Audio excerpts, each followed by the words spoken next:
Hello, colleagues. Hi, all BA Fox. Thank you for joining today and welcome to our second BA Excellence Conference, hosted by the Global BA community in partnership with EPAM and Community Day Organization. I'm Evgenia Ovcharenko, head of the Global BA community, and I'm super proud of being here and opening this great event. We are excited to bring together business analysis professionals to explore working strategies, tools, best practices, and take a look at real cases from our own experience. As I usually say, this conference is about business analysis and for BAs. Today, we will delve into the world of pre-sales, discovery phase, and collaboration of BA and dev team. We will explore objectives, activities, and positioning of BA during pre-sales. We will look at discovery phase, and especially we will try to sort out some new ordinary cases. Finally, we will discuss some real cases of collaboration between BA and dev team. There are 9 hot topics in today's agenda. I know that it's quite a lot. That is why in the middle we will conduct a cool quiz for you and a special entertaining part for the most loyal attendees, Quest. During the whole event, we will show you several pop-ups with different words. Collect them and try to guess what word is encrypted. Send your answers to us via special form and take your prize. Besides this conference is an excellent opportunity for the dialogue. No matter where you're joining us from, please feel free to ask your questions, to share your thoughts and provide feedbacks. We are monitoring all chats and we will make sure to direct any comment, any question to our speakers. Making long story short, let's start the Excellence Day. Stay with us, enjoy our content. Okay, have a nice day.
Hello, dear colleagues. Good morning, good afternoon, good evening, depending on the time of your day.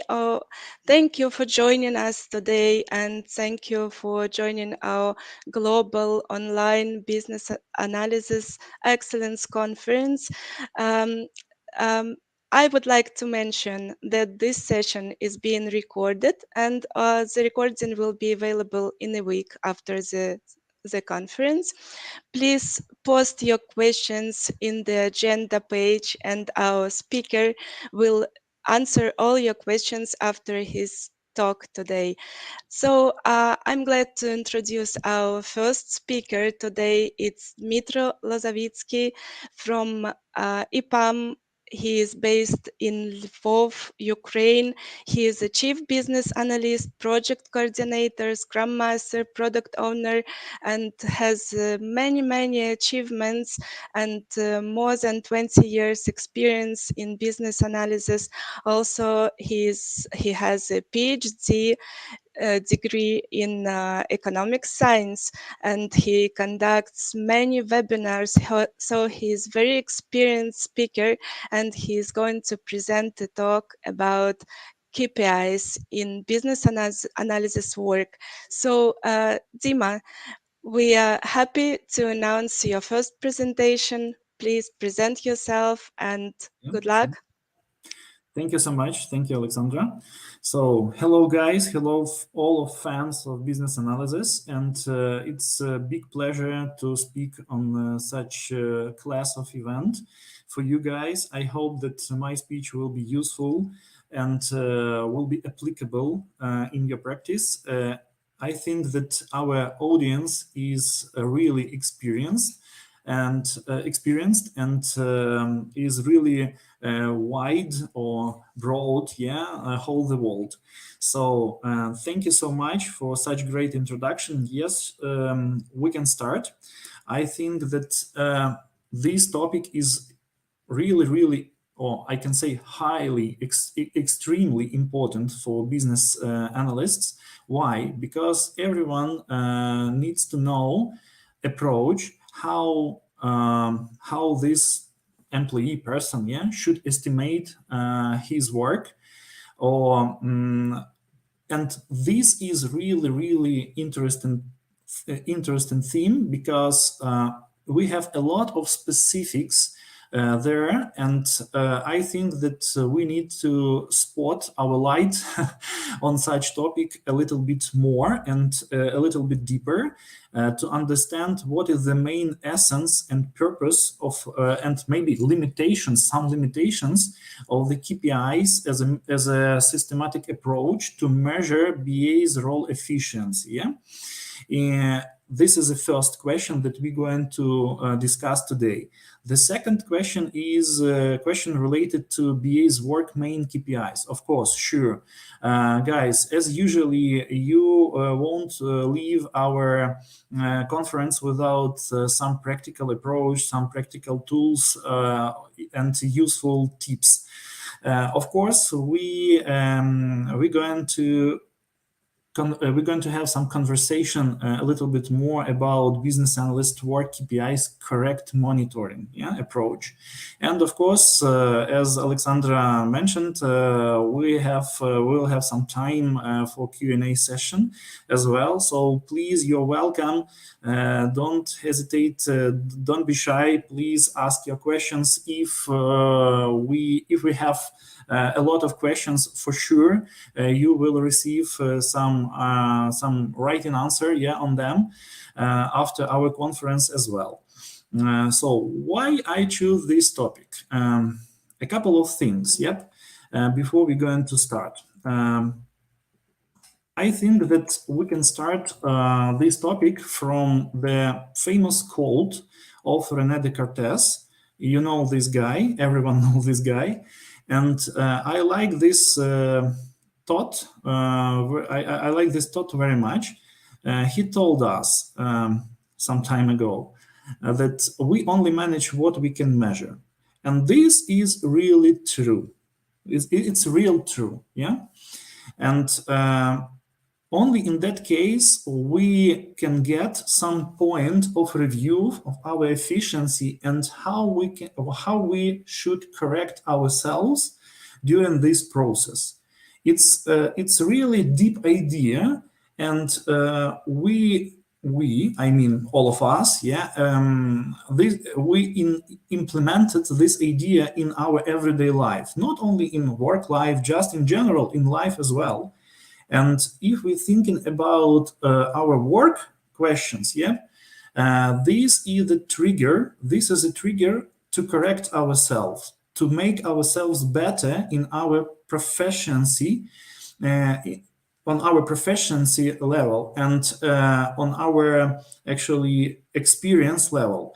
So as well, and that is why this is a key question: how we should correct ourselves. This is one aspect of this question, and that's at the same time. This quote tell us that we need to communicate with other colleagues, with other guys during our work, and we need to understand.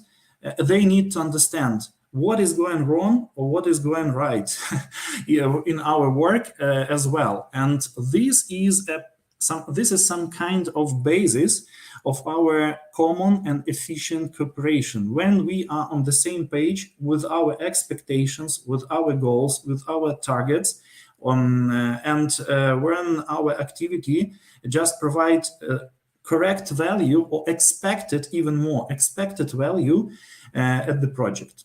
So that is why I choose this quote as the start slide for us, guys. Please remember this quote, and just on some kind of on your mind background, on your thoughts background, from time to time think about that. Let's start with the first slide. So as usually, we need to understand the object that we are going to work with. I mean, first of all, KPI. What is KPI? Everyone knows that KPI we can describe as this abbreviation. We can describe that as a key performance indicator. Yeah. So, but what does it mean? Key performance indicator for us. It's a quantifiable measure of performance over time for a specific object. Yeah. So as you can see, guys, quantifiable measure of performance. So we need to measure some kind of process of our work with defined indicators. Yep, with defined indicators. So that means for us that every indicator that we want to measure or we want to count should be related with some part of the process or process results at the end. Yep. And this is the main idea how we should understand key performance indicators as a sense of as an object, as a sense of some object. Yeah. So, but on what questions for what we should create these KPIs? Yeah. And we have two options, two questions. First question is question why. And as I told, we need to track some kind of target achievements. Yep. And this is natural process for us, and that's great if we can understand are we going in right direction or in wrong direction. Yep. In general. Of course, we should not only track the direction, the direction movement. Yep, we need to understand we need to track our progress on that way as well, because we are time bounded. Yeah, we are time limited in general in our activities on our projects. So that is why we need to. That is why KPI as an object, as a managerial object, is always connected with tracking the progress on our way. And the second question, what for we need to create this system, we need to use this system.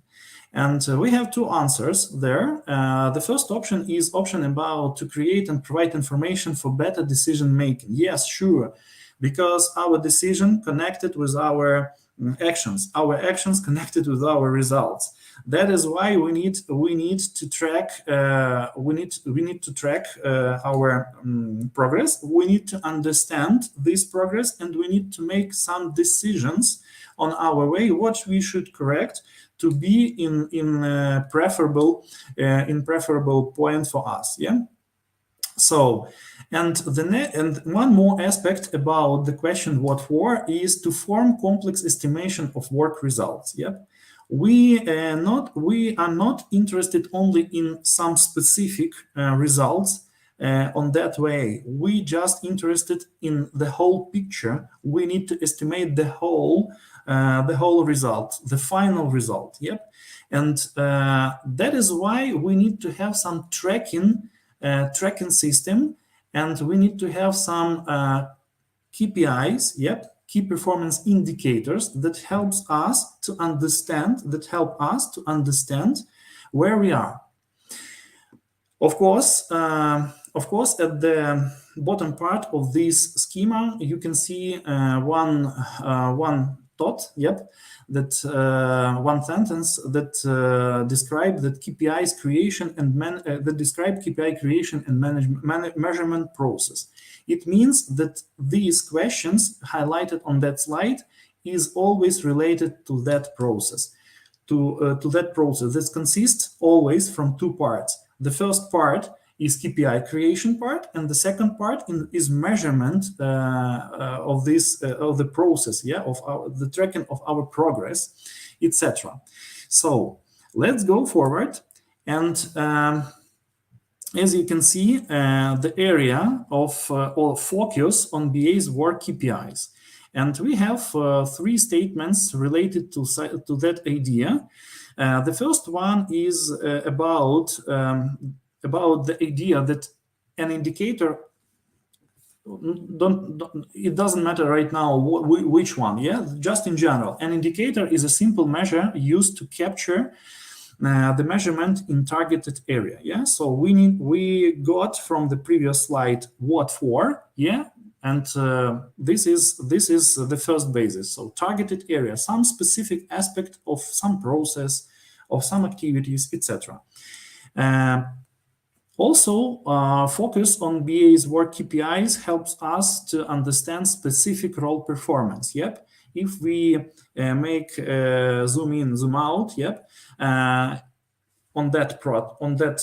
our work process, we understand that people doing work, yeah, and we need to understand specific role performance. And why? Because the whole project team is a one body with different that consists from different parts, and we can compare this just picture, yeah, in our head with different roles in project team. So if some role doesn't do it work very well, all other roles should care about that, and this fact will have influence in general on teamwork efficiency, on results, etc. So that is why we need to have some kind of system or some kind of approach to measure specific role performance on the project. Of course, business analysts also included in such roles or key project roles list. And the third option is related with measurement, our progress towards achieving our strategic goals. We also using some KPIs to measure such things. As I told previously, we need to have specific measurement of our efficiency on personal level, on processes level, and of course on project level as well. So please remember that, and we have some kind of illustration how we can decompose the level of KPIs understanding in general. Let's go forward, and you can have, guys, you can have a question about Dmitro. Please tell us how the process or how the approach of KPIs creation and measurement looks like, yeah, in general, and what are the factors that could have an influence on that process. As you can see, guys, we have an answer on that slide, and in the left part of this slide, we have some kind of pyramid that reflect, I can say, the levels of KPI forming. And let's start from the basic one. Everyone knows that good project should have a good project should has a project framework, and we use different project frameworks. And project frameworks define the project roles and responsibilities.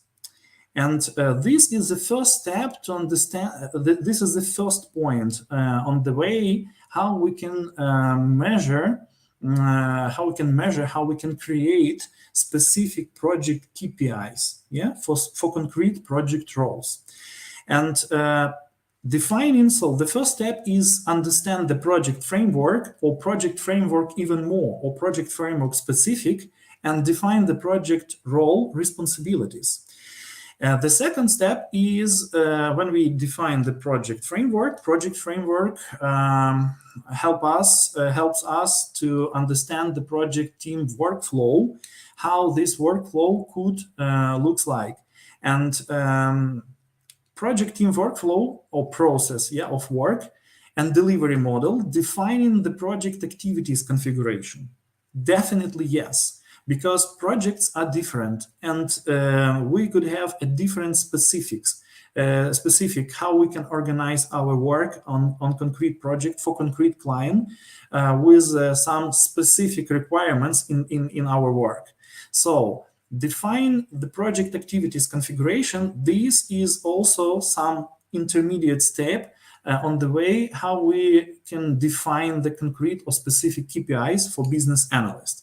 The third step is the next, that we need to, based on previous two steps, we need to define BA's workflow model, or even more, according to BA Bock, we can say we need to define BA work approach. Yeah.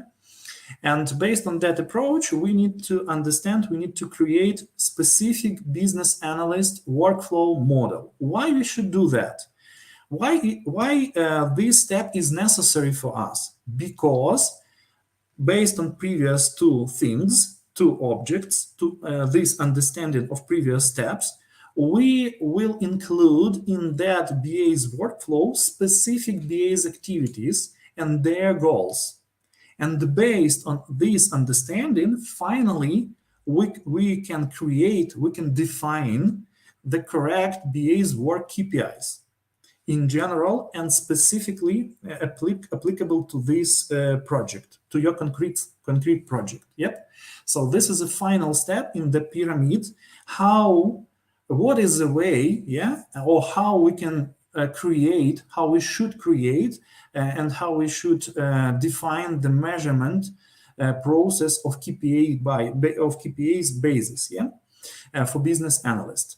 So, guys, please use this approach in your practice, and don't forget that step by step you're going to draw the picture, you're going to decompose this picture in details, and this approach allows you to deep dive in project specific, in your concrete BA specific project role understanding. Yeah, so let's go forward. One more interesting thing about business analyst work. Yeah, you know, guys, that everyone that we are going to measure, everything that we are going to measure, could have could consist, yeah, from two big parts, yeah, from quantitative basis and qualitative basis. As you can see on the screen, this is always balance behind these bases, and balance BA's work estimation. Yep, This is the central idea to combine the correct KPIs that are related to quantitative basis and qualitative basis, and based on this based on combination of these KPIs, just create the balanced BA work estimation picture, yeah, or just model approach, whatever. So these things really directly connected with expectations that we have in general from different sides at our projects. First of all, business analyst role is complex role, and business analyst is always communicated with three big groups of project stakeholders. Yeah. First one is our client business representatives, different business representatives. The second one is our managerial staff, I mean our managerial staff in the company where business analyst works. And the third one is our project team or teams, yeah, the business analyst support during his activities on the project. And that is why we need to understand the clear picture. We need to create even more, guys, please, attention, even more. We need to create the clear picture of expectations from business analyst role. And we need to compare these expectations with our basis that we're going to form before, and the first step that was demonstrated on previous slide. Yeah. So we are working with expectations every time, and we have such bright example. For example, yeah, just an example. Let's imagine the situation when business analyst doing a great job on his project, and in general project was successful. All results were achieved, etc., etc., etc. But at the same time, the pleasure of work with a business analyst in the team is not so high. Yeah. Does this situation will have some influence on the future BA work on this project or in the next project with the same team? Of course, yes. So that is why it's always important to us not only to achieve the results, but to create a good process of collaboration. And to do such thing, we need to measure expectations as well. So that is why this is the whole picture we can say that of understanding how key performance indicator, what is the structure basis of for key performance indicators on our project for specific business analyst role. As you can see, quantitative basis, main questions for that basis are the next: what should be done and when it should be done. Yeah. So this is the main questions for all quantitative KPIs. And for qualitative KPIs, for qualitative basis, we have the main question how it was done. You can see, guys, how it was done. So please remember this approach and think about that a little more deeply based on your specific current project situations. Yeah. Are you measure expectations, or do you measure expectations of all stakeholders group as a business analyst? How are you doing that? How you align this vision, this picture on your work, etc. Let's go forward. Again, expectations, yeah? It's always a clear, it's all this thing that I told before is always connected with clear BA's role understanding on the project. And this is underwater stone, yep. This is a cornerstone, we can say, the success of business analyst at the project. And in the left part, in that balance, we have the first aspect, what I really need to do.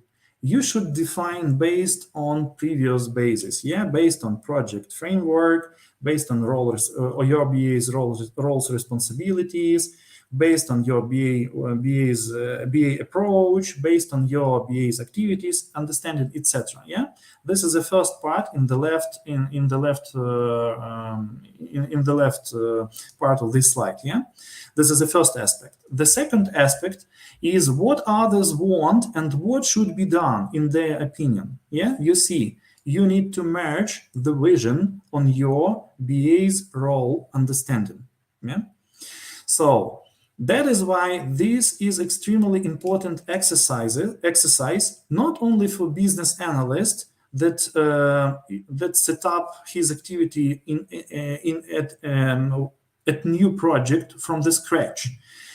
This is also as exercise for business analysts who came in the project and just replace some other business analysts on the project. So it's also a very useful and very needed exercise for both cases. Let's go forward.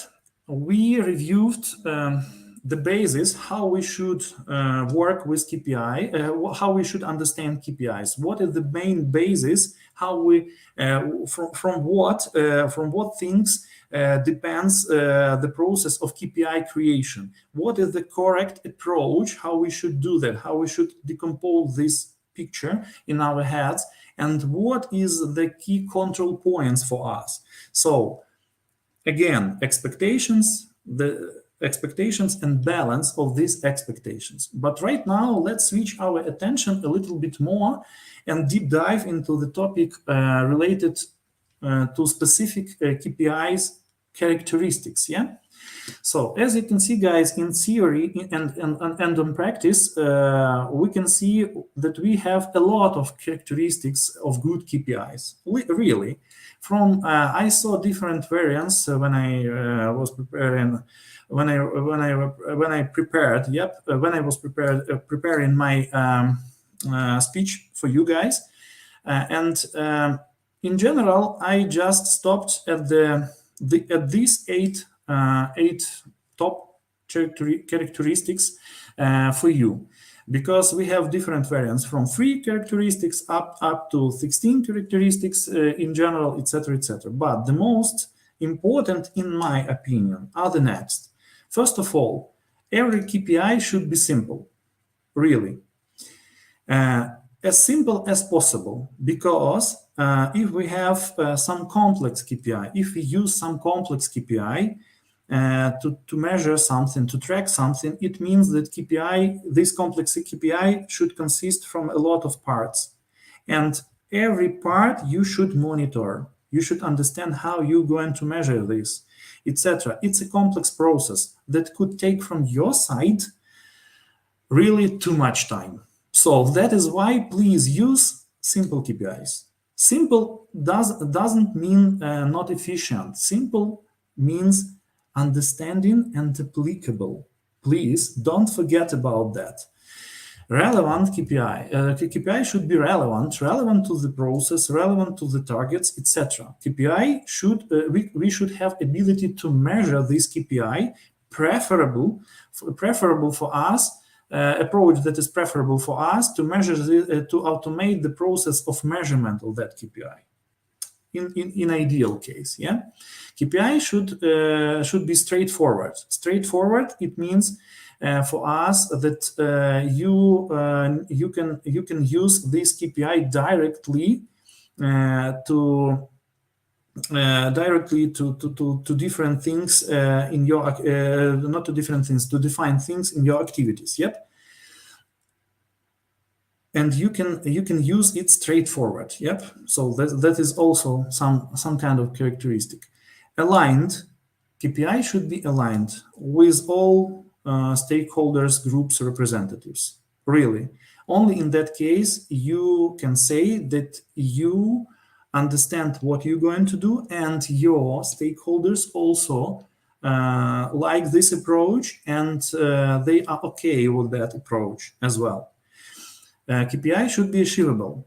Yes, sure. Because we can't use not achievable KPIs. Yeah, KPI should tracking on time basis.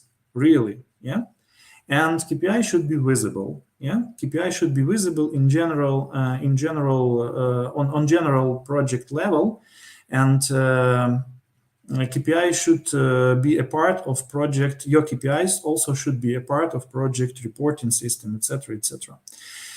So these 8 characteristics again helps you to filter your KPIs through them and to understand what kind of KPI is real. It could be a real KPI, a real efficient KPI on your project.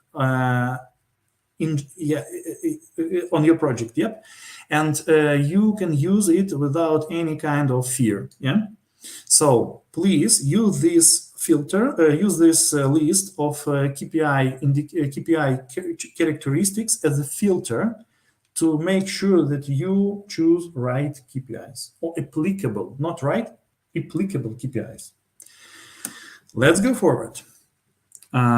Advantages and disadvantages of KPI system. Of course, as everything in our life has 2 sides. Yeah, everything, absolutely. So as you can see on the screen, I highlighted for you guys the main advantages and disadvantages of KPI's approach.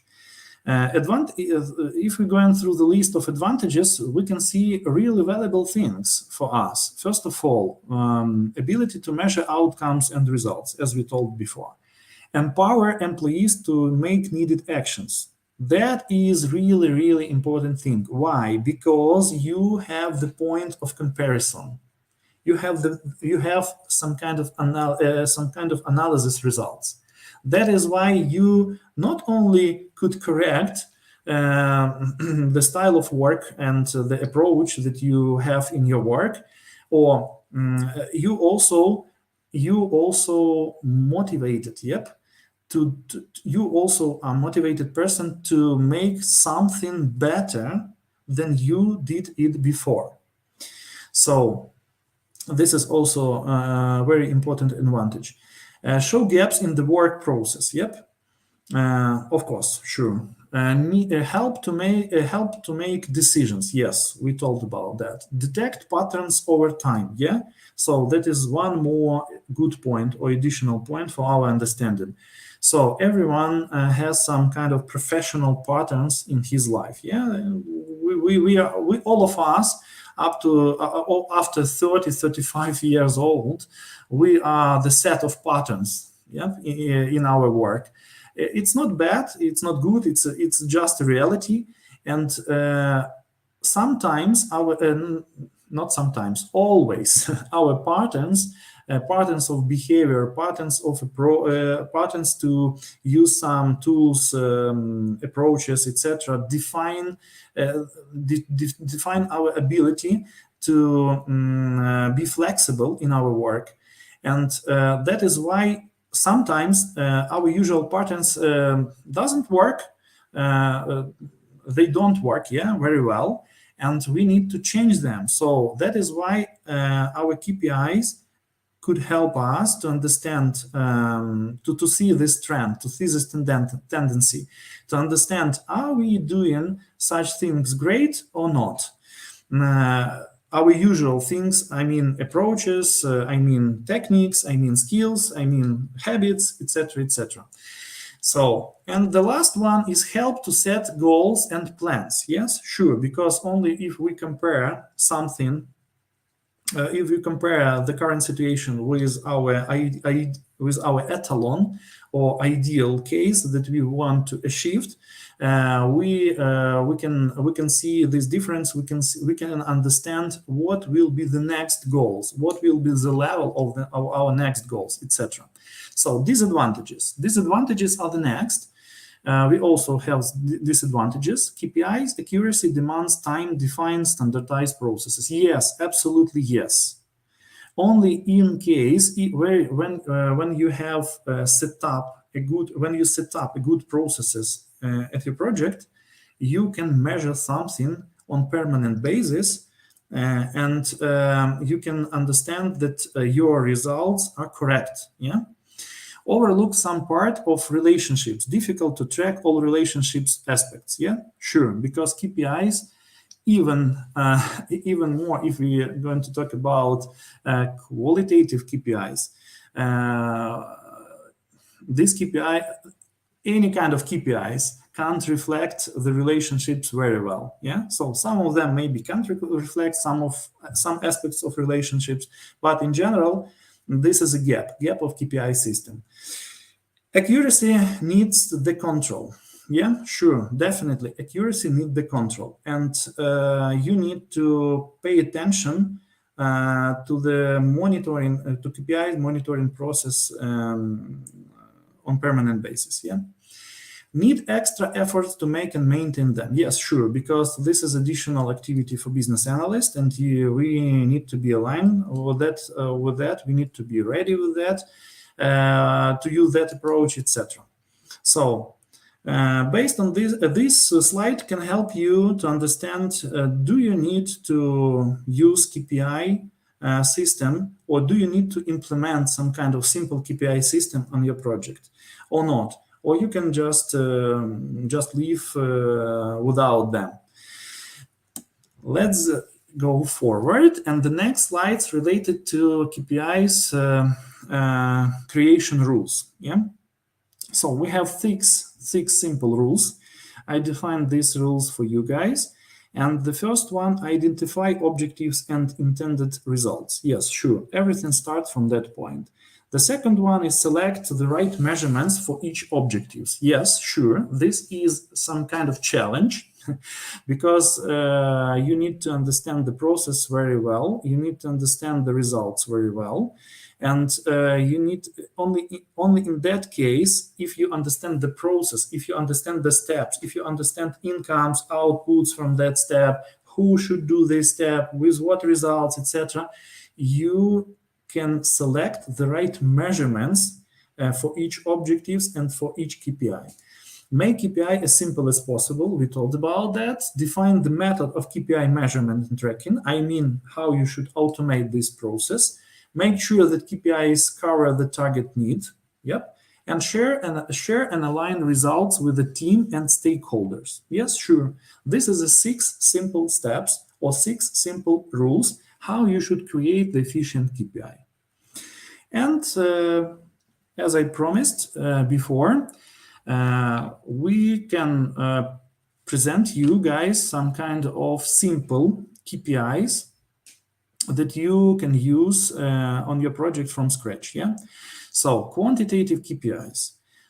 First one is about set up and align BA approach with the team and stakeholders. Just simple quantitative KPI.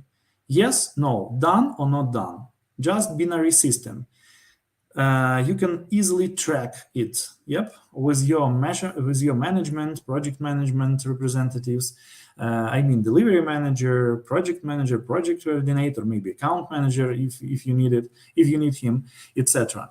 So created backlog for the plan horizon. Yeah, yes, no, done or not done. We are not talking about right now the quality of backlog, yep, that BA created for the team. But in general, this KPI reflect the ability of business analysts to produce something, yeah, to produce the needed requirements for development process. It's also a binary approach, but it's simply to measure, and this also a good KPI. Level of BA's obligatory artifact coverage, created and documented. Yes, no, yeah, because business analyst as a role at the project should produce some kind of artifacts of his activity. And you can use in that case not only binary approach, yes, no.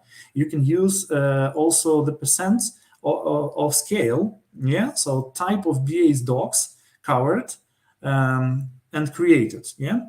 So this is also a really important thing because these KPI reflect the fulfillment of your business analysis approach that you're going to use on the project, and this KPI helps you to track the progress on that way as well.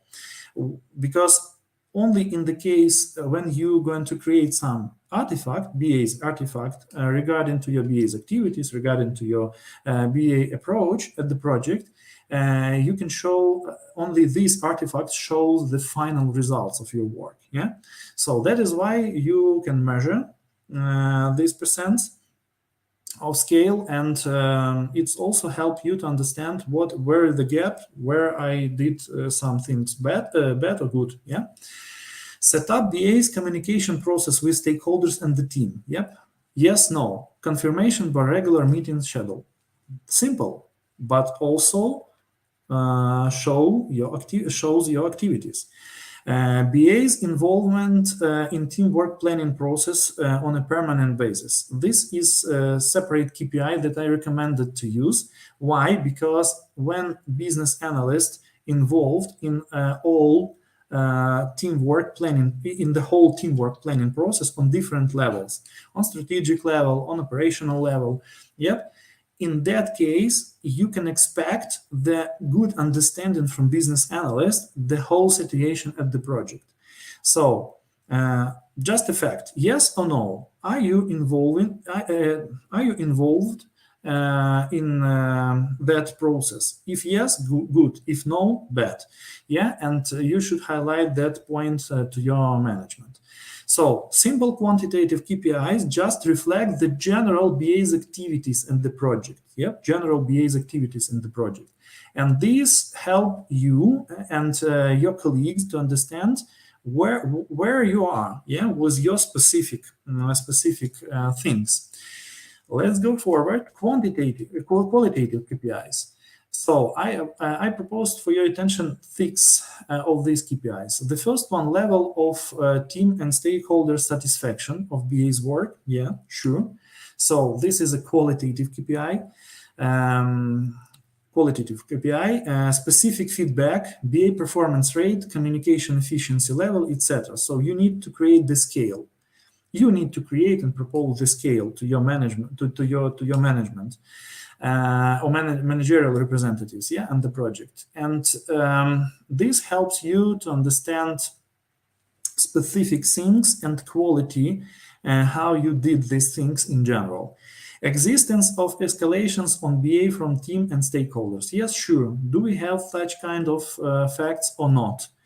And this and the specific moment of this KPI usage is the next, that you should understand what kind of escalation related to BA's knowledge or skills, and what part of escalations related to other aspects of BA activities. So yes, no, and quantity of these escalations is also should help us to understand the quality of BA work. Quantity of BA's inputs on solution and processes level. Yes, sure, because you are the role that support the team, so you need to have enough time to think about other stuff on the project, to think out the box, and to provide your solution, your proposals, your solutions, your decisions to the team in a broad manner of understanding of BA's work in general at the project. It's also a good qualitative KPI. BA's teamwork supporting activity. Yep, just a fact. Do we have such kind of activities or not? Number of defects in created requirements. Yes, sure, our standard KPI, just a fact, yes, no, or quantity of defects per period, sprint, requirements, numbers, etc., whatever. And the last one, number of created change requests initiated by BAs. So that is what that KPI also means for us, that you as a business analyst work good. Yeah, because if you find the gaps in requirements, if you initiated some kind of improvements, it's also great. So simple qualitative KPIs for your understanding, guys, and you can use these KPIs also to manage some kind some part of expectations from the side of your stakeholders in general, from client representatives, from your managerial representatives, and from the development team or teams. And of course, some kind of recommendations from IIBA. As you can see, guys, we don't need to just review all of them because we have a lot of KPIs here. But when you're going to review my presentation, I think that you can Google it, just find some kind of KPIs in the best BA practices and use them. But the main idea of this table is the next, that all KPIs just divided into categories through the business analyst activities, groups of business analyst activities. Yep, as you can see, communication and planning, requirements management, BA skills, change management, effectiveness. Yep. So please don't forget to review them and to use them. And finally, I can say that we should make some conclusions. Conclusions for whom? First of all, for you guys and for your managers as well. What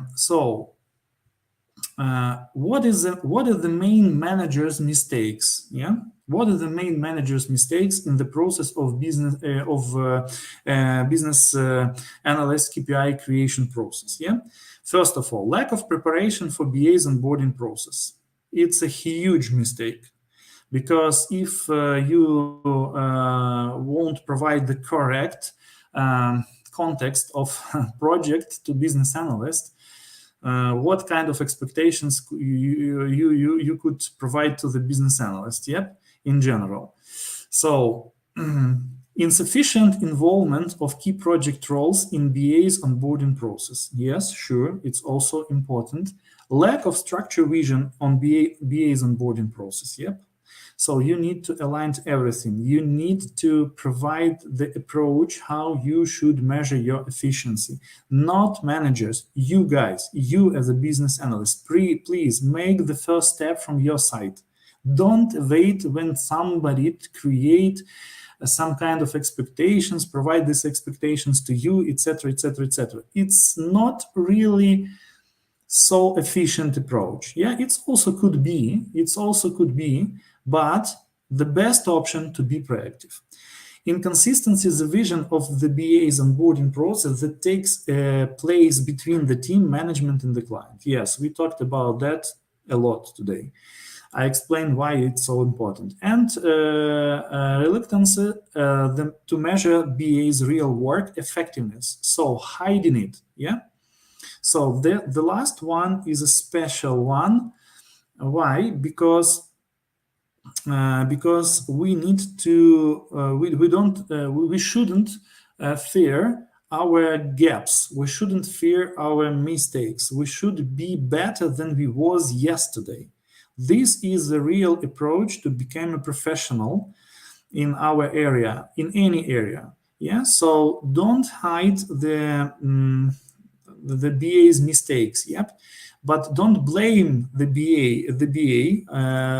our BAs on the project for their mistakes. But please review them, work together on them, and align your expectations. Yep, again and again and again.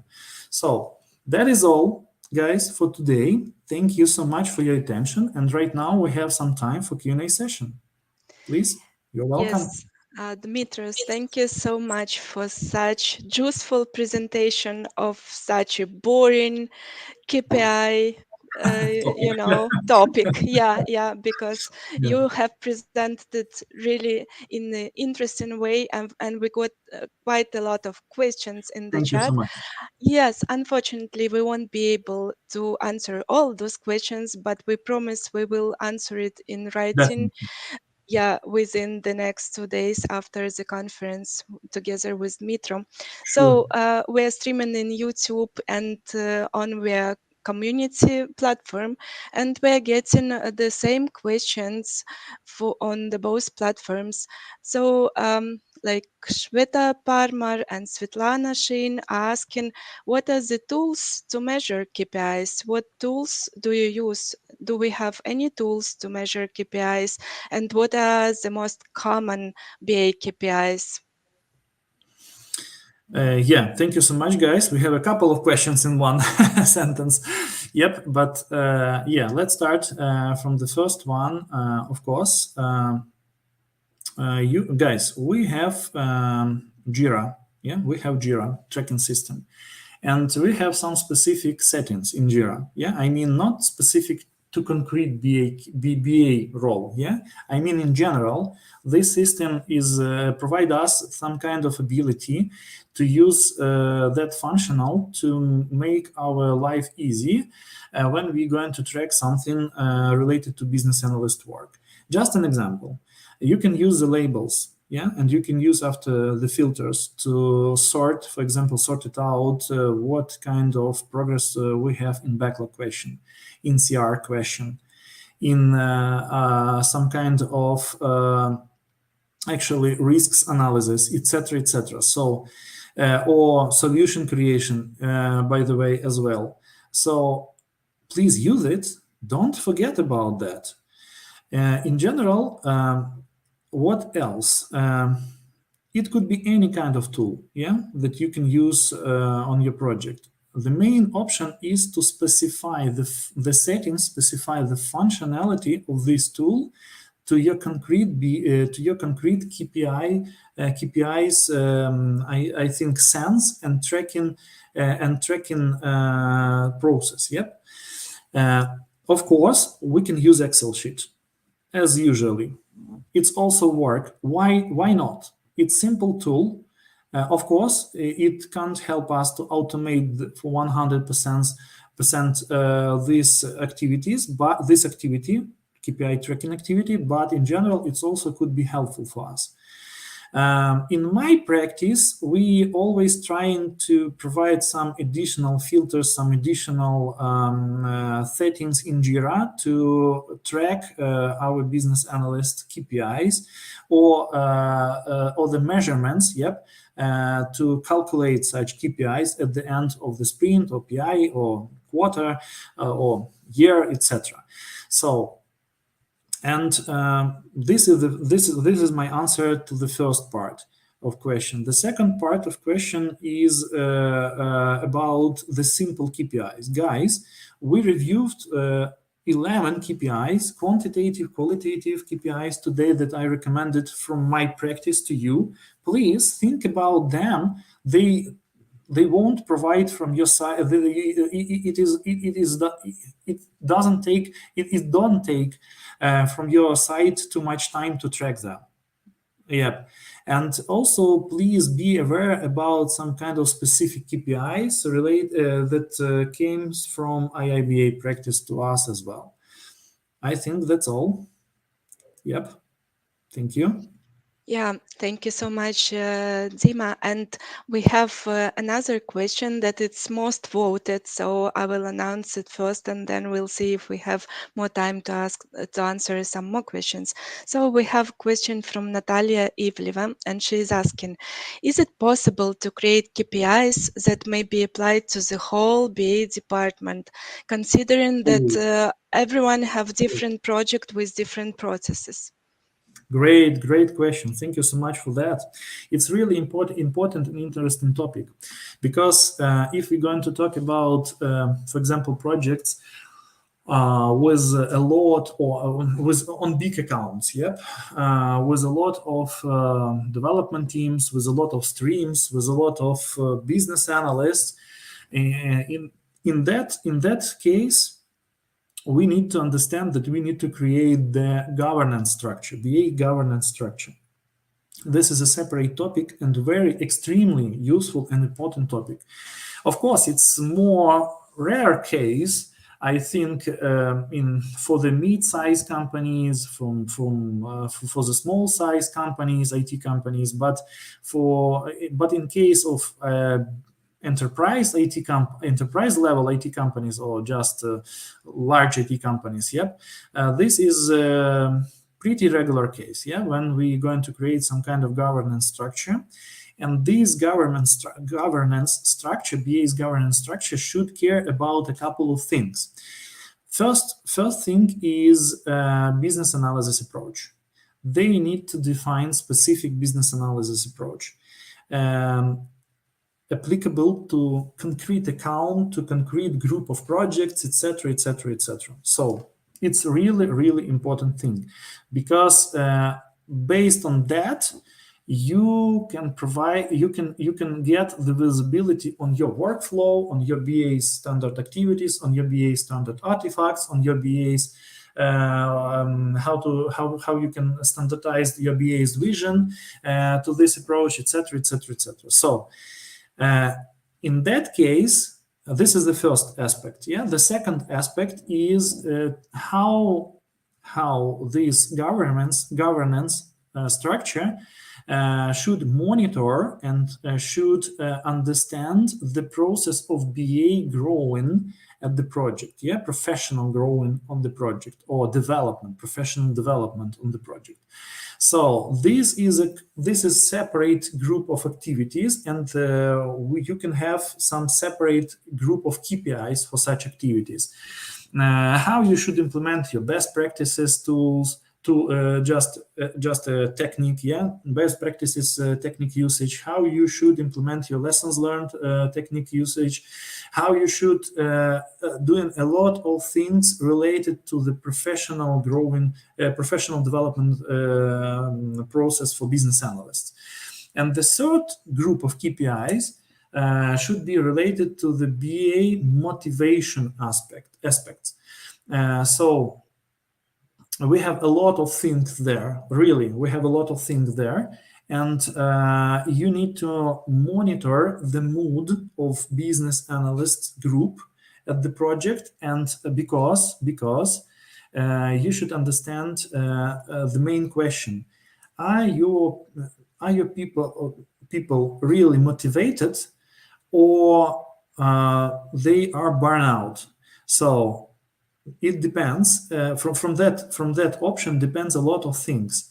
First of all, depends the movement process of specialist at the project. Yeah, so continuation of BA work at the project, average BA work at the project, etc. And you need to focus on such groups of KPIs. And you need to work on concrete or specific KPIs with the BA governance representatives. In practice, always BA governance structure has some kind of core team.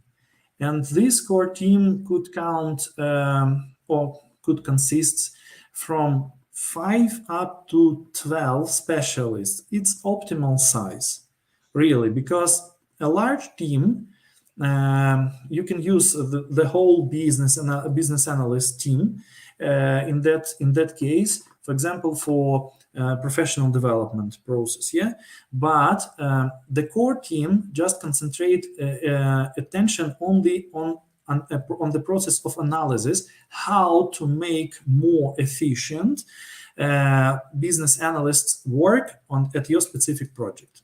Thank you. Yeah, and we have only 1 minute left, so I want to say thank you to Dima for your great presentation, useful presentation, as I mentioned, and to all our big audience today. And we are going to answer all your questions, and we'll send you the recording later. Thank you so much for joining us today. Have a great start of the day and enjoy, and please stay with us. We have the whole day at BA Excellence today with full of topics. Thank you so much. Thank you, guys. Thank you. Thank you very much. Have a great day and have a great conference. Have a great day. Bye-bye. Thank you.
Hello, everybody, and thanks for joining this conference.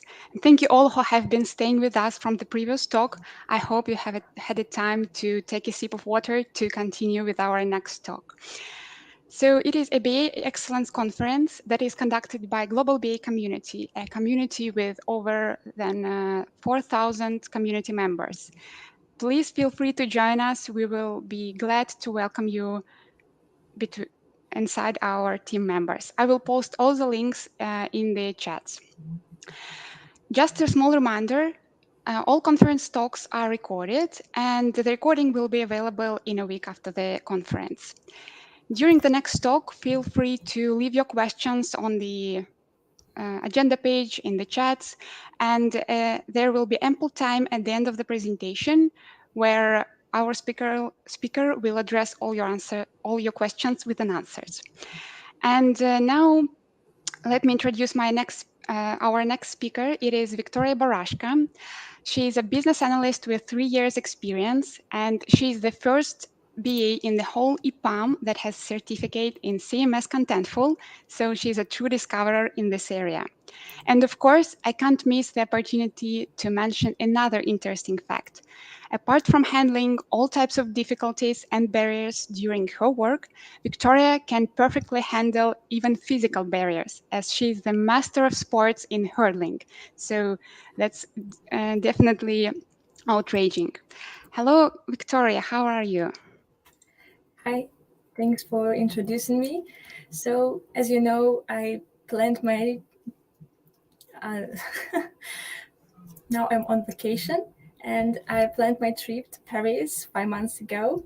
But when I heard about this conference, I said, I don't care about the date. I arrived yesterday to Paris and have already viewed several sites such as Eiffel Tower and Arc de Triomphe. So I'm here with a calm heart and with pleasure.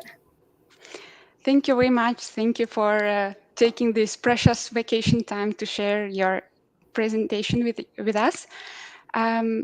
Just a small ask for you. Can you just reshare your presentation just for a bigger screen? It will, I think, take only 1 minute. So, dear audience, please feel free to already maybe post your questions in the chat if you have any, and bear with us. Okay, I'm sharing my screen. Is it better now?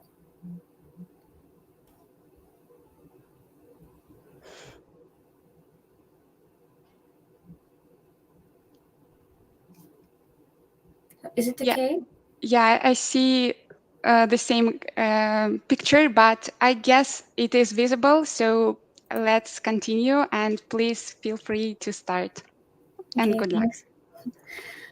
First of all, I would like to say that I'm very glad to be here today and have the opportunity to share my ideas and experience, because when I started working as a business analyst, I worked in a small company and I was not a part of any of various analyst communities, and I didn't even know about them. Therefore, I practically had no one to ask for advice, and I didn't know that something could be done in a better way. So I haven't asked to our audience until we have started the most interesting and useful part of my speech. If you know a novice specialist or those who have not participated in Discovery yet and they're not here, just send them a link or advise them to view the recording, because the main purpose of our conference is to share expertise and help each other to develop. While you're inviting your colleagues, a few facts about myself.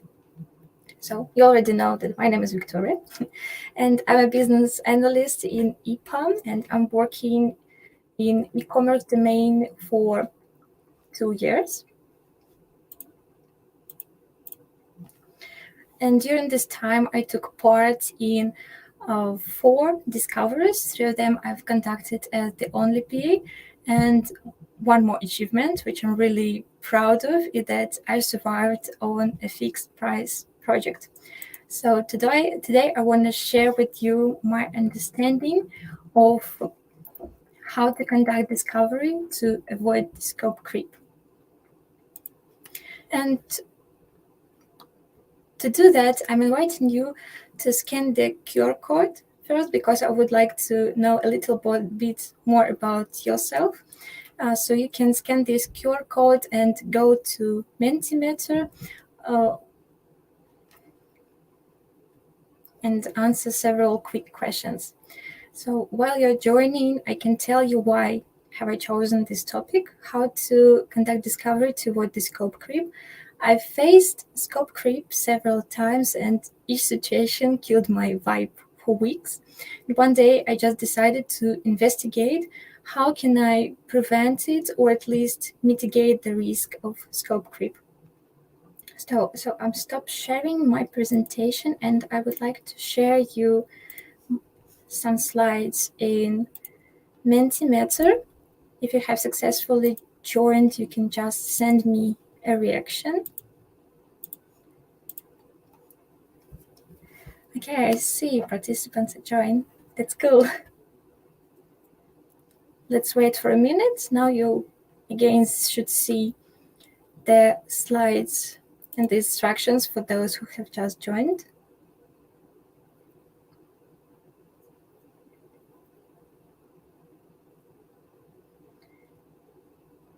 I think we can proceed. You can still join.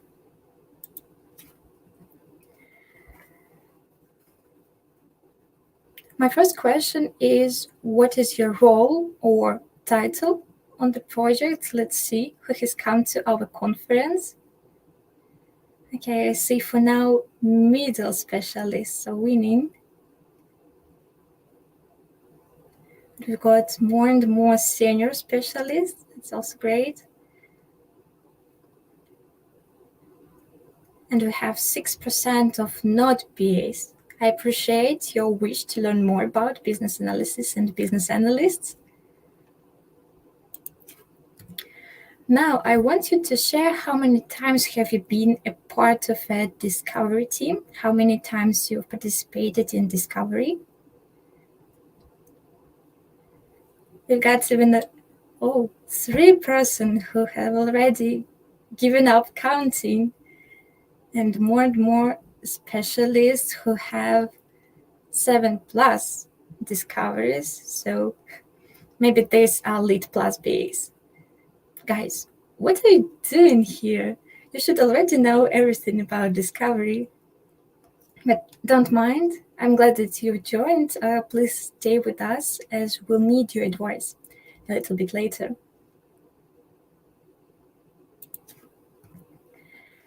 My next question also relates to our today's topic. How often do you face the scope creep?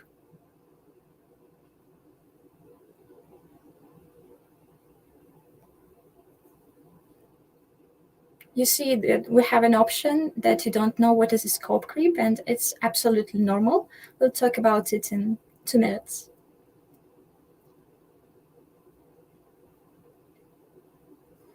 So the most common result is that you face scope creep occasionally or often. So you see scope creep is rather a common problem, and lots of specialists face it. The last one is more an ask than a question. So during my talk, I want you to share your advice how you prevent the scope creep. We'll come back to this slide at the end of my presentation to discuss the advices, so feel free to share your opinion. And meanwhile, after we got acquainted, let's go back to my presentation. Give me a minute. I'll reshare the screen to go back to my presentation.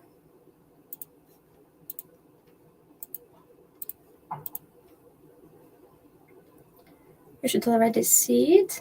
And I hope you haven't forgotten about our topic, how to conduct discovery to avoid the scope creep. Now, a few words about our agenda. First, we're going to discuss what is a scope creep and what consequences it can lead to. Then we'll have an overview of how business analysts' work should be organized during discovery. And then during all the presentation, I will be sharing with you useful tips, the lessons I've learned, and the conclusions I've made. Also, at the end, we'll have ample time to discuss your questions and take a look at the advices you've shared. Let's start with the definition of a scope creep. Scope creep is an uncontrolled and often unmanageable growth of a project's requirements or scope once it's underway. And under project requirements, I mean not only requirements business analyst is working on, but any kind of work including development, testing, environment stabilization, etc. Among the reasons why you may face the scope creep, we can find unclear project scope, missed requirements, poor planning, lack of team understanding, poor communication, and last, absence of change mechanism. A little bit later, I'll provide you with examples of each of those reasons. Now we can think about the consequences of the scope creep and why we should avoid it. On the client, it has the following impact. Expectations are not met. For example, me and investors expected the team to provide the estimates of minimum viable product in 2 weeks, but actually it took them 4 weeks to estimate all the features. The second consequence is more conflicts happening between the stakeholders, because the first one thinks that without this particular feature, we cannot go live.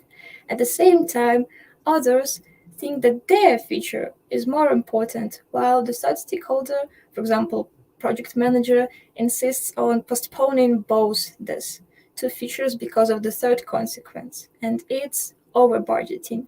No one likes it, but that's what often happens while the scope is growing.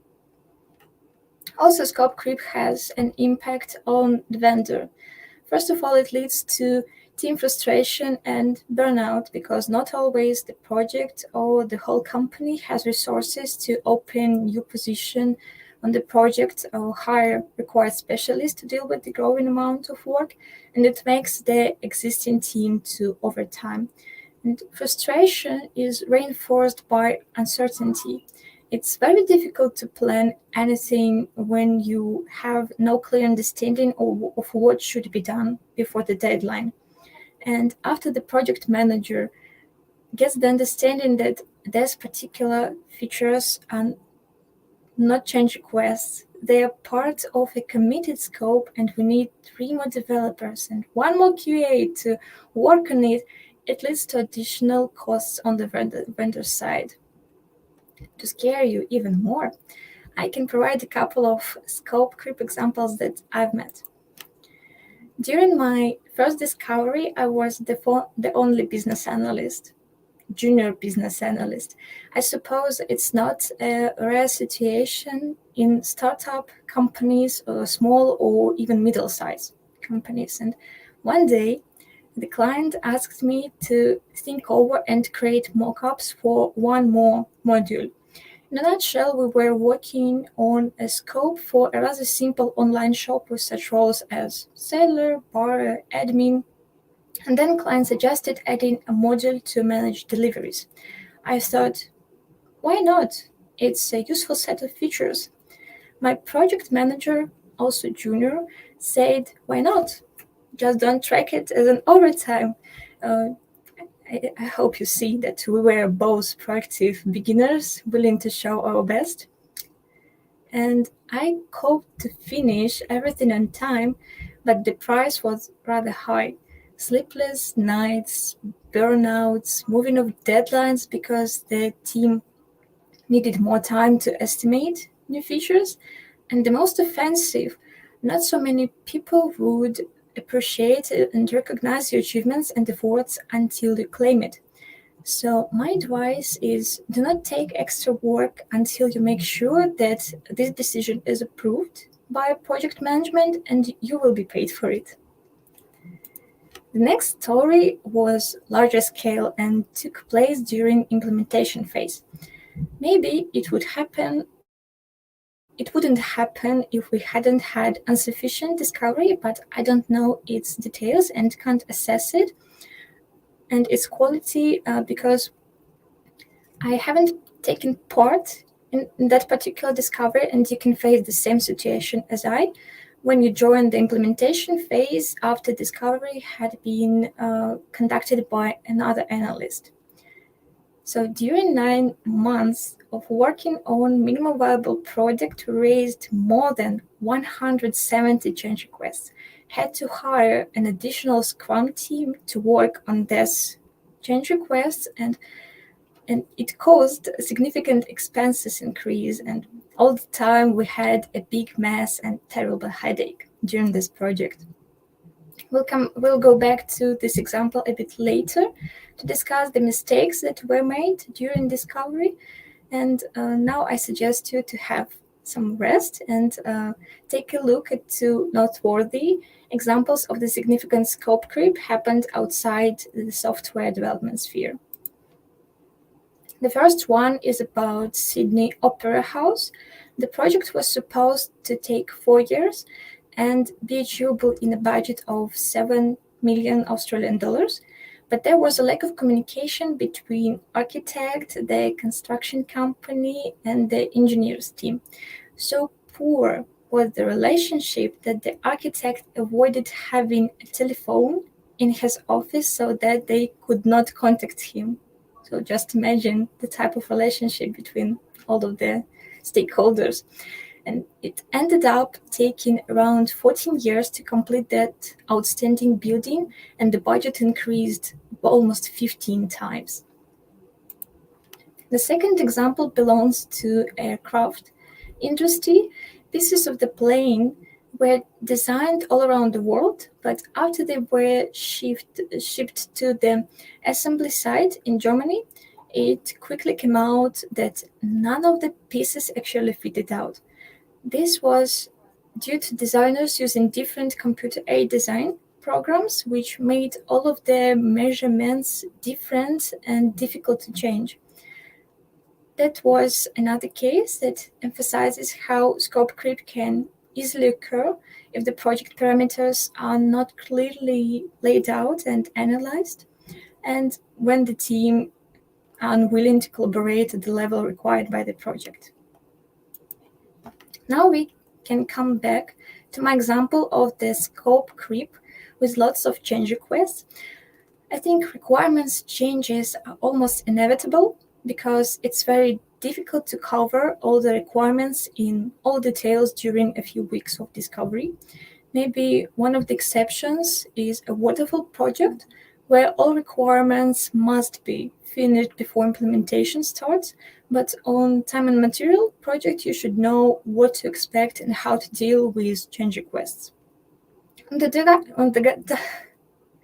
diagram, you can see the example of change request quantity on a well-organized time and material project. First, it's rapidly growing because business analysts are working on requirements in advance, and they can define missed or additional requirements at the early stage. Then the number of changes decreases, and before the go live, the team is working on the initial scope and minor updates.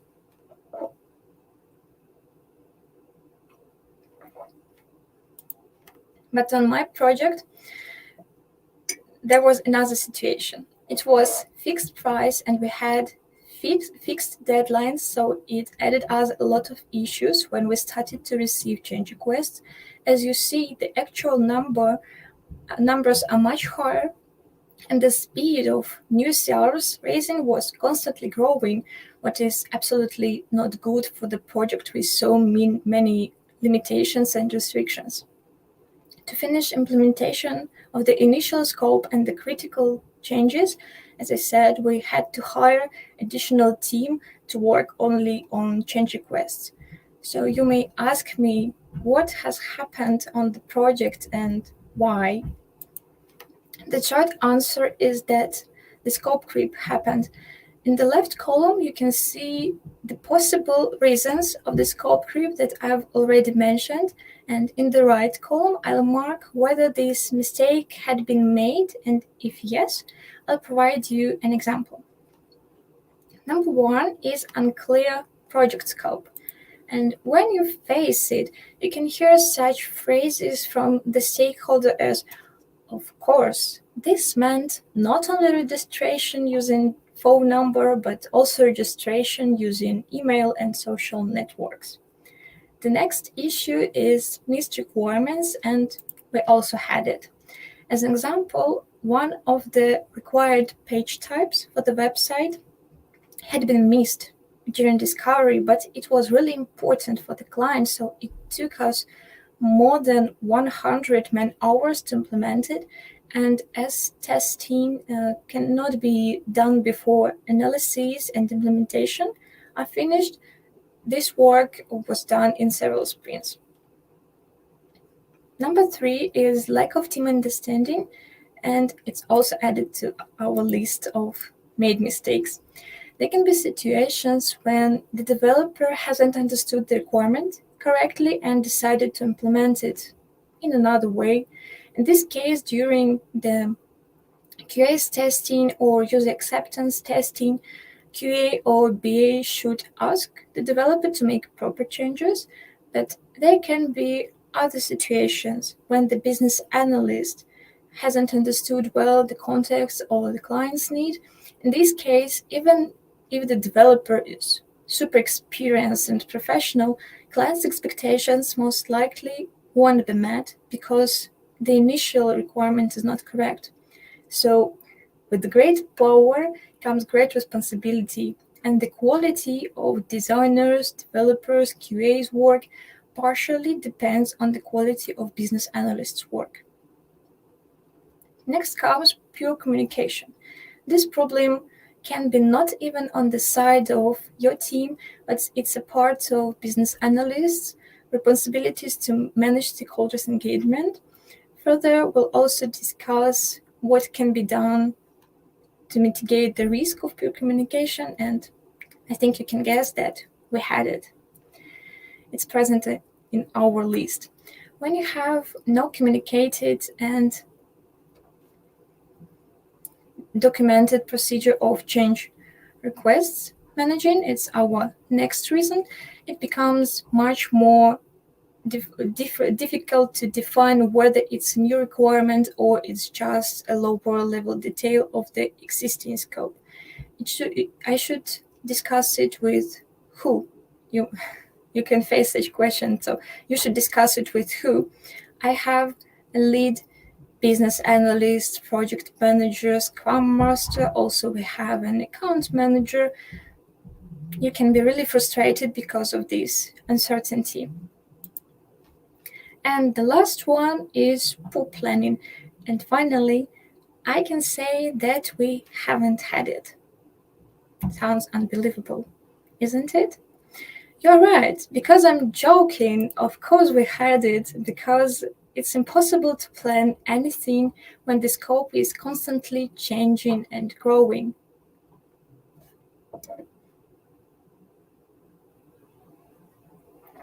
Okay, what we can do to avoid all these reasons, all these issues, or at least mitigate their risks, here we go into the next part of my topic and discuss how business analysts' work on discovery should be organized. In the picture, you can see the schema of the discovery phase. We've got inputs from pre-sales team. It's usually a proposal that they've created for the client, and in this proposal you can find some information about the client's business needs, the high-level details of the suggested solution. Also, if it's not a greenfield project and you don't need to start something from scratch, then you can get a link to the existing website or any other client system. So you have viewed the inputs. Based on the proposal, you have an understanding of the expected outputs, such as mockups, vision and scope document, etc. Now you may have a question. What kind of BA magic should happen to transform inputs into outputs? Let's discuss it in 3 steps, as discovery can be divided into preparation, execution, and wrap-up stages. We can keep the same structure, inputs, outputs, and have an overview of the tasks to be done during each stage. In addition, I'll share some tips to prevent the scope creep for each stage. So let's start with discovery preparation. And usually when you're assigned to discovery, you have 1 or 2 weeks before it starts.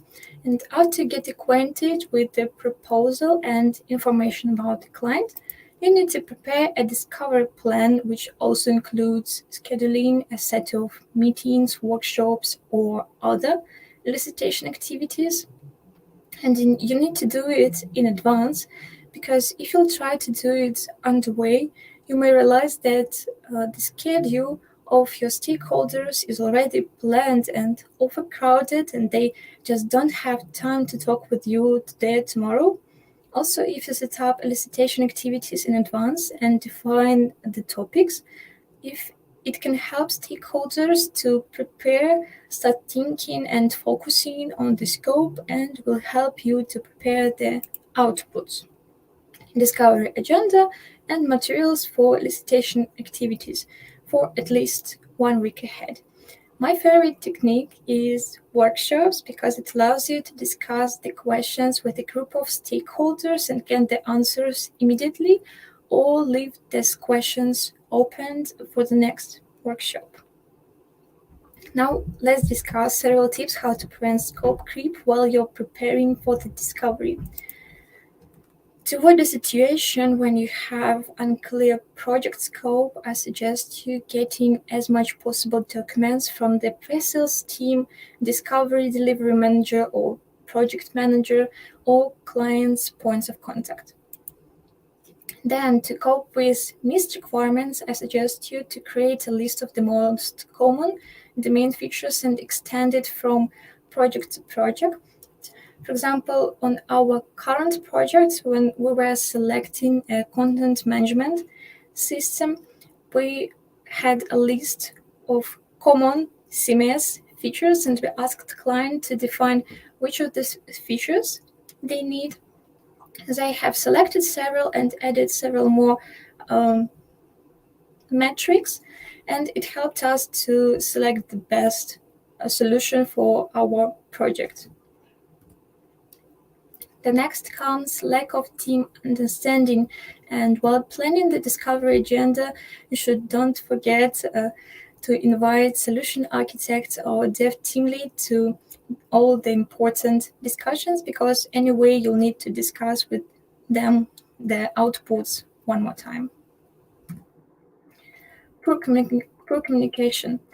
To prevent it, you should start working on stakeholders management approach in advance, and you should think over different cases. What will you do if, and then you have a list of such cases. It will help you to prevent unexpected situations. Then, absence of change mechanism. I advise you to think over the change mechanism process based on the project specifics. So you may have different approaches for a waterfall project and for time and material project. And last, poor planning. Just try to plan as many discovery activities as you can to avoid unexpected tasks. You can consult with your more experienced colleagues. Let's go next to the second stage of discovery execution. So we use discovery agenda and the campaign materials to conduct elicitation activities. And you should know at least several elicitation techniques to define the future scope well. You can use documents analysis, surveys, observation, workshops, prototyping, market analysis, and many, many other techniques. After elicitation activities, you should prepare meeting minutes. If it's not a document, it can be an email or follow-up after each meeting. Also, you'll be working on feature list, the list of further BA activities for discovery and implementation phases, and perhaps you will be working on mockups. Here are some ideas how to prevent scope creep while you're conducting discovery. And when I'm looking at this child, I see a business analyst trying to manage a backlog. So first, to cope with unclear project scope, we're repeating our reasons, but for each of them, we have a new advice or tip to be done and to be followed during new phase. So to cope with unclear project scope, you should use different techniques to elicitate requirements. Then to manage missed requirements, I advise you to review requirements with your stakeholders. Lack of team understanding can be avoided if you consult with solution architect or development team lead regarding new requirements. They can also give you more understanding of how this requirement can be implemented or what impact it can have on other requirements. Then poor communication. You should analyze the information you get on the fly and make conclusions. You can make the client agree or disagree with you before you proceed with a new question. Oh, sorry. What has happened? Let's go back to the list of my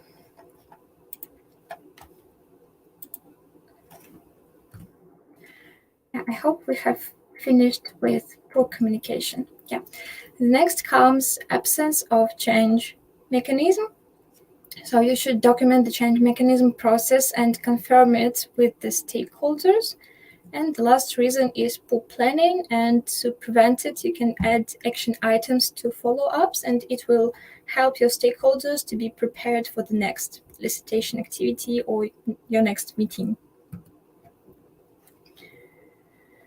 Finally, during discovery wrap-up, the final phase, based on collected requirements and created mock-ups, you can prepare BA's artifacts, and it's very important to prepare materials for the knowledge transfer. It will be really helpful for the whole team who work on the implementation phase to get the context and the scope faster and start working on the requirements, details, and specifications. At the main output of the discovery, you should prepare the scope of work document and get it approved by the client side. A mandatory part of the project scope will be prioritized feature list. Also, you'll take part in the creation of the project roadmap together with product owners, solution architects, the development team, and project managers. And you'll provide your estimates of the expected BA efforts required during the next project phase. The last group of suggested actions is not rocket science and is not as difficult as riding a bike in the picture. And this group includes usage of assumptions on different requirements levels to cope with unclear project scope. Then, to avoid missed requirements, you should trace your requirements and see dependencies between them. Also, you can set up a session to review the scope together with all the team, all the stakeholders. Poor communication can be prevented if all artifacts are reviewed together with stakeholders, and especially they should be signed off. If you still have no change mechanism procedure described, you should set up it and confirm with project management and the client side. And you can create at least a draft plan of the activities that should be done during implementation in the first term. It will help to prevent poor planning and help the next team to be ready for the implementation phase. At the end, I'd like to sum up some of my thoughts and share the lessons I've learned. The first lesson learned is take part to prepare for a discovery. The more you're prepared, the smoother discovery goes and you have less unexpected changes, extra work, etc. Also, I suggest you taking notes and getting approvals. I can't count how many times a follow-up email, recording of the meeting, or just a comment in the user story saved me from such arguments as, I haven't told that, we agreed on another solution, etc. I think you understand what I'm talking about. The third one is aligning stakeholders' expectations, and if they can't come to an agreement, you can help them find the stakeholder who has a power to make a decision. Also, you should keep informed all the involved stakeholders in case you've got any updates and requirements. Then, document and confirm assumptions.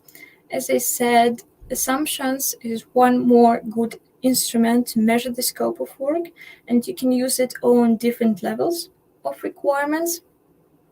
Next, you can set up change management process at the earliest stages, and after all my examples of the scope creep caused by unmanaged requirements changes, you should understand how important it is. You should remember about your area of responsibility and be very careful with your promises and don't commit to something you may not be able to do. If you're asked to add a new feature to the scope, you should not immediately say yes. And the last, conduct knowledge transfer. At the end of discovery, it will help the next team to get into the scope faster and use the best practices. And as I've said, with great power comes great responsibility, and you're partially responsible for the result of the first couple of sprints on the implementation phase. After I've shared my experience and thoughts with you, I hope you feel more confident, calm, and organized during discovery phase. On this positive note, I'm finishing my presentation and would like to say thank you all for attending. Now we can, I can stop sharing the screen and go back to the advices you've shared. Let me see if we have any advices.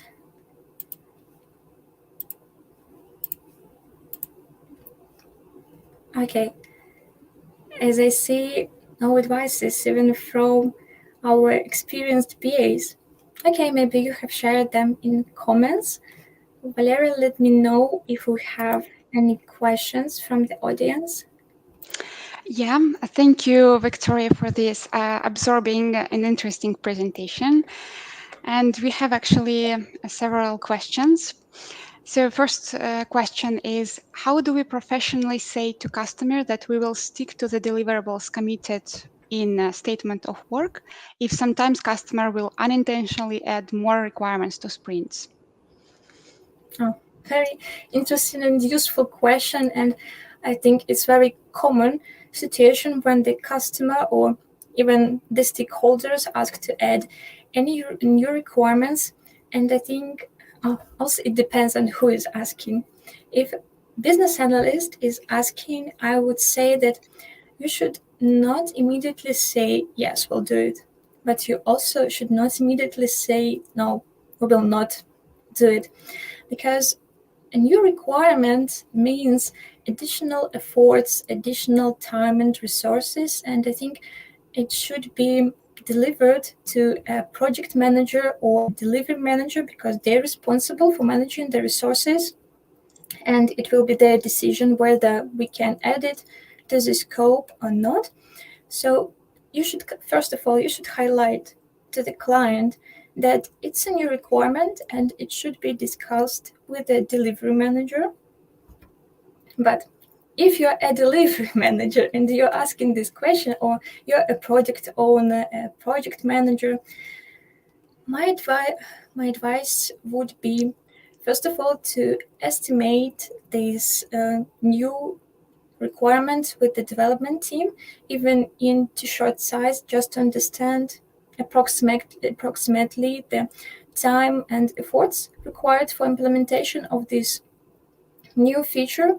Then you can prioritize it with the product owner, and if you see that it's really critical and it's a must go live of any phase, you can review the roadmap, you can review the scope with the product owner and discuss whether you can remove something from the existing scope and take this new feature instead of this one. That would be my recommendation, but I'm not a project manager. Maybe they have any other life hacks. Okay, thank you for sharing your thoughts. Another question. Many times discovery period is seen as not needed by the customer as he has given you the requirements in an Excel sheet, so beforehand. How do you motivate the customer to go ahead with discovery anyway? So after you review these requirements in a spreadsheet, you can discuss with the client that this list may be insufficient. There can be a lot of gaps in the processes, or your team has any other solution how this, for example, particular need can be covered, because client can have their own solution, but it can be not the best, and you have another suggestion. So you should promote the discovery phase, because it will help you to find the best solution, cover all the needs, or even develop your products in a much better way. And also it will help all the team to provide more accurate estimates, because as I said, in this spreadsheet there can be a lot of gaps, or even you cannot understand the scope of the project well, and it will not allow you to provide accurate estimates and define the scope of the project. Thank you. And we have one more question. What other effective tools we can use to run discovery sessions other than a PowerPoint presentation, for example? Discovery sessions. So, and PowerPoint. So I think maybe the author of this question means that PowerPoint is the way how we can show the results of the discovery, but you can have so during the discovery you can use a lot of elicitation techniques, such as I said, workshops, documents analysis. So, for example, one of the ways to show discovery's results is a document. Also, as you have mentioned, we can use PowerPoint. Why not to use Miro board to display any diagrams, or, for example, mind map to define the whole scope of the project? Yeah, I would suggest Miro or any other presentation tool. You can create diagrams in various of tools and just show them during your workshops to discuss whether it's sufficient or something should be added, whether there are any gaps in the diagram when you discuss any process, for example. Okay, thank you very much. Another question is, what techniques do you use to prioritize the list of features as a result of discovery? So when we have a list of features, I usually, first of all, we use Moscow techniques, so it's abbreviation. So you assess requirements as must, should, could, and would. And after you have estimated and assess these requirements with the usage of Moscow technique, then you should also define what requirements should be included into MVP scope. And that's one more technique, because even if some of the requirements are must, they can be must for they can be must for the version of product that will be implemented, for example, in a year. But first you should focus on the minimal viable product. So you should understand the key features, and maybe killer features that should be implemented first, and they should be prioritized with a high value. Okay, great, thank you. And we have quite a lot of questions, so I'll proceed with the next one. Do you use product vision board as an artifact to document the discovery output? Vision board. So we usually, as a business analyst, I took part in working on the roadmap but I'm not really sure which instruments project managers usually use to create such boards, because it's usually their responsibility to work on the roadmap and to manage it, to discuss it with the client.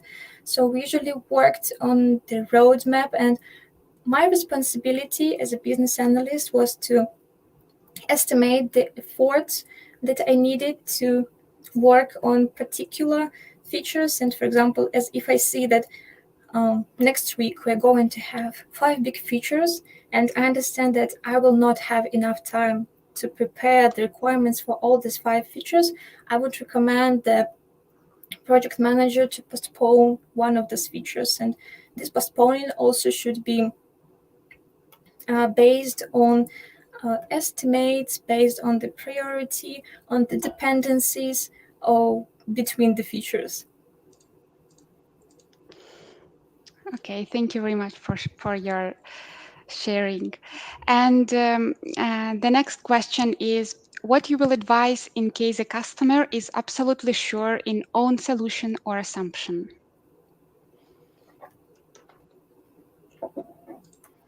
Mm-hmm. So as I understand, the customer doesn't want to take maybe your opinion, your point of view.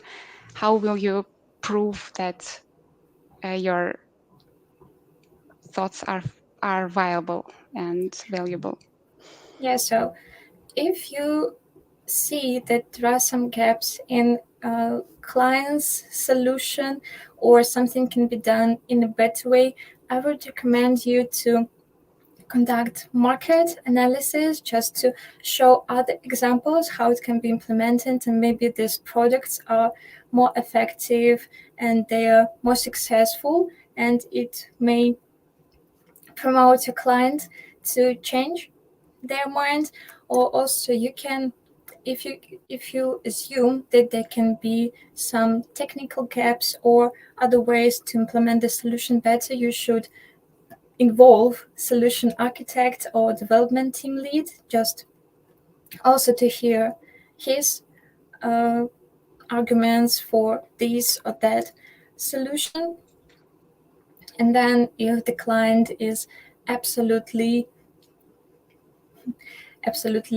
confident about its assumptions, first of all, you should document them to avoid the situation when then they change their mind or something happens on the project because of these assumptions. It will help you to avoid the situation when you are the root cause of the problem. So if you agree with clients' assumptions and you document it, you can proceed working and taking into account these assumptions. If you haven't coped with changing their mind, even after provided market analysis and discussion with all the technical experts. Okay, thank you very much. And I think the last question but for now is, how would you handle the case when the timelines of delivery that were agreed upon with product managers are not the ones that they communicate to senior management? The difference is significant and not feasible, the author says. So I'm not sure you as a BA have faced such situations, but maybe you can share your vision on it. So do I understand correctly that we have, for example, project managers which are communicating the estimates with the team, but at the same time, these project managers are communicating with senior management, and these estimates are very different, right? The timelines are different, yeah. And timelines. Okay, so as not a manager, as a BA, as a developer, or anyone from the development team, if you see that the timelines are really different and you will not be able, and it's not feasible to implement all the required scope in this particular time limits, you should highlight it as soon as possible. maybe not to the senior management directly, it's not a good practice, but you should communicate it with your responsible product manager. And after you communicated it, maybe it will be not your fault if you haven't coped to implement all these features in time, because you have communicated it, you have highlighted this risk, maybe you have even suggested any strategy to reduce this risk, to mitigate it. You have suggested how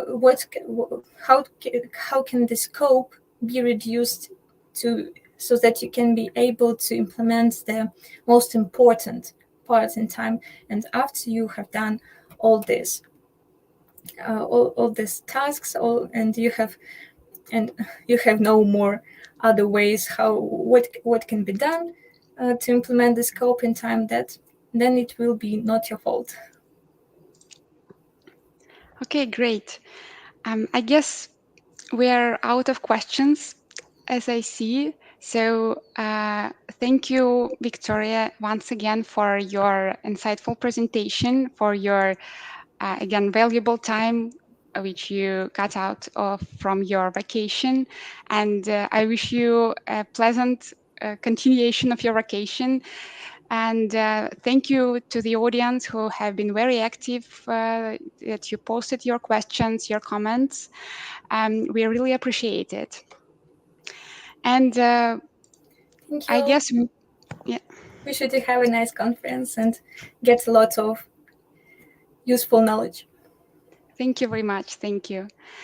And dear audience, I guess we will take a short break here until our next speaker. And our next speaker will be Irina Pirvan with the topic, how do we speak to developers? So please bear with us, stay with us, and enjoy our conference.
Hello everyone, my name is Yulia Timoshenko.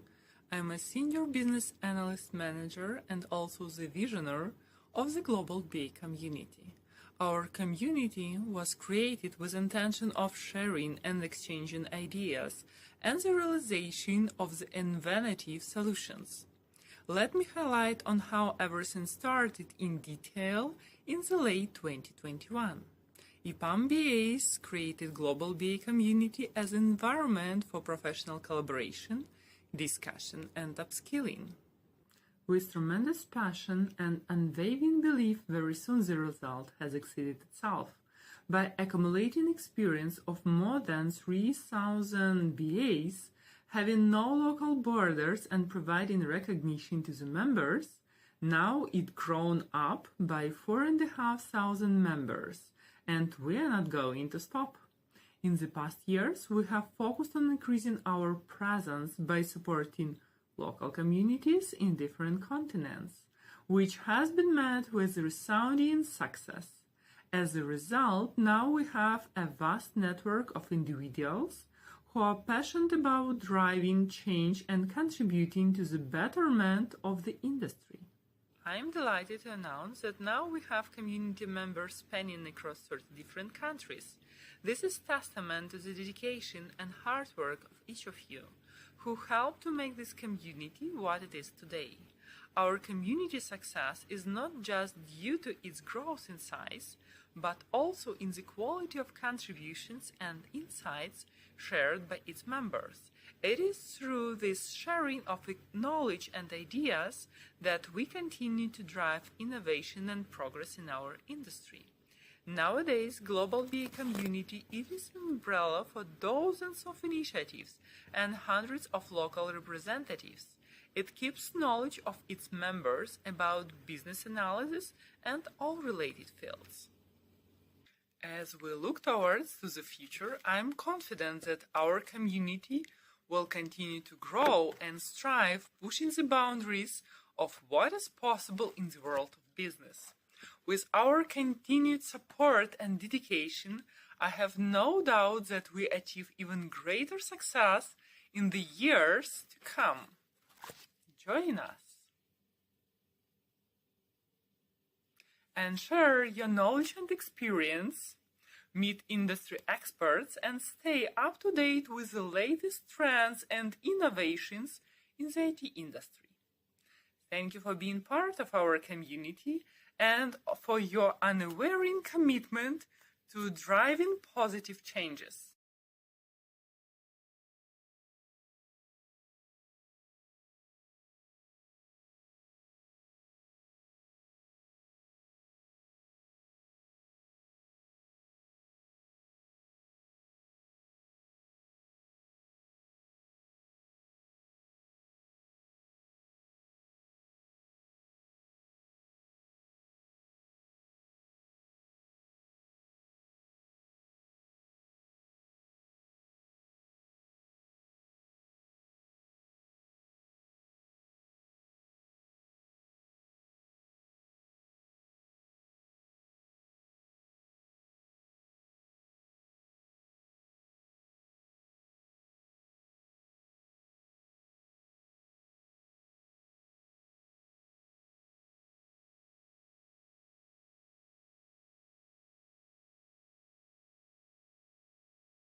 colleagues and guests. Welcome to Business Analysis Excellent Conference. Good morning, good afternoon, good evening to you, depending on the time of the day, because we're streaming all over the world today. And thank you for joining us recently or now. Maybe you stayed with us from our previous talks. So we are a global BA community, and we're conducting Business Analysis Excellence Conference, and we're happy to see you, all of you among us. Our next speaker is Irina Pervan with the talk, how do we speak to developers? So I would like to mention that our session is being recorded, and later, within the week after the conference, you will get the videos of the talks. Also, feel free to post your questions in the agenda page. So I would like to introduce our today's speakers. Hi, Irina. How are you Hi, doing? Alexandra. Hi, I'm good. Thank you. Are you ready? I'm ready. I'm a little bit nervous, but Don't yeah, I'm worry. also happy and looking forward to share this Yeah. topic. Thank you so much for joining us today. Irina is a lead business analyst. She is an expert and assessment committee head expert in EPAM. So Irina will be speaking about how we speak to developers. And as I know, you are based in Switzerland. Have you always lived in Switzerland before? So I'm originally from Romania, Bucharest. That's also where I started my work career. Then I moved for 9 months and I worked in Brussels for ING Belgium. So that's where I learned safe and agile, and it was a very interesting experience. Then moved back to Bucharest, and then 2 years and 3 months ago, I moved to Zurich with my family, so my husband and my 2 small children.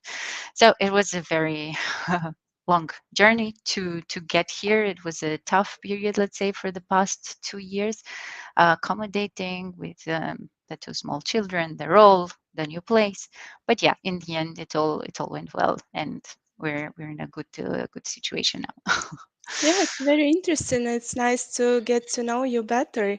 So we're ready for the talk. Yeah. Yeah, Thank you. Thank you very much, Alexandra, for the nice introduction. As I've already mentioned, I've started my career some time ago as initially as a developer. Then I went through the role of technical consultant, solution architect, business analyst, and product owner. And currently, I'm business analyst and Scrum Master. So I've had a various set of roles and a various set of companies. I worked for small companies, for service providing companies, and also internally for the current client, let's say, just one client, not project based, let's say. So I would like to go through these perspectives, let's say, the perspectives of interacting with developers and testers and technical people. My perspectives, actually. Then communicating requirements, some tips in doing this, and then being the middleman. And last but not least, showing how empathy helps in this communication. So first of all, about perspectives. Like, communication is a skill for everyone. It's not just for business analysts. It's for business analysts, project managers, team leaders, architects, developers. Anyone who's working in an IT project has to communicate. And sometimes it's challenging to talk to technical people, to developers, automation testers, technical architects, security people. So you have to find the right way, the right words to talk to these people, because they are more hands-on. They are more let's do things, like can do attitude, but not talking about it. So the greatest help for me in my experience, was probably my technical background, because I started as a developer and I learned the language and I learned how to do the translation. But anyway, I mean, all these people, in the end, they speak English. So yeah, it should be easy. Mainly the successful project solution is to have a very good communication between business and development. So this has to be sustained by a good business analyst, a good consultant, a good translator, if you wish, that is capable to make the right connection with both sides, that is able to translate development technical stuff towards business, and business words for developers who don't really care what the functionality in the end is. They just want to know what they need to do. So this skill of communicating and translating, it's something that you can train only in practice, experience by experience. Reading about it will not teach you how to act and behave in a certain situation. The skill is what you make of it and what you interpret of it. It will always go through your personal filter. I mean, it doesn't matter how many books you read about it, it's still how you bring flavor to it with your own personality. For me, for example, I'm always trying to have this like a funny type of conversation, even when we're doing analysis. I want to have a light atmosphere. I want people to enjoy being there and not having it just as a work function. So that's my trait, but you don't have to do it like that. You pass it through your own filter. So having that said, I would like to move on to my perspectives. So first of all, I started as a developer. So I was on the developer side, young developer working for a small consulting company, and I was developing a system for the accounting department of a client. So what I was expecting, that I would get clear description of their business needs, that there would be no open points in their description, their process whatsoever, and that they would have patience in explaining what they need and also patience in understanding my technical perspective. So I was thinking that they can tell me all the scenarios by themselves as they are working with these things every day. But surprise, I did not get that. So the client business analysts and stakeholders, they were not tech savvy. They didn't really understand the technical background, like what is happening in the background of the system. And my technical explanations weren't passing through. They didn't have the patience to understand. I was still in university. So facing direct business analysis coming from university when you don't barely know how to do these things, it was a pretty tough learning opportunity, because I kept trying to make them understand the technical part, but that they didn't care. Also, I got no clear descriptions of what the users needed, because they were just following their pattern and that's it. But each user had their own ways and their own directions, and in the end, they didn't have the patience to explain all this to me. They were thinking like, I'm going to read their mind and I'm going to implement whatever they need by reading their mind. So in the end, I had to guess the scenarios. We had to implement something. I was working as a developer on the project and doing the analysis and the UATs and everything. So in the end, we realized in the UAT that we had some analysis gaps and we had some features that were missed completely, and we had to do change requests and we had to redo certain parts, and we were working in a waterfall way, so everything was a little more tight, all tight connected. But in the end, it was a good experience, and it opened my eyes a little bit to how it is with the communicating with non-technical people. Further on, I moved to another role as a technical consultant. So here I was no longer a developer. I started working with developers. So I was no longer in charge of code, but I had to translate the code language to the business analysts, project managers, that I was being in charge in defining the technical specification that the developers will afterwards work on.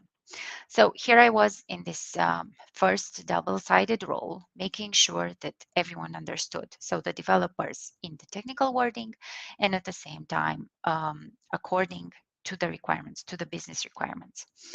So what really helped me in this first step, and I realized that it's a gain for me, that I was able to prove the developers that I'm a technical expert myself, that I know how to develop and I know how to read code and I understand what he's doing there.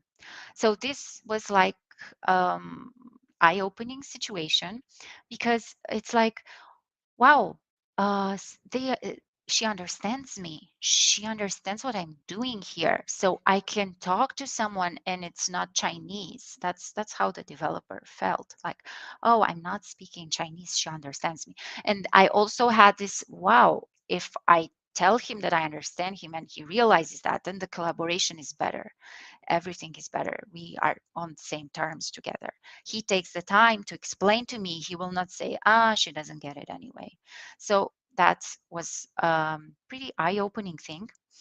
And also in this role, I had two types of collaborations with developers.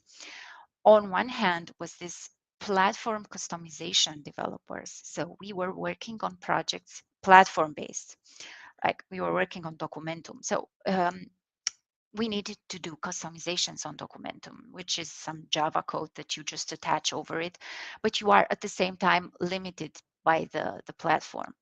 So these guys, they were happy to do it because it was project-based. We knew the client needs this, this, and this. So they have to implement it. They have to do it. Everything was nice and fun.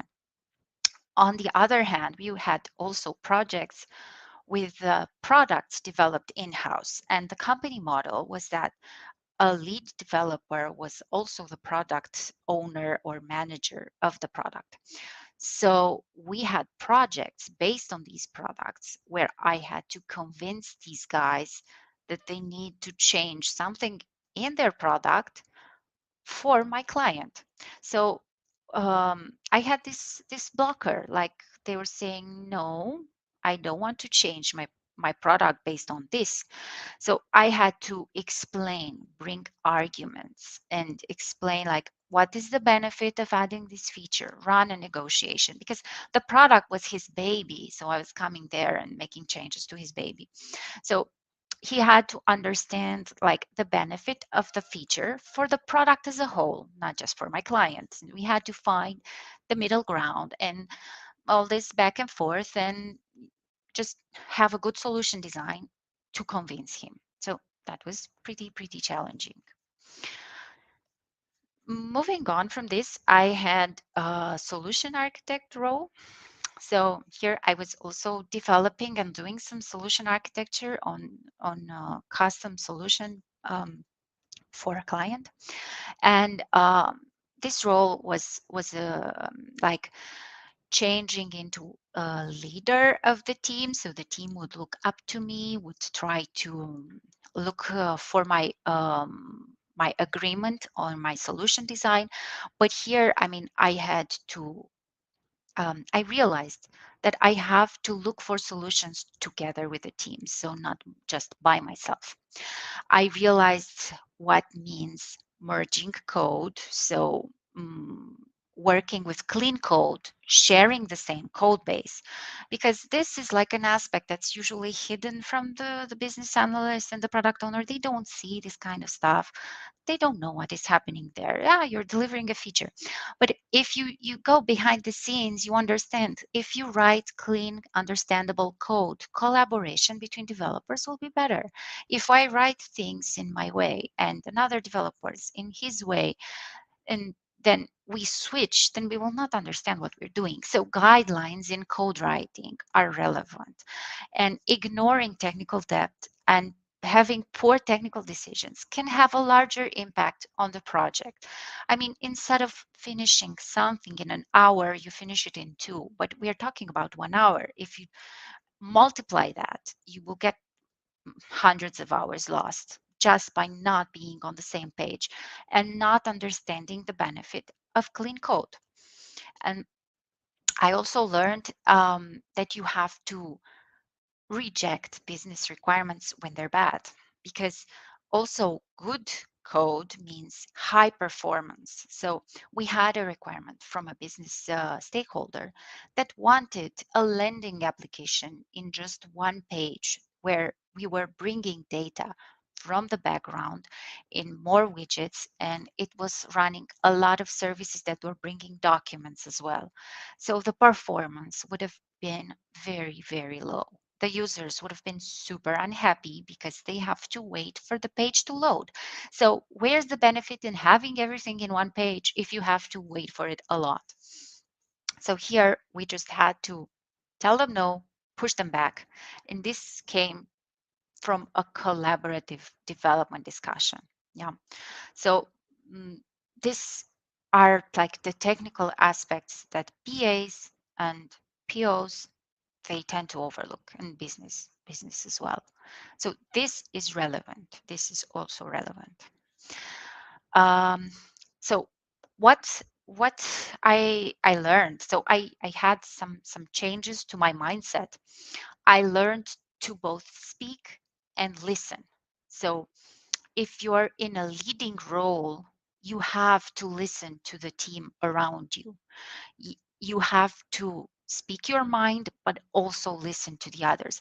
The more opinions there are, the more chances of not missing something out. So even if you have an edge case, a scenario that is very not likely to happen or completely not likely to happen, it's better to say it out loud, to speak it, to have it written, to see it, to visualize it.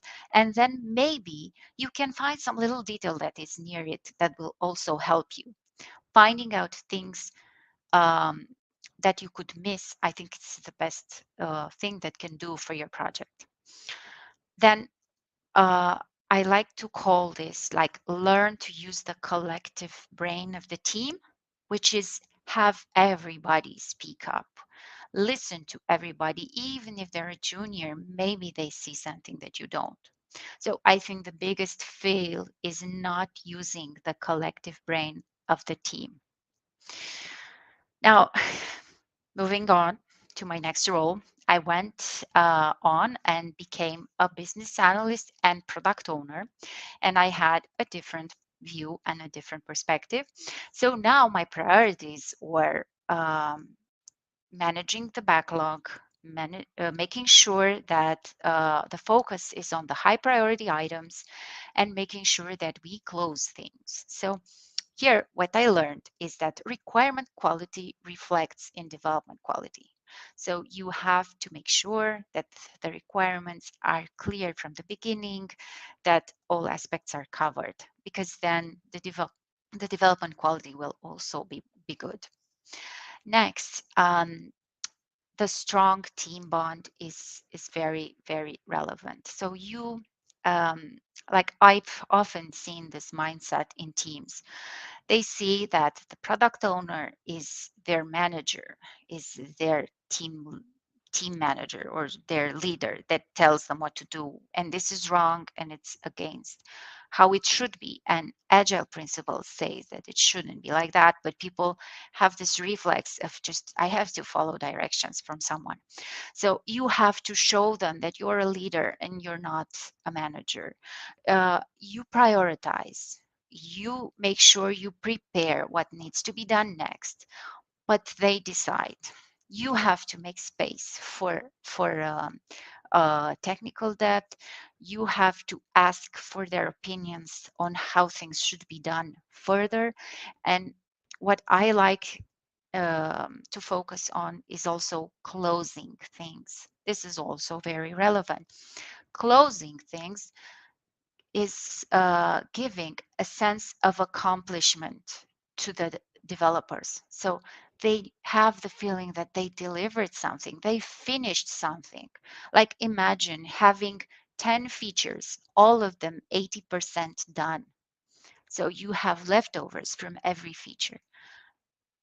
Then your feeling of accomplishment is not there. You cannot strike them down. They're still open. There's still something pending. So I like to close what we start. Close what we start makes also a good feeling in the team members. So it's not just about following the principles or whatever. It's the feeling of accomplishment. Further on, I moved on from this role and I went to become a business analyst and a scrum master. And I added here also or parent because coincidentally, this phase in my life came at the same period with my kids being at communication stage. So no longer baby mode. So I could not help not see the similarities because we're talking about respect towards people in the end. So developers, team members, children, they're all people. So respect towards people. So I made like this parallel, let's say, focus on quality and equality. So equality is super, super important. Since I have 2 kids, I always have to buy donuts multiple of 2. Yeah, because um, you can't buy just one. You will fight. You have to not make any differences. Yeah, not make differences because like one is smaller and one is older. No, they have to be treated the same. So junior developer, senior developer, they have to be treated the same. You cannot disregard what the more junior says. Then also they have to they have to have the chances to work on similar things. So if you notice that only one guy is picking up the interesting stuff and the others are not, try to balance this, because then you will get an imbalance in the team. Like someone will feel like he's always doing the trash work, and that's not nice. Yeah, there's always trash work in projects. Yeah. Good. Then further on, you need to nurture the team growth and development. So you have to allow for them to practice, to learn, to repeat, to adjust efforts. So this is more like from a Scrum Master perspective. We had to work on our sizing, on how we do things. So this is also something that in time you get better on.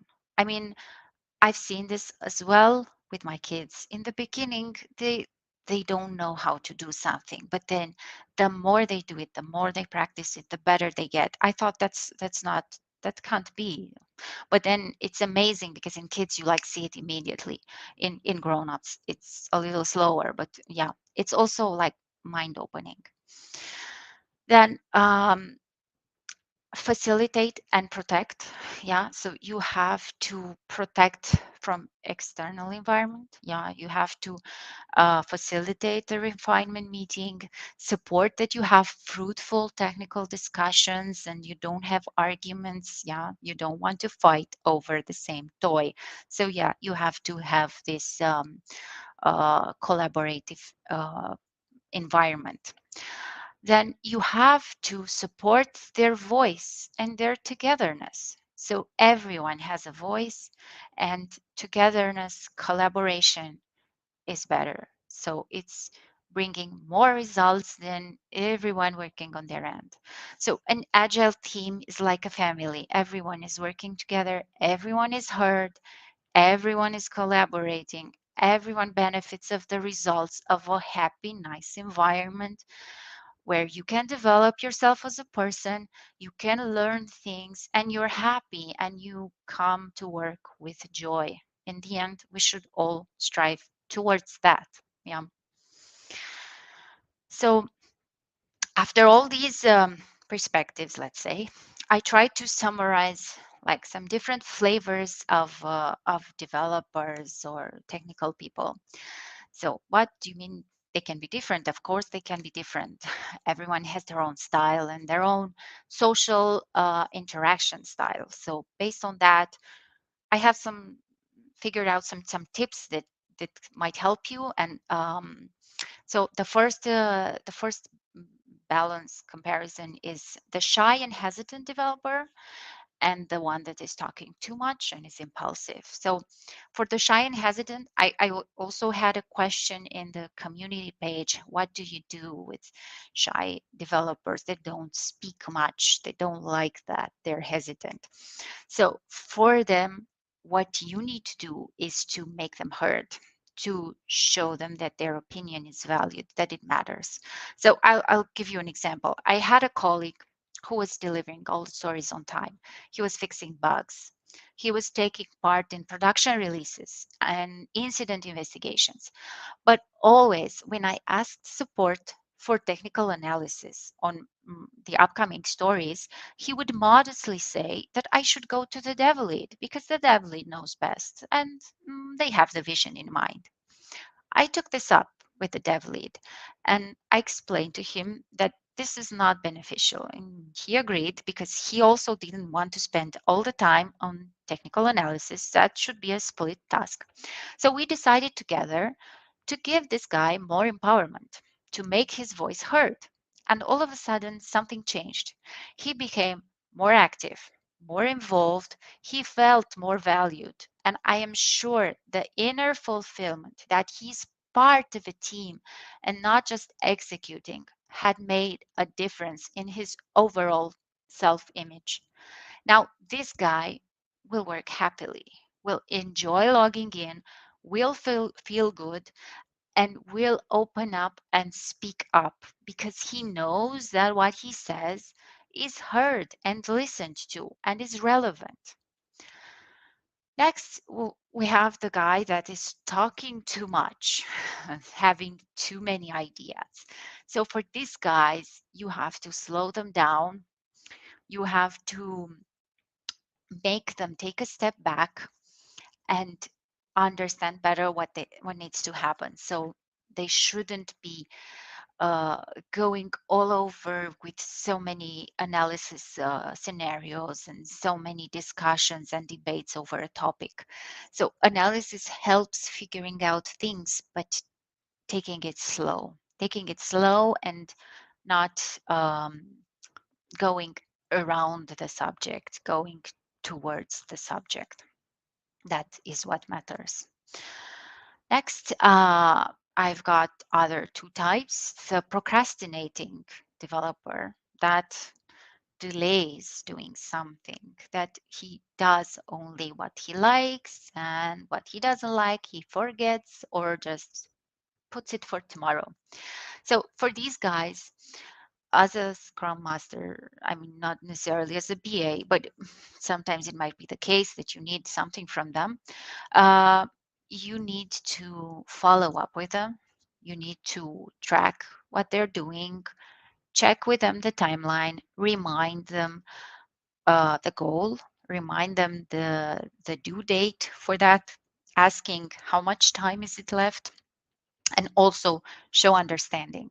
Explain to them, I know this is hard. I know this is an unpleasant thing to do. I know you would prefer to do more interesting tasks, but someone's got to do it. So we have to get over it. And the sooner we get over it, then the better, because we have this result and this result. Yeah. So that's one thing. And for the guys that are overdoing, these guys as well, you have to slow them down. So I have a colleague of mine who we decided in grooming we will split this story because it's too large. We split it in 3 stories. Each of them has its own sizing, all nice and well. We start the sprint, and this colleague of mine, he starts the first story and actually does the other 2 inside the first one because he thought it's better that way. So I'm not going to say it's a bad thing. It happens. I mean, yeah, it's fine. He did it. He did it well in the end. But we had a reason for splitting it, so that it's just, let's stick to the process. It's better if you deliver small chunks, then they're tested and you find bugs faster and everything. So yeah, that's one thing. Next, there are the guys who always say yes and the guys who always say no. The guys who always say yes will rush to do everything, and then the second day you realize that what they just implemented is not needed anymore. So these guys, you have to keep in touch with them and discuss with them and make sure that everything is clear before they start. And the guys that always say no, these guys, they need to be presented like, what are the reasons why we are asking you to do this? Because um, they need to know the goal that needs to be achieved. So maybe it's not their job to do that, when that thing for which they say no, but it's good and it's important to for their help. Their help is needed. Their help is required. Yeah. So here again, don't avoid the guys that always say no and go to the guys that always say yes, because then you will end up with a situation where only one person is doing the analysis and the others are working unbothered. So you want to always keep it balanced. Now, moving on to communicating requirements. I try to collect some tips on that, what I found like being super relevant.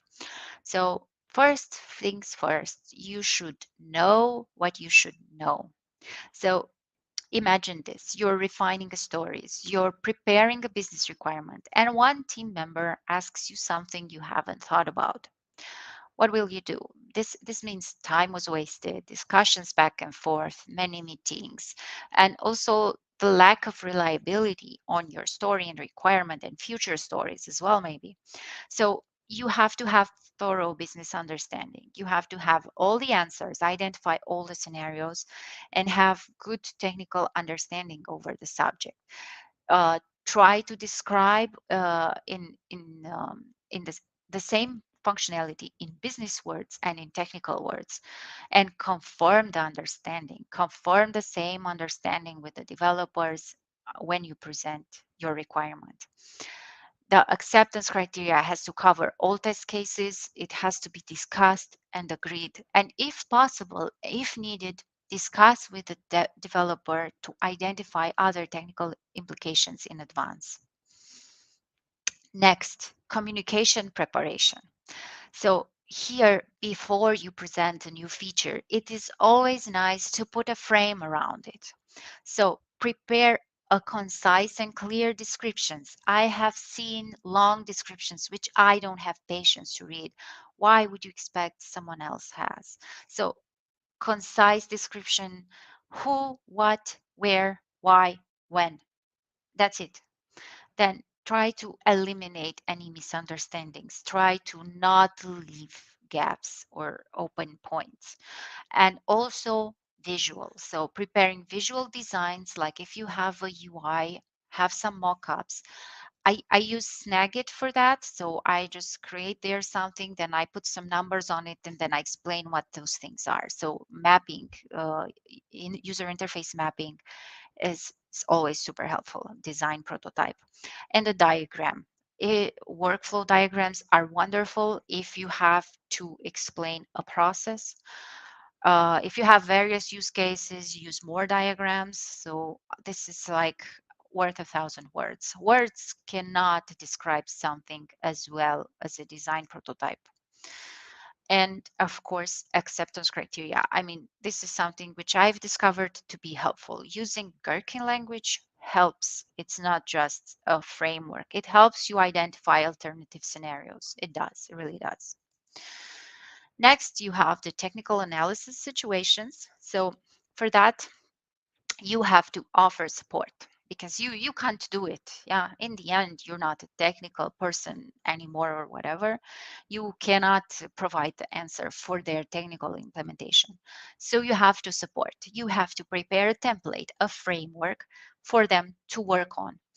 They have to know like in detail and that the wording is understood across the team. If your requirement is opening a new window, explain what the new window is. A new tab, a new pop-up, what is it? So yeah, that's relevant, like being on point. So for this, I have this nice use case, which I've been through. So I had these links with callback parameters. Yeah, some technical stuff, which I had to do. That's me trying to push it to refined items. And it was pretty hard because, yeah, it was technical. So I asked for a developer. I said, hey, can you come and help me to push these things into refined items? He's like, no, it's not my job. It's technical analysis, but it's analysis. You have to do it. Yeah, but I don't know how. I cannot do it. It's too technical for me.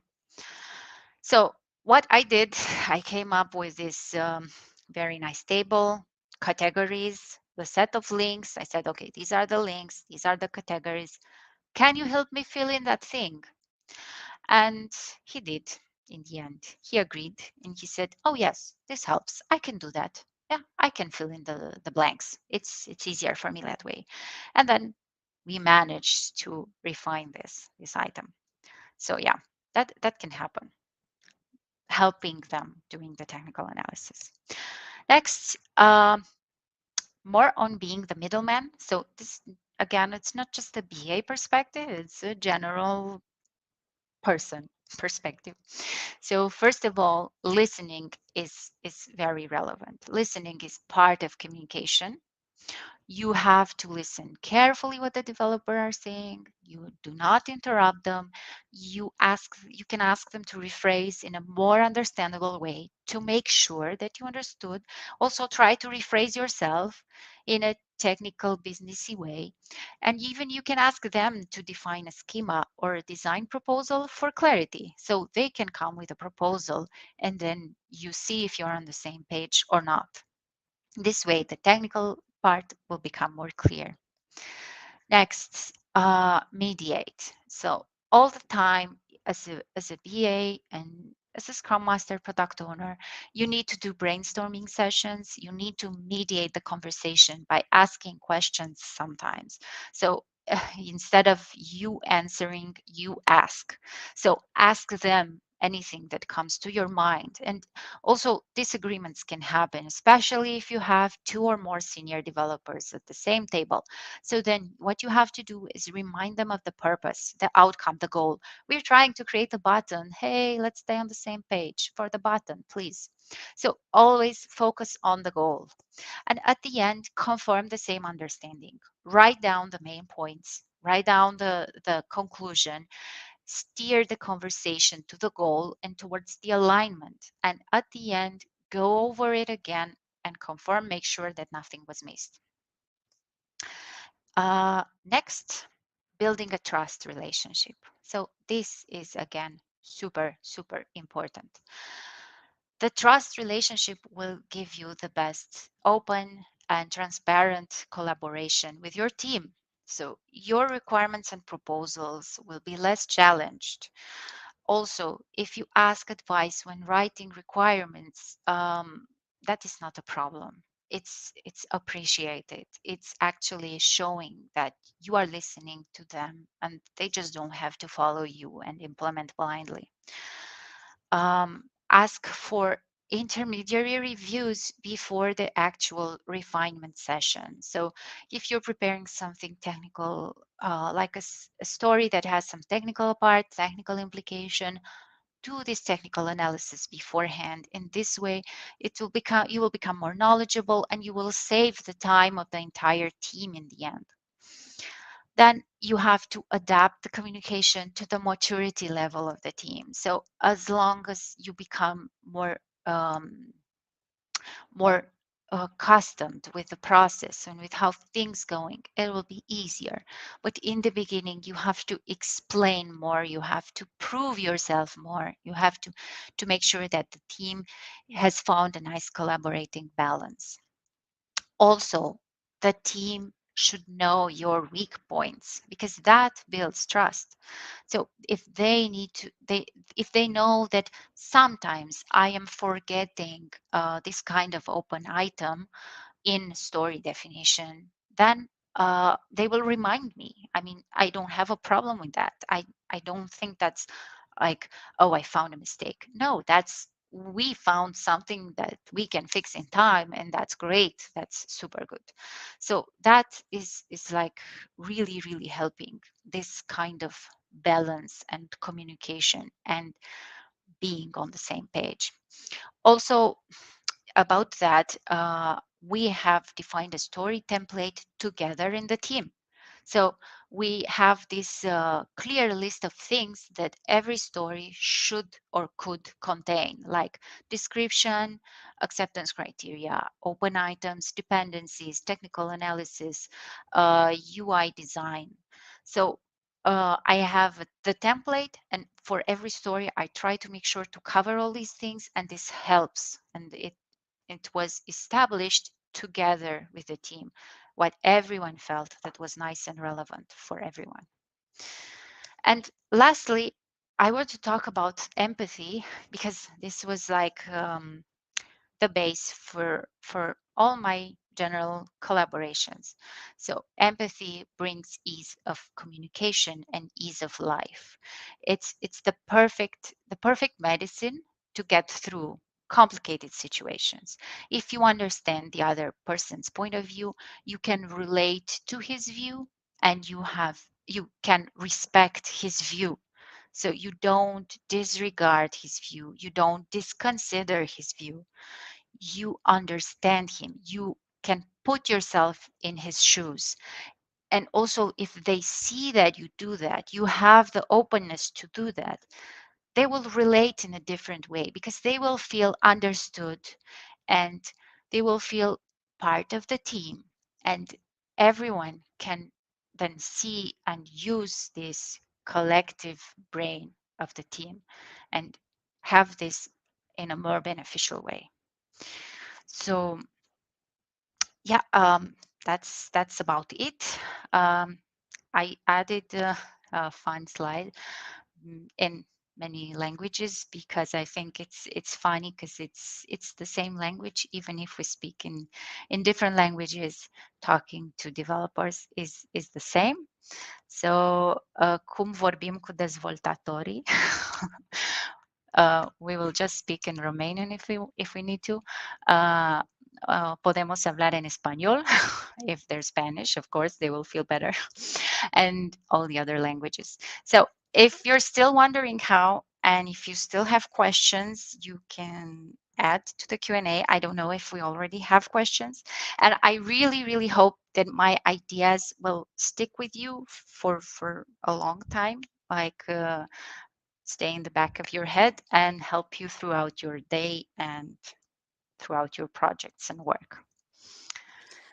Yes, Irina, we've got a lot of questions, and I would like to thank you for this brilliant, really brilliant and informative presentation.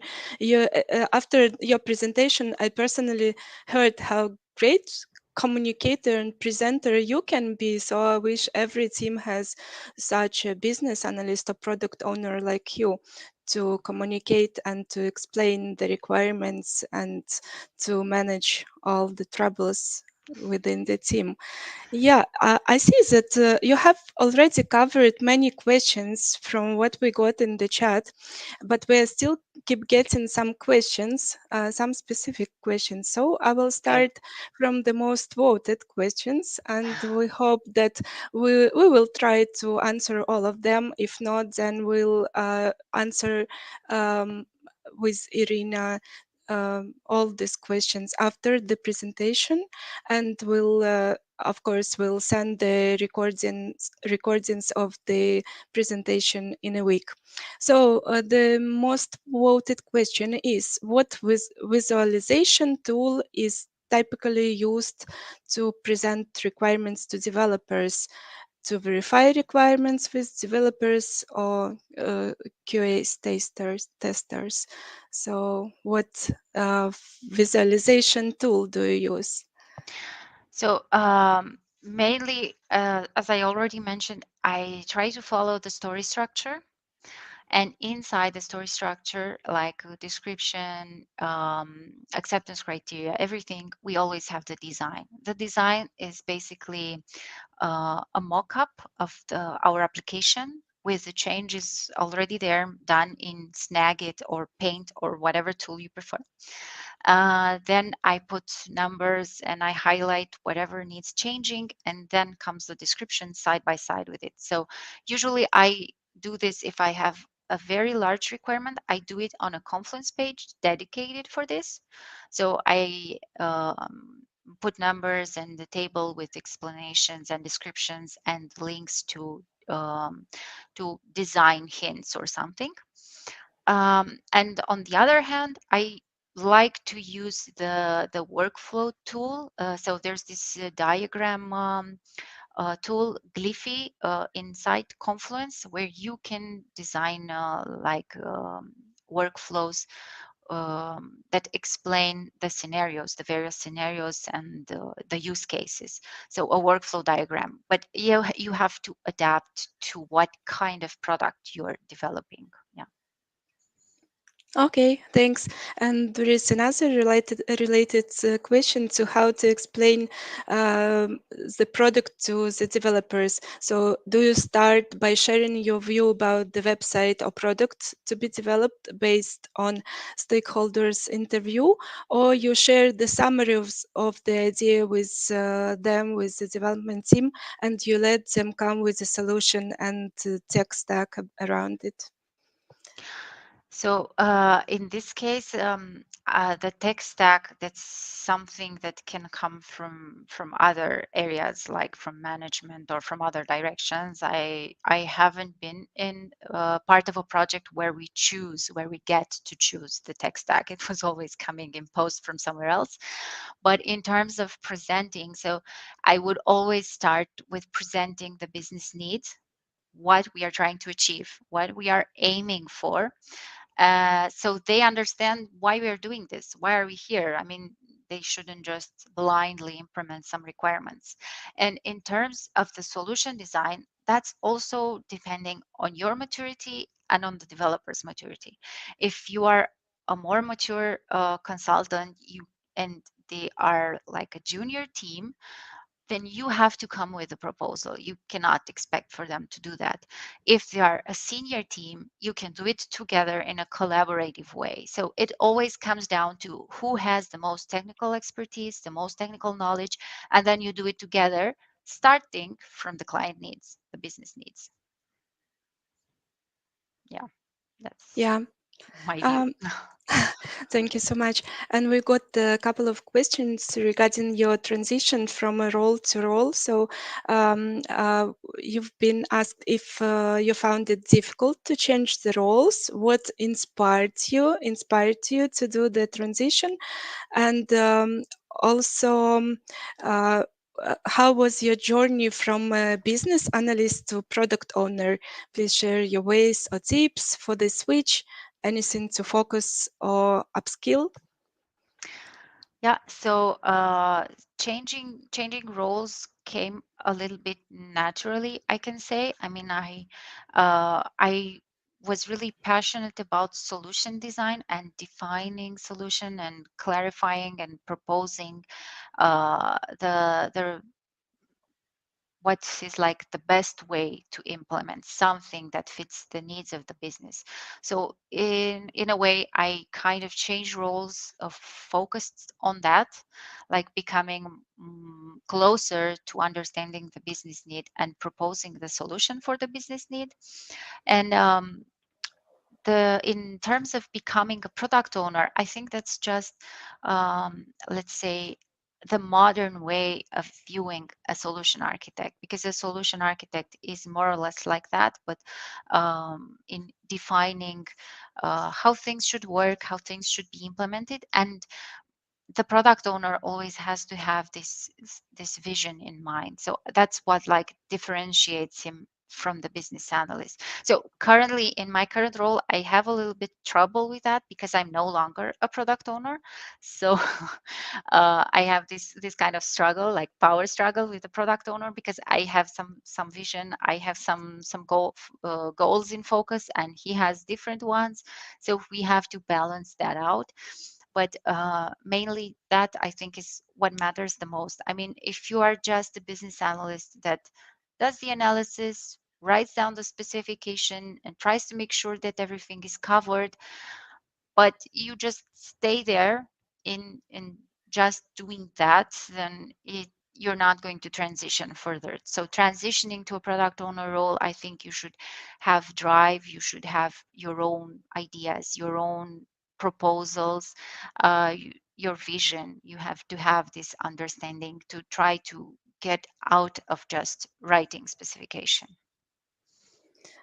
Could you give an example why you have just said that the business analyst and product owner are staying on different sides, like have different goals? So now you're not on the side of product owner. There is another person on the project, as I understand. Yes. Yeah.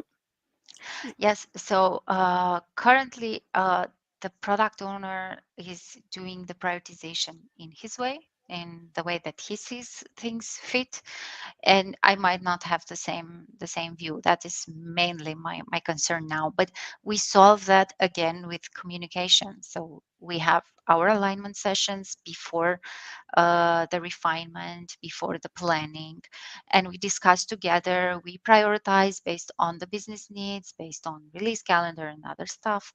So we try to get these things cleared. Like if I see something that is relevant from the developers to be done with a higher priority, I will tell him and I will speak up, and I will not just follow his priorities. Yeah. So good communication is a must to resolve any issues between Yes. the stakeholders and team members. Yeah. Yes. Good communication and a good team spirit overall. That helps. I mean, if you feel that you can speak freely in the team, then it's all easier for everyone. Yeah. Can you change your team spirit? Could you influence them to be more positive and communicative? I try to do that. I mean, I try to keep our meetings always in a fun way, like you don't hate yourself for being there. So try to make things in a light way, like break the people that are upset and change their mood, and try to be a collaborative, friendly environment. Yeah. Yeah, so we're jumping to another question, and you've been asked how to work with developers who are not talkative. Yeah, You have it's to kind of make them. people. You have to make them. So you have to first talk more for them, and you have to discuss and try to understand them, have one-to-ones with them, and try to get their perspective better, and try to become friends in a way, like work friends, because you're on the same team. So even, I mean, I worked with teams that are all over the world. I worked for a company for 3 years. I have never met my developer team, so I've never seen them physically, face to face. Only remote, only in calls. We didn't even do so many video calls, but we were feeling like friends because we had this good communication and good collaboration. And the example with the shy developers, one of these guys. So we really managed to do really great things and be a great team, even if we were distributed. Yeah, thanks. It's very important. And Katerina Rozankova is asking you, could you please kindly share the strangest experience with dev teams and maybe curious or funny experience? So I have one, but it's not mine. As I was preparing for this presentation, I was talking to my fellow BA colleagues, and one of them, she told me a story about a developer who went into a meeting with a business. They had no BA, they had no middleman, so just developer and business. And the developer got so angry at the business that he took off his shoe and he threw it. So things can get physical if you don't level conversations, if you don't make things like in a peaceful way. Yeah. I think Yeah. that's the craziest one. But yeah, from my personal experience, I don't think I have some that is like so out of the ordinary. It's like just regular day-to-day work. Yeah. Exactly.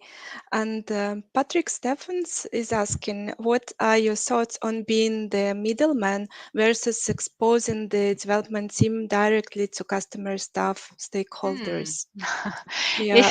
It's exactly that. So, I mean, it depends on the guys. So here, there's another parallel which I didn't cover. So there are some developers who have the business talk in them, so they can talk to business. So these guys, you can just throw them out there. You can let them discuss by themselves and then align with them later. But there are these guys who cannot do it by themselves, so you have to do it together with them. So it all depends on the personality of them. Also, it's always critical to align and be on the same page. So if you send them alone to these discussions, you have to align and get their knowledge and get what they did after the session, so you don't get outside of the subject, so you don't remain in the dark. Yeah. Thank you for your opinion. And maybe the last question, we'll have 1 minute to answer. How much a business analyst should worry about explaining things technically to engineering team? Where is the threshold not to enter into tech lead or architect area? But for you, because you have been transferred from the developer side, so maybe you understand better the technical side. But for BAs asking who don't have this technical experience, should we worry about how to explain it technically to the development team? So yeah, there is a thin line. So in the beginning, when you're just getting familiar with the topic, you shouldn't do that. You shouldn't assume that you know the solution, and you shouldn't propose technical solution, because that will not be taken in a good positive way. It will be like you're going over them and you have no experience about it. You first have to gain that experience, like work in the project, ask for advice, ask as much as you want, and then you will learn the features. You will learn what the tool can do, the technology can do, and further on, later on, you will be able to do it yourself. But first, there's this learning phase that you have to go through. Yeah, thank you so much. We're getting out of time, and I would say big thank you, Irina, for this wonderful presentation, and for all our attendees of the conference. Please stay with us, because we'll be having the full day of talks today. So the next speaker is Alena Tishko with the talk BA Against Developers, One Mutual Goal. So one similar topic, and it would be nice to have you all on the talk. Thank you, Irina, so much, and we'll be sending the recordings soon. Please have a great day. Thank you so much. Thank Enjoy you very your time. much, Alexandra. Thank you. Bye Thanks, bye. everyone. Bye.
Hello, everybody.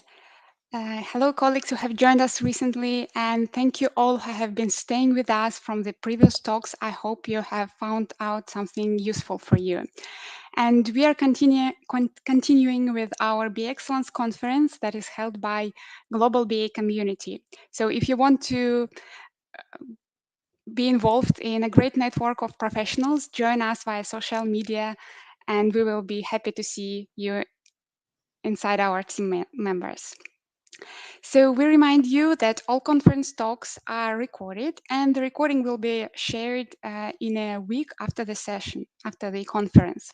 So during the next talk, you can leave your questions as always, and at the end of the presentation, our speaker will answer them. And please welcome our next speaker. It is Alona Tishko with the topic BA and Devs, One Mutual Goal. So a small introduction of Alona. Alona is a senior business analyst, certified in SAP Commerce Cloud and as a professional product owner. She has plenty of experience working with different international development teams, covering all roles and levels inside the team. Apart from that, Alona is good in arranging various events and groups of people in achieving the same goal. Also, Alona has a beloved cat that recently gave birth to several kittens. So, hi, Alona, how are you? How is your day going so far?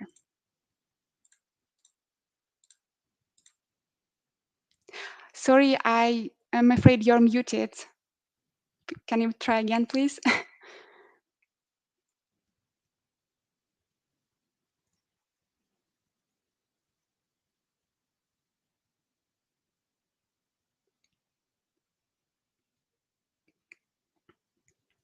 Yeah, Alona, can you please find the unmute button at the bottom of your screen? Yeah.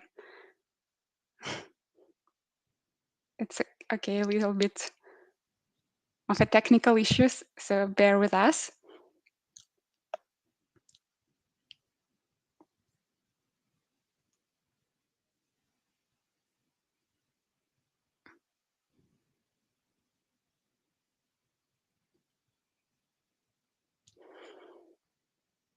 So while Alona is trying to unmute herself, I'll post the links to our social media in the chat, and please feel free to join us, to join our great community and participate in its live.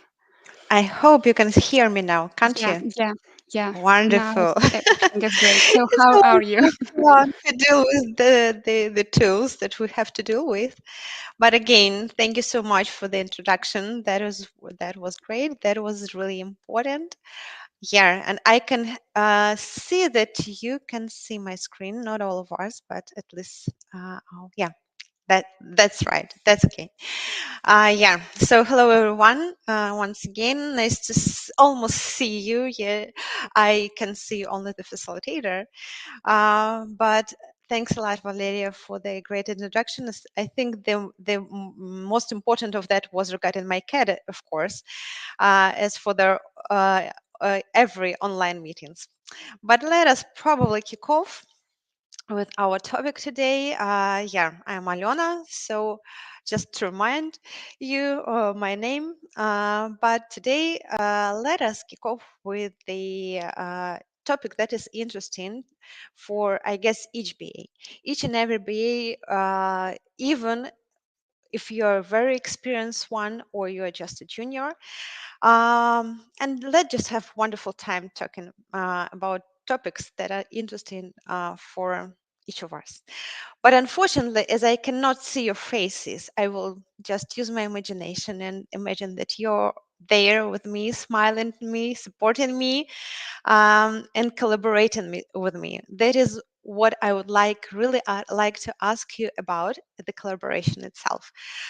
So you do have your chats there, and sometimes during the presentation, I will ask for your ideas regarding this or that topics, and I would appreciate if you can leave some ideas of yours, so we can even collaborate now during our online conversation. So please do that if it is convenient, and Valeria will help us, of course. And let us kick off. Our topic is regarding collaboration, as I said already. And while I was thinking on that, I imagine and probably understood that we are SBAs are kind of balancers. We need to balance between the stakeholders from one hand and the team from the other one. Um, I see that there is a little discrepancy in time while I am showing to myself and how you see it. But anyway, let's proceed. Yeah, we need to kind of balance. We need to please our stakeholders. We need to make them happy during our conversation, during our production time, during our releases, etc., during our investigations as well.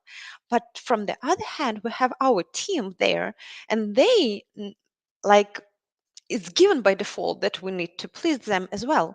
They need to be happy with our documentation, with our user stories, etc., with the way how we collaborate with them. But if from our stakeholder side, we have all the tools, all the techniques at our hand, we have racing matrix, we have communication plans, we have negotiation trainings on our side, expectation management, power interest grid, everything that we train, we learn how to manage that. But when we're talking regarding the team, I'm I'm not sure about yourself. I'm just telling about myself. I didn't have a lot of trainings of how should I collaborate with team itself. What should I do when I meet the difficulties there? It's just, given by default that all the BAs every time they just probably born with understanding how to deal with team. And that's why we are a kind of talented by default in this collaboration. But for BA, it's really hard to balance, and we are afraid of stepping aside because we feel that if we step aside, we make a mistake, we can fall in our BA role unless we have a solid background. If we have a solid background, we do not any way or any more afraid of falling. So let us try to gain some opinions or experience of mine, how I gained that solid background and how I still proceeding gain it every day. So our agenda will be really simple today. I will share with you some sad experience of mine that I had in my BA practice while dealing with the team. We will talk about the ideal world where BA and developers live wonderfully together. And also we'll talk regarding some tips and tricks from my expertise that probably will help you a little bit, or at least you can understand that somebody as a BA do mistakes sometime and feel irritated or sad due to this or that. And afterwards, of course, question times for any question. Please don't ask very difficult questions. I'm still just a BA. So let's probably start. We will start with the experience, sad experience of mine. Once upon a time, I've got a new feature. I was a really young BA who just started the work, and I understood that though the feature itself wasn't really hard, still it required some BA work from my side, but developers were busy. They were almost at the release time, a difficult release. Everybody were on fire. I couldn't get a word from developers because they just didn't have time to spare with me on something new. They're busy with the current feature. So what I did, I just spoke with the stakeholders. Very wise, very experienced, and I gained their approval, elaborated the stories I had ready to refinement, and I hope to the development backlog. And time of refinement came. And what has happened? How do you think? I prepared the stories, refined them with the team, and team declined them. Were very angry. They said very many unpleasant words because, as they said, the main concept of the entire new functionality was wrong.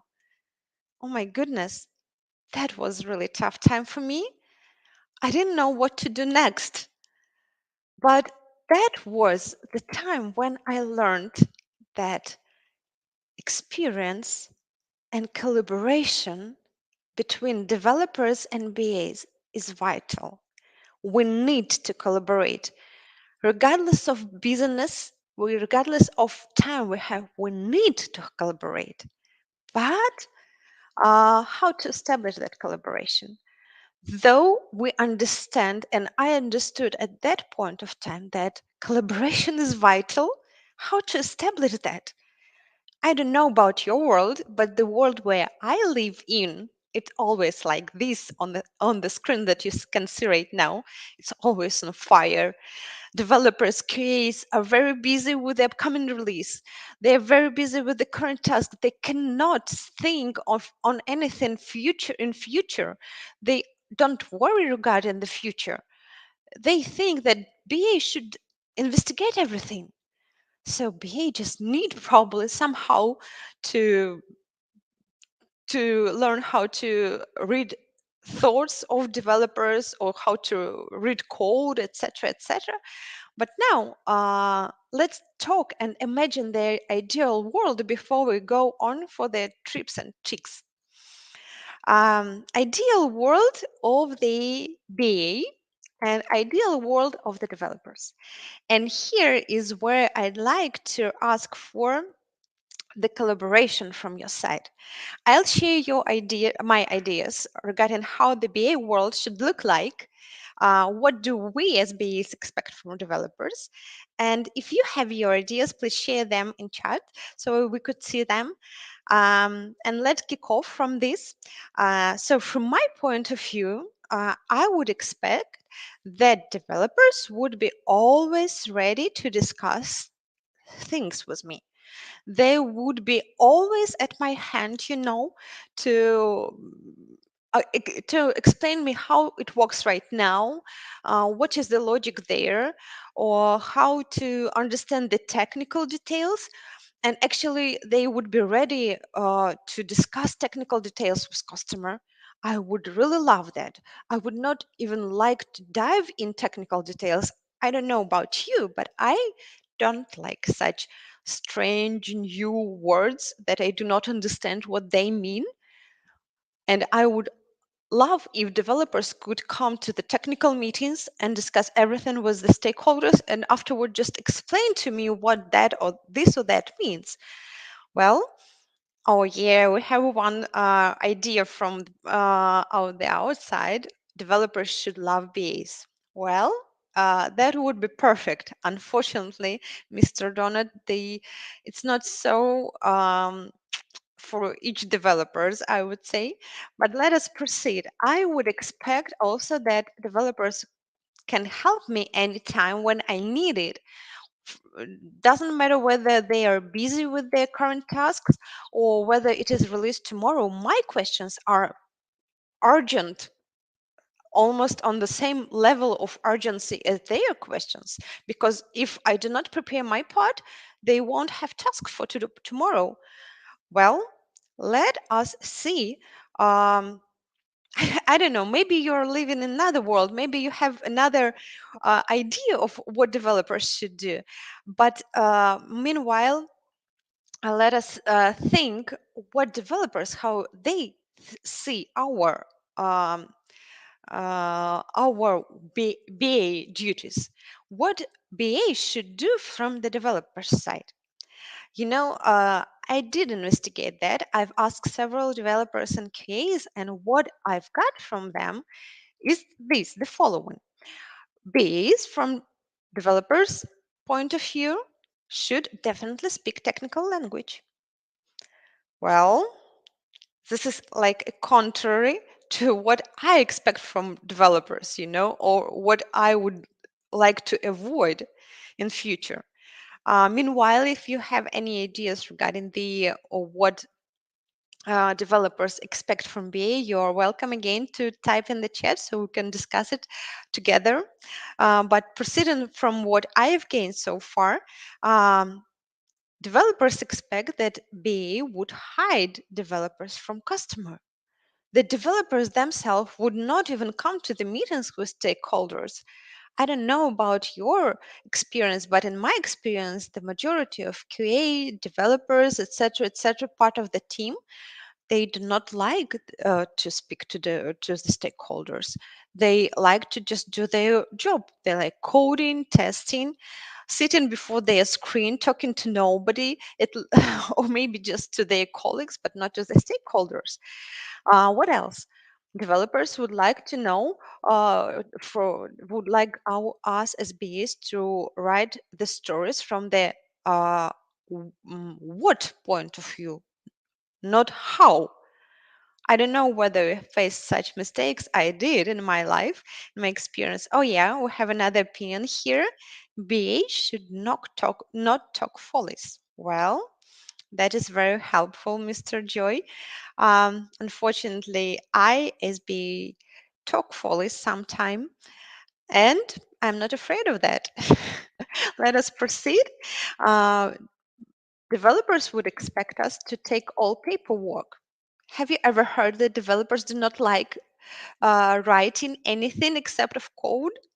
If they need to write a user guide, they are always like, oh no, I don't want to do that. Why BA cannot write that? I will correct, but BA, please try to write yourself. Well, and developers would like to have easy to follow documentation. That is something that I think we can work on as BAs. Um, it's not so difficult, I guess.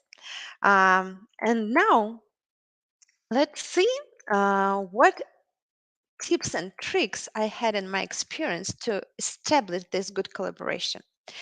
This will be a UI example that easy for understanding. I think many of you have faced something similar in your life and your BA experience. But let us see. Uh, Once upon a time again, we had a very easy story, I'd say, rather ordinary one, when we had to manage and a kind of redesign the menu. Um, there would be just little changes. Um, Everything that my team wanted from me, as from BA side, they asked just list the items that should be mentioned there, the words itself, what should be there in the menu, and we will do the rest of work. Well, that is easy enough. I did complete that task, complete that task rather well, and provided the list of items, boys, babies, etc. This and that should be there. I like such user stories, just mentioning what should be there. But later on, while I was facing with and working with another team and had the similar task there, provided the similar level of fidelity in my user story, uh, team came to me with the questions. What about the divider? Should be there a divider? Divider? Can you even see the divider there? Well, I did not see that. The other question was, what about shadow? What about overlay? Should be there overlay or shadow? Overlay. Do you see there an overlay? What is the overlay? Well, I did not know what that. Oh yeah, Mr. Joe, you're there. I would say having fun with me. Yeah, I did not know what the overlay is, but I had to learn. Well, next time when I provided this user story, I had to mention all that stuff. And my user stories or my BA task looks like find 10 differences between the state now and to be state. I played that game all the time from that time on. But next time, when in another team, I faced the same level of task, and I did provide all the overlays, all the shadows, everything that was at my hand to see on comparing is this and to be states. They asked me, why you mentioned this to me? Why are you doing this story so long? We are just mentioning everything that we know already. We know how the shadow should look like. We know that there should be an overlay, etc., etc. We do not want to read such long stories and be busy with that forever. Oh my goodness. Can you expect that? Oh yeah, thank you, Mr. Donut. You know what I'm talking about. That's wonderful. Um, you know, I've learned something from that time on. When we are changing the teams, when we are changing the projects, when we are even probably inside one project moving from team to team, we need as BAs to know how to listen.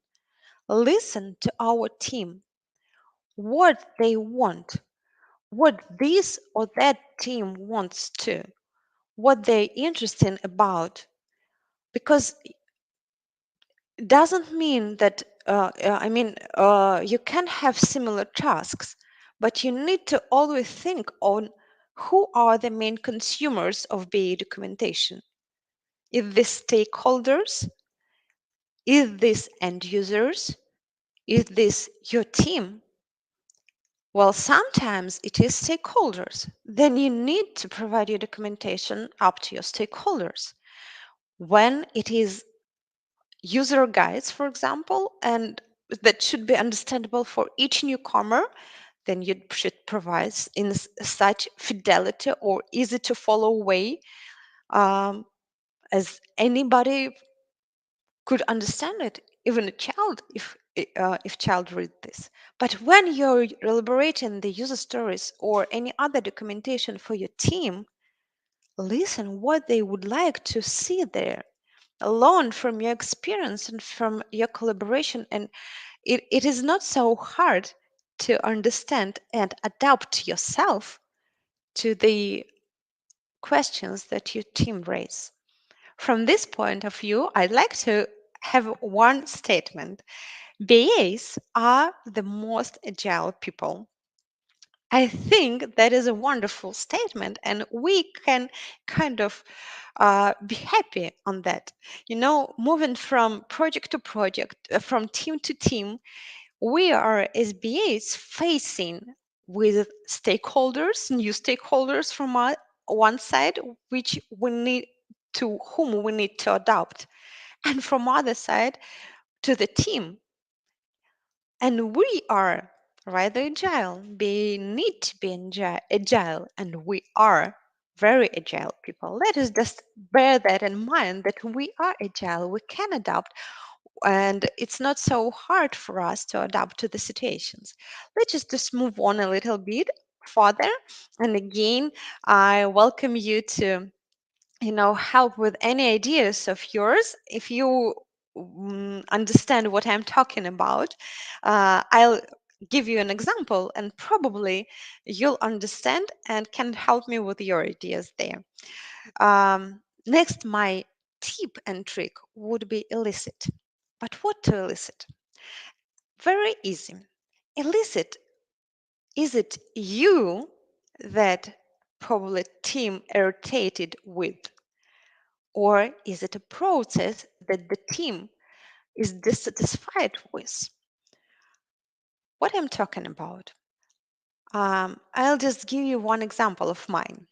Once on one of the project, I had a DM who was talking and saying something like this. He said, we really need to make stories less detailed because BAs are the bottleneck for our progress right now. Nice statement, isn't it? BAs are the bottleneck for the progress. But isn't it so? Or is it really so, better to say?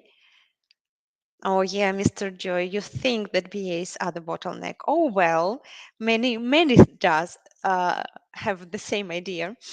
Well, but you know, we elicited and asked as BAs, is the detailed user story is a problem, or the uncertain requirements from the stakeholders at the time when they give us the requirements? Oh yes, said DM. The stakeholders never manage to communicate their wishes on time. Well, then probably let's think on the process and maybe rearrange some meetings or do something so we could gain the requirements on time so that BAs would not be a bottleneck anymore. And we did.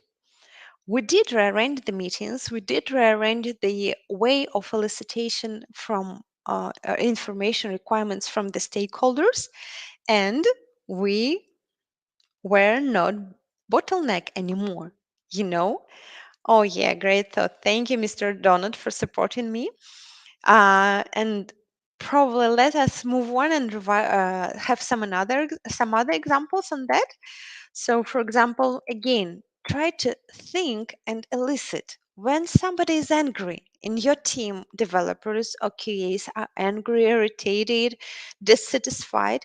Is it your skills that they dissatisfied with, or some unclarity or time consuming, or anything else? Another example of mine would be like this. I had a way of writing user stories again in my junior BA age, let's say like that, when one story or one acceptance criteria refers to another one, to simplify my BA world. And I did a story like this. Result of AC1, result of AC2, and that is it, and so on and so on. And my case, oh yeah, thank you, Mr. Donut, you did the same. I'm not alone in my world. Case came to me very angry with really cross words saying, we do not understand a thing. What are you talking here about in this story? This refers to that, and this refers to that, and we cannot find ends here. Well, they were irritated, but were they irritated with me as a person, as a BA, or with the story? It's really hard to change personality, but it's easy to change a document. And I did change a document. Further on, I just avoided these references as much as possible, and my user stories became better. And my QAs and developers did not need to spend more time or much time on understanding what was there in the user story. Oh yeah, I see, and you'll see right now the Mr. Joy supporting me in every sentence. Wonderful user story. Well, Mr. Joy, I've learned. I listened and I understood that the problem is not in me, but in the way I did the story. Well, that helps because I did change the story and that helped. Let us proceed with the idea of elicitation. Uh, Try to understand another idea from me. Are people in team, developers, QAs, whoever, are they irritated with you as a person, even if they are irritated, if they unhappy, if they do not want to speak with you on a polite manner, whatever, are they irritated with you as a person, or they are probably fatigued of battles?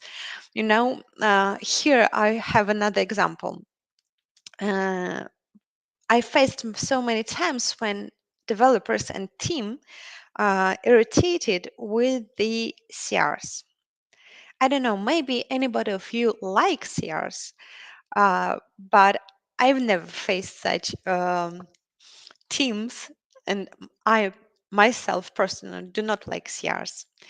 But the idea is here that even I, as BA, can manage to bring to team only one CR among 10 that stakeholders wanted to do, though it's me who bring CR to the team.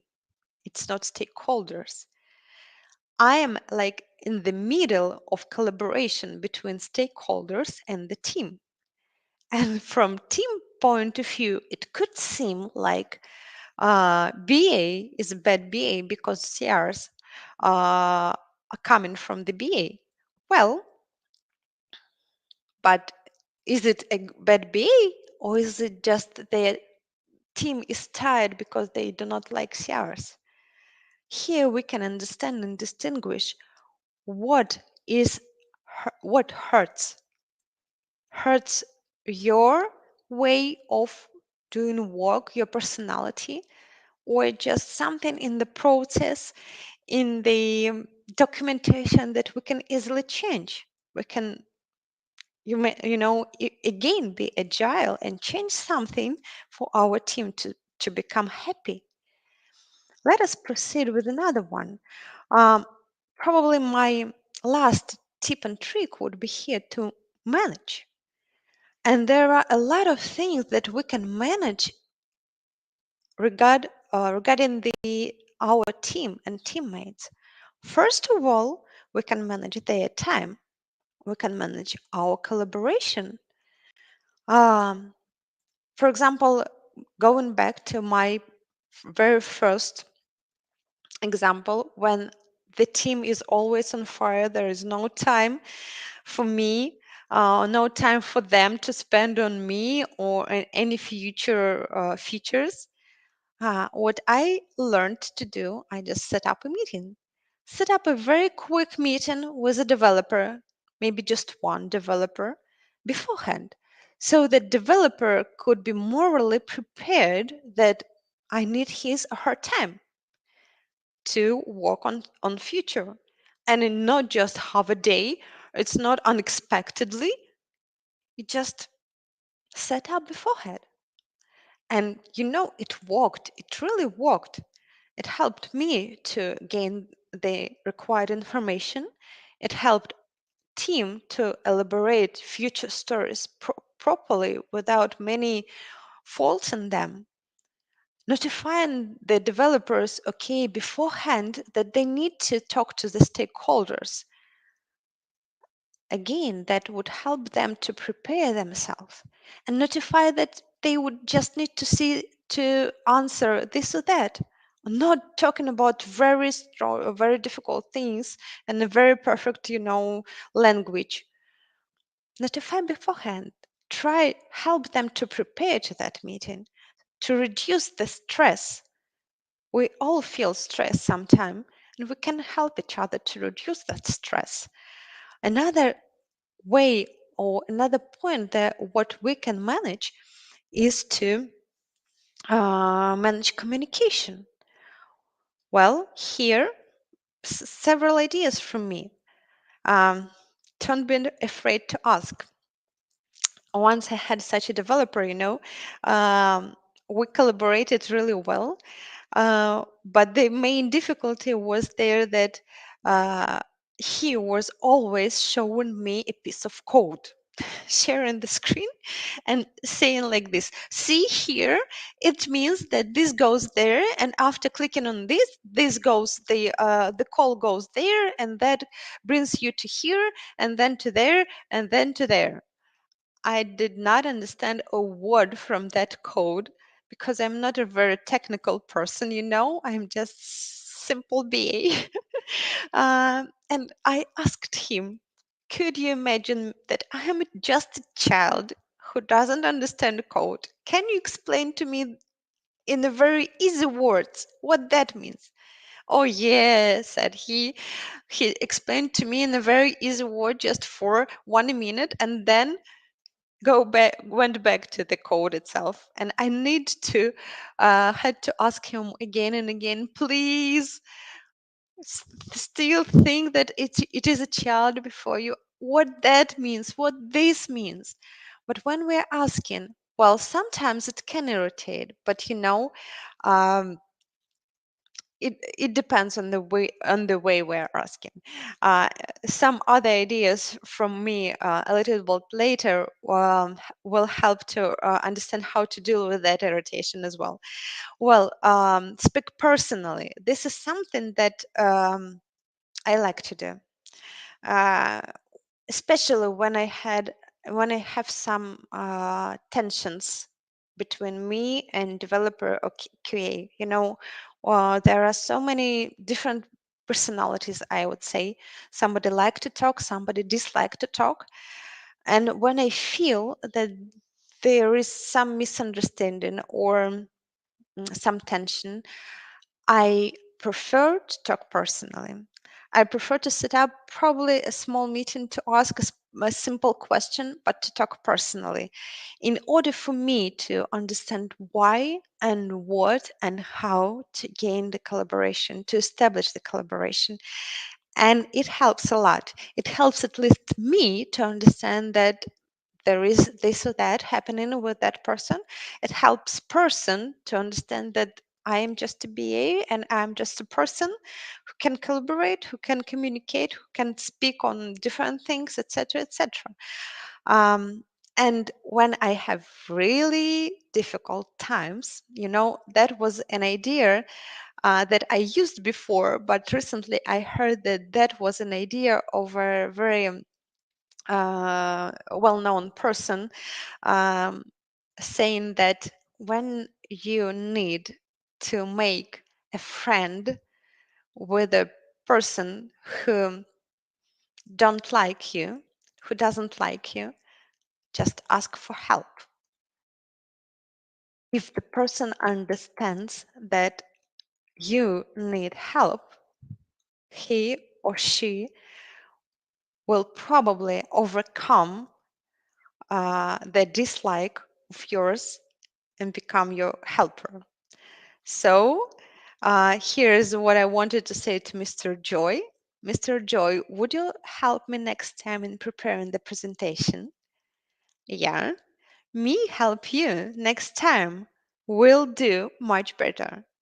You see, it's already we. When you have a very difficult relationships with somebody, either this developer, okay, try to think when and how this person can help you, in which way, and ask for that help. That would help you to overcome some barriers between you and the person. Appreciate. That goes to don't be afraid to ask and to all other points. When somebody helps you, when somebody answers you, when somebody accepts your meeting, etc., etc., don't forget to appreciate. Don't forget to say thank you. That helps. That helped me with this and that. And don't afraid on don't hide yourself from saying thank you before the entire team, and if it is possible before the stakeholders. It really helps when we hear pleasant words towards us. It helps anybody to when they hear thank you from our side to them, and especially among other people. My idea here is just to think of one next step you can do to overcome a barrier between you and a developer or a QA, or to make your relationships better, smoother, etc., etc. One next step. Don't try to overcome a mountain, but try to just make a step. That is easy. Yeah, Mr. Donald, thanks. One step we can think about. and it will bring us at least to the experience of ours. We can at least see whether it works, or we need to think about the next step or another step, or learn from the wrong step that we had in our practice. Well, recollecting all that we heard in these 30 minutes, listen, elicit, and manage. And that doesn't go to the stakeholders, to the requirements, it goes to our team and our teammates. One thing that I always bear in my mind when I think on my team, when we have some difficult times, when we are irritated, doesn't matter with what we are irritated or with whom. I'm thinking that we have one mutual goal. We are not trying to overcome each other to win the battle between one another. We are having mutual goal, and that goal is our happy customer, the quality product, and the successful team. Well, I would say that it's not so hard when you trying to concentrate not on the problem and strict words, but trying to look a little bit further on our mutual goal. When we have some mutual goals, we can help each other to make next steps. We can help each other to forget about some difficulties and to concentrate on our future, to be proactive, to be happy, to make quality product and be successful. And yeah, thank you, Mr. Joy. It's not 3 goals. It's not different goals, I would say. It's one goal. Because when our customer is happy, when we release quality product, we understand that our team is successful. And we congratulate with each other with this. We can be happy ourselves, not just our customer, you know. And that is it. That is it, what I wanted to share with you from my experience today. And now let's see whether you have any questions. Oh yeah, thank you, Mr. Joy. You'd like to work with me on my next project. That's helpful. Even if Mr. Joy does not smile that much today, you know, people who do not smile doesn't mean that they do not like you, that they do not want to collaborate with you further on. That just mean that probably there is something you still do not know about that person, but you still can collaborate really wonderfully. Yeah, Valeria, your time. Thank you. Thank you very much, Alena, for this fascinating, inspiring talk. It was really interesting to hear your practical cases from your experience. And we actually have a question maybe from the other part of these barricades. So the question is, how do you deal with the difficult stakeholders during requirement solicitation, and how would you suggest to involve or encourage them to work on the requirements document? I guess stakeholders can be considered customers and dev team as well. So please share your thoughts on these questions.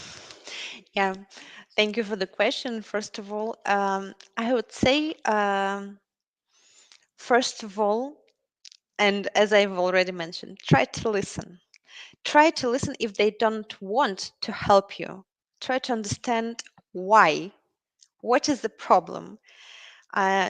In many times, I understood that they just do not want do not know how to start, do not know what is the first step to start. And the second problem was they do not have time to start on helping with you, collaborating with you.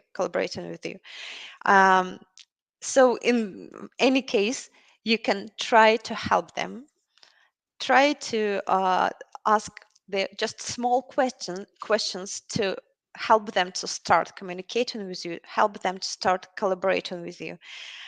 Even if you ask a very difficult question, it's hard to answer. But if you ask just small questions, step by step, it always brings a kind of relief to person. Because if it is just a small, easy question, and he or she answered well, they already feel better because they've answered something, then can try another one and another one. So when I have difficult stakeholders as well as difficult teammates, I first of all try to understand what is the difficulty itself, why it is so difficult for them to collaborate with me. Is it just me? Is it just probably the idea, or the task is too big? And very often the task is too big.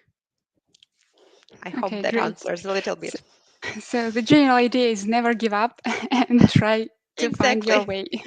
Yeah. Okay, great, thank you. So let's move on to the next question. Was there a situation when you used all the known techniques and tricks you just described, but didn't succeed in communication with the dev team anyway? Um, if I say no, never, I would lie, of course. You cannot predict, or one cannot predict all the difficulties that can come to us. And each time we have a difficulty, we can be still happy because we will learn how to overcome it. Or, as again, many people say, we will learn at least several ways which do not work in overcoming this or that difficulty.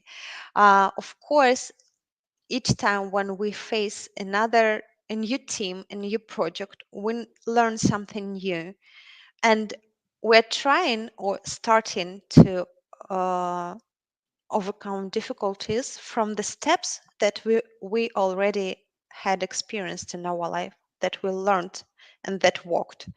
But when you had made all the steps that you've done before and they do not work, then you try to elicit and understand what then I can do that I've never done before. And I do believe that there are always a lot of helpers, because again, you're trying to not just to overcome, but ask and elicit what hurts, why it hurts, what bring that barrier between you and team. You will probably see a very simple idea that blocks you from establishing a very good communication. Okay, great, thanks. I also had a similar question regarding the fact that you have named so many tricks and tips and techniques. So I wanted to ask whether you have mastered this art of communication with the dev team and you can handle any kind of issue. But as I understand from your answer, there are still some areas to grow into, Of right? course. If you Yeah. think that you are already wise enough, then probably tomorrow or even today you are at risk to fall. So we always learn, and it always helps us to understand that we are not the experts. We still need to learn, and we learn each day in every step. Yeah, I agree with you. So thank you for sharing. Next question. In your experience, how close to the ideal BA world you also described in one of the slides you got? So was there any time when it was just Never. definitely like, Yeah, thank you. Never. I understood, and I understand that my ideal world from BA point of view, as well as the ideal world from the development point of view, never real. That is why probably it is ideal world. But we are living in our world, and we actually build our world ourselves. And that is why it takes us time, it takes us efforts and takes our, wisdom, knowledge, and collaboration between us within team and with stakeholders to build an ideal world, not just from BA's point of view, but from everybody's point of view. That's why we need to speak. We need to understand what are the expectations and try to provide our expectations so we can finally understand what we can build and where we need to forget about our expectations and just to try to meet their expectations first, and maybe then our expectations will be met. Okay, thank you very much. So let's move on to the next question we have from our audience. How would you deal with a weird dev teammate who requires very technical knowledge from your side, almost to be in architecture? Yeah, that is a very,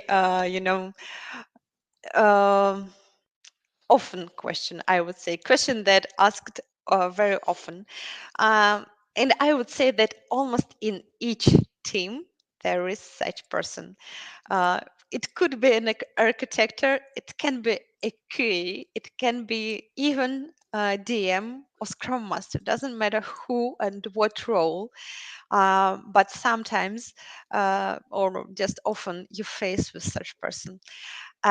First of all, the trick from my side was that I've learned some very, how to say, frequently used words that this person uses. And sometimes when I collaborate with such a person, I can use these words saying, oh, this, let's go back to my example. This layout should be like this and like that. Another point, I just recall one thing which I faced with UI, collaboration with UI guys. I understood that there is a difference between margins, and I forgot another word right now, but never mind. I've learned what margins are, and going back to the question, I just try to use these words that I've learned, and I learned them intentionally, especially to like um, to promote myself between this person or before this person, to make him or her understand that first of all, I'd like to learn, but probably I'm not so talented person to learn everything at one time, but at least saying, well, this layout or this margin, blah blah blah blah blah, can you help me with what that, can you please remind me what the name of this is that? Oh yeah, thank you so much.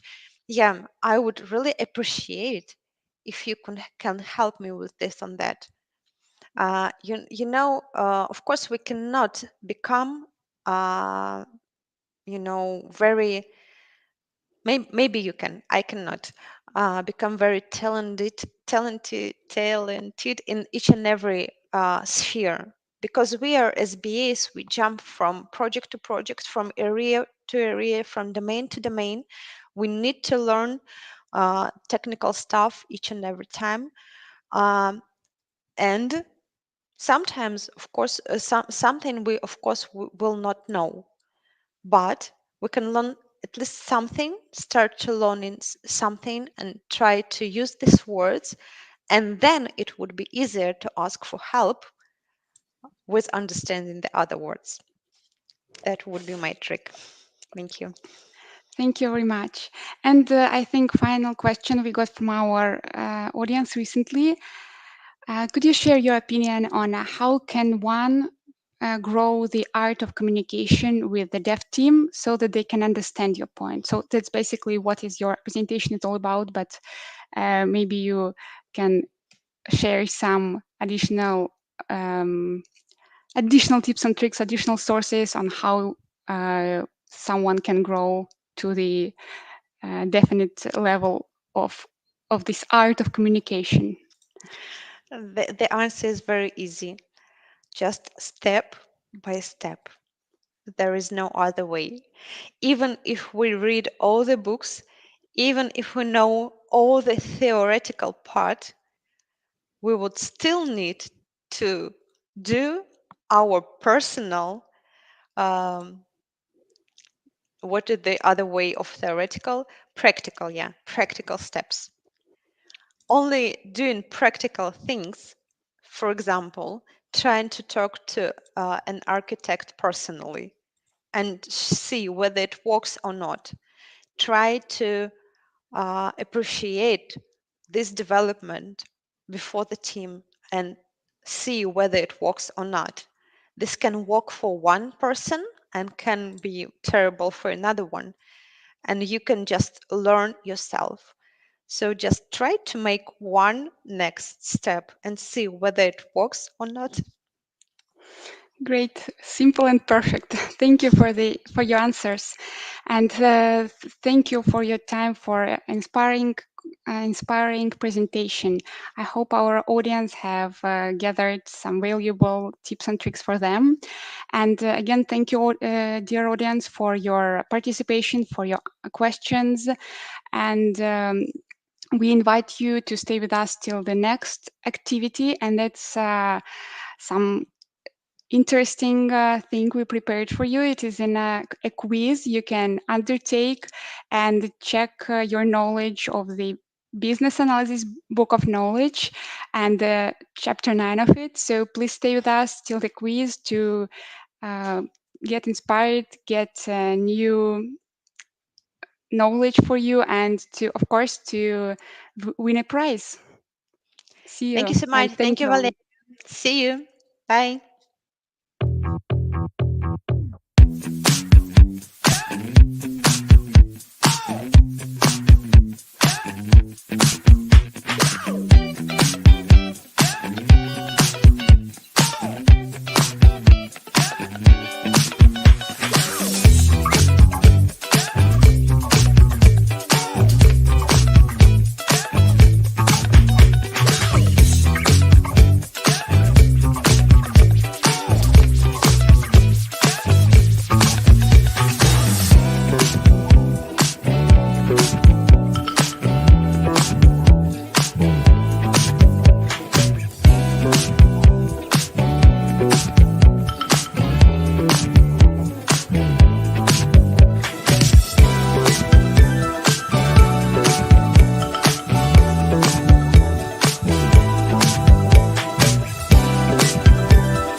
Hi everyone, my name is Mariana Cortin, and today I'm going to play with you the quiz. So in order to join our game, please use this pin code when you enter kahoot.it, and then you will see possibility to join the game. I think that we will paste these instructions into the chat. And while I'm waiting for you, I'm super excited to learn more about you, and we will get to that point a little bit later. But I will tell you about myself just in few words. My name is Mariana Cortin, and I'm Business Analysis Manager in our Kyiv office. I'm also co-lead of Business Analysis Community Kyiv, and BA Quiz is quite a format that we enjoy for some time in our community. So I'm super excited to see new people joining this format. And I see some of our recurring participants joining us. That's super cool. So it's 15 of us already. Let's give extra time for people to enter the chat, enter the software and put the pin. All right. I hope that all of you put the email during registration so we can track you down and find the winner and give the prize. Great, so it's almost 30 of us. Let's give another half a minute for people to join us.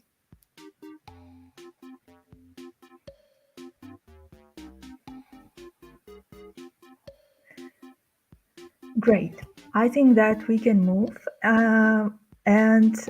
We have booked 1 hour, but from our experience, I can say that the game is very dynamic and it goes so fast. So I don't expect us to take the whole hour, but be prepared. So let's go to the next slide. So today we are playing BA Quiz, and topic is underlying competencies. What does it mean? So for us, we will be playing Babok chapter, underlying competencies. So if you were lucky enough and you opened Babok before today and check this chapter just to remind yourself what it's all about, you probably will have some better chances. But if you haven't done that, don't worry, because underlying competencies is something that every BA uses on a daily basis in their everyday work. So No matter if you checked Babok or not, I hope that you practice it, that you appreciate these competencies, and that you will be able to compete in our quiz. So the whole quiz will be in English. Questions will be taken from Babok. We will have 20 questions, and there will be 30 seconds to answer each question. The fastest you answer the question, the more points you get. And as I said, I hope that we will find our winner with email address. So before we go into the quiz itself, I would like to ask you several questions just to see who is playing today with us. So first, can you please answer what is your seniority level? And also that's a great possibility for you to get acquainted with the tool that we will be using today to answer the questions. So we already have 42 answers. And all right, so majority of people are middle and senior level, and we also have 4 managers. Wow, all right.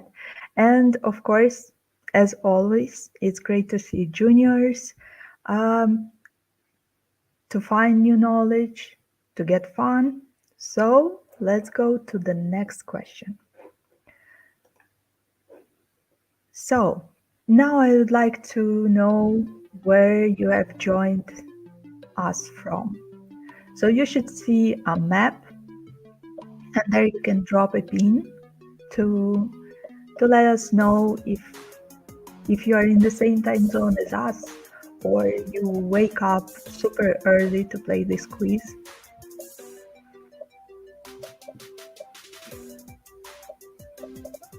All right, last second.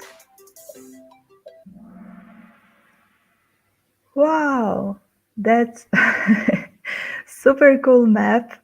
And we have 2 pins in the middle of the ocean. Guys, I hope like internet connection is fine for you there and the water is calm.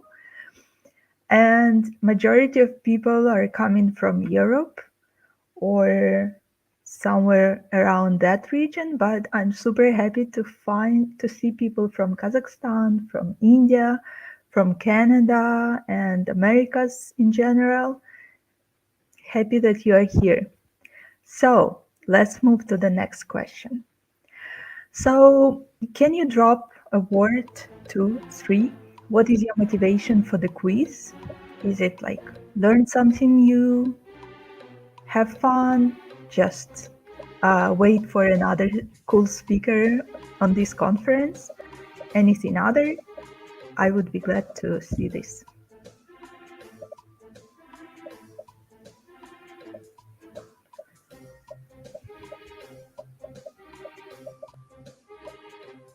All right, 40 answers, 41.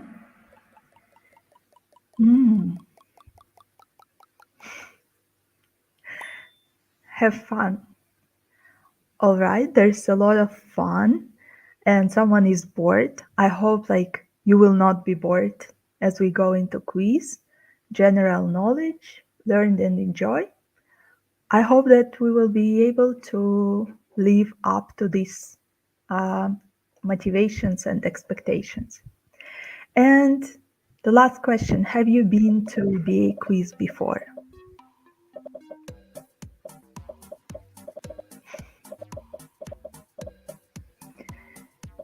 Thank you for prompt answers. And if you joined us later and you are not voting just yet, please join kahoot.it and put the pin that you see on your screen. All right, so 35 people haven't been to BA quiz before and 15 have been here. All right, so as we are moving to our main part, the quiz, I want to say thanks to our quiz author, Iman Sharma from our Indian office. She actually prepared all the questions. So kudos to Iman. And I hope that all of you are ready for the quiz. So actually quiz will be very similar to warm-up questions that we just had. You will see question, you will see countdown, you will see mostly four options, and you should check the one that you think is the closest or correct one, or just you like it the most. And the fastest wins for each question, and at the end we will see who won the whole quiz. So I hope you are ready. Let's go with our first question. So, which learning technique includes learning by performing the activity?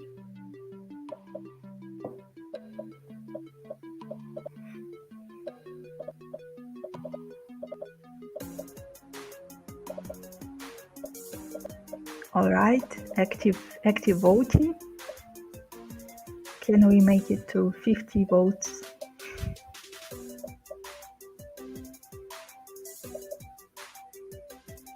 Yes. So, majority of you guessed that it's kinesthetic. Great for you. And let's go and see who was the fastest. All right, so Katerina receives the most of points from this question. And we have 19 questions more. So let's go into the next question. Which of these is not a core competency of analytical thinking and problem solving?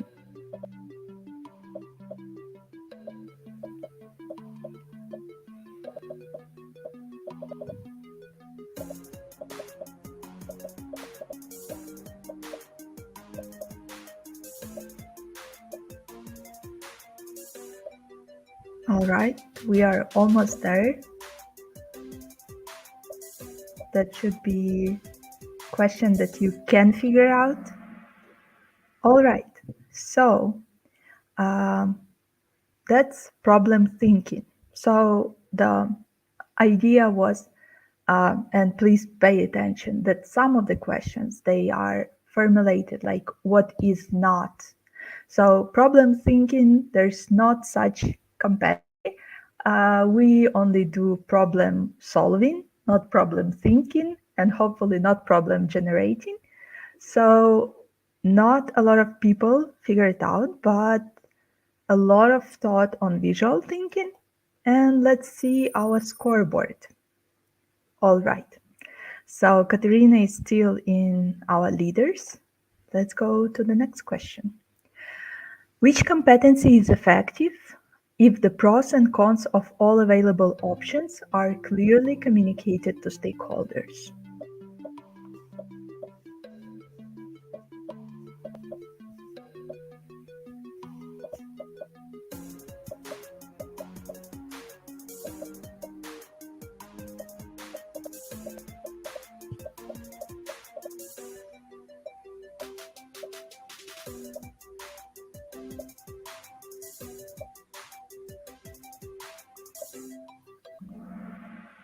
All right. So majority think that it's decision making, and I can only agree on that. Great for you guys. Let's go and see. All right, we have totally different list of leaders, but it's not even the beginning. So under which characteristics do BAs establish credibility by ensuring that BA efforts meet the needs of the business?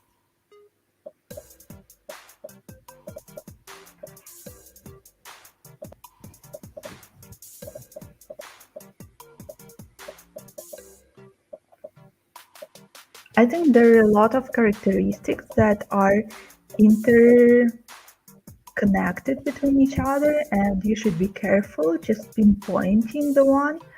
But then actually in real life, we never use just one. We always use combination, and that is personal accountability. So we establish credibility for other people. All right, let's check. Shiv is still in leaders. Let's see with this question. Which of these is not a core competency of interaction skills?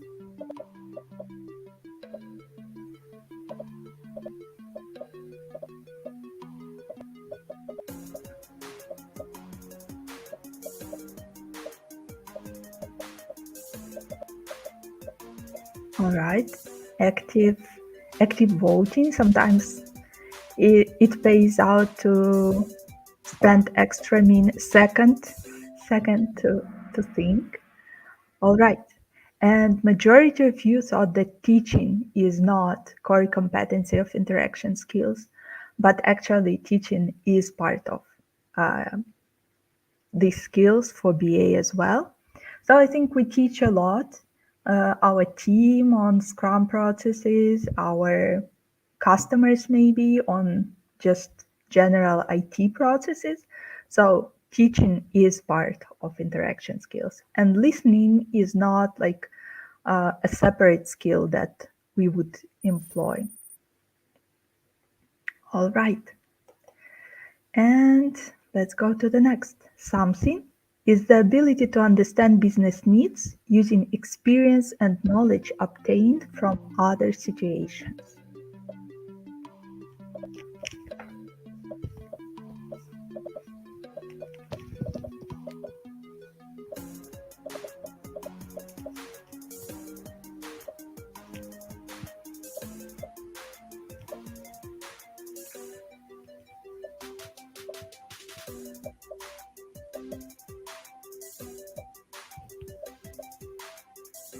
All right.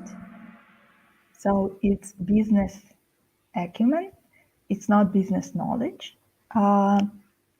So the idea that you can predict or you can develop some intuition about business needs from your previous situations, it's more closer to business acumen against just knowing the business and the landscape and so on.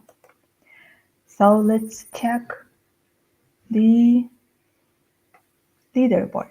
All right, so the competition is quite tight. For which core competency fostering a collaborative working environment is an effective measure?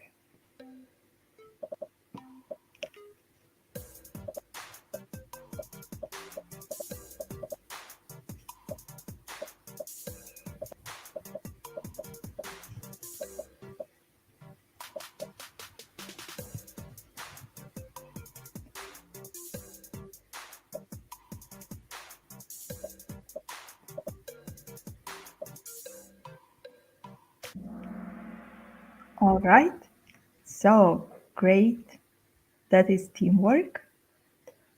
So let's see how this changes our leaderboard. And we see that Svetlana has climbed 16 places up with just one question. That's super cool. So the next question, thinking about the linkage between context, solutions, needs, changes, stakeholders, and value abstractly, what would that be?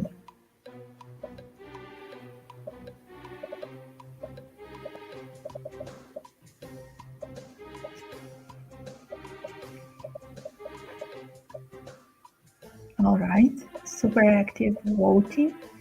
You can hunt for correct answer, or you just can play excluding incorrect answers and just picking between two of them. All right, and here, like majority said that it's conceptual thinking, and I congratulate you on that. Let's see what happens with our board. All right, and we go to the next question, which is not a characteristic of a good key performance indicator. That's a tricky one.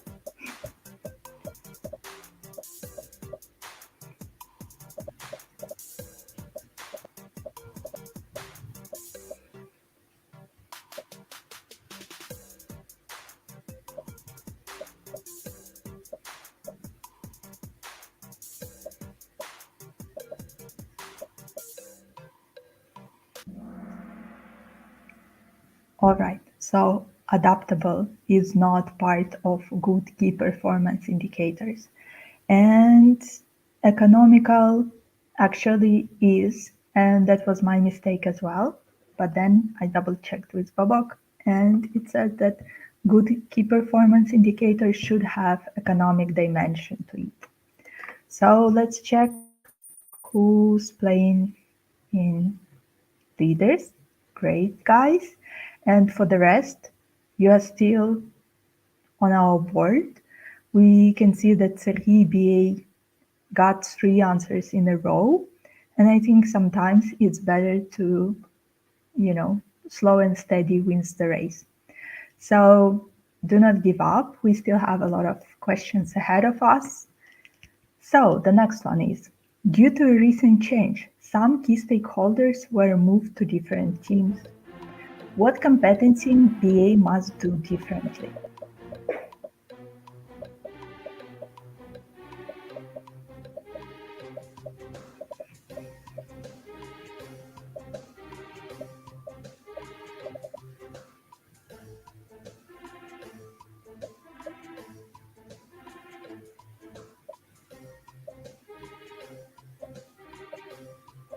Last minute, and it's organization knowledge. Right, guys? Let's check what is here on the board. All right, so we have Andrei, Ola, and Shiv playing really hard to win the game. Let's check on the next question. Under which competency the BA should set aside focus time?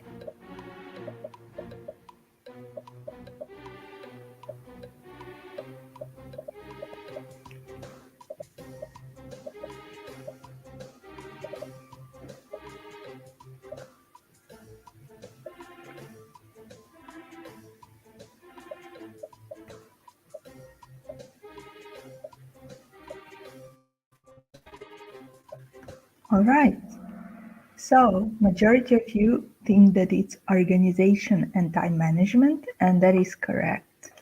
And let's check what changes. Wow. All right. So we have 4 players who answered 4 questions in row correctly. That's super great. Let's see if the 5th will be the same. And the question is, sending a newsletter to the customers informing them about new product changes is part of which tools and technology? So this one is a tricky one, so you should really check Babok before answering this or guess. But I think with ChatGPT, it should be reviewed and updated because new technologies just, knock in our door and do not let us just sit with Word or PowerPoint. So only 4 of you guessed that it's word processing and presentation programs.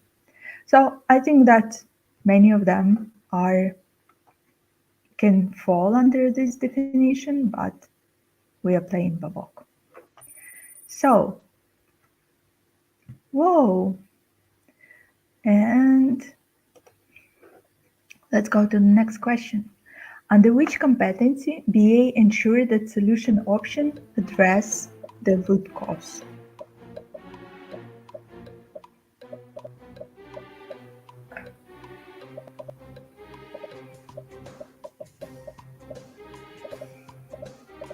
All right, so it's definitely not generating problems or thinking about problems.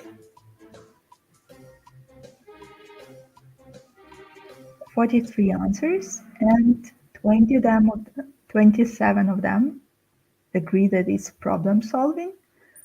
So how it changes our scoreboard?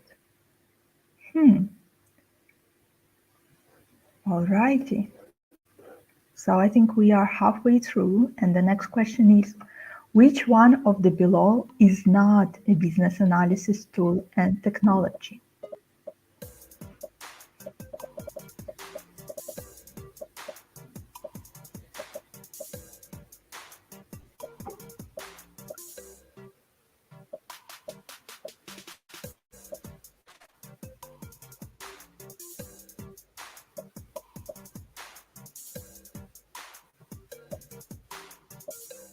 All right, 44 answers.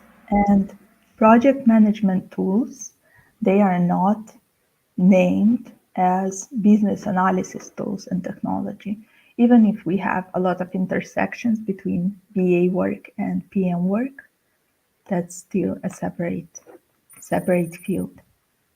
So Daniel is in leaders for the first time. Welcome you on the first place, and let's see if you will be able to maintain that.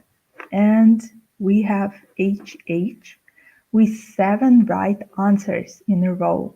That's super cool. And you're reaching our scoreboard.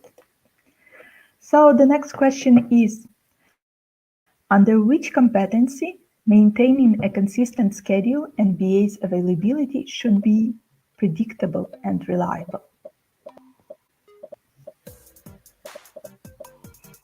So this is a tricky question. It's not only on like clicking fast, but here the hint I would say is like it's not only maintaining schedule and availability, but making them predictable. All right, so 7 of you said that it's trustworthiness, and it's not only about organization your time, but translating it to others. And all righty, so Adam G is making comeback. HH probably got 8 question in a row correctly, and Daniel C is still in leaderboard. So the next question, having an understanding of services, regulations, practices, customer segments comes under which competency?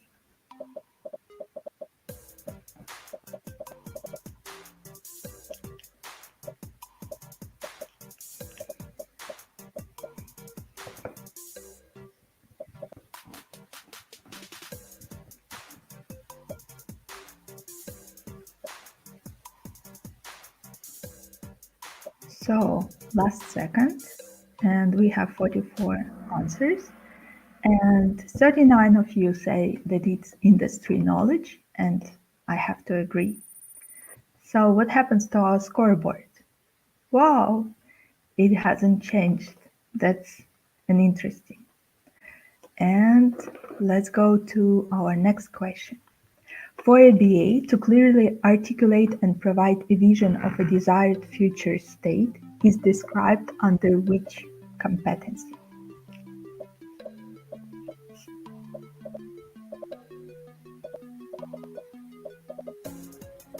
So here would be a hint, like clearly articulate and provide a vision.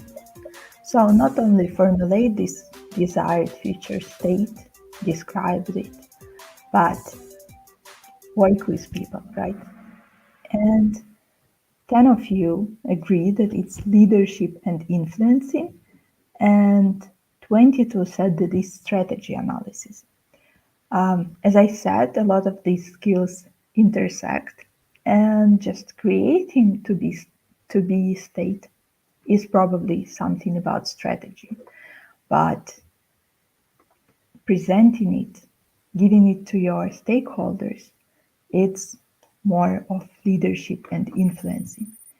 And wow, HH made his way to the first place on our scoreboard. Congratulations. And we still have several questions. We have gone through majority of the questions, but you still have a chance to win some prize. BA is exploring new concepts and ideas for the upcoming product launch campaign. This will be covered by which competency?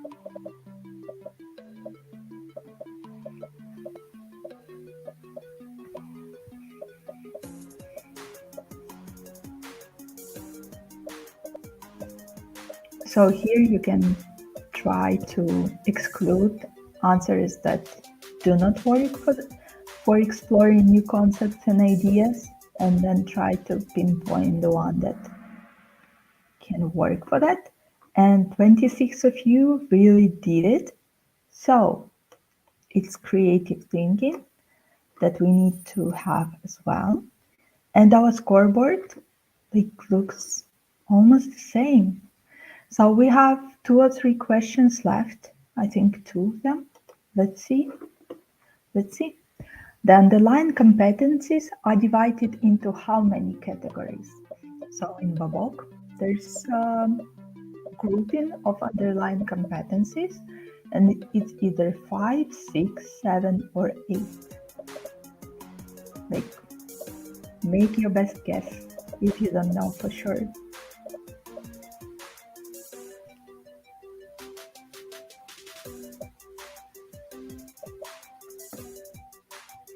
So 45 people are playing with us, and 19 said that it's 6.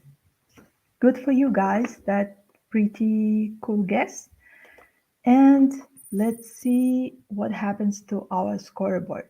So Daniel C is on the first place at the moment, but he's not that far away from HH and Yulia, and Andrei Zarubin and Shiv. So we have a lot of leaders through our game, that are so close to the first place. So I think that would be the last question, or not. The underlying competencies as described in Babok are unique to business analysis. So that's the last question and the last chance to catch a little bit points here.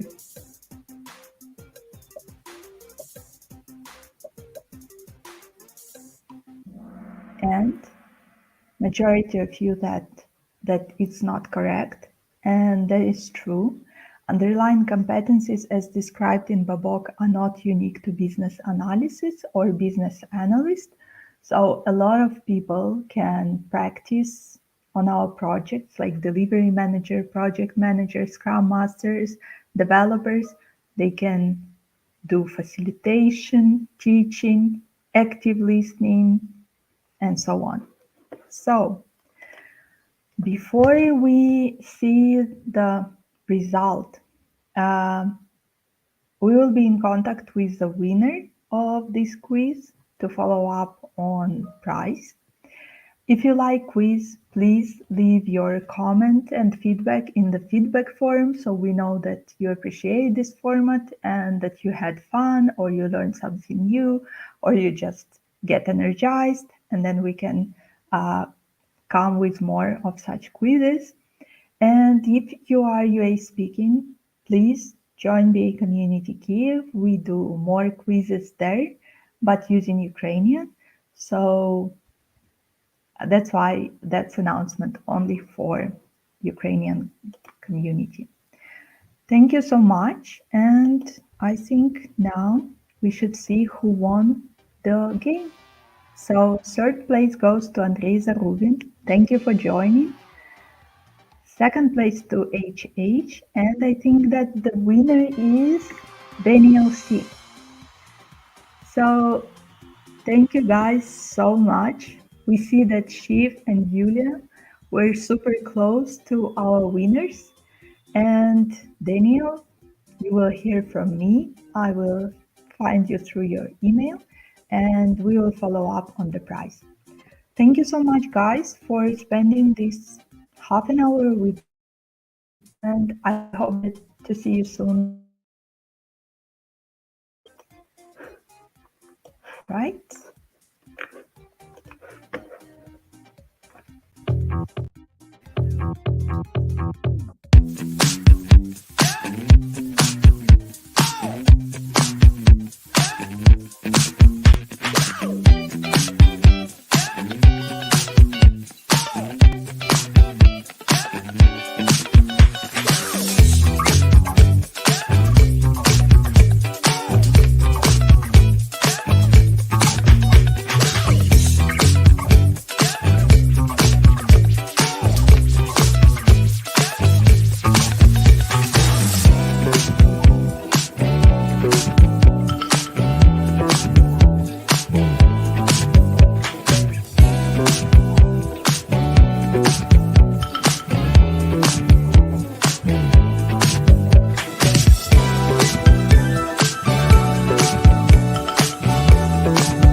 Hi all, my name is Roman Sakharov and I'm Director of Business Analysis at EPAM Systems and the Head of the Global Business Analysis practice. So today I'm delighted to speak to you about the results of the Global Business Analysis community and our plans for 2023. The positive, statistics which we've gathered for the events, for the things we've done in 2022 has shown that we were quite successful in serving your needs as a community, and we hope to build up on our success and continue serving you right in this new year. And of course, for that, we have organized several important initiatives, or I would like to say even like directions, working groups, which will help us to become an even better community, even better as business analysts in 2023. So the first thing I would like to say is we have initiated the Domain Development Initiative, and it is actually a working group of industry professionals in specific industries that gather together and they actually work on understanding the key trends in their industries, the key value that we can bring to our clients in these industries. They create collateral materials, they help our business to understand how we can serve better in these industries to our clients. And of course, communicate as a community, share best experience in these areas. And of course, we do really need, contributors or people who are experienced in the industry, in the specific industry, to build up on that expertise. The second part is, of course, we are continuing to organize our community-wide meetups across EPAM, across all countries, externally as well.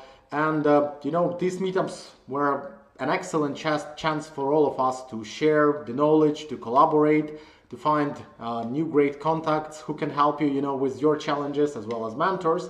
So we're planning to continue that, and you'll be seeing some interesting conferences, again, community-wide meetups and town halls as well as a part of our community work. And the third is, as already mentioned, we as business analysts, we as Global Business Analysis community, it is very important for us to have the connection to business, to help our business, to help our account managers, delivery managers, sales managers to serve our clients better. So we also need to establish this link in collaborating with them to understand what do they really need from the business analysis community and business analysis practice, and to serve that properly, again, to get the best results. So, and the fourth part is we are continuing to work deeply with our business, as already mentioned, and we are creating some materials which are required for that, like case studies, research, like strategies in terms of the development of particular areas, showcases, and again, this will help to bring some valuable insights to our stakeholders, as already mentioned, and to our clients as well. So in conclusion, the future of business analysis community looks very bright. Again, thanks to you, thanks to all the contributors, thanks to all the community members we are having there. And together we can leverage, our knowledge, our expertise, and move further into our progress. So thank you for taking this time to listen to our plans. We hope that you also get inspired by that and you will also join one of our important initiatives or create your own. And of course, we'll hope to meet on our next events. And of course, we've prepared some interesting links for you where you can actually join and you can use for understanding better what's inside. So looking forward meeting you and seeing on board with us soon.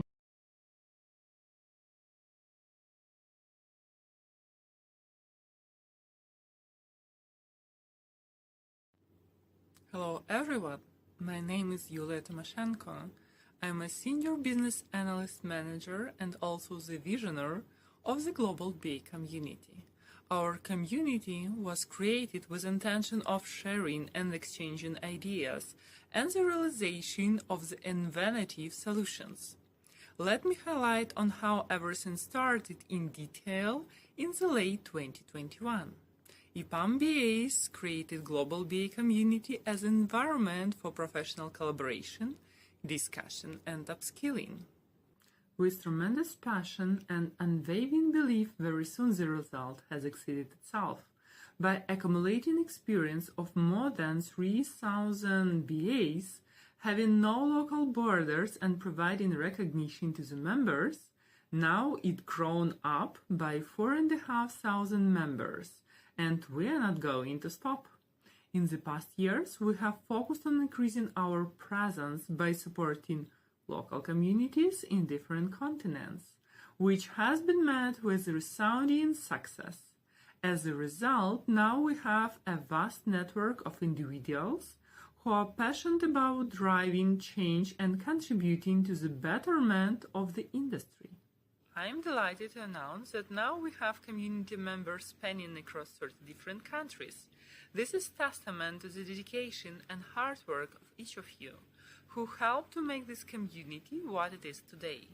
Our community success is not just due to its growth in size, but also in the quality of contributions and insights shared by its members. It is through this sharing of knowledge and ideas that we continue to drive innovation and progress in our industry.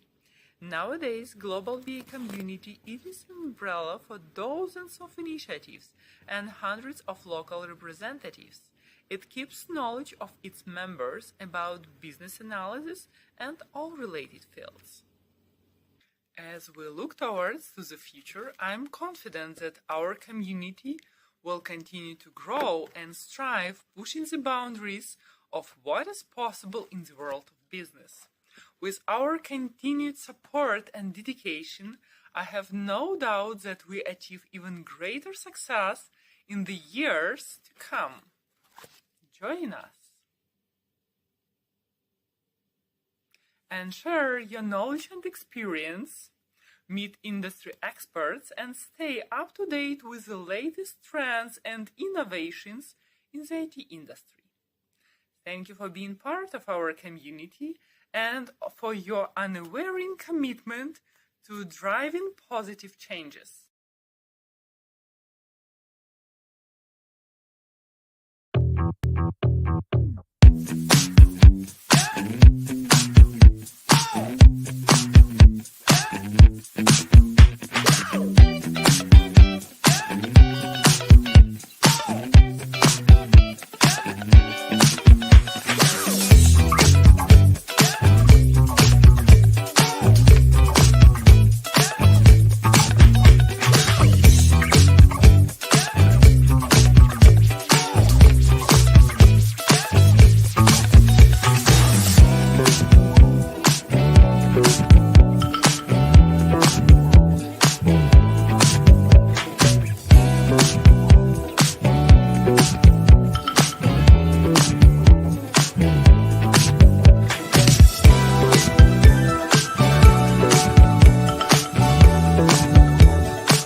Hello, good afternoon, colleagues and dear guests of our Business Analysis Excellence Conference. Thank you for joining us today. We are in the middle of our conference. We have the full day full of different topics and most experienced presenters. So all our presentations are going to be recorded. So lately we'll be sending you the recordings, and I'm happy to introduce our next speaker. It's Galina Harkevich from Belarus, Minsk. She's a senior business analyst at EPAM, and she's going to present you a topic, business analyst versus developers, who is the boss here. So the communication and interaction with the team, it's must have. Galina is very experienced business analyst, and she is eager to learn psychology to understand people communication. So, hi, Galina, are you ready? Yep. Hi, everybody. It's very nice to be here, and I welcome everybody who is interested in communications and building trust within team here today. Yep. Yeah, thank you, Galina, for joining today. And I would like just to mention that feel free to post your questions in chat, and we'll be able to answer all your questions as much as we can after the presentation. Thank you so much. Let's start, Galina. Yep, here we go. Yep, as mentioned, today we're looking into the details of communication between business analysts and developers. And actually, what I'm trying to loop into is the nature of this connection first, what are the main mistakes and how we can convert them to strengths, if it's possible at all. And last but not the least, to mention discrimination issues in BA Dev communication and in our IT sphere in general. My name is Galina. Natively, I'm from Belarus. I was born in Orsha. Now I'm working in EPAM in Poland, in Gdańsk. I have to say that I've started my career as a business analyst, even not knowing that I'm a business analyst, because I've graduated from Belarusian State University as a computer linguist. And just to mention, computer linguistics is like a separate particular part of business analysis. And that's why I've been learning how to create requirements for particular type of programs, kind of translators, machine learning and stuff like that. And only later on, after I already graduated, I realized that this is like a part of business analysis activities. I've been working as a business analyst for 8 years almost, and I've lived through a number of different projects in different stages from different parts. I've stepped into what discoveries and long-lasting multi-team or startup projects, and all of them have some advantages and disadvantages, and that's why it allows me to say that I'm pretty experienced in business analysis as well. Experience makes the masters. I should also mention that I've always been interested in psychology, and as a part of psychology, as of now, you can maybe know, the Scrum Masters are those who help us to build the process itself and to build the communication. And that's why I've always been interested in Agile and Scrum Master techniques and methodologies. And I even certified myself in Safe Agile previous year. The last, once again, but not the least, I believe that part of my experience is being a mother of 2 sons, because while communicating with kids is somewhere where you both learn and teach, and it helps me a lot in my everyday activities. It helped me to build communication productively. So I wish to you guys, if I wouldn't say I'm okay with child-free, and that's absolutely your decision, but when you have to practice, I advise you to go to the kids' garden, I don't know, whatever, and practice on kids, because they're helping a lot.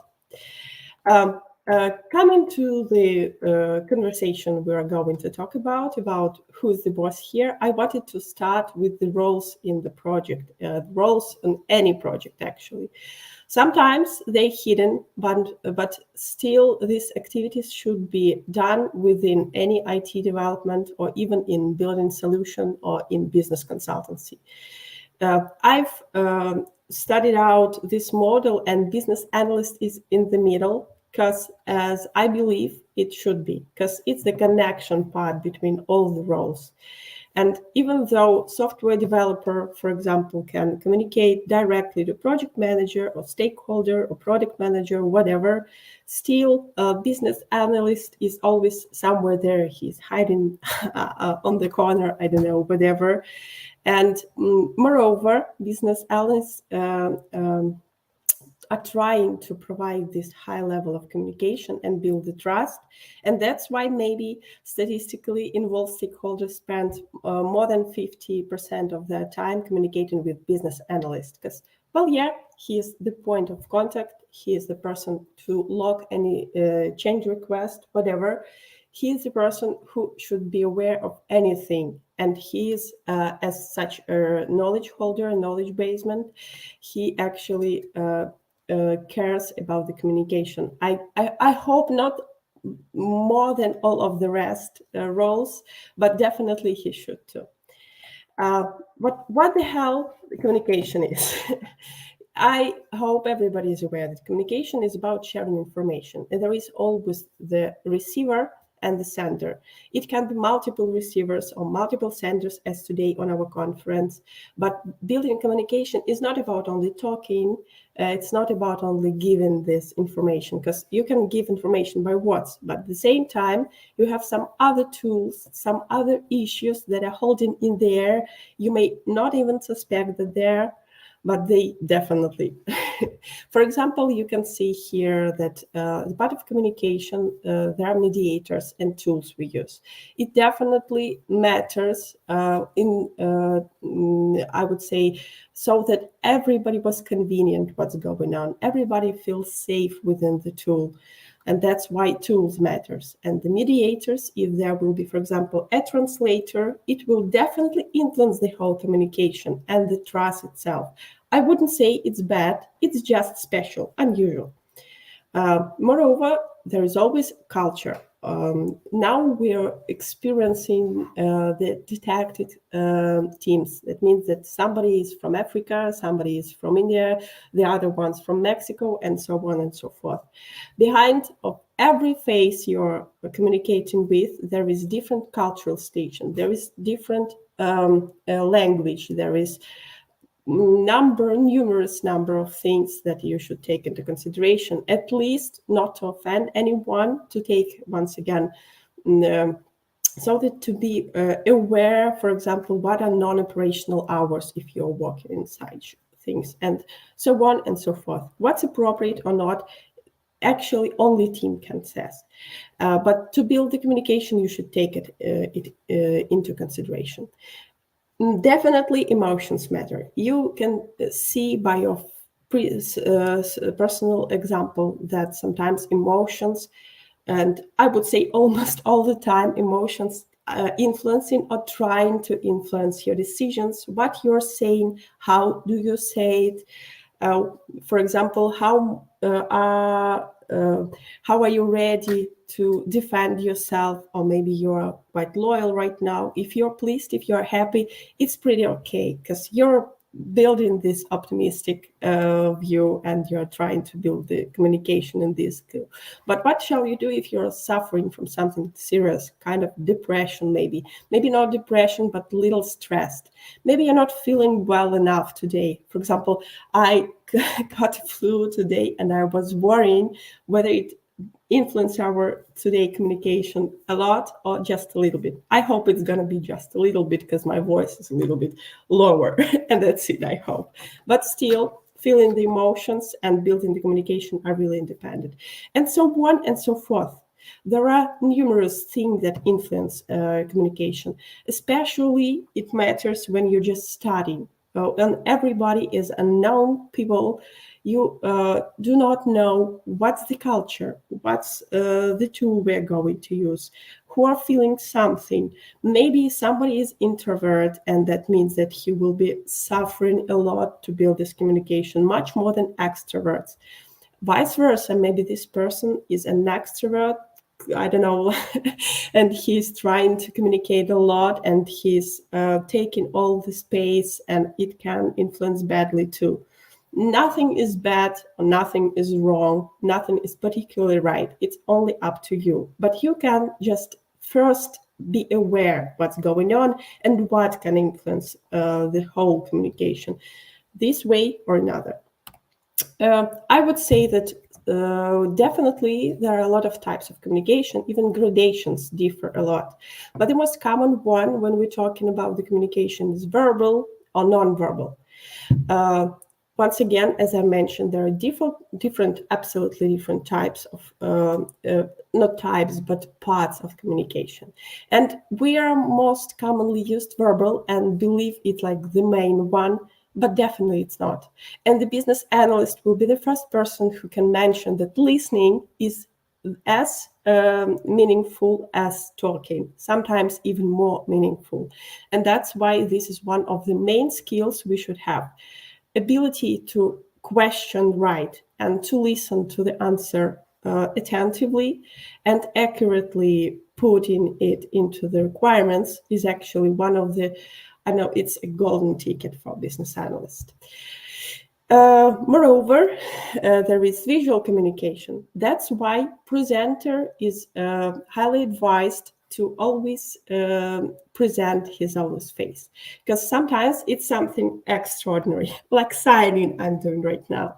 This is something I'm trying to deliver. Both with it, I try to transfer my optimism, my emotion, and my point of view, definitely. And the thing is, with all these small signs, like nonverbal communication is what you're doing with your eyes and your mouth, your lean of a head. It can be doing something with arms, even squeezing it or something like that. It still matters something. For example, if you're delivering some information and you can see that the auditory has their eyes widely open and maybe even with a little bit of open mouth, it means that they're scared, not in a, I don't know, wild way, as if, I don't know, cheater is seeking for them, but definitely in a way that they're in something brand new and they're stressing right now because they are trying to hold all the information within them and they're worrying about it, not to miss anything. It can be whatever, but you can see on their face that they're like feeling something, and it will help you definitely. For example, maybe you're in a hurry. You need to slow down a little bit so that people could feel a little bit less stress, at least by trying to receive what you're talking about.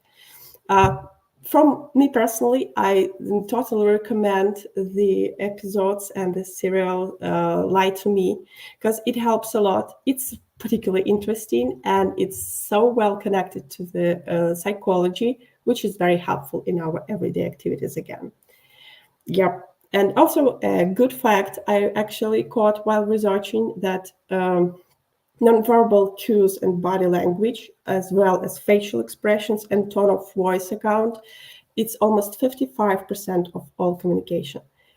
Which in order means that what are you talking about right now, it matters, but how you talk and what do you have on your face also matters even more sometimes. Coming to actually the core of our speech today, why do devs need BAs in general? Definitely all of you, or at least most of you, have already the answer within your mind. But let me just quickly remind you, or maybe share a little bit new, because the main issue with the BAs is they are needed on the project, so that to release time of development by minimizing interactions with stakeholders and product owners. It means that they will do it for you. Just imagine the situation 30 years ago when the software developers were there, but there was I would say business analyst was a rare bird there. But still, somebody had to do all these activities. They need to collect requirements so that just not to be in vain. They need to take care about backlog and due dates and stuff like that, as well as project managers do right now. That's why we are here to assist BAs mostly, not only BAs, devs. But not only devs, but also the whole team. We're here just to take their time and save it for them. Moreover, business analysts can be very useful, and I hope they are, because they allow any team member, especially developer, to quickly find out what exactly is going on, find out any information within the project, or at least to show the direction where they can find it. Sometimes business analysts tend to just say, okay, have you ever read the requirements? Sometimes the answer will be no, but you are still here to direct people and show them where they can find the info. When the business analyst is involved into the project deeply, he actually becomes kind of single source of truth. Yeah, definitely the product owner could be, but BAs are also product owners. Yeah, definitely requirements, specification, I don't know, Jira tasks, whatever, they also are source of truth.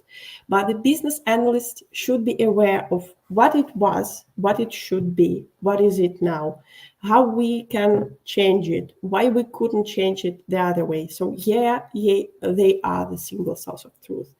And a hundred of other things. Yeah, they care about change control together with managers. They, if they're really good and experienced enough, they will decompose the tasks in a smart way so that it will be easy to take and to have it done within the sprint or whatever.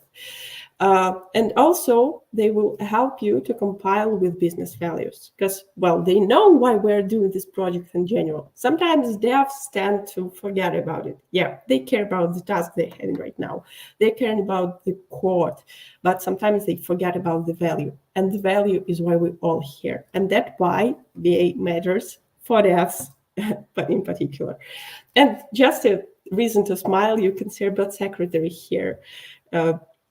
Yeah, because in the beginning, when we're not that mature, we're not that experienced, we are kind of bad secretary. We're trying to log everything. We're trying to realize where everything is going on. We are not mature enough to say how it should be, maybe at the beginning, definitely. But I really wish you not to be bad secretary from the beginning to the end of your career, because, well, we're not only bad secretaries, we are much more.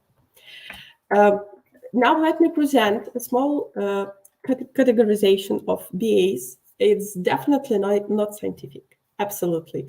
That's something that I brought from my experience, and I hope you maybe will take it and enjoy having it, and maybe you will categorize yourself too.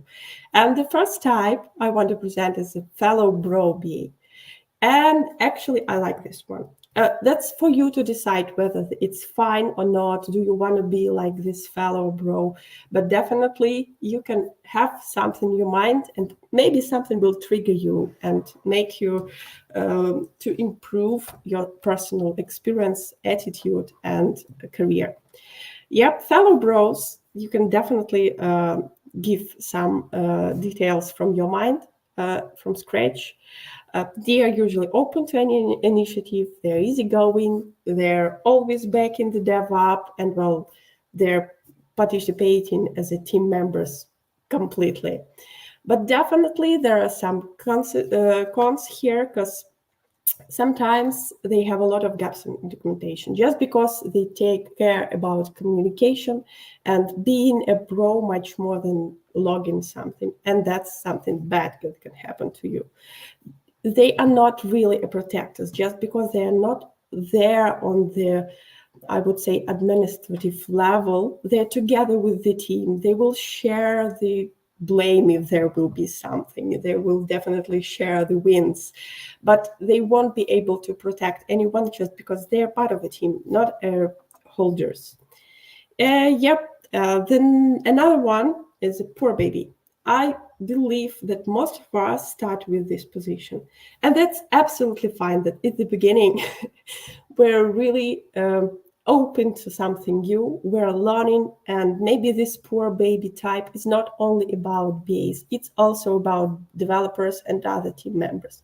In the beginning, you're ready to get something, you're a servant, you're assisting to anyone, and you can see, for example, that on this slide, both on the left on pros list and cons list, there is one point about poor babies. They really believe that devs are God, and it can play a trick with you, but at the same time, it makes you believe you're really good, you're great as a developer. So keep it in mind. The next one type I want to mention is mother hen. Here I need to admit that I tend to be such kind of business analyst. I wouldn't say, once again, that's terrific. That's pretty fine. And sometimes it's even the best option you can take on yourself when going to the project. Mothers hen are overprotective sometimes, but still they're ready to lead. And they're definitely those who will protect the teams, the devs itself.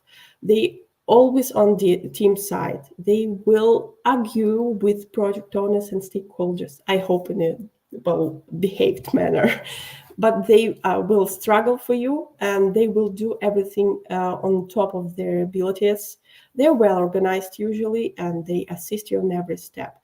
But sometimes, once again, it can play a trick, because you may be a little bit hostile to initiatives. Guys, maybe we shouldn't do this in a new way. We have the one which worked perfectly. We shouldn't risk like that. Or sometimes they're obsessed with control. If a pretty June developer comes to a project, they will literally hold him as an eagles or his mother hands over him and trying to explain him everything. And with this attitude, I would say the main mistake you can make is for example, to forget about requirements, not even forget yourself, but forget to let the developers forget that they exist, just because you will be there with answers always. You won't recommend them enough to go to the requirements and look themselves. So the whole solution built in your mind, and that's natural, you know, but you should also teach team developers and QAs and whoever to look into the requirements, because it's meaningful. What if a bus factor will come? What if a lot of things can happen? And that's why mother hen is not that good. It could, you can believe from the first glance. Another one, the worst one. For me personally, it's the worst, because building communication as a boss is building it as authoritative. Sometimes it's needed. Obviously, there are situations when, for example, you have a team of Junes, you have very complicated, not even Junes, but somebody who is not aware of the domain or programming language or something like that. And then you need to be a boss. But I would say it would be awesome if you can switch it on and off whenever you need it. Because bosses are great leaders. They're really well organized. They make decisions quickly, which is meaningful when providing the service to our clients. And they're really good at delegating. And that's all is brilliant, unless there were all these cons, like they're always right. It's very hard to argue with them because they believe they're kind of gods. They can be hostile to initiatives. They can be obsessed with control, but whatever, actually. And the worst thing that can happen here, from my experience, and then you overtake all the wins of the team and behave as if you are the only one who actually the reason of your wins, which is wrong from the beginning. That's why I would advise you to relook at yourself if you're acting like this and trying to improve stuff, because whatever we provide it as a team. Secretary, once again, I would say it should be one of the multiple BAs roles. Sometimes it's overwhelming because there are projects when you have to work a lot with, for example, on tech projects, when you work a lot with APIs, when you provide a lot of technical documentation specific, when you're a system analyst, it's definitely needed, because documentation is kind of, I don't know, it's like a deal with devil, because any letter matters, and that's why you're beginning to behave like that, as if it's it's our God, it's our trust, it's something we have to do all the time. At the same time, you shouldn't forget about initiative. You shouldn't forget that there should be other things, and you shouldn't forget you still need to maybe not always, but you need to be a leader. And you shouldn't be obsessed with documentation, especially if not that kind of project you are issuing right now. Yeah. And the last but not the least, this is the idol. This is the one BA. He's attentive and reachable. He's protective. He's open-minded, but he's still ready to delegate. He's ready to protect. He's highly organized. His documentation is brilliant. The only thing, guys, if even such a BA exists, I assume it breaks quickly. Yeah, because to be an idol, to be ideal in general is a bad idea. You need the balance, and that's why I wouldn't say it's highly recommended trying to be the one. So to finalize everything what I was talking about, I just suggest to realize once again, why do BAs need devs? Sometimes we have this feeling that, oh God, the developer is doing something too slowly. Oh God, he's not reading my requirements and stuff like that. But please keep in mind that we can plan whatever. Sometimes we can even program ourselves, but still, as long as we're participating in the project as a business analyst, we are those who just giving instructions and advices. But the devs are the one who actually bring the value. The devs are the one who actually bring some particular buildings when we think about it. I hope you admire the pictures, because, by the way, they're provided by the artificial intellect. Yeah, that's a quick tip, maybe not inside of our agenda, but I totally recommend we're going to present something. Use AI. It's helpful, and all rights are yours. Just a small thing I would like you to take into consideration and to think a little bit is, could you please remember how old are you when you find out who the devs are?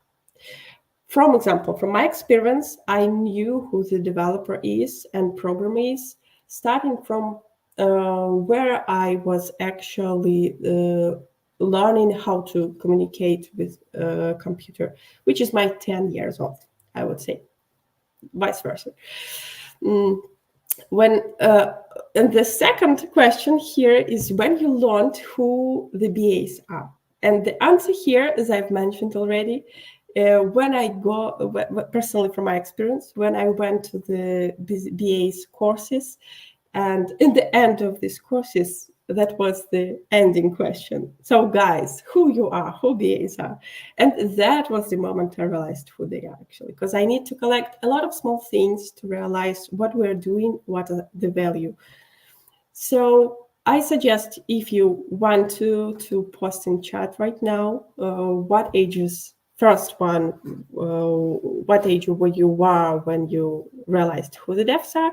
And the second number is when you learned who the BAs are actually. How old were you?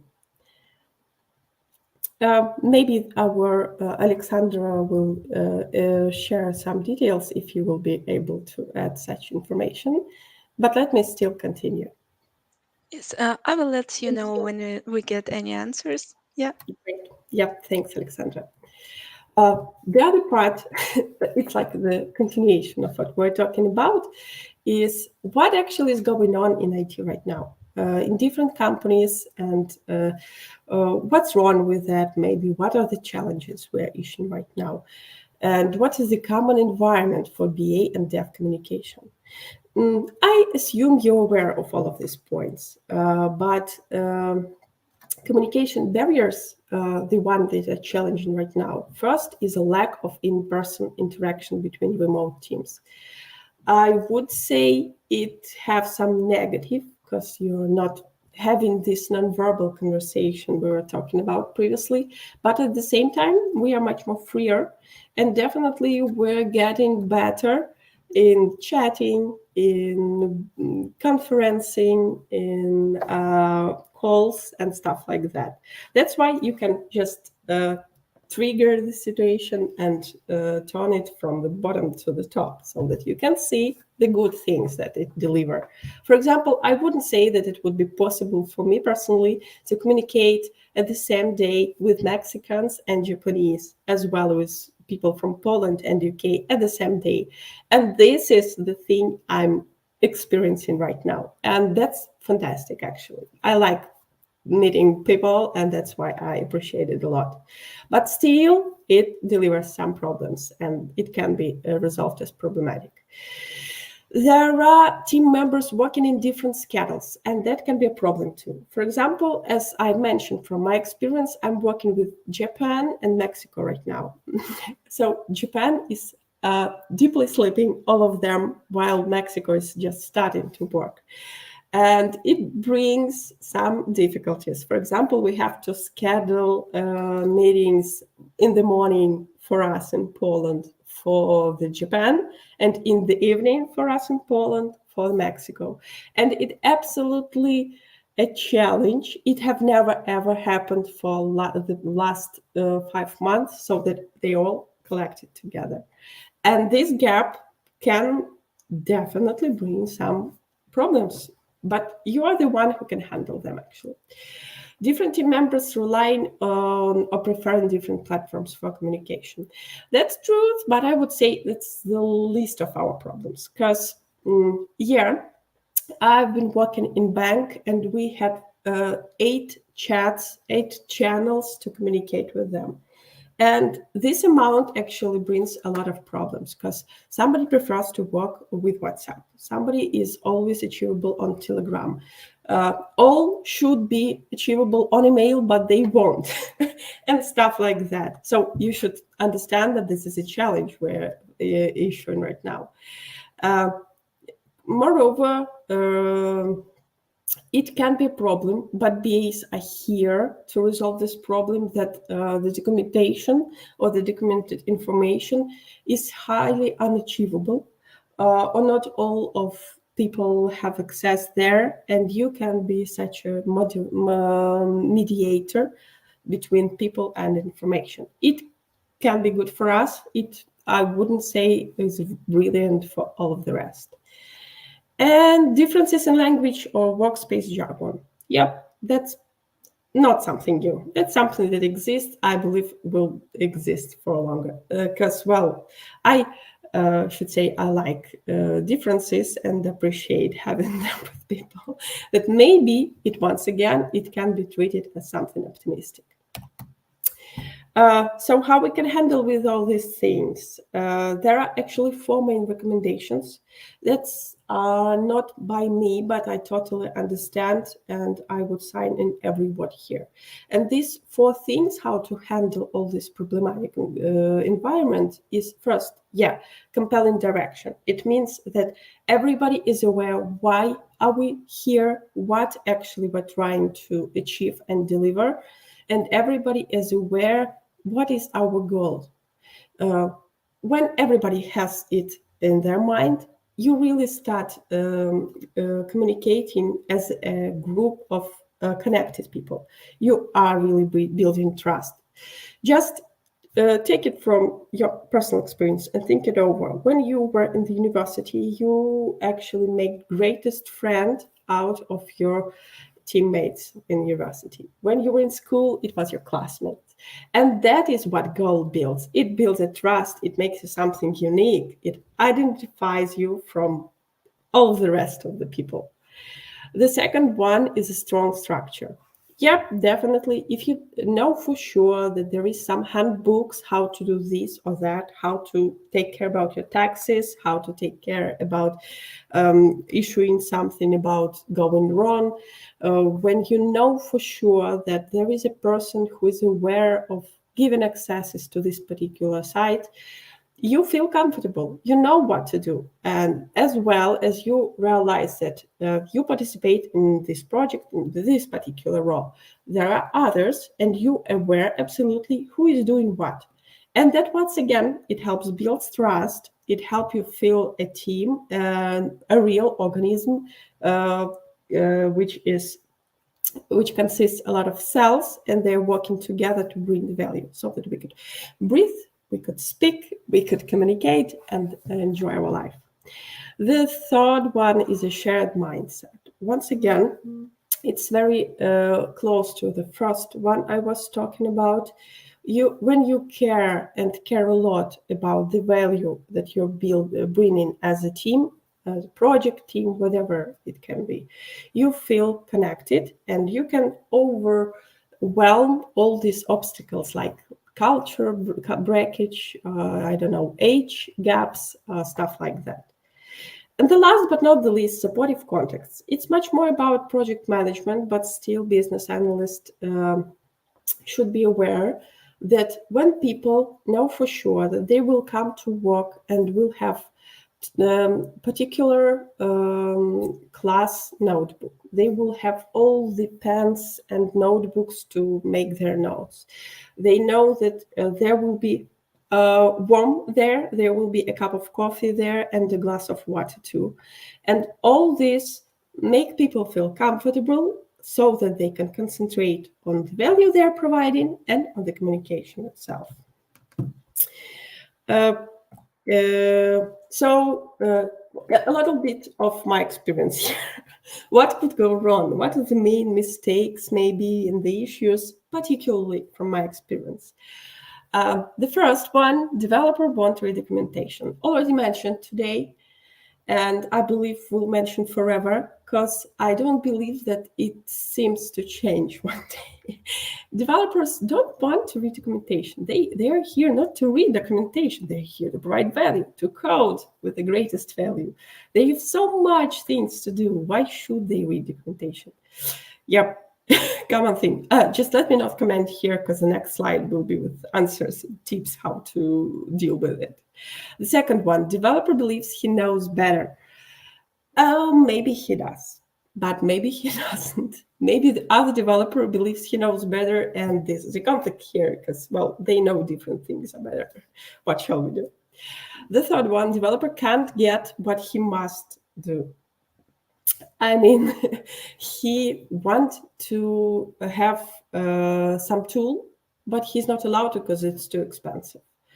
Maybe sometimes it's about sense. For example, he just doesn't understand what's going on, what do you want from him, what is stated in acceptance criteria, and what the whole, why we're here. He's lost a little bit, he doesn't get it.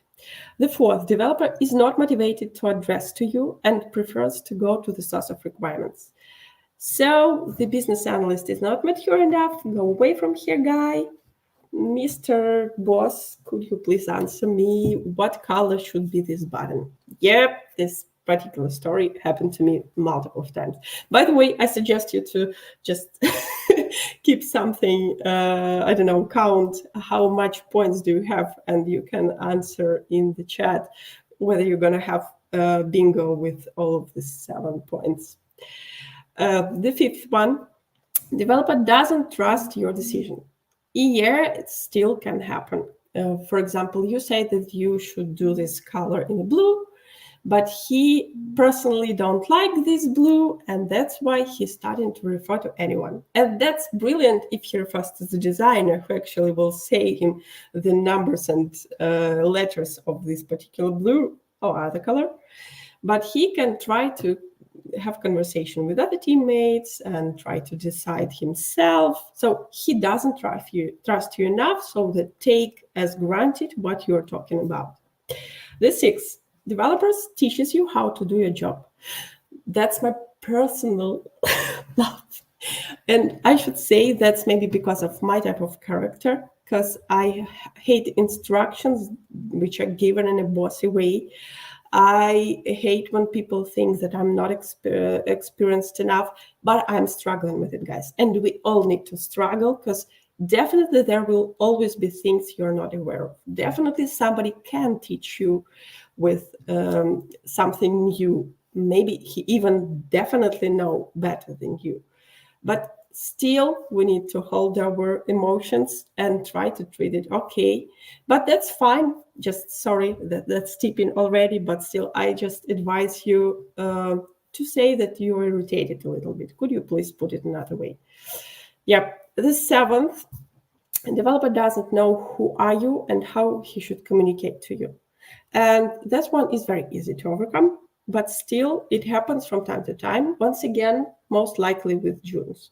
They are not aware who they are and what they should be doing sometimes. That's why it's completely natural that they don't know who the BAs are, who the PMs are, and what is the difference between product owner and product manager.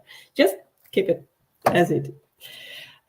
So actually, that's the least how I suggest you to resolve this issue. So if you want to read documentation, make it as structured and readable as possible. Make it full of pictures, schemes, algorithms, whatever, so that he wasn't forced to read numerous words and these huge articles, but he could see the idea from something very, very specific.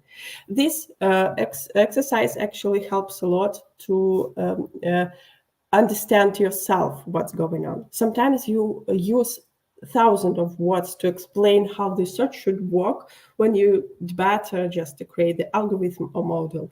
And when you see it in such a simple and easy way, you realize, whoa, that's so simple. How could I have it's so huge in words? The next one, when you have very maybe experienced or at least self-confident developer who believes he knows better, that's all right.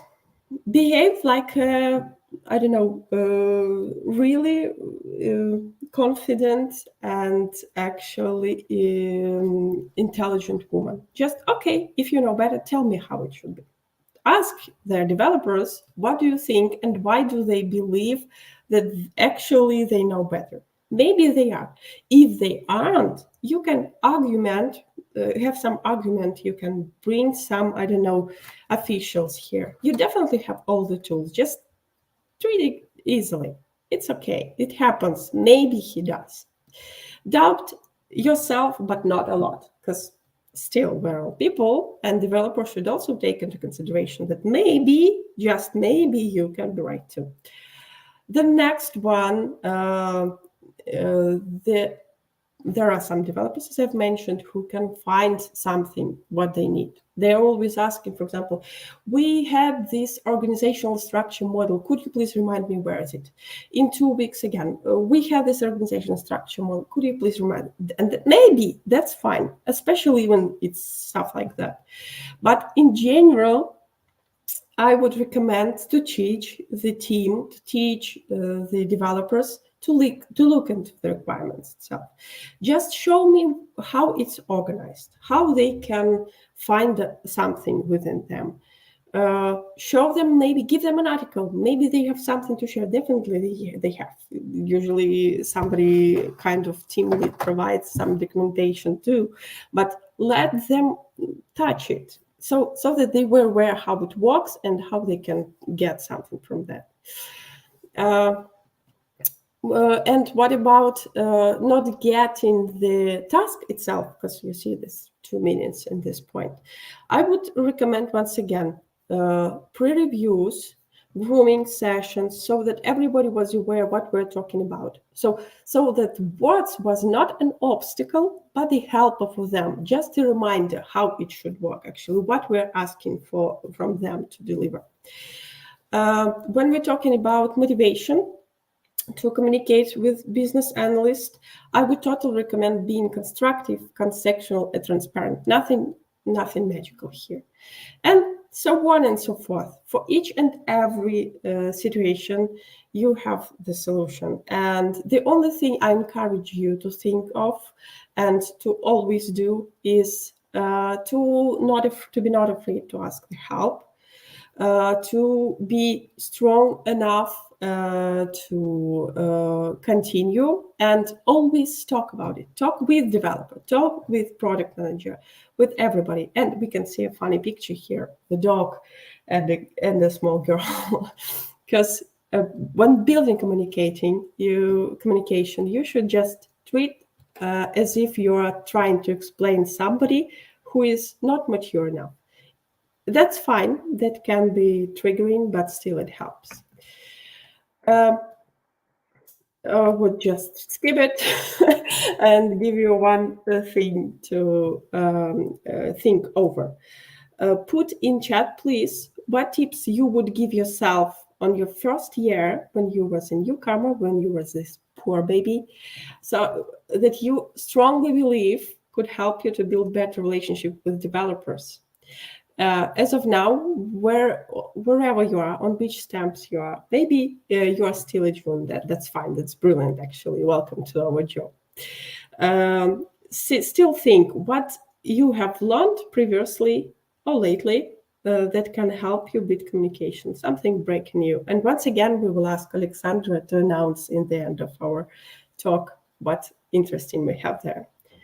I'm sorry, guys. I've taken too much of time to talk about communication. I'm not sure now, should I go on with discrimination topic, or we should lay it off for another meeting? Alexandra. Yeah, it would be great to continue about the discrimination topic in short. And I would like to mention that we've got some replies for your first question regarding how old are you when you know who were the developers or business analysts, and I can see that the majority got to know about who were the developers when they were young, like from 8 years old to high school, but they only got to know who were the business analysts when they started at university, like the 3rd grade, maybe when they started the specialized course about this, and they know about the definitions of the business analyst and so on. So yeah.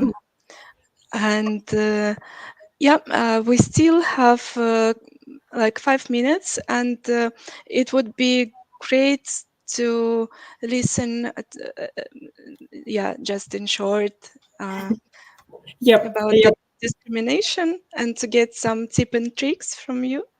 Yep, thanks, Alexandra. Yeah, I'll try to keep it as quick as possible, and sorry for that, guys. I'm talking okay. This actually topic is very serious. Maybe I shouldn't start it with smiling, but this is how I usually react to anything. I hope that every one of you is aware that discrimination is unjust or prejudicial treatment of different categories of people. And it still happens in our life, sadly, and we should always take it into consideration. For example, there are a lot of laws and regulations that actually trying to resolve issues with discrimination. They're trying to put people's attention to this issue, and they're fighting against it. So it's okay that you appeared in the court when you've done something especially mean. Let me just announce the big discriminations we already have, and I hope we're all aware of. It's age discrimination, disability discrimination, sexual orientation discrimination, status as parent discrimination, religious discrimination, national origin discrimination, pregnancy, sexual harassment, and gender discriminations. And I would be a happy person if I would say that I never faced and I never saw incidents with all of these big deeds. But sadly, that's true.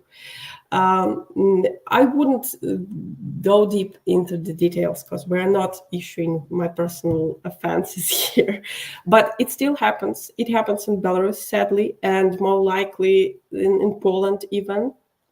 And why we're here and why I'm trying to accent your attention is that we shouldn't take it as not a big deal. It's a big deal, especially if it's something really mean, like, I don't know, beating people, harassment or stuff like that. It's just not normal. We shouldn't treat it like that. This something I want to empathize right now. That's maybe not of that great value. It won't teach you a lot of things, but show you how the situation actually is serious. This statistics on the board is provided by NASDAQ, and it's pretty terrifying. 35% of those who participated in this statistics gathering have experienced discrimination at their current company.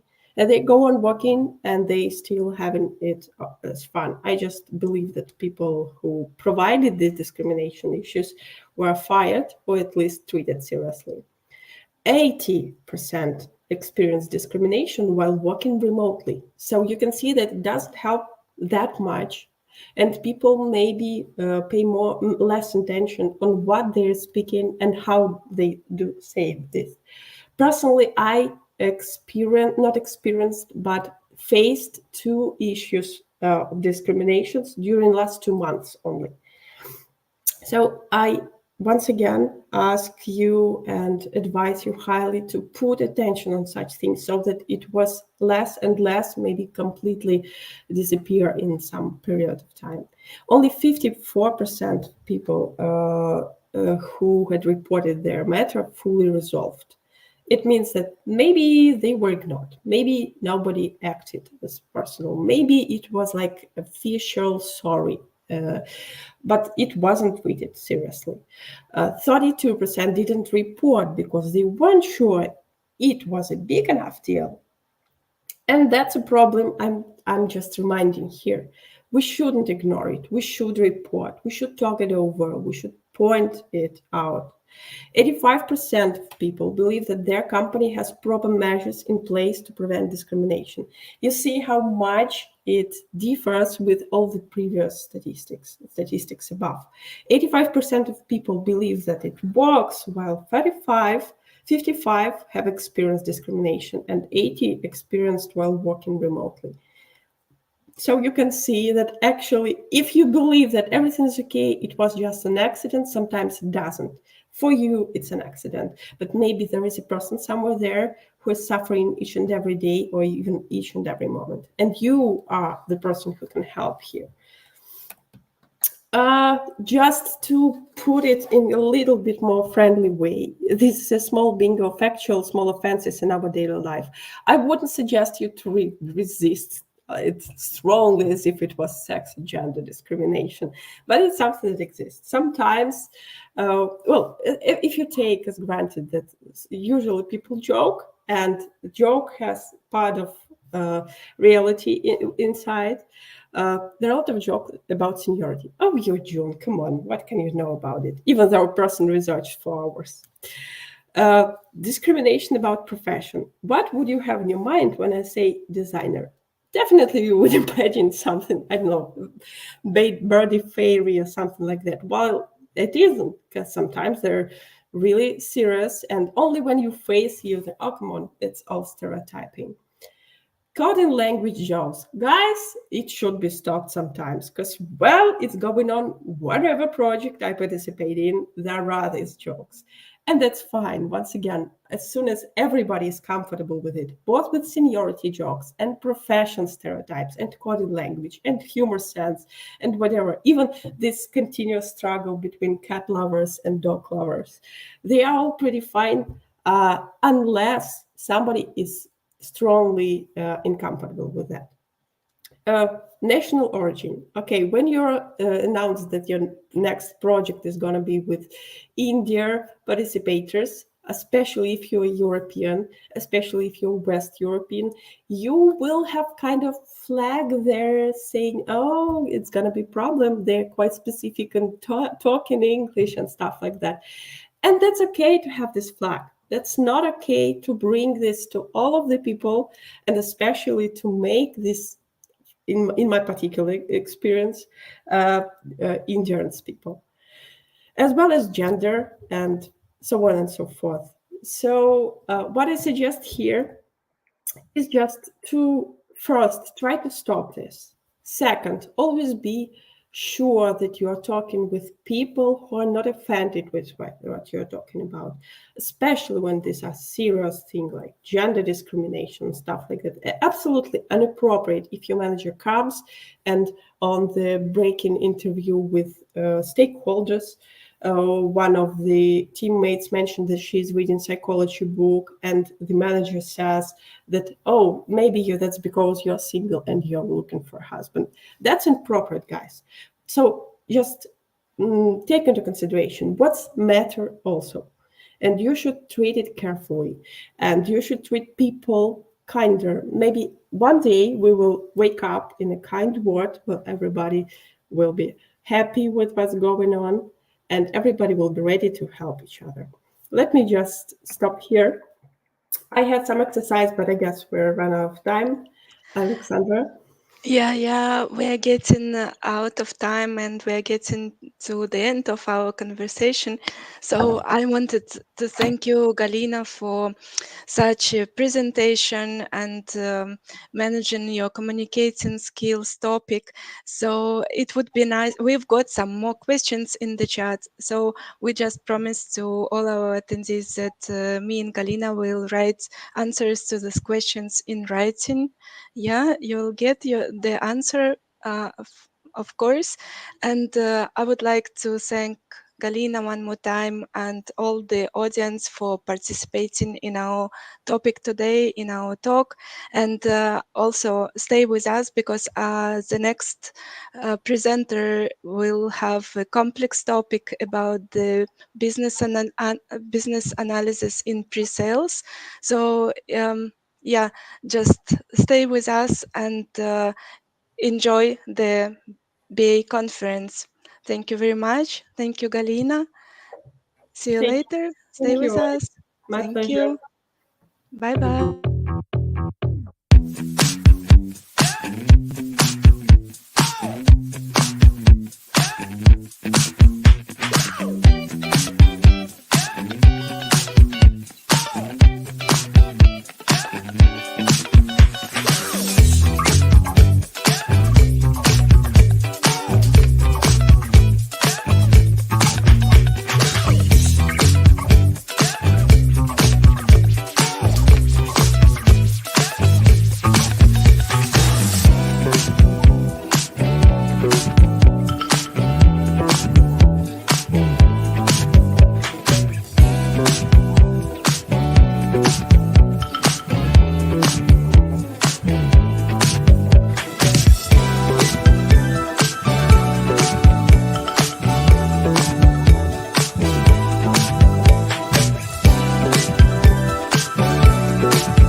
everybody, and we are going on with our BA Excellence Conference held by Global BA Community.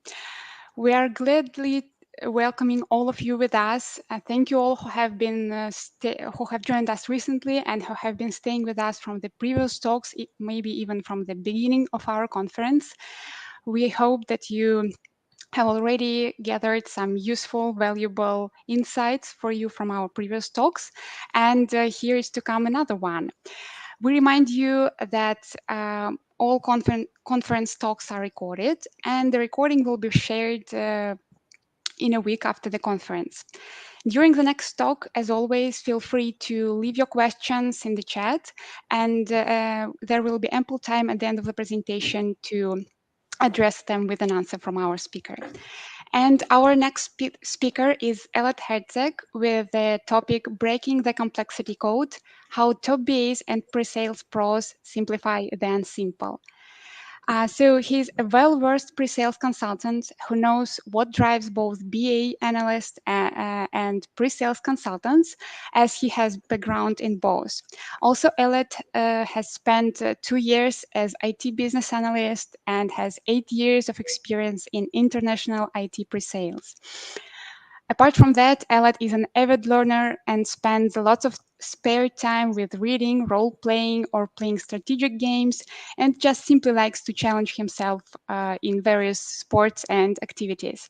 So please welcome Elad. Hi, Elad, how are you? Hi, guys. Can you hear me? Yeah, we hear you. Okay, well. That's good. Hi, Valeria. It's nice to see you again. Yeah, great. Thank you. So how are you doing? How are you feeling about your presentation to be done? Yeah, I'm excited, to be honest. Obviously, this is a pretty dense topic. I try to make it clear and concise, but I cannot promise anything. So we will see how it goes. I'm a bit excited. Yeah, let's start maybe. Great, I'm sure you will rock it. So please, I'll hand it over to you now, and good luck. Okay, yeah, thank you. So yeah, welcome everyone. I saw that today we have lots of topics about communication between business analysts and developers and engineering team. I maybe bring a topic from the same thing, but maybe from a different angle. It's more about communicating with customers, with clients. And really, today I want to talk about complexity, to be honest. And to be more specific than that, how complexity appears and affects us as business analysts and pre-sales consultants, and why I think that complexity essentially holds the key in order to progress in our career. So really, this presentation is going to be more of a career advice, if I can put it that way. So let's jump right into it. Let me just go to the next slide. Okay. So the first topic I want to discuss is a little bit of a life journey, how I found out that complexity is sort of the code that is appearing in our job. And then in the next section, I will talk about practical steps that we can take to sort of understand complexity much more effectively. In the third section, I will talk about also practical steps, but more from the angle of talking about complexity. So how we can sort of effectively simplify complexity. And then I will just wrap up and highlight the key points. So to begin with, I would like to ask you to think about what could be the common factor in these three scenarios. So I will read it out loud, all of them, and you will have some time to think about it. Just formulate the answer for yourself, and then I will answer it promptly. So the first one is helping an old lady over the phone configure her Wi-Fi router at 6:30 in the morning.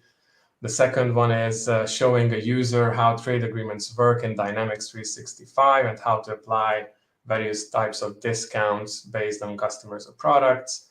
And the third one is describing to a client CIO how a data platform solution would lead to better insights and ultimately an increase in the revenue.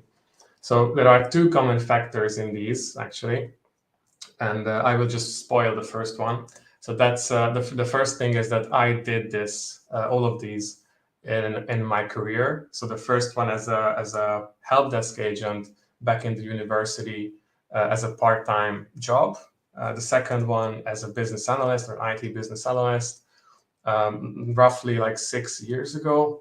And the third one as a pre-sales analyst, roughly like 3 months ago. And so what really struck me recently is that I was thinking about, okay, how to move forward in my career, how to become more senior, what should be the next step. But what really struck me is that there is a common theme in my career, and that is about complexity. To be more specific, I recognize that essentially what I do is I explain complex topics to people in a very simple way in order to help them understand the topic.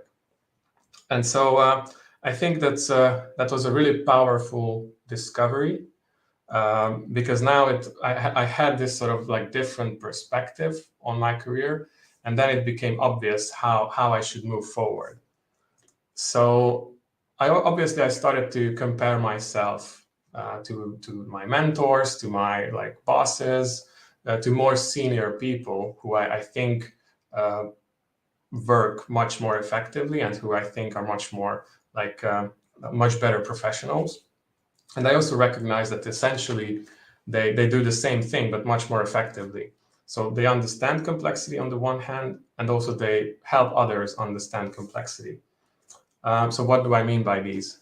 The first one is that they look all-knowing. And what I mean by this is that essentially when I approached senior business analysts, they immediately, so it didn't matter what type of problem I was approaching them with, but they immediately knew the answer. They knew what I need to do. They provided like pretty good feedback on that. And it really struck me like, okay, how can you know this, all of this? And the funny thing is, the funny thing was that there were some cases when the business analyst didn't really have like previous exposure to a certain module in the software, but just because he had like this very high level understanding of the system, he sort of knew where I should look for the potential solutions. And that was really like impressive to me at that time. The second thing is that their logic is driven by common sense. And what I mean by this is that their logic is highly relatable. When when they explain complexity and the problem, it's really like usually it strikes me that okay, so if it's that easy, how come I didn't understand it so far?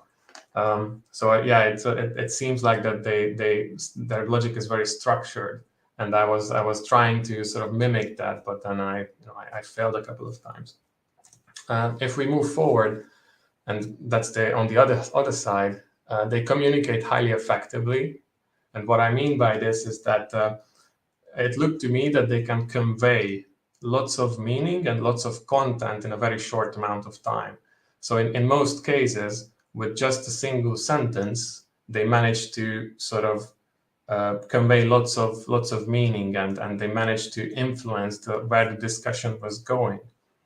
And lastly, what I also noticed is that they're very mindful about the audience. And what I mean by that is it seems that they have this sort of innate ability to understand the level of knowledge in the audience, and they can sort of adjust the message, the depth of the message, in accordance to the audience's taste. So they don't talk about complexity in very like complicated terms, but they can adjust that. And so when I recognized all these kind of aspects, I was thinking that okay, maybe it's because they're more intelligent than I was. Maybe it's because they're just more experienced. Maybe it's a personality thing. Maybe it's an innate ability. They're born with this. Maybe it's just because of their environment and they got shaped by the previous like environment. But then I thought to myself that okay, this must be learnable, and I sort of set out to prove this. And I had to, essentially, because when I started at EPAM 5 years ago as a pre-sales consultant, I was immediately in the deep waters. So I was, so a little bit of side note here. Typically, a bidding process takes anywhere between 1 week to 2 weeks to prepare like a proposal. And so what I faced at EPAM is that essentially I need to work on a very dispersed environment. I need to work with various types of domains. So for example, when I started, I remember I had to work on a proposal about a data platform solution on AWS, and it was for a pharmaceutical company. Then as I move forward, I had to work on a mobile application. And you will see that as I move forward, I encountered many different types of domains. And so, yeah, I was really struggling with that at first. I was working on an RPA project. I was working on code refactoring proposals, implementing BNPL, buy now, pay later services for retailers, ERP system related proposals, digital factories, technical assessments. And this is just a small amount or just a small subset of the types of opportunities that I was working on. And so, as I said, at first it was really gruesome. It was really hard. I was really struggled because essentially honestly I didn't really understand completely what we are proposing and what the client problem was. And so over time I sort of developed some approaches and some practical steps and actions that sort of helped me understand customer problems, understand all these different types of domains, and also helped me talk about our solution and the benefit of our solution and how our solution would solve these business problems for the clients. And then over time, I sort of recognized that I was getting much more comfortable with this. And it sort of, instead of like thrown into the deep waters and struggling to stay alive, it turned out to be more of like a drown-proofing exercise to me.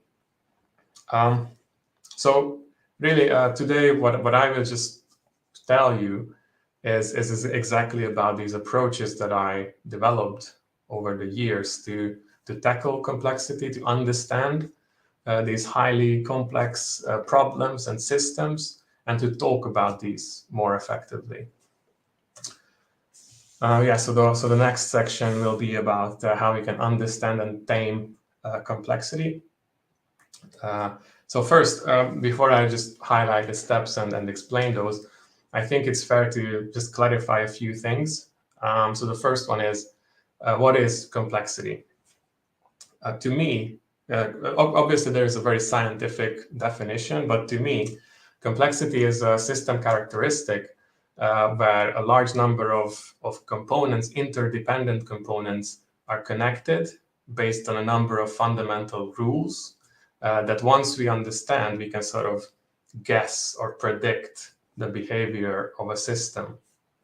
And I think, as I just put it in the previous section, I think this is a very good differentiator of a good consultant, like the capacity to understand complexity quickly and then talk about them. So these are the steps that I sort of developed. I will tell you about each one by one, but before I do that, just one more side note. So let's see a couple of examples. So if we think about complexity as a scale, on the very beginning of that scale, we can probably talk about software systems, because there are usually a finite amount of components involved. These components are connected based on like mathematical rules. And obviously these are written by developers. So it's like it was written by people. So it should be easy to understand. If we progress on this scale, the next example could be anywhere something like an industry.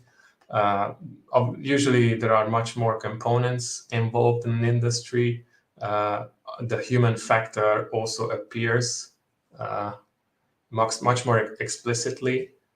And as we move forward, you will see that more and more components are making up these systems, and more rules are appearing between those. And in the very end, as many experts consider the human brain, so that's the most complex system in the universe. But just for the sake of this presentation, I really like us to focus on the first part of this scale, which is software systems and industries, only because this is what I worked with mostly, and because I think here there are much less number of components. Components are driven by clear rules compared to the other side, where the human factor appear, and there are many. So it can happen that because of free will and because of the autonomy, it's very hard to predict how, for example, the stock market will behave. So what I'm proposing here is not a silver bullet, but I would say probably it's a good start, especially for aspiring business analysts and pre-sales consultants. Okay, so let's talk about the steps now. So the first one is a guiding principle that will help us understand complexity. And it's really about taking a step back. As a business analyst, I remember I was really struggling at first, because when I was working with Dynamics 365, I was really trying to maximize certain areas inside of that system. So for example, creating sales orders, I wanted to learn everything about creating sales orders, every kind of unique case and exceptional case, and it just wasn't effective enough. So what I did is essentially I decided to, okay, let's step backwards and let's see how the system behaves from a bird's eye view, basically. And that sort of enabled me to understand the higher purpose of this system, understand what sort of major components there are in the system, and it sort of gave me a much more holistic view on the features, and it helped me understand and just create sort of a mind map of the system. And then once I understood that, it was really helpful and impactful, and I sort of managed to predict what features can there be in the system. So I think this is a very crucial principle, and I think this is something that we should remind ourselves every time when we struggle to understand something.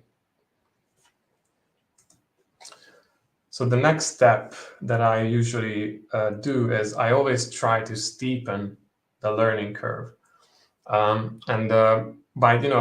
you apply the guiding principle, you take a step back, you see the system on a bird's eye view, and then it's sort of some patterns will appear inside the system, and you can use those patterns because then you can sort of deconstruct the system, and then you can sort of focus your attention on the areas where you're not that comfortable.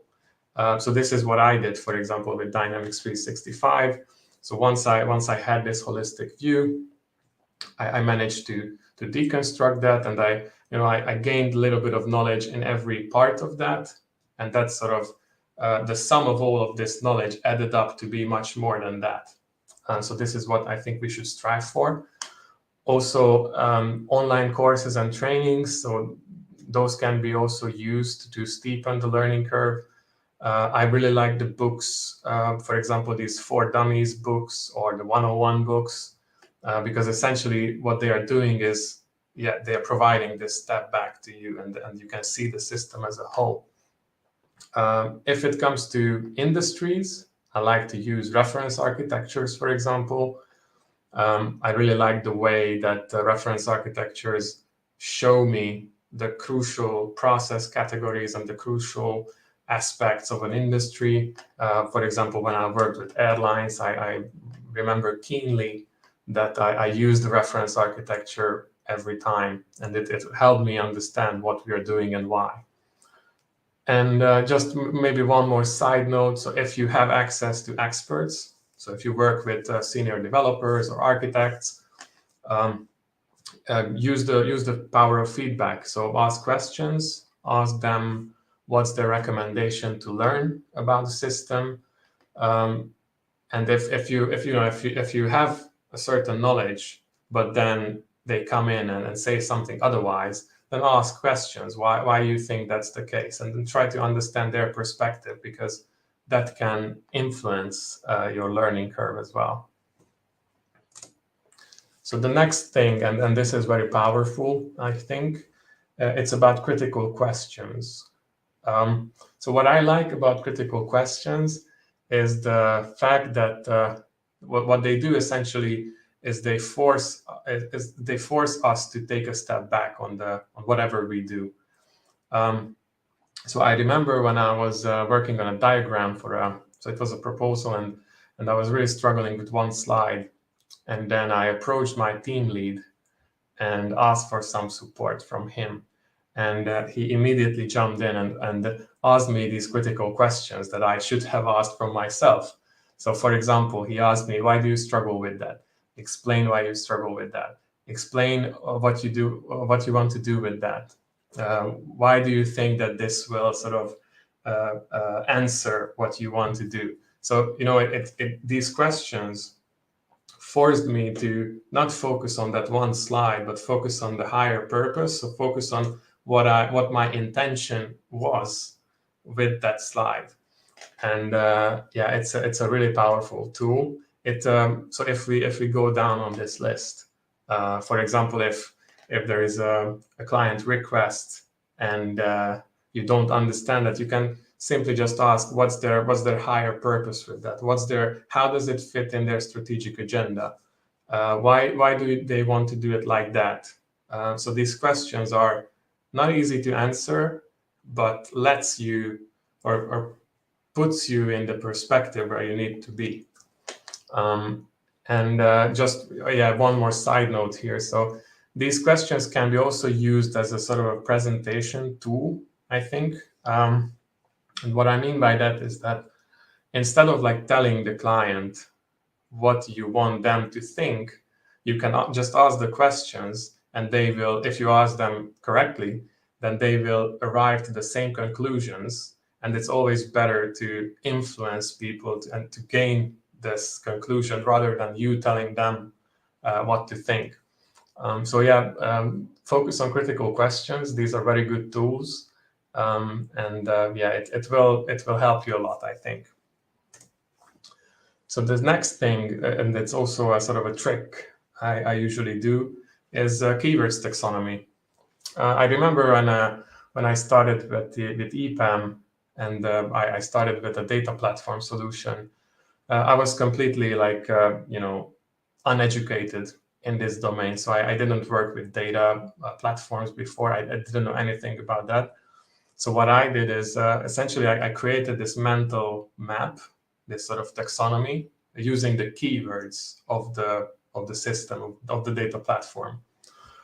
And this sort of enabled me and forced me to sort of understand each keywords in depth. And then I created these sort of hierarchies. And as I created the hierarchies, it sort of helped me understand how the system as a whole behaves.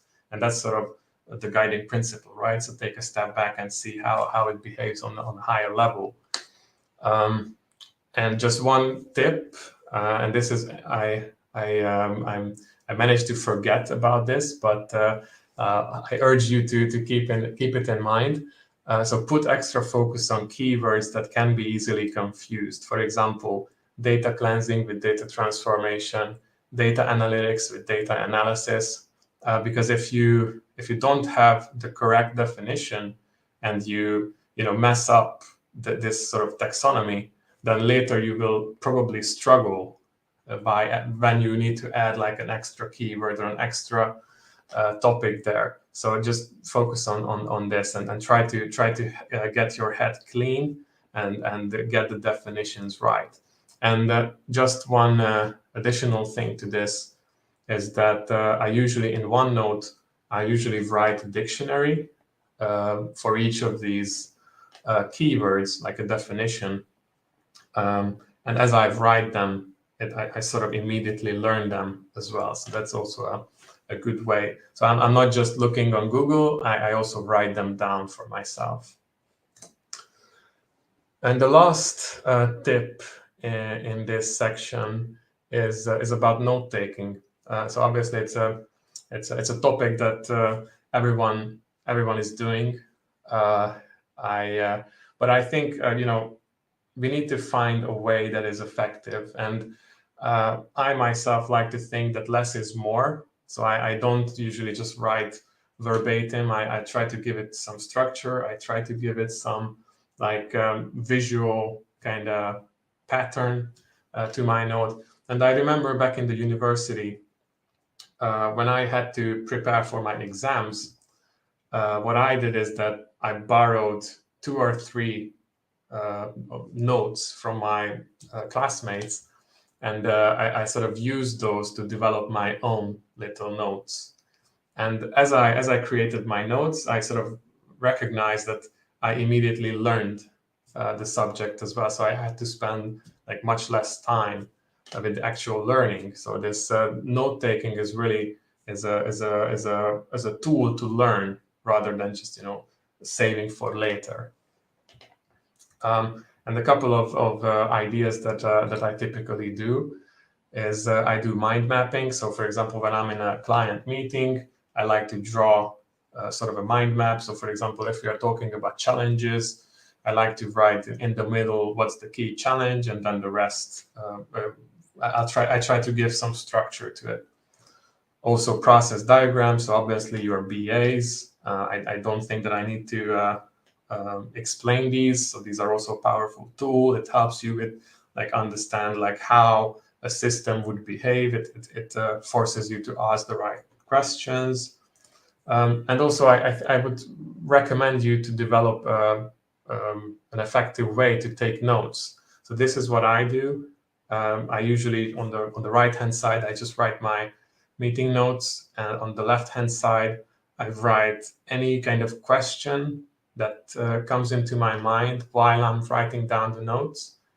And on the very bottom, I usually just write a summary after the meeting, just to help my head understand what just happened. And typically, by the way, I use either OneNote, but if I have the chance, I use paper and pen. I think that's maybe I'm old, but that's the way I do it. Okay, so that's enough, I think, about understanding complexity. Let's move to maybe talking about complexity. And I really like this quote from William James, because I think it grasps the essence of what I will just talk to you. So the art of being wise is the art of knowing what to overlook, because whenever we try to simplify something, there is always something that we need to overlook. And if we are wise, we know what can be overlooked. And I think that's what we should strive for. So now we understand complexity. Let's put that in practice. Let's help others understand also. And I think the second differentiator of a good consultant is exactly this: the capacity to help others understand and see patterns and concepts. And these are the steps that I usually do. So there is also a guiding principle here. That is something that I call layering, and there are some reasoning tricks, and then storytelling. So I will explain one by one. So talking about the guiding principle, there are 3 facts that I think we should be mindful about. So the first one is, according to research, our brain is sort of wired to recognize patterns. The second thing is that we like to understand things, and we like to come to our own conclusions about something. And whenever we discover something, we always feel nice about it. And the third thing is that in the modern era of social media and stuff, people's attention span are really shrinking. And so we need to be mindful, and we need to be very strategic how we communicate, because we need to convey lots of meaning in a very short amount of time. So as a good consultant, we need to help the audience recognize patterns in the system. And these patterns can be either real patterns, so like obvious patterns, or you can make up your own patterns. And this is something that I will just show you in a minute. So there are a couple of tricks that I like to do. And this is essentially just diagrams.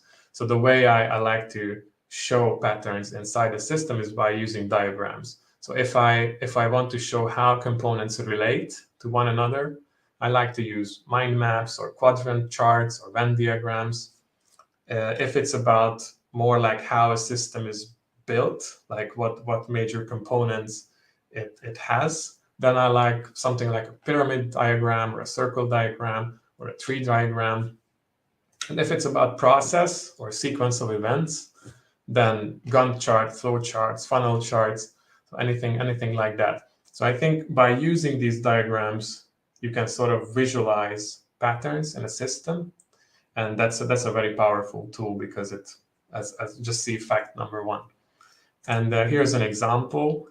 So this is what I did for a client. So I remember we got the request for proposal document from them, and it was like a wall of text. So requirements after requirements after requirements. And so what I did, just for the sake of understanding for myself, is I tried to give it some structure. And this is sort of I would say this is maybe a process diagram or a sort of a flow chart, which shows like, it was about the data platform, by the way, but it shows how the data is going through in this platform. And then what I did is that I took those requirements from the RFP document and I categorized them according to this diagram. And then it gave a much more leaner, much more self-evident like diagram, and it helped everyone's understanding about the subject. So this is, for example, I think it's a good example. So next one, layering. So probably developers have heard about this architectural model called C3 or C4, maybe some analysts as well. But essentially, I think this is a very good and effective tool to sort of apply the guiding principle that I discussed in the previous section, take a step back, because essentially this is an architectural approach where you can show the system on multiple levels. So what do I mean by this? So for example, if I say that I live in the 11th district of Budapest, let's say, so probably those people who are not familiar or who haven't been to Budapest, they don't know where the 11th district is. So then I can say that let's zoom in on Budapest, and there you can see the 11th district.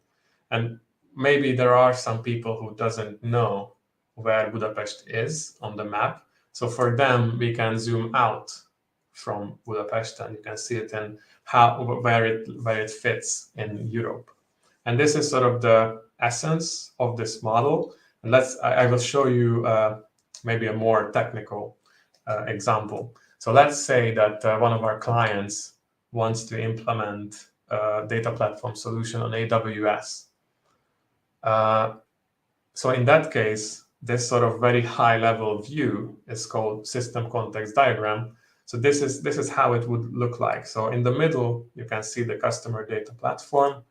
Then we can sort of illustrate how this platform gets the data. So it pulls data from online sources, from corporate systems, from social media platforms. Obviously, there could be many other factors or aspects. And also it pushes data or exposes data to email systems, to API systems. Also, some of these might interact with users, and users might interact with the customer data platform. So this is really an illustration of where the data platform sits in the corporate sort of environment. And it sort of helps everyone have the same kind of understanding how this system will behave on a high level. So if we want to zoom in to level 2, then we sort of need to look at the customer data platform in more depth. And that could be like illustrated, for example, like this. And this is something that we call container diagram. So here we can sort of create these containers that tries to summarize the key sort of process or the key action that this data platform does. So it starts with some kind of an ingestion process, then there is storage, then there are some analytical like magic happening, and then data products will be used to expose the data. Obviously, we can add some sophistication to this. We can add like a self-service environment. We can add some management components to the data platform. And obviously, it's up to you how detailed you want this to be. So, for example, when I applied this, I remember I was writing like plain text what these containers are doing. You can also use diagrams. You can also use some maybe like break down this further a little bit with some like subcomponents or subcontainers. So it's really up to you, and that sort of helps the audience understand what will happen inside of this system. And so if it's still not enough for you, you can always zoom in. So that's what we call component diagram. And in this case, let's use, for example, the ingestion and the storage as the example. So this is really a zoom in on these major containers. So how the ingestion process will look like. Obviously, we can say that there is stream ingestion, there is batch ingestion. These are the components that we want to use on AWS. Obviously, it's just illustration, so probably there are many more. But I guess you understand the logic behind this. For data storage, these are the components that we want to use. For management components, the same.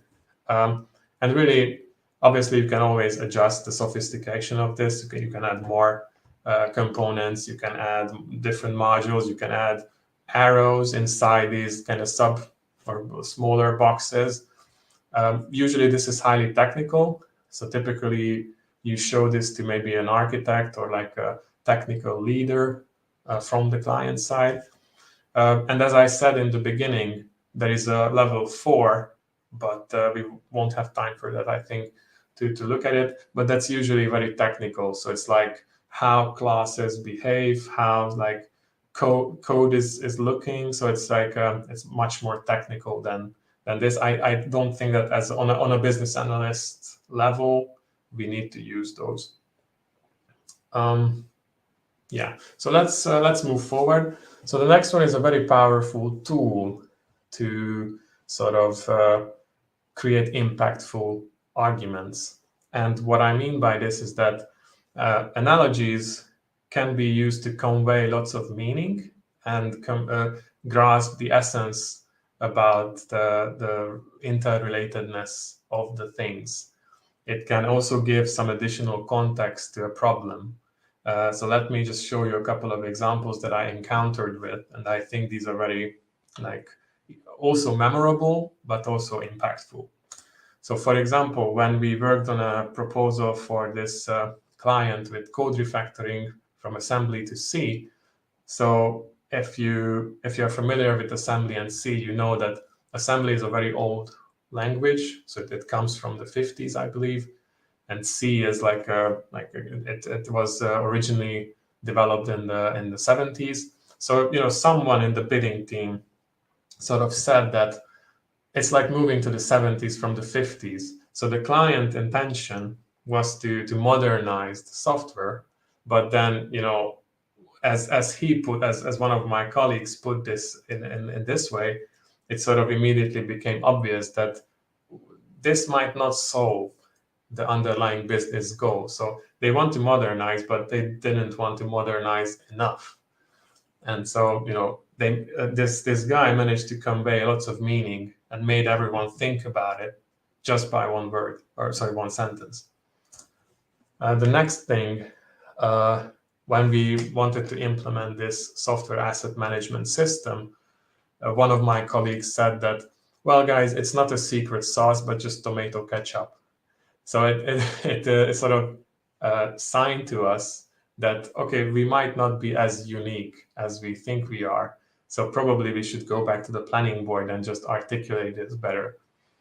The next thing, and this is getting more complex a little bit. So we wanted to implement this buy now, pay later service for the retailer. And I remember saying this. So I said that, okay, guys, it sounds like we have wool, thread, a set of buttons, and a knitting needle. And we claim that we can make a suit out of this. And so what I mean by that was that, so we have the components. Maybe we know how to do this, but we haven't done this before. And we don't have like the tangible outcome ready.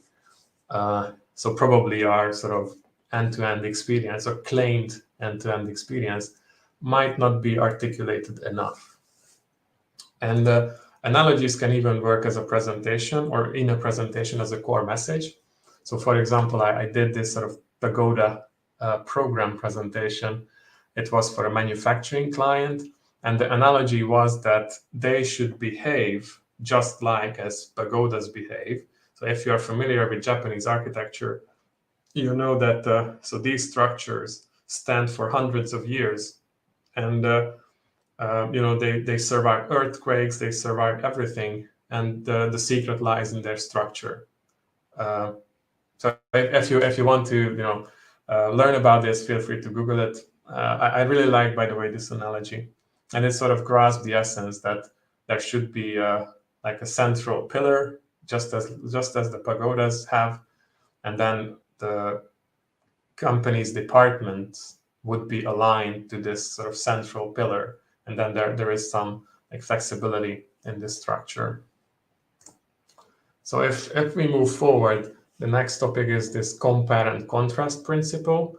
So this is about handling arguments rather than, you know, just presenting stuff. I like this principle because it always forces me to think about my audience's perspective. So I always need to formulate what I really want to get out of this. So what I mean by that is, for example, if a client says that your story takes too long to implement, I don't want to implement it, it would eat up most of the capacity. Obviously, you can say that, okay, let's not do it. But if you like the challenge, you can say that, well, let's compare it with an alternative solution. So obviously, you need the feature, but you don't like how we would implement that. So let's discuss how we would implement that. So these are the alternatives, and then you can compare them. And in that case, probably the client will see that maybe it makes sense to implement this. So there is a conversation going on just because you started to compare it with something else. The same is true if you need to negotiate price, for example. So let's say you're an account manager and you need to like sort of force a 5% increase. And then what you can do is maybe preemptively, you can say to the client that, yeah, there's going to be a 10% increase, like a substantial increase in price. And then later on, you can say that, okay, I managed to, you know, decrease that by half, and now it's just 5%. And then immediately it sort of flips the conversation, because originally it would have been, so the customer would be focused around that 5% increase, and now they are focused on the 5% decrease. So it sort of immediately flipped the equation. And this is something that, for example, real estate companies are doing as well. So typically, they have this kind of overpriced flat in their website. And then as you kind of browse the list of other flats, you inadvertently, you sort of start to compare all the flats and all the prices to that highly overpriced one. And then everything looks like as it's fairly priced. And so you're much more likely to buy something in that case. So yeah, I really think that it's always good to argue. It's always good to start putting everything in contrast, putting everything in comparison. And this is a powerful tool, I think. The next one, and this is the last one, unfortunately, is about stories. So probably most of you have heard about storytelling, the importance of storytelling. So yeah, I'm here to remind you of that. I really like to urge you to go the extra mile and try to make your argument more memorable by stories. Stories are a good way to sort of simplify your message, to make a complex idea smaller or much more digestible. It also sort of breaks the monotony of facts. It's not like slide after slide, but something's happening behind. And also it triggers emotions. And whenever emotions are triggered, that makes it memorable. So let's say a couple of examples. So let's say that you need to provide a presentation about how business analysts and pre-sales consultants can get better in their career. So for example, here you can use the hero's journey sort of archetype of story, which is about a hero who goes on an adventure and then faces some hardship, but at the end rises to the tasks and becomes a better person. So this is what I did in the first section, or tried to do. I'll let you judge that, how good it was. The next one is about, it's a much more like technical example. So let's say you need to explain how a software product would better compete against a more established or more popular product. So then you can maybe use the archetype of the underdog, which is about a hero who, despite all odds, manages to overcome his adversary through fortunate events or maybe clever thinking or something like that.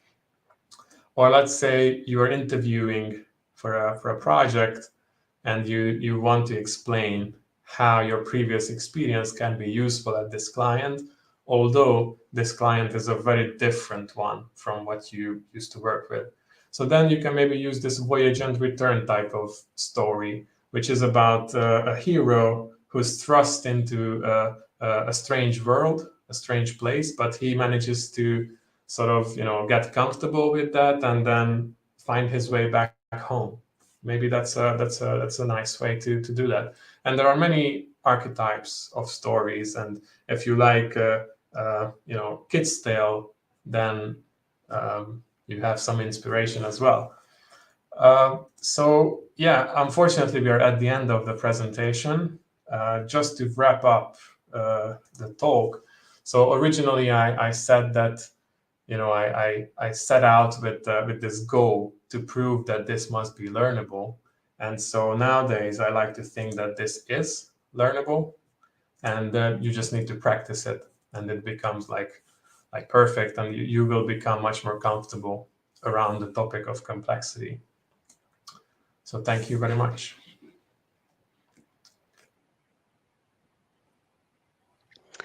Thank you, Ella. Thank you very much for this thought-provoking and engrossing talk. It was really interesting to hear you. And actually, the first question, I would name it rhetorical question combined with a compliment, because one of our listeners says that, can we please make your talk mandatory training for everyone presenting complex information of any kind? It is brilliant. So okay, thanks for that. yeah, that's your good to talk hear. is really encouraging others. That's great. And let's start from the first question we have, a true one for this time. So how would you distinguish BA from pre-sales consultants? So what's the main distinctions there? Mm-hmm. So yeah, obviously I put a parallel between BAs and pre-sales people in this presentation. And the simple reason is because I think both of them essentially do the same thing. So essentially they translate requirements from the client to either the development team or either to the bidding team. So that's one of the parallel between them. But also a little difference is that BAs tend to focus on maybe just one small subset of things. So maybe a feature, or maybe there is a self-contained system, while as a pre-sales you might encounter with much more strategic type of problems. And it's whenever this word comes in, like strategic, it always means that there is a big complexity there. So it's not self-evident how components are interacting there. I'm not sure I answered the question though, but later I will write my answer if that's okay.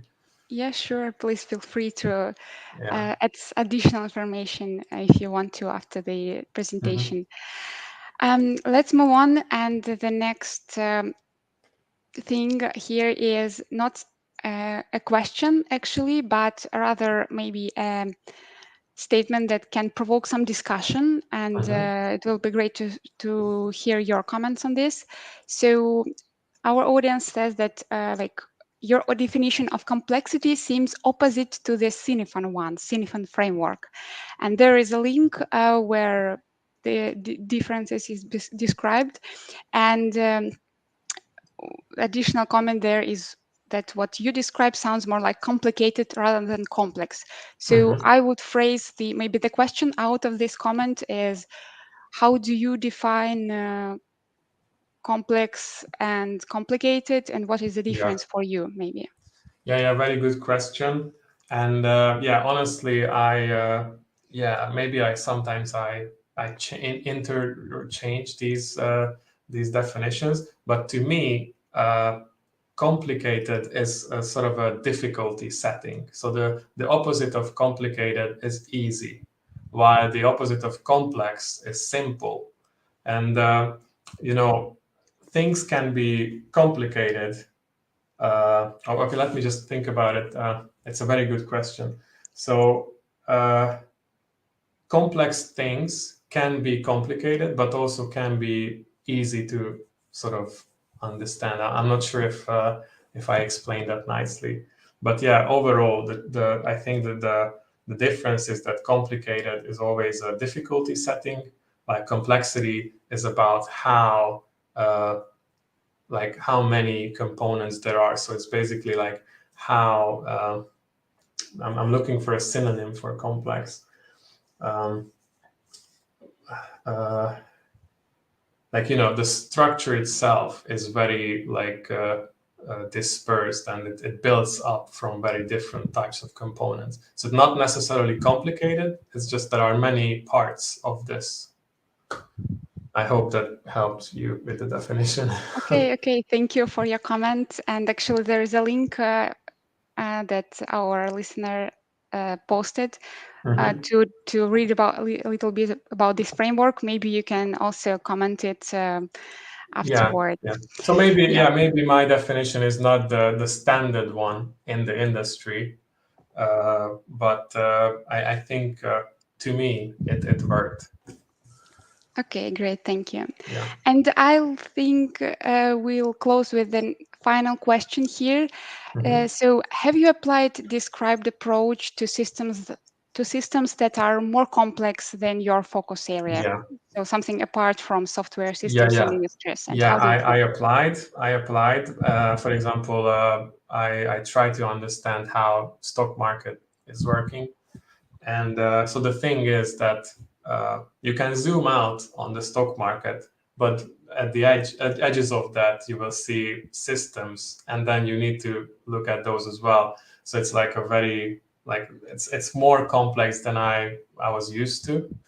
I apply this type of framework, and I managed to learn about it, but it was a much slower process than compared to like a Dynamics 365 or an industry. So that you can use these, but don't expect that a couple of weeks you will learn this. Okay, so but anyway, it's like a baseline. Everyone can. I think so. Yes. The starting point. Yeah, that's great. Definitely. Okay, thank you very much, Alod, one more time. Very, again, insightful and interesting. And thank you, dear audience, for, again, posting your questions and being active and staying with us. I also encourage you to stay with us to the next talk. And our Colombian colleagues, Gian and Milton, will be presenting the topic leveraging unusual sessions for enhanced communication between devs and BA. So please stay with us, stay tuned, and have a nice rest of the day. Thank you, Elliot, and bye. Yeah, thank you. Bye.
Hello, colleagues and guests of our event. Welcome to Business Analysis Excellent Conference. We're happy that you have joined us recently, or for those who are staying with us from the previous talk.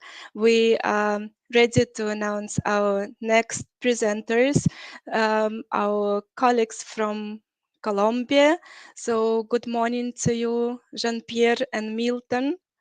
Hey, and good afternoon, good evening, depends to our guests and attendees, depending on your time of the day, because we're streaming all over the world today.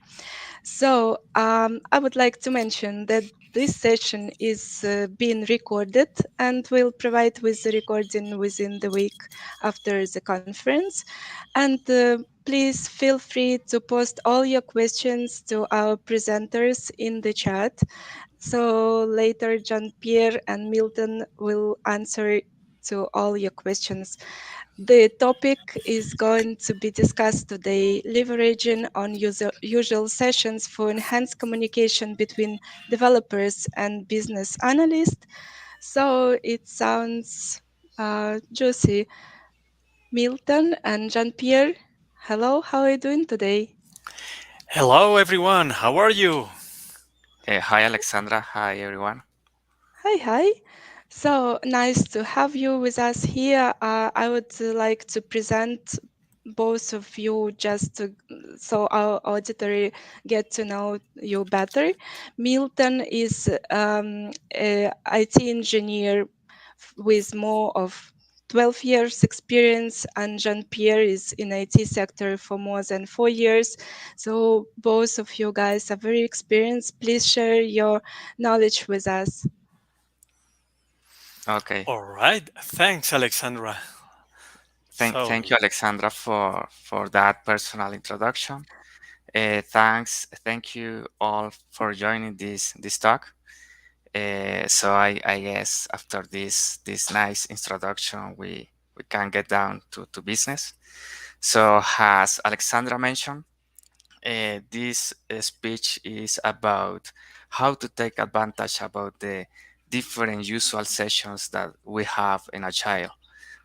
When we say sessions, we are talking about the different artifacts like a sprint review, a sprint, the daily, the sprint retrospective, and so on.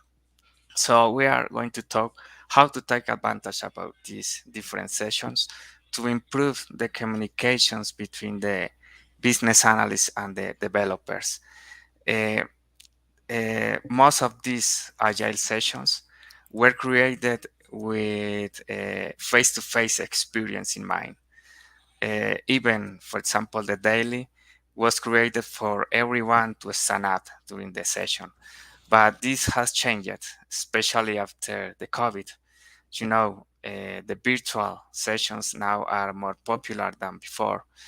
And so most of these artifacts or type of meetings had to be adapted to the new reality, to the new virtual environment. So we are going to check how to take advantage of this session, because regardless of whether the meeting is in person or virtual, they are an opportunity to improve the communication. They are not a problem or an issue. They are an opportunity that we have to improve our communications. Next slide, please, Jean-Pierre. So this is our agenda. We have chosen 5 of the most typical sessions that we can find in Agile: refinements, one-to-one, uncertainty reduction, retrospective, and Three Amigos. So for every of these type of sessions, we are going to show you a brief description about the main features of every type of sessions. So after we are going to present the main challenges that we can find at communication level in every type of session, and finally we will give you some tips or some advices to take advantage of these sessions. So I leave you with Jean-Pierre, who is going to give you a deep dive into the three first type of sessions, and then I will go back to talk about the other two types. Okay, so go ahead, Jean-Pierre. Thank you. You are on mute, Jean-Pierre.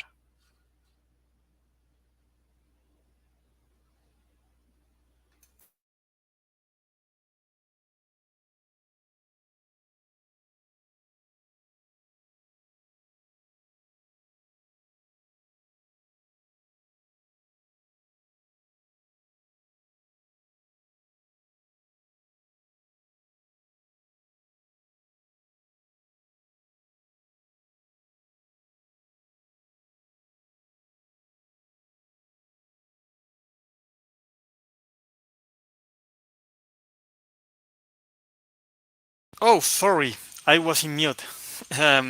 So the refinement session is one of the most important and usual contact points between developers and business analysts, because we are preparing the different stories, we are getting them ready and ensuring that all the team is ready to undertake them on the next sprint. So since this is held on a periodic basis, it might be perceived as a routine meeting. Why? Because, as I said previously, all the team is introduced to the different user stories. Also, those user stories are reviewed during each one of these sessions, and questions will arise during these activities. I mean, there are many aspects that has to be worked on about each one of the user stories, and everyone wants to have a clear understanding of what is going to be developed. But here we are going way beyond simply sharing our screen with the specifications for each user story. Actually, without an active participation of our development team, we might lose valuable opportunities, and unforeseen difficulties might arise later on when their stories are being developed. So we are encouraged, we are responsible to conduct these sessions and ensure that our participants engage on the topics that we are refining. So this is the big question, and that's why I arrived to this point. How can we get the most of a refinement so that the developers align with us and collaborate actively for the best possible outcome? How to how to obtain the most profitability of these sessions. So this is the biggest question here, because sometimes the refinements become very lengthy and difficult to us. So let's go ahead and continue. So as you might have experience on your past projects or current ones, since the refinements are a very recurrent meeting, lots of challenges will arise, and they happen every time. The first one, time management.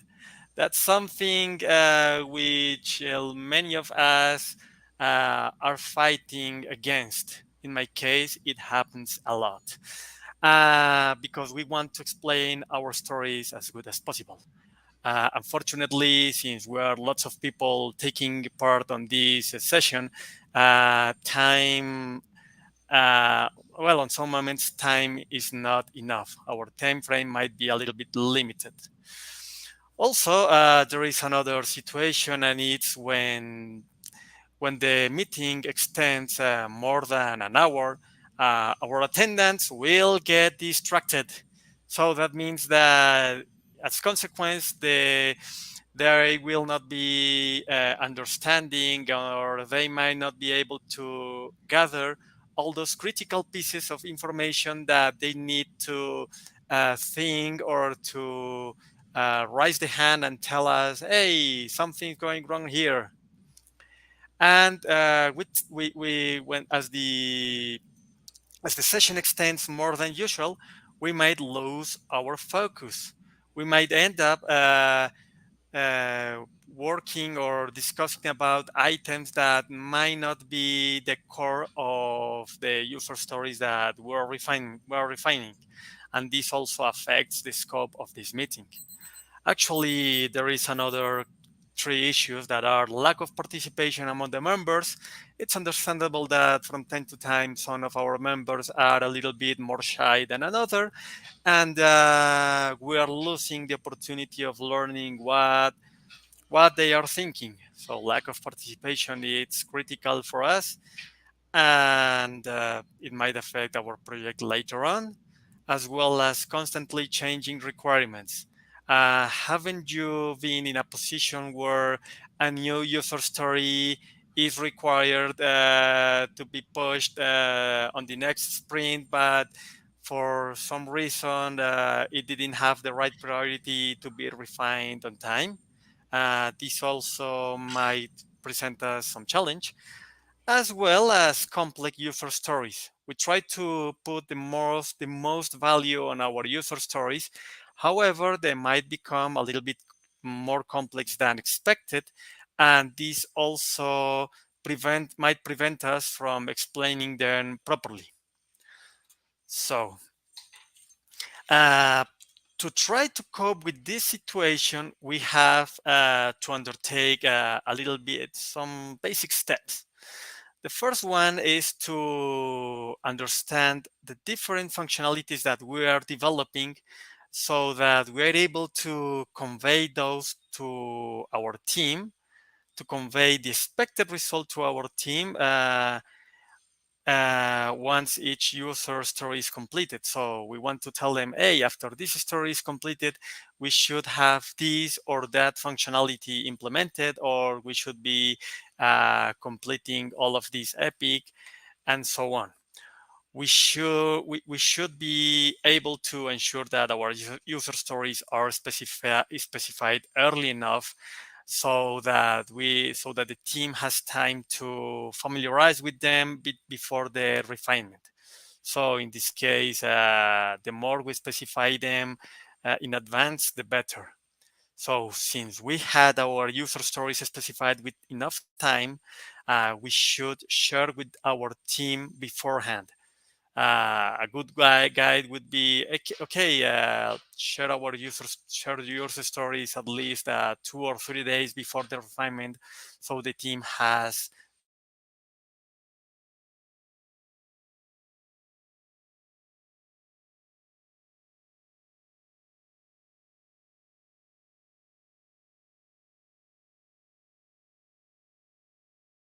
to be aware that some issues might be improved if needed.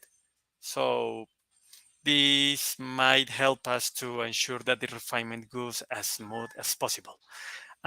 We have to be clear about one thing. There is not a magical recipe or trick suitable for all projects. So this is one way that we could do it, but we can also adapt our techniques or our procedures depending of our teams. Now, once our team has all the stories and have read them, we should now go and refine our user stories.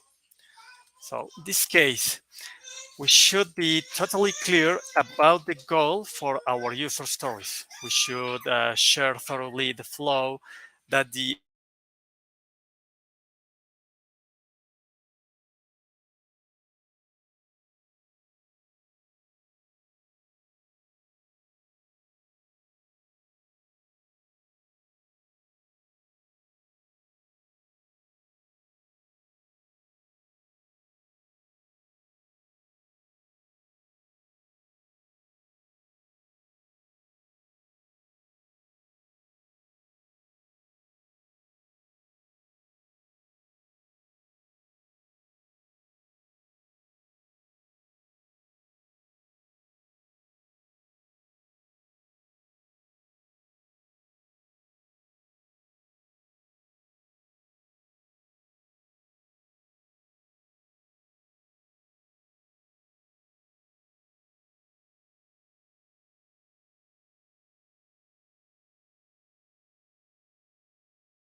Hello.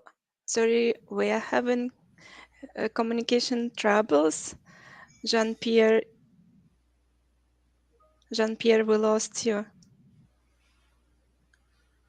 If you want, I can continue, Alexandra. Yes, hopefully Jean-Pierre will reconnect soon. Please, Milton, go ahead. Thank you Sure. so much. Sure.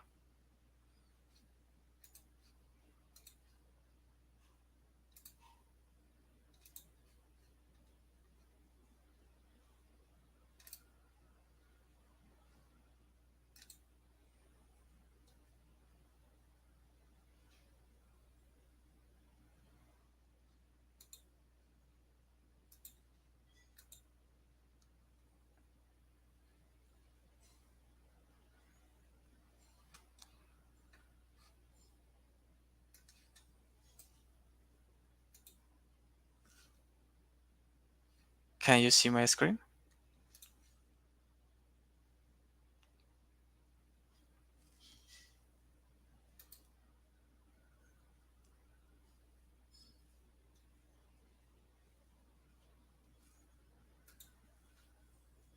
Okay. So while we wait for Jean-Pierre, I will continue with the other type of sessions that we can find in. Oh, Jean-Pierre is back.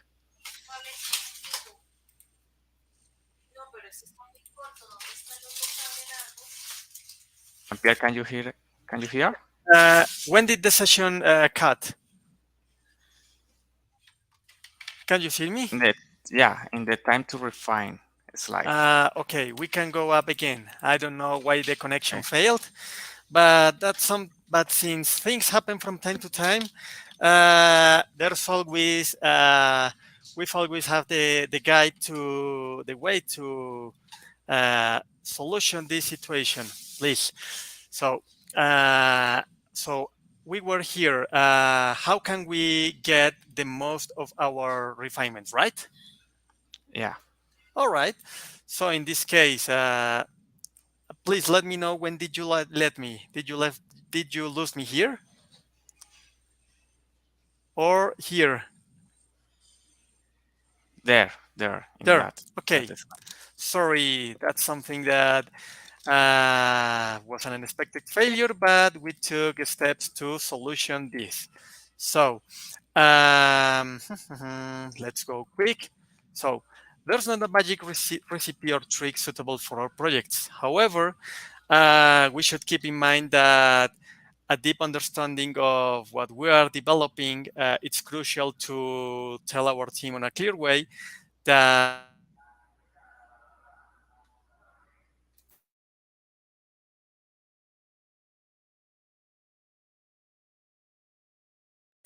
early enough, right? Stories were prepared with enough. We were prepared with enough time before the refinement date. We should share them with our team. So please share your user stories at least 2 or 3 days in advance and encourage your team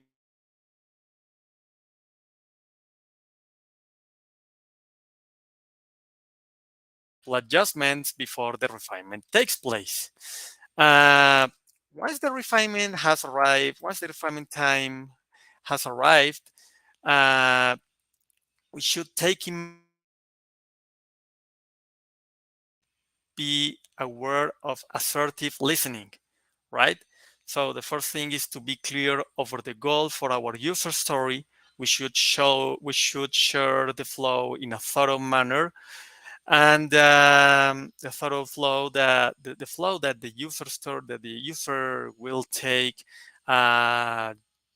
when the user story has been implemented, as well as the different technical, functional, and non-functional requirements. And we should be ready because doubts and questions will arise. Perhaps the proposed flow might be enhanced a little bit, or additional technical task has been discovered while the story was being shown. If a large change or a split is needed, please take this user story and place them into the back burner. you can go to the next user story, and that story that was reserved can be reworked and presented onto a further refinement session. So do not hesitate to involve all the developers. Sometimes we have to ask them if they have questions or suggestions. This is critical. So if you have a developer that is a little bit more shy than the others, please ask them with their name. Hey, John, do you have another particular adapt on this user story? Perhaps if we do try to reach them and involve them, they might tell us, yes, I have adapt, or no, I don't have adapt, or even they might tell you, hey, please tell us again the flow. I didn't understand anything. But if we ask them and validate with the developers what is being refined, we should be able to improve our communication. So let's go here to the next one. So a critical task here is that a critical aspect here is that we have to prepare our stories with enough time. I've been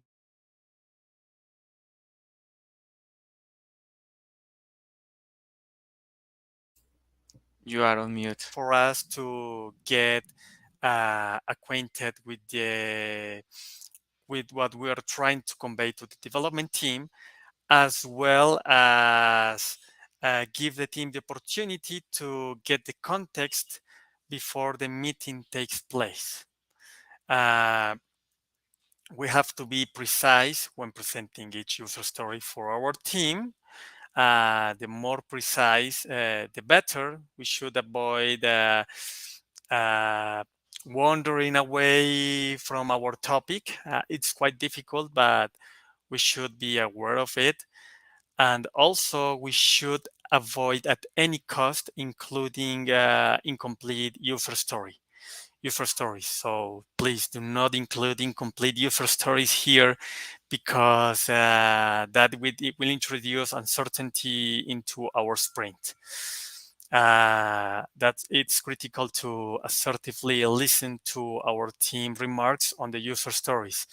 They are also doing their best to ensure that the development will proceed slowly, and their technical knowledge is really important for us. And also, as we're refining our user stories,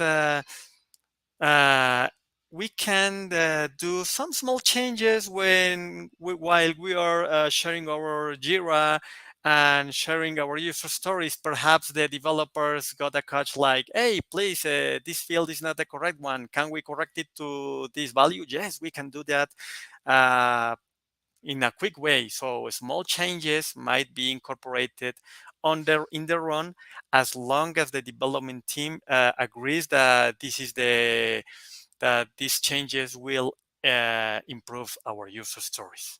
So we can also improve this session by encouraging our team to put comments on each one of the different Jira issues that will be part of the refinement meeting, or we can use the Teams channels or the personal chats on our Teams application, so that this communication flow doesn't break.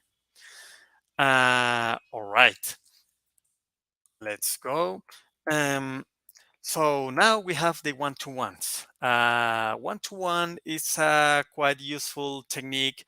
We can use it to discuss important topics pertaining for a user story. Perhaps if a developer has a doubt on a user story before the refinement takes place, he might look for us and, okay, let's do a quick call. So this also might happen once the sprint has begun. Perhaps the developer wants to clarify certain aspects of the user story, and that's totally okay. So in this case, we have to be really aware of the story that is being treated, and we should pay close attention to their needs, because this also is useful for team building. And as a result of a successful one-to-one, we might have increased trust between us and our developers. We have some challenges here. The first thing is that this type of calls might be needed on short notice. So perhaps we are busy preparing user stories for our next sprint, and our developer tell us, "Hey, can I call you right now? I have an important job." So that's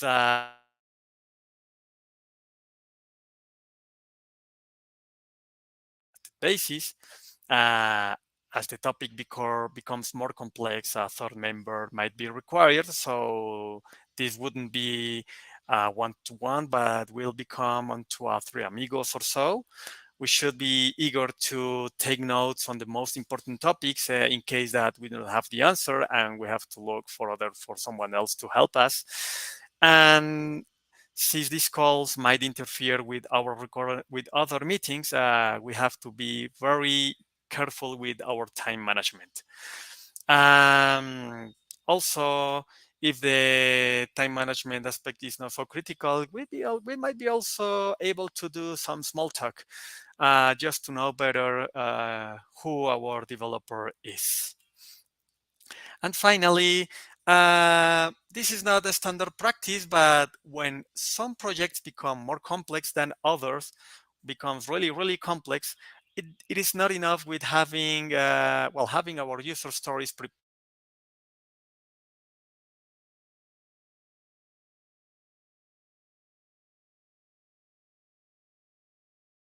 technical activities to achieve the goal. So additional efforts might be required and can be foreseen if we are working closely with our most senior developers. But which kind of additional efforts?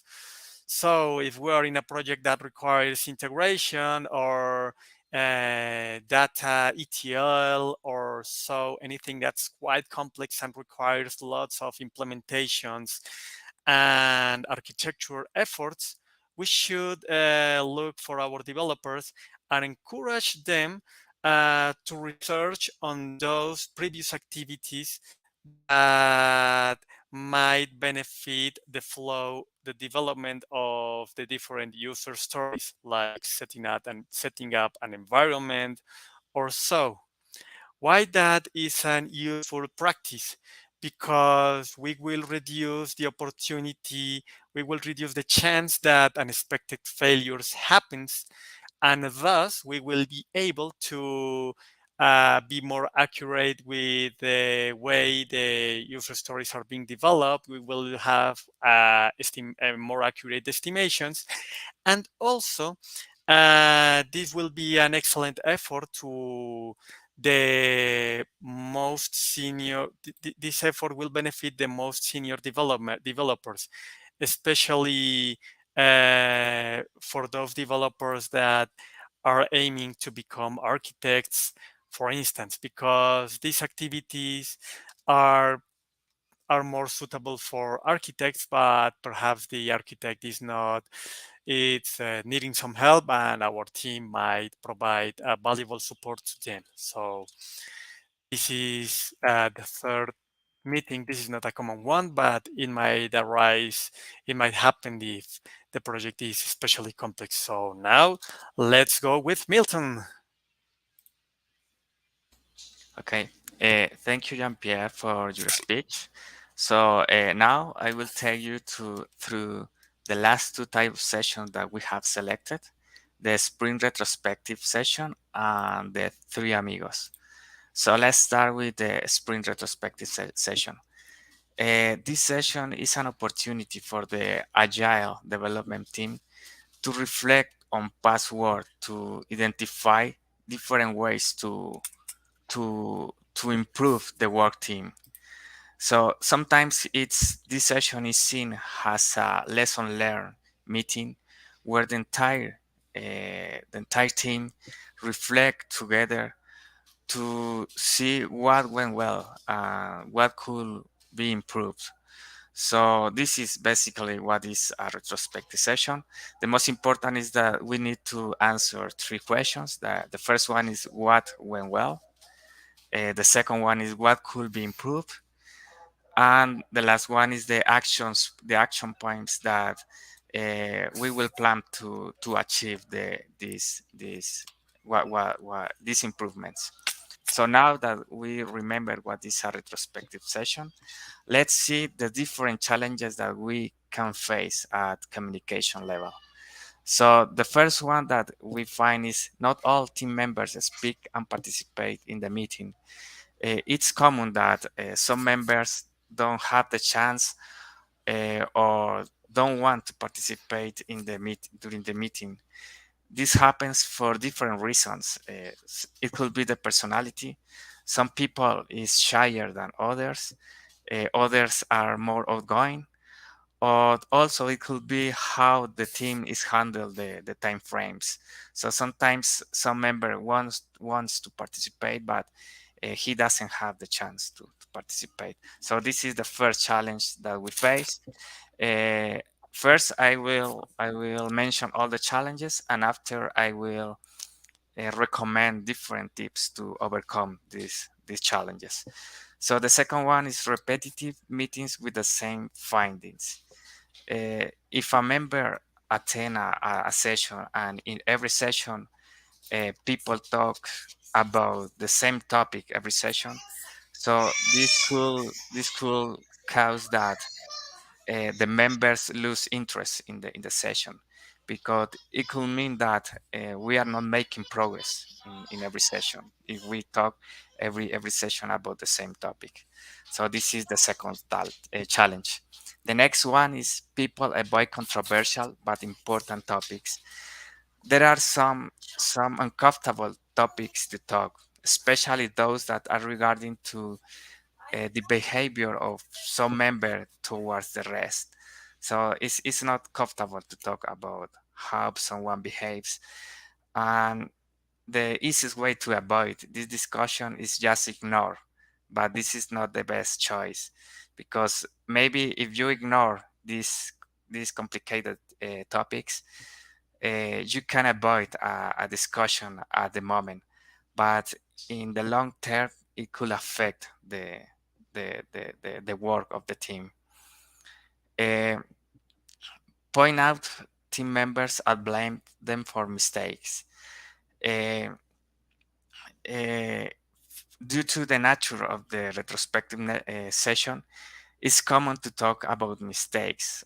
It's not bad to talk about mistakes, because if we want to improve something, we need to identify what is wrong. The problem is when we focus on people instead of the issues. So we are going to see how to overcome these issues when we focus on the problem and when we point someone of the team. And the last one is to get a consensus in the team. During the retrospective session, it's common to have all the members that were part of the iteration or the sprint. So the fact to have this amount of people could make complicated or difficult to have an agreement, to reach an agreement. So now let's see how to overcome these challenges. So the first thing is have a willingness to listen to others. Like Jean-Pierre mentioned before, the improvement in the communications start even before the meeting. So it's important the attitude, how we arrive to the meeting. So it's important to come to the meetings with an open listening attitude. So if we come to the listen thinking that we are right and that the other point of view are not valid, we are starting in a wrong way the session. So how we arrive to the session is very important. The attitude that we have. The second one is keep in mind the possibility of adapting things on the team after the session. This is closely related to the previous one. So it's also important to arrive to the session with a open to change. So if we understand that there is the possibility to change something at the end of the session, it could make easier to reach an agreement among all the members of the team. The next one is have a moderator to coordinate who speaks. So this is important in order to have an organized session. So it's impossible that everybody talks at the same time. So it's important to have a moderator. If we strictly follow the Scrum recommendation, this moderator should be the Scrum Master. But this is something that has changed recently. And a good practice came up that is rotate the moderator. So I recommend that at the end of the session, of the retrospective session, select the moderator for the next session. So if, believe me, if some member feels that he could be the moderator for the next session, he will pay attention to all the details of the current session. So this is a good practice to involve all the team. And the next one is set timeframes to speak. As I mentioned, there are people who speaks a lot. Sorry, I guess that we lost the presentation, right? Can you hear me?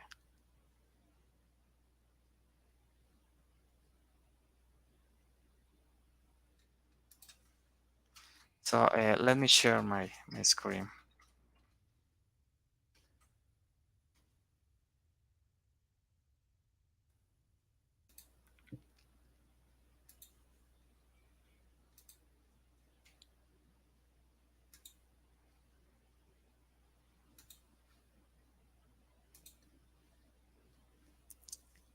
Can you see my screen?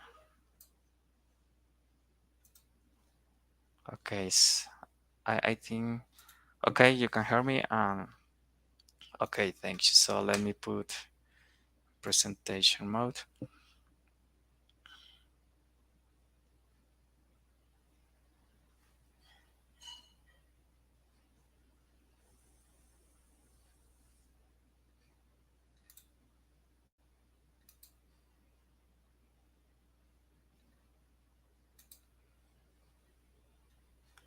Let me try again because I'm trying to share my presentation, but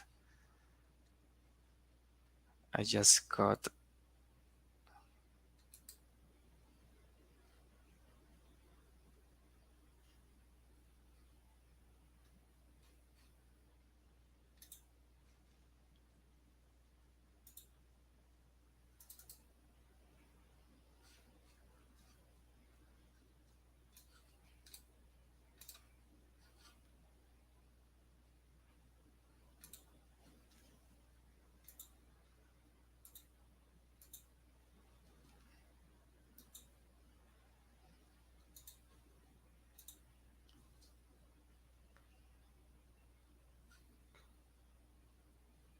I'm trying to share again. Can you see my? Okay, now I think you can see my screen. Say, let me go to the. Yeah, we can see your screen. Please share it in. Okay, thank you. I think in a you can see. presentation mode. Yes, we apologize for inconveniences caused by technical issues today. Yeah, sorry, I apologize for these technical issues. So let's move on. So we were in the different advices that we can provide to overcome the communications challenges for a retrospective session. So as I mentioned, a good practice is to rotate the moderator. This ensures that everyone is involved with the session. The next one is set timeframes to speak. As I said before, so there are people who speaks a lot, so it's important to set timeframes before the session. The next one is have a template shared to everyone during the meeting and fill it in real time. One of the pillars of Agile is the transparency.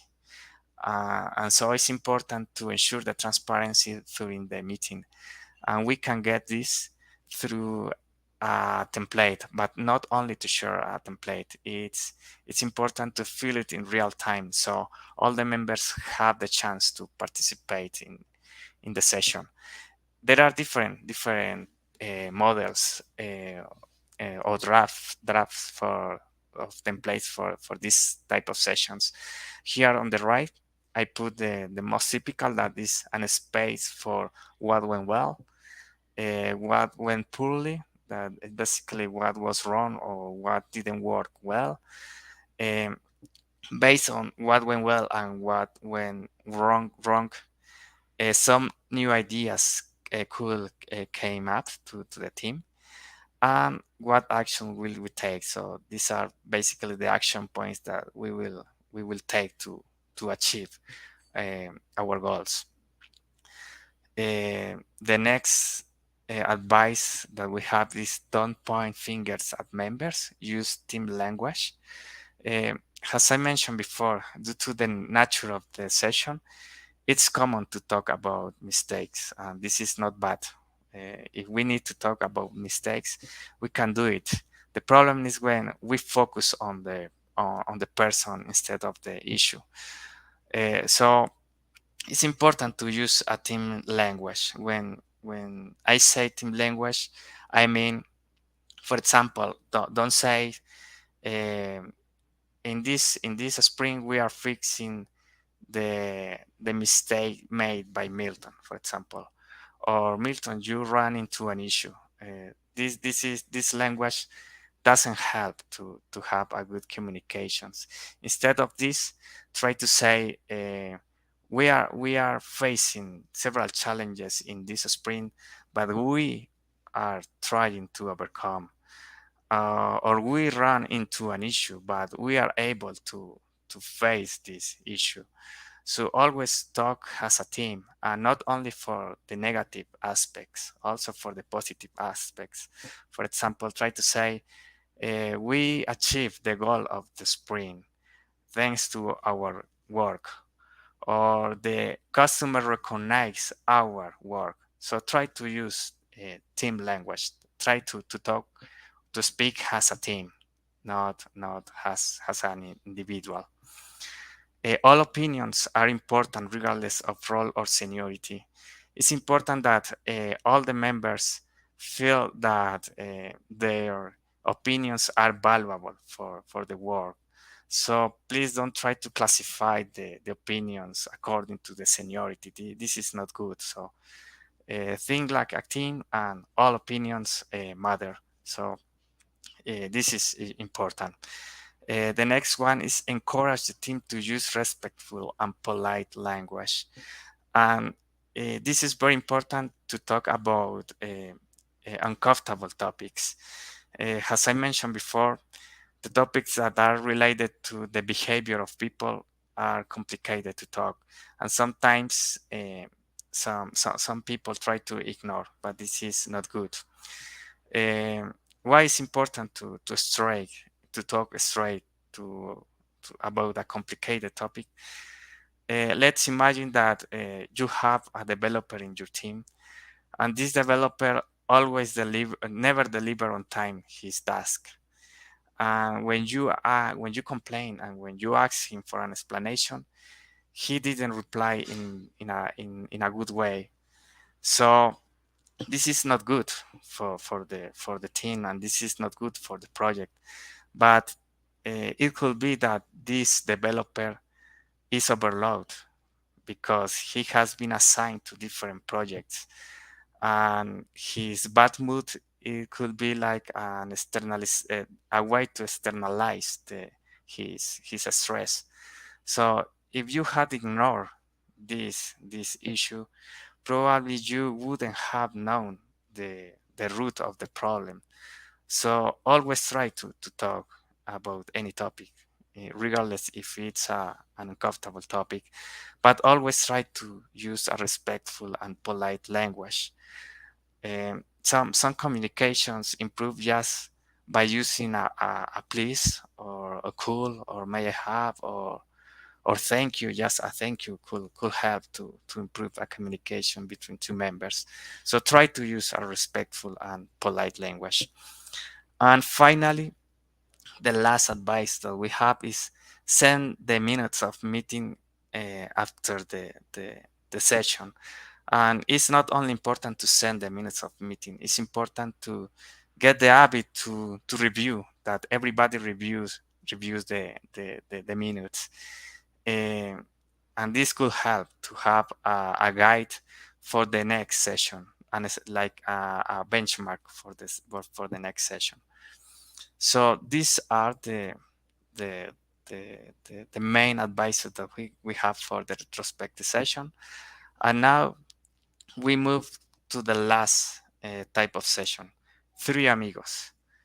This is not a common session, but recently it's becoming very popular.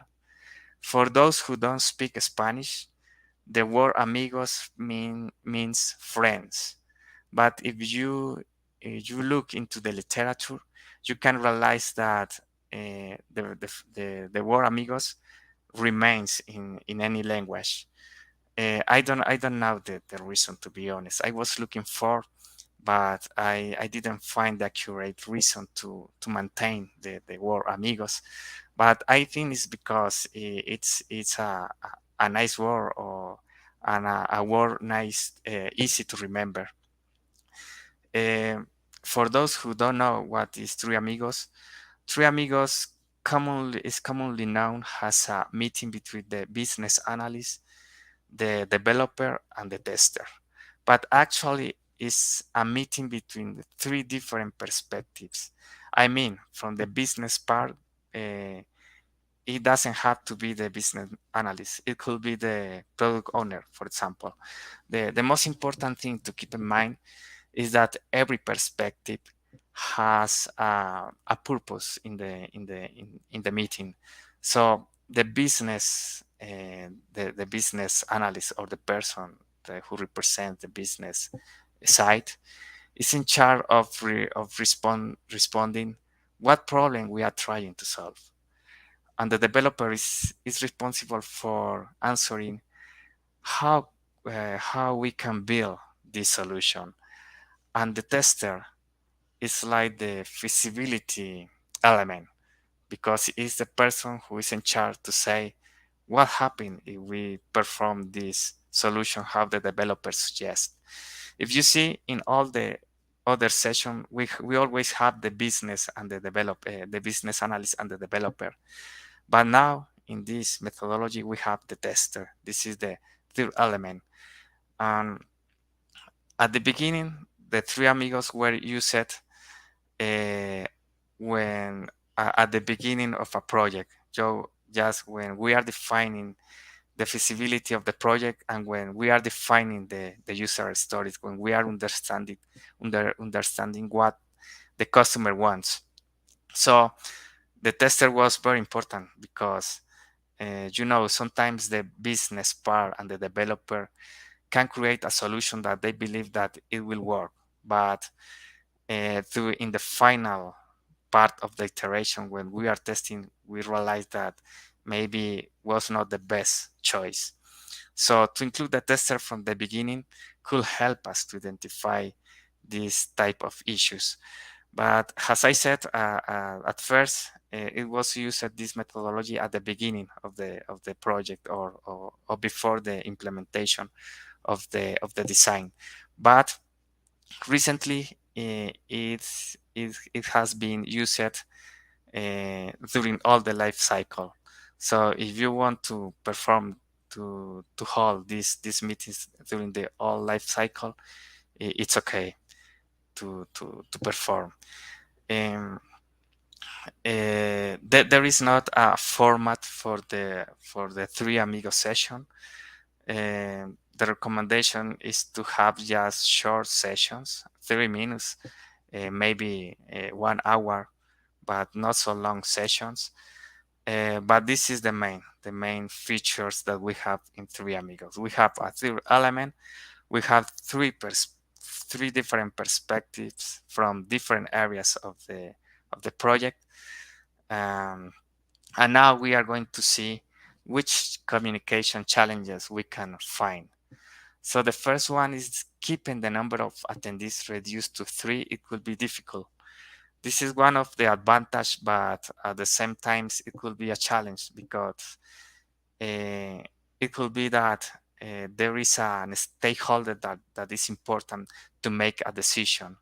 So we need to know how to face this challenge. And the next one is to make a decision. It could be difficult. We might think that it's easy to make a decision due to the number of people that we have, but we have people from 3 different perspectives. So this could make difficult, especially because sometimes every member tries to impose their perspective. These are the main challenges, and the advices that we have to overcome these challenges are: first one, have a willingness to listen to others. This is, as I said before, improvement in the communications during a session sometimes start before the session. So it's important to arrive with a good willingness to listen other points of view. Encourage the 3 members to recall on previous experiences. So we have different perspectives, so it's important to know how every member has faced similar projects, similar challenges. And a good practice is to switch the developers. Maybe you are wondering if it's okay to change all the 3 members. Actually, it's not good to change everyone, because you could lose the progress that you have made in previous sessions.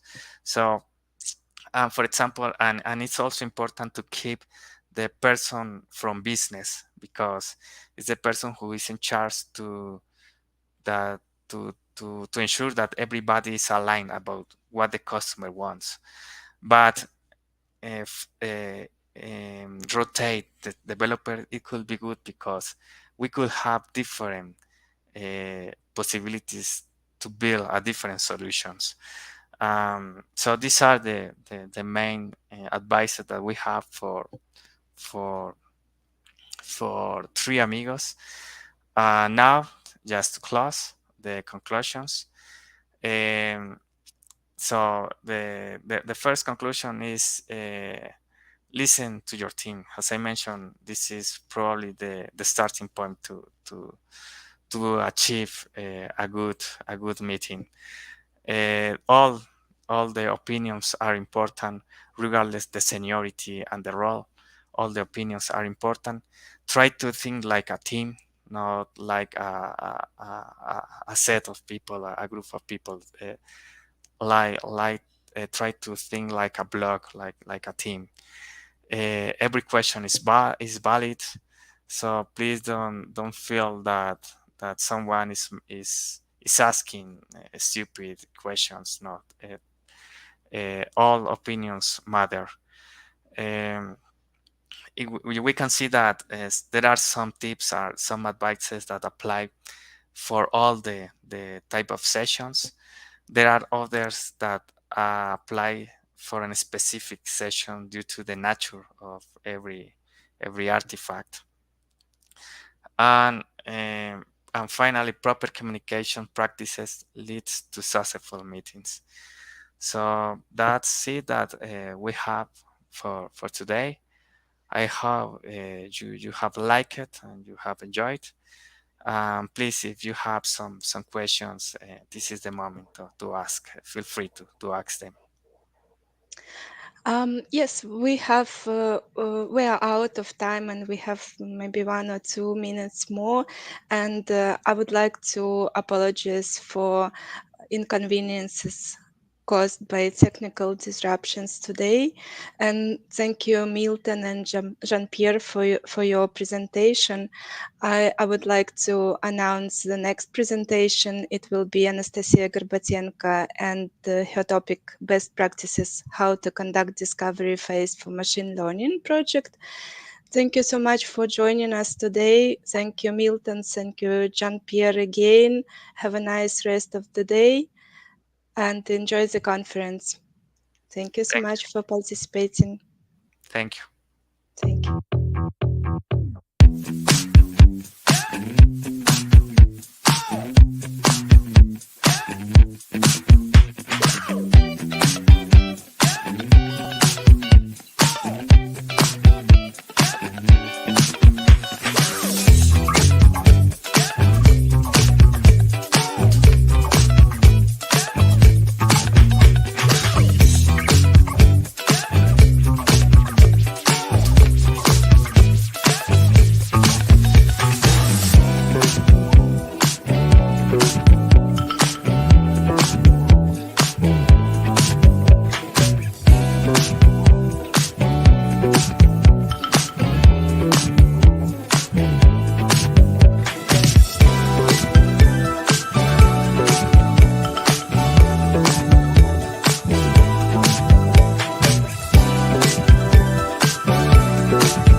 Hello and welcome to another presentation on our Today BA Excellence Community Conference. I hope you are enjoying the presentations that we have prepared for you so far, and I hope that you are waiting in the anticipation for the next topic and the next presenter. Regardless whether you are watching us in the morning, in the evening, in the afternoon, I hope you are having a great day. And I hope that the presentation is meeting your expectations.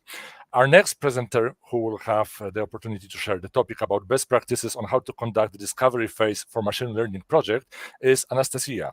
Anastasia, hello, welcome. So happy to have you as part of our IT conference. Could you please tell us a bit about yourself, present yourself to our audience so that the audience who will be watching the presentation will get to know you as the specialist in the topic of the machine learning? Yeah. Hello, everyone. And our topic today is best practices, how to conduct the discovery phase for machine learning projects.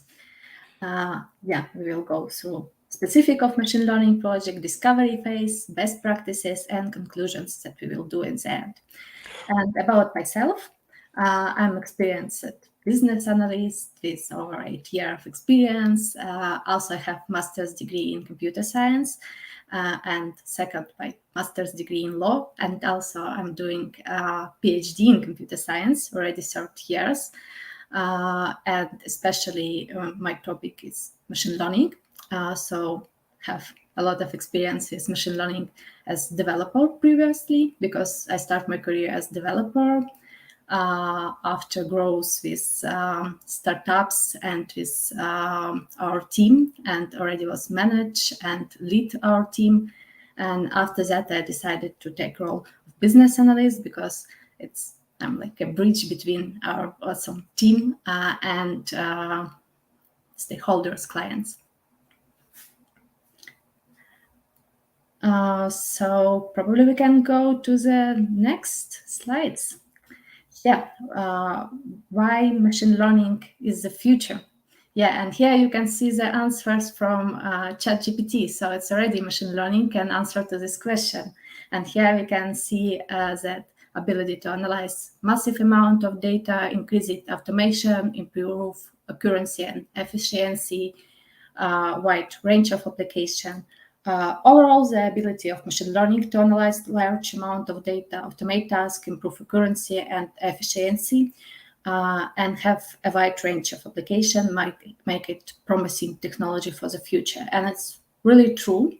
And we can see that, for example, such ChatGPT, it's natural language processing model that using for that usually. It can be different type of models and projects that you will see inside machine learning. And it's a good example why it's the future. And next slide, we are going to see the circle of machine learning project, how it's going, which stage we have, and how we will go deeper to each of this stage. First of all, it's defining the statement of problem, understanding business needs, and define the scope of minimum viable products. And here you should pay a lot of attention to the customers' needs and define which metrics will be mean for them successful. It's from business perspective, and as well from defining minimum viable product. We should pay attention to the technical part, and also already on the defining the problem statement and defining all business needs, you can think about which metrics will be successful, which accuracy should have our model, which KPI for them will be good one from the business perspective as well. And the next stage is prototype, when you're going to receive data and get data. After that, you're working to prepare such data and train model, evaluate model, and after we come back to the get data. Because usually our models should be iteratively learning. So we are receiving new data, so we can make new circle and relearn our model, or it can be make it automatically if you write for that special use for that special tools, or write it in your model, that we will take data some time, for example, per week from our database and to reuse for relearn model, and also set up time when it will be coming. So it's like small circle inside our big circle of each machine learning project. And after that, we are going to the production. Here, very important to think about infrastructure and understand which tools, which product, which performance you would like to achieve.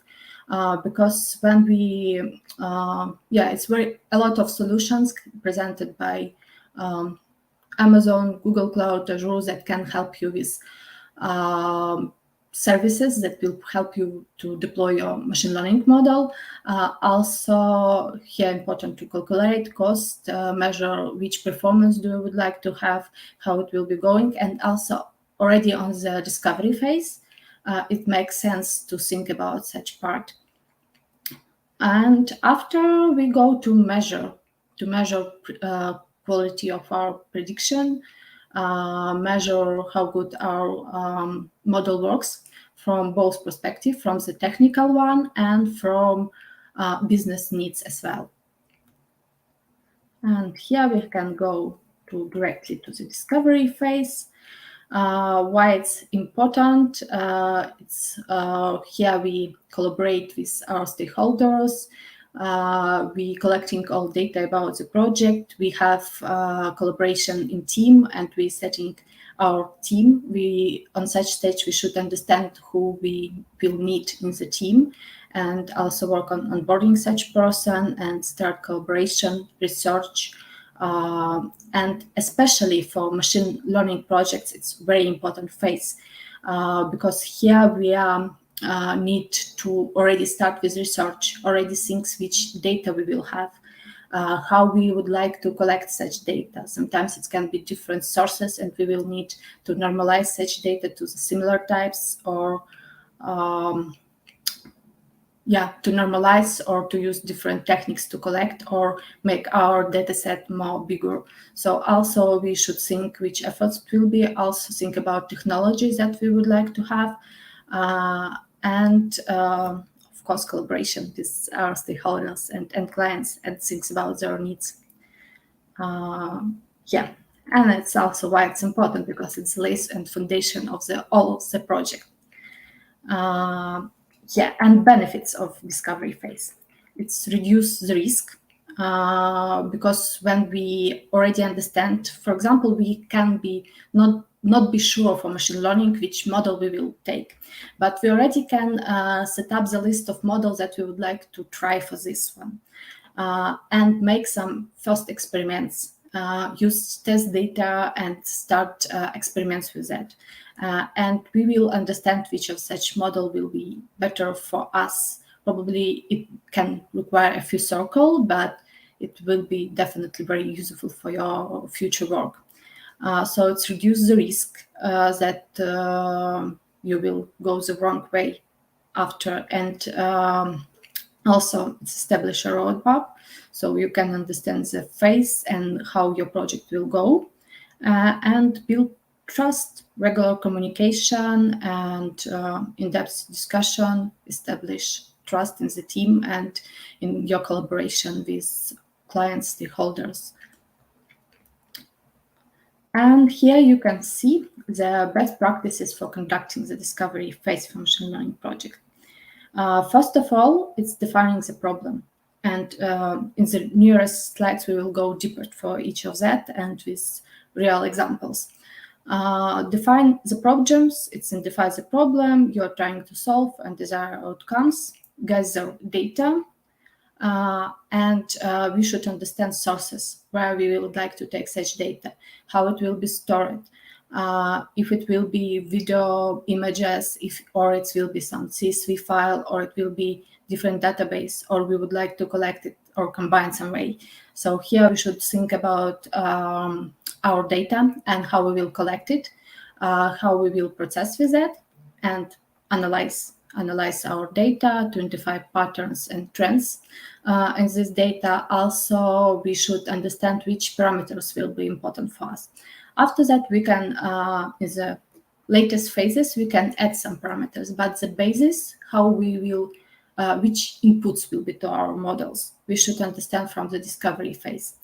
Yeah, and of course we should, when we go into the model, we should understand which type of the project it is, because it can be natural language processing, it can be recommendation system, it can be different types of the projects that all inside machine learning, and depends of it on each of such area. You can research and choose for you a few types of model and try to use different inputs, different amount of layers in the model, and already understand which of them you would like to use for research for the nearest phases. Yeah, and I hope they are following these best practices that I'm sharing with you and will continue to share in the newer slide. You can ensure that machine learning projects are successful and efficient. So we can go directly to each of such practices more deeper. And first of all, it's defining the problem statement. So it's when we understand all needs, defining means first document where we're describing what we would like to achieve, which metrics we would like to have, all requirements from our stakeholders, how they would like to see it, which metrics will be from the business perspective. Because our models can be works well, but depends on which part of application we will take it. It will have different impact to the end product. So if it's goal to change flow of the customer, or it's goal to achieve some additional revenue, we also should put it in our requirements and validate it at the end, or we achieve it or not. Here I would like to share with you a real example, one of the projects where I work. So here I will share best practices, and after we'll go on the example of this project, how it's going in real. Yeah, and it's information support system for people with visual impairments based on millimeter radar, and with help of vision. It's like our problem statement. With the help of vision, a person received more than 80% of information about surrounding world. So it's very important. And here on the slide, you also can see the amount of people who have such problem, and it's a lot of. And using such radar, we can help them and also provide such information to them about obstacles that they can see on their road. And also such radar was very popular to automated cars, but it wasn't used never for people with visual impairments. And it's social, and also he had a little different algorithms that we can, and neural models that we can use for that, because we can receive just data, and depending of it, and it's different obstacles that usually, for example, car taking and such, and people takes on their road. And object, so it's process of recognizing object in system of detected interference, and the method subject, the method of using such microwave radar in the interference detection system and obstacle detection system. The goal is to increase the performance and accuracy of detect obstacles. And also, when we already go into the problem statement, we can think which tools we will use. And because it's hardware and software project, we think about both sides. And here you can see that why we choose definitely this radar, and it's providing, it's also have already inside some microcontroller that can provide you data in specific different formats. And also it was well a challenging part to take which of this data will be more useful for us. And we, on research phase, we a few times changed it because we can receive just signal, we can receive heat map, we can receive different types, different data that such radar taking. And also here you see that why we choose it. Here are different metrics that we calculate, like range accuracy, angle, speed, if it can measure the speed, because for example, if a person with visual impairments will be stay on the zebra and it will be going car, if it will be object with some speed, we can say that it's car or it's bicycle, and also we can, depends of our heat map, say it. So it's very, have good potential on it. Also works in the light, because some of cameras, it's medium one when medium accuracy when we are going to the dark. For laser, it's very poor. For infrared, also medium. And radar, for example, have very good accuracy when it's dark. So it doesn't matter if it's dark on the street or not. Or it can be rain, or it can be snow. It will be, doesn't matter for these things to calculate all other things. I mean, measure speed, measure range to the object, measure which type of the obstacles on the way. So already from the statement, you can make have some research that will provide you that you choose this to use and you choose such technologies. So it will be nice to do from the discovery phase. And best practices will continue, and next part related to the data. And here we need to identify the data sources that we will need to use, collect and pre-process the data, and of course explore the data. And here I will go also to the examples. It's data parsing that we received from such radar. It was different frames that have, so it's sending data by frames, and each frames have TLV. So T is mean type, L mean length, and where its value. So in each frame that we are receiving, we have firstly type and length of data that we will receive, after we're receiving such data, and after its next TLV coming. So it's such radar and working in real time, and we're receiving data like each millisecond. And it's a lot of data that coming, and we should very fast react to that. Very fast react if it's wall closer to such person, or it's glass door. So we can go to the next one. Such TLVs in the common giving us matrix, range azimuth heat map. And such matrix showing us that we can scan in real time our space by 60 degrees in each direction, and also it's have you can change position of such radar, but it have 120 by 1 horizontal, or for example, for horizontal, and for other direction it's have 60. So you can choose how you would like to scan space, and also you will see, so you can, it's the same time you're receiving you're receiving a lot of matrix that in common making you the space heat map. And also each row giving us the range. So up to 11 meters, we can see very well what's going closer.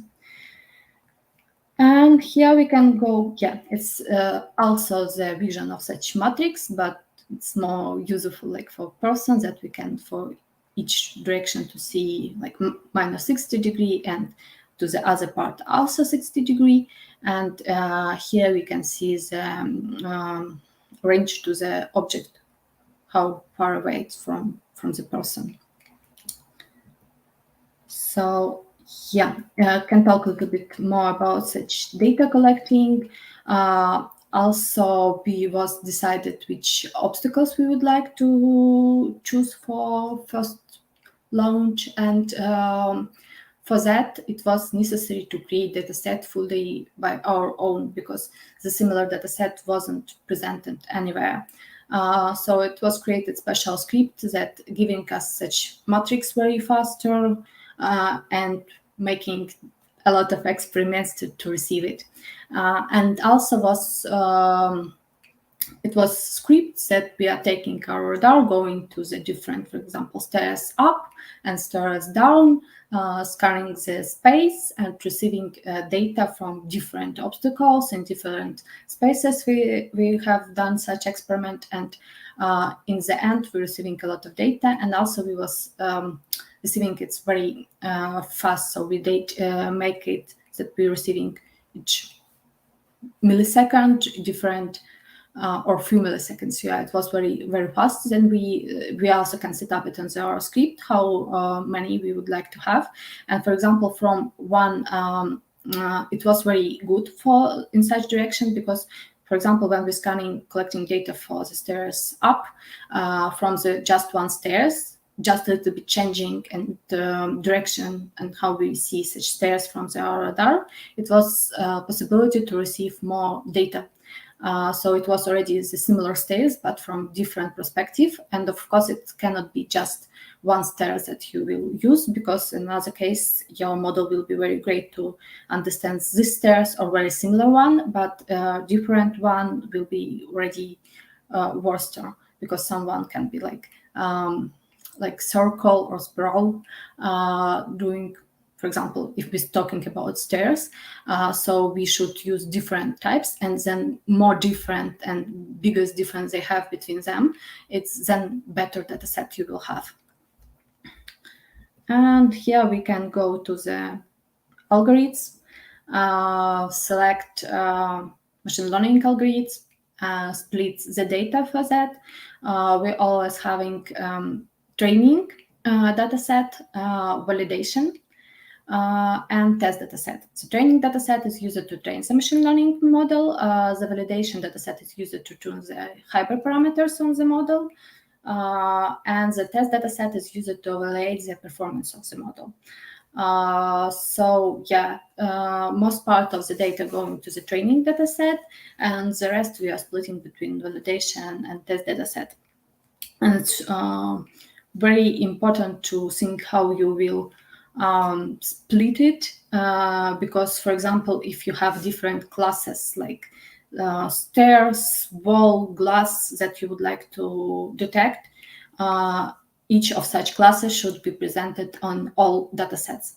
And probably on training, it can be about 80% of data to train your model, and the rest you can split between validation and test data set.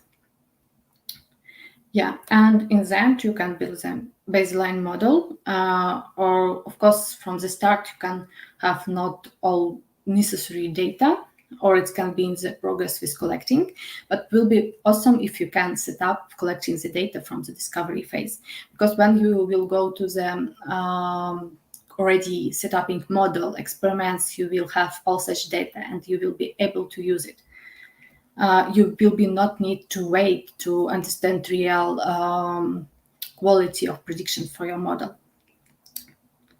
So here we can go to the real example as well.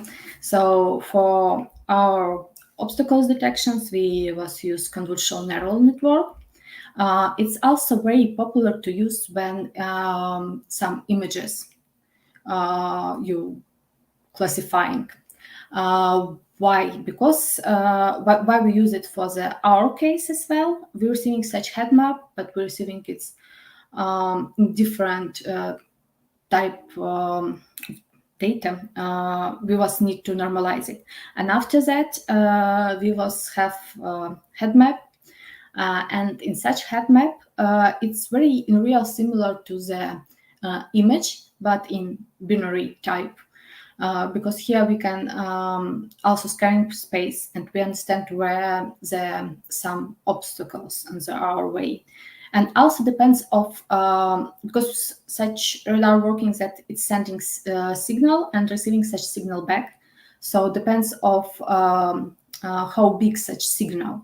We can understand that it's, for example, glass door, but it's not a wall.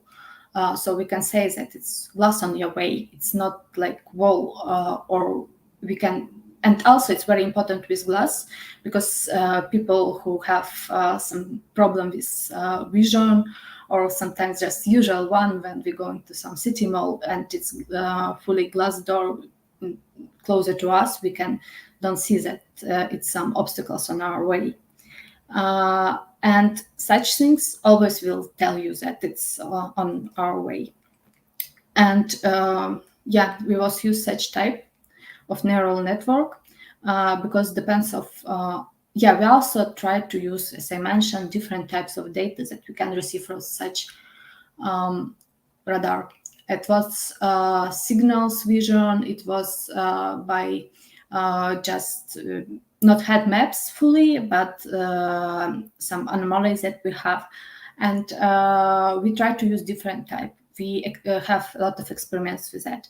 And in the end, we decided that such heat maps will give us most information. Of course, it was need to normalize such data collected, but it was most useful, and we can scan space very well.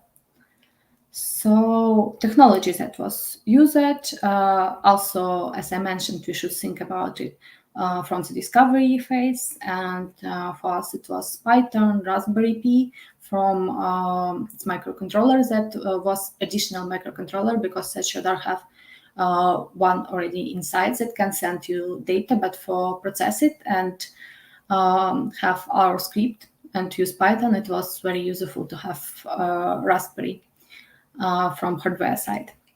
And TensorFlow and Keras also was used. And next one, it's iterate.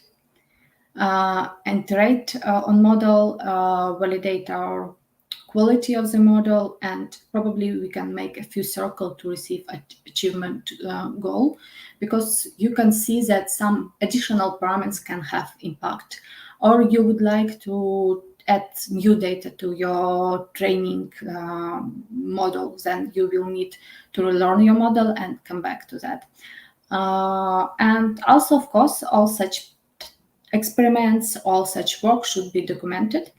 So you can pay attention to document from the discovery phase, and especially on discovery phase, because discovery phase on machine learning, it's take more effort than usually on other project, because here you have a lot of research. You should understand data sources. You should already think about data preprocessing, algorithm selection, the model performance. So to analyze it, you can start from the discovery phase, and of course all such experiments that you will do and why you will choose such technology, you should collect, because sometimes you can have chance to come back to the previous year experiments and experience and decide that yeah, such one, for example, have very good performance, but we would like, and prediction, make us very great prediction, and it works well, but cost of deployment, for example, too high, and we can use very similar one, but from with a little bit less cost, and how we can control it, because for especially for enterprise projects, it's very important to understand from both perspectives, from the your end customer needs, from business needs, from clients' needs, and understand the metrics that you would like to achieve from the technical perspective. So I would like to say that it's a critical step in any machine learning project. Yeah, and here I would like to give you example with metrics that we are using. So it's confusion matrix. You can use it to validate your currency and your result of prediction. Here you will see that it's showing you how good it's in prediction. So true positive, it's, for example, we will take some example with wall. If wall this recognition right, so it's true positive. recognize right, then it's true positive. So it's wall, and we understand that it's a neural network also understands that it's wall, then it's true positive. When it's wall and it's decided somehow different, let's say not wall, then it's no, when it's wall, when it's false positive. So it's positive, false positive wall. So our neural network saying you that it's wall, but in real it's not. And the similar ones for negative. And when we going here, this example of real how we detect such different obstacles types. Here you can see like true value and neural network result. And you can see that walls that was by neural network recognized correct with more than 200, and some part of stairs, for example, was recognized like wall. So it's also, for example, yeah, you can take, for example, stairs up.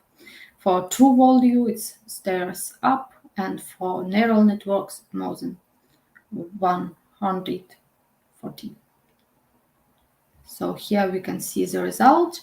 And also some stairs was recognized like wall, and also for stairs up, we can see that,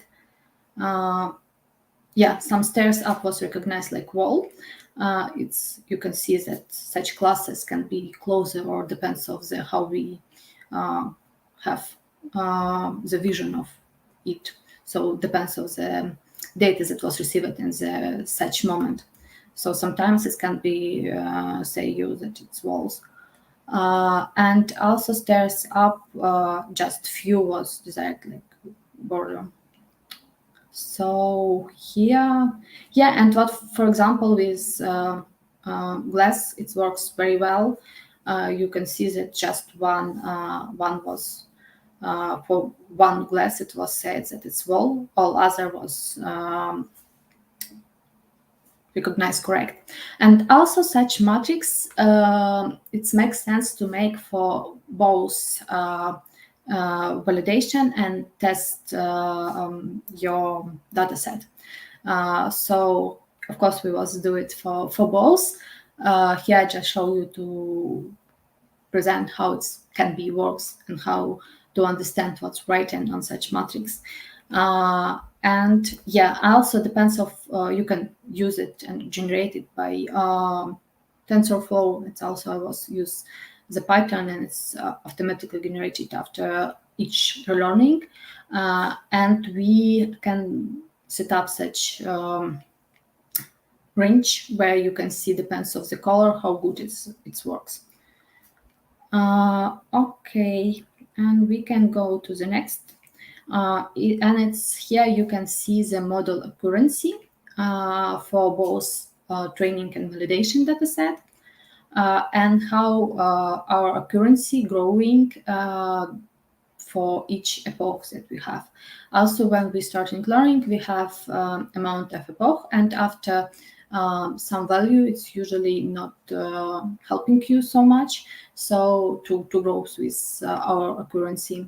So here you can see that for us, like 6 epoch, it was enough, and how growth depends of how many learning epoch we had, then our accuracy was grow. And loss, so it's amount of errors that we have, it also depends of epoch was going down. So you can use it to validate your model, and it will be show you well. Also, here I would like to tell a little bit about, so we can create firstly such matrix, and after using such true positive, and false negative, we can calculate our matrix. And one of the most popular, and that usually we are calculating, is precision, recall, and F1 usually score. Here you can see how such formulas for such metrics and how you can use it. And also here I add some example of dataset. It can show you why it's not enough for metrics. Just, for example, use that you decide correct to the common amount of the data in our data set, because we should pay attention as well to the if it's data balanced good. For example, if we have two classes that balance it quite well, it will be good data set and we will understand that it works well. If we will have, for example, from the start, or you will create not correct way your training validation data set, and your data will be unbalanced, then it can be issue. And for example, you would like to understand if such user came to your site and it's bot or it's fraud, and you can know that 98, for example, percent it's not a fraud, and just 2 is fraud. And if your model will give always like 100% that it's not a fraud, in real it will be not good prediction, but it will have very good accuracy. So it's why we need to use more complicated metrics. First of all, think about balanced data from the start. And second one is use our metrics correct way. And here you can see the results for our our projects, and it was you can see different metrics give you a little bit different value. So one, it's mean like 100. So you can see that, for example, precision show you that stairs up 100% always goods well and recognize correct. But if you see also recall and F1 score, usually one score it's like most useful metrics, because if you come back here, you can see that it's contain already precision and recall. So you can, it's something on the middle you will receive, and it will use both. And here you can see that how it works. And we have very good prediction, so it more than 90%. So, and here you can see amount of examples that we both use for such train. It's not just for train, it's already that we had in validation or training dataset. And also you should make such metrics, such table with metrics, or make just use, for example, just one of them for both for validation and for test dataset. And here we can go to the conclusion that the machine learning system development cycle has the same stages as most other software, but however, our discovery phase takes definitely more efforts, because we need to research and prototype. We need to understand technology. We need to think about collecting data. And already from the start, we should understand some main things in infrastructure that we would like to have. Should we use cloud? Should we use some different way? Should we have some services inside? And of course, it will require some experiment from the start. Then you can show that it will be works, and we have some minimum data that we will use, and you can understand that data that you takes will work well. So yes, at the end, you can understand that it takes more efforts, but it will give you a lot of success at the end. And and then I would like to say thank you, everyone. And if you have questions, you can ask it right now or during my speech in the our chat, and I will try to cover most part of them. And of course, you can reach out to me after if you will have some additional one. Well, Nastya, thank you so much for being part of the conference and for sharing the topic with us. Actually, the topic is very interesting, and we do have quite a couple of questions. I don't know whether we will be able to go through all of them. However, the first question that has been raised by our viewers was, what would you do and what happens when you discover that the data that you have in the Excel sheets, in the CSV files, and in the database is a mess, and a lot of information is missing or is mistyped? How do you proceed in that situation? Mm-hmm. Yeah, it can happen. As I mentioned, it can be that we're receiving data from different sources, and our goal to have a clear data set. We can use as much amount of data sources as it's required, but we should understand most tricky parts, that you should understand that which parameters will be useful for your model and which not. So you will go, for example, as I mentioned, for our project, we used firstly measure the signal and amount of such signal. It was not enough for us to understand where it's in the space collected. So we also added head map, but also experiments that we done firstly with signal and how high such signal going. It also was useful because of it we was able to identify after if it's wall or it's glass, because for example it looks the same because it's some space behind of person, but some obstacles behind of person, but it have fully different high of such signal. So you can of course you should normalize it, so you can collect it. For example, you should choose how you will proceed with it. Probably it can be help you, depends on data, of course. It can be some database that you can collect all of necessary parameters for you. So it also can be that you can some images inside it. So if you need to have not just text data, for example, if it's just text data, you can use CSV, or you can write, for example, for our example, it also was that we use Excel spreadsheet. To each of spreadsheet was collected different obstacles and a lot of example of it. So it was very useful to use it, because from this, and we write the scripts that will take such data and after process it. So depends on the data, you can choose most suitable for you, and probably it will be databases help it with it a lot of. But if you have just, for example, text data, you can use CSV files, and its process of your learning will be more faster, and such data will be exploding from such file more faster. I hope I answered to this question.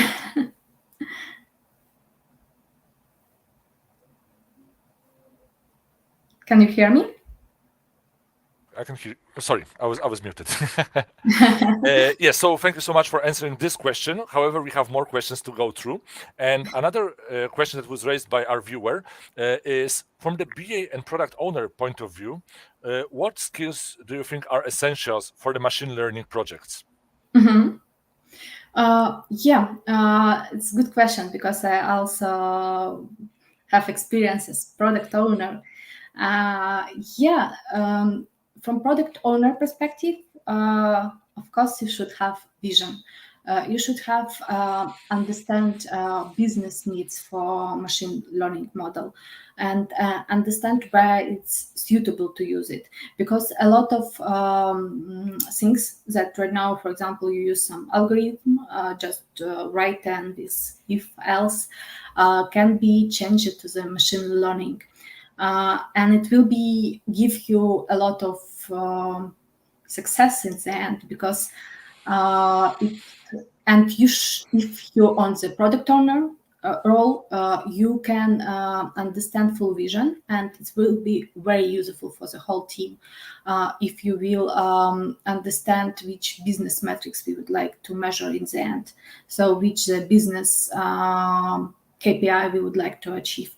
For example, it should be some additional, for example, if it's recommendation system, and we will have propose additional products to the end customer. What would like we to achieve? If we would like to have a few, how many persons should use such recommendation? How many of them, or they would like to take just one additional product that was recommended. For example, we recommend 5 and they takes 1, or you would like to sell them at least few, or it will require additional revenue. So maybe you should sell some more cheaper products, or you would like to sell end customer more expensive products. Or if it's also recommendation, you can take data from previous past of the user. It depends of his history, propose him or more expensive or more cheaper, and it will have impact to the end revenue of your product as well. So if you will have vision from the product owner perspective, from the business perspective, it will be very, very useful. And also will be great if you have technical understanding how it works. Will have understand technical metrics that, like I mentioned, sometimes you can see that we have 90% correct answers from our networks. But in real, it's not. It can be just that most part of the request. So we have not balanced data, for example, for that from the start, or we had responses. We have not balanced data, or we use not right metrics. So if you understand from technical side this, you will be understand if it works well or not, and how we can improve it. And make next circle, for example, of development and improve it very easy. Okay, thank you so much. And cautious of the time, we just have time for one last question. Some of our customers, they might be switching to Agile because Agile is a fancy word and everyone is Agile. Some of the customers want to use Jira because everyone is using Jira. Some of the customers might want to move to machine learning because everyone wants to use machine learning. How to tell the customer whether they are prepared, or especially if they are not prepared to use machine learning, how to push back on the customer? Mm-hmm. Yeah, it's a good question. In real, machine learning can be used for a lot of tasks. And here you can, of course, understand and measure what in real they want, which type of such machine learning, and if they really need it. You can calculate which. It's also very useful for discovery phase, because you on such stage you collaborate with client a lot, and you can understand their needs. Probably, it can be cases and they need some easy automation instead of it, or maybe they really need to use machine learning, and it will be achieve their goals. So here, best way is go to their client and speak with them fully trustfully, and measure what they would like to achieve, why they would like to have it, which goals from business perspective they would like to achieve, which profit it will give them.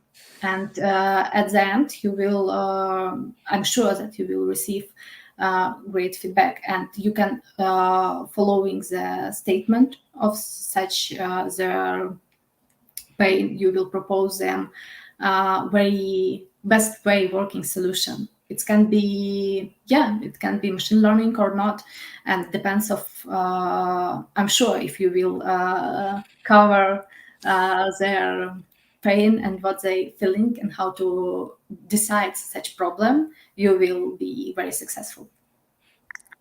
Once again, thank you so much for providing a great answer to the question. And thank you once again for being part of our today's conference. For everyone who is watching us online or watching this recording at the later time, be also sure to check other presentations and other topics that we had in the BA Excellence Day. And Nastya, thank you once again so much for being part of this event, for finding the time to make this presentation, for sharing the knowledge and experience with us. It is greatly appreciated, and it has been a great pleasure to be the moderator of your session today. Thank you a lot.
Hi all, my name is Roman Sakharov and I'm Director of Business Analysis at EPAM Systems and the Head of the Global Business Analysis Practice.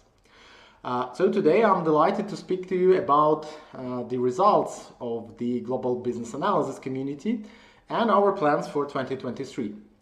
The positive, statistics which we've gathered for the events, for the things we've done in 2022 has shown that we were quite successful in serving your needs as a community, and we hope to build up on our success and continue serving you right in this new year.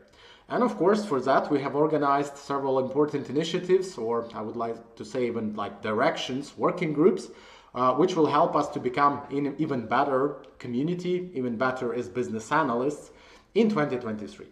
So the first thing I would like to say is we have initiated the Domain Development Initiative, and it is actually a working group of industry professionals in specific industries that gather together and they actually work on understanding the key trends in their industries, the key value that we can bring to our clients in these industries. They create collateral materials, they help our business to understand how we can serve better in these industries to our clients. And of course, communicate as a community, share best experience in these areas. And of course, we do really need, contributors or people who are experienced in the industry, in the specific industry, to build up on that expertise. The second part is, of course, we are continuing to organize our community-wide meetups across EPAM, across all countries, externally as well. And, these meetups were an excellent chance for all of us to share the knowledge, to collaborate, to find new great contacts who can help you, with your challenges as well as mentors. So we're planning to continue that, and you'll be seeing some interesting conferences, again, community-wide meetups and town halls as well as a part of our community work. And the third is, as already mentioned, we as business analysts, we as Global Business Analysis community, it is very important for us to have the connection to business, to help our business, to help our account managers, delivery managers, sales managers to serve our clients better. So we also need to establish this link in collaborating with them to understand what do they really need from the business analysis community and business analysis practice, and to serve that properly, again, to get the best results. So, and the fourth part is we are continuing to work deeply with our business, as already mentioned, and we are creating some materials which are required for that, like case studies, research, like strategies in terms of the development of particular areas, showcases, and again, this will help to bring some valuable insights to our stakeholders, as already mentioned, and to our clients as well. So in conclusion, the future of business analysis community looks very bright. Again, thanks to you, thanks to all the contributors, thanks to all the community members we are having there. And together we can leverage, our knowledge, our expertise, and move further into our progress. So thank you for taking this time to listen to our plans. We hope that you also get inspired by that, and you will also join one of our important initiatives or create your own. And of course, we'll hope to meet on our next events. And of course, we've prepared some interesting links for you where you can actually join and you can use for understanding better what's inside. So looking forward meeting you and seeing on board with us soon.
Hello, everyone. Good morning, good evening, and good afternoon.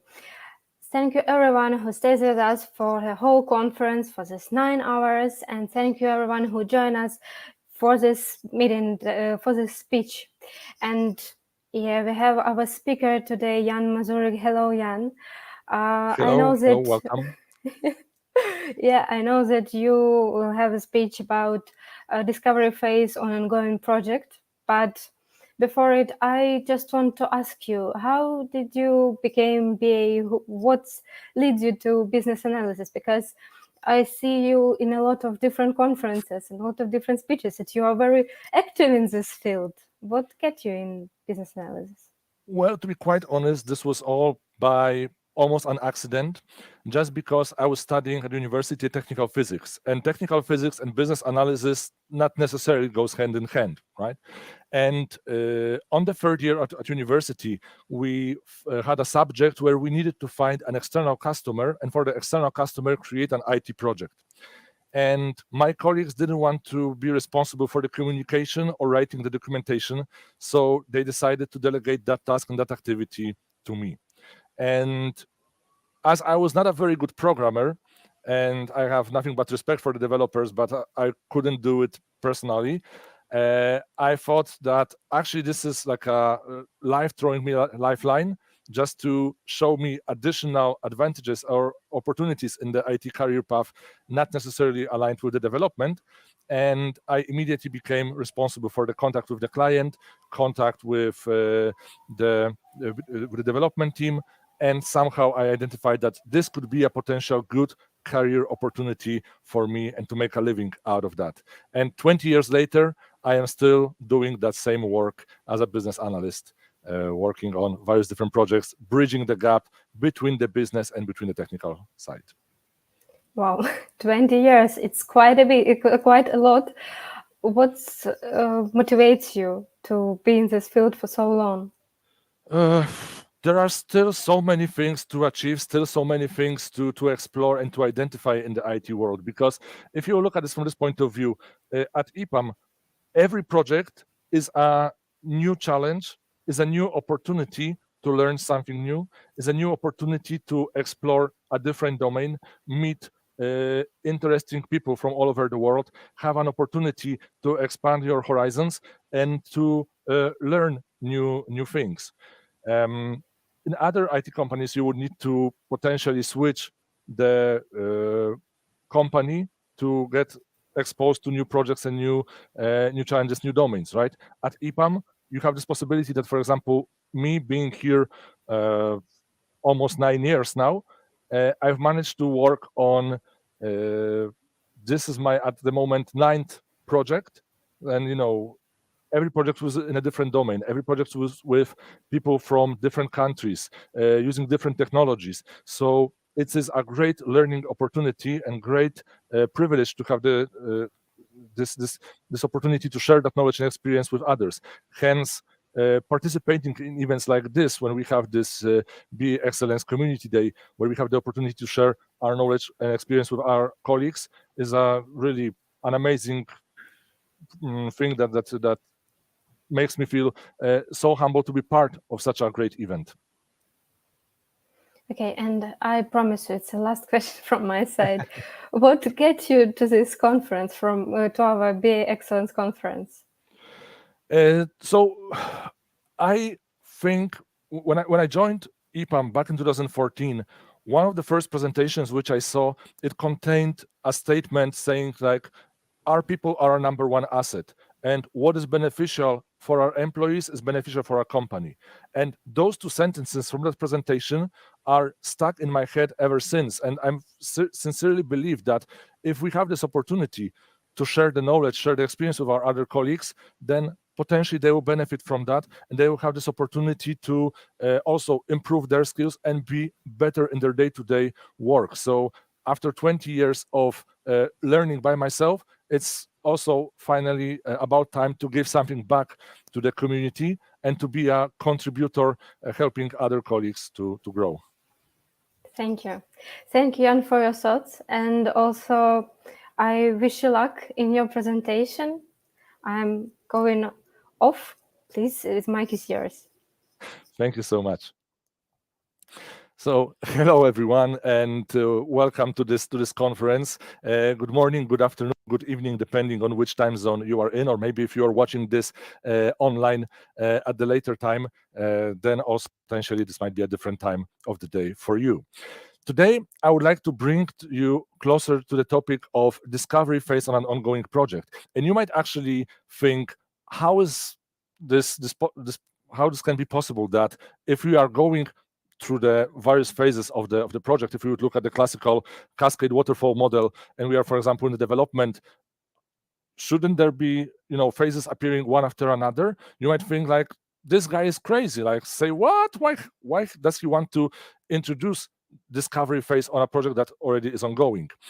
And the thing is that there are things that you will learn according to Scrum Guide, according to Babok, that are purely theoretical. Life in itself not always is aligned with the theory. One of our professors in Poland used to say that practice is when everything is working, but we have no idea why. Theory is when we know everything, but nothing is working. In IT projects, we should be combining theory with practice, but not in a way that nothing is working and we don't know why, but quite the opposite. We know everything and everything is working. That's why I understand that according to the theory, you might think that phases go one after another. However, this presentation that I will share with you today is based purely on my experience and purely on experience that I've had on various different projects that caused us to get through various different phases all the way back to the discovery. Because I will explain throughout this presentation what could be those trigger points that will get you back to the previous phases. Once again, just to introduce myself, for those of you who don't know me, my name is Jan Mazurek, and I'm a business analyst working in EPAM since 2014.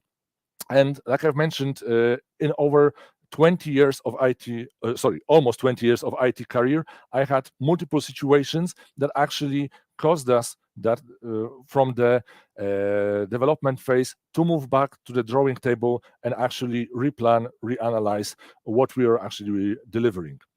I will share with you today those information, how we can actually deal with that, what are the trigger points that will get us to this situation that we might actually consider going back to the drawing table, what solutions were applied by the development team and by the projects that we were participating in at that time. But I would like to introduce a bit of outside of the box thinking slightly, that the discovery phase itself is not only aligned with the project phase, and that there is also a human factor of the discovery phase, and I would like to cover that in my presentation as well. So without further ado, let us get right into it and let us start talking about the triggers that can actually get us to the discovery phase on a project that is already ongoing. Because once again, looking at this classical waterfall model, right, we see that the phases are going one after the other. So we go through this discovery phase, then we create the design, we sign off the design with the customer, then we give this sign off designs to the development team, and then development team begins the testing, right? So how, what could be the trigger point to get back to the discovery phase? Now, if let's take as an example building a house. If you are building the house for yourself, and then before you move in, you actually go and you inspect whether the house was built in the correct way, and suddenly across the living room there is a big crack in the wall, you will not move in to that house, right? You will, during the testing phase, you would say to the builders that actually this needs to be fixed. And now you could argue with me that development and testing go hand in hand, and we actually don't go into the next phase, into the deployment, until all of the issues, all of the found bugs are actually fixed. And I agree with you that can be the case. However, you know that there are sometimes situations in which the developer and the tester would argue whether something is a bug or is a feature.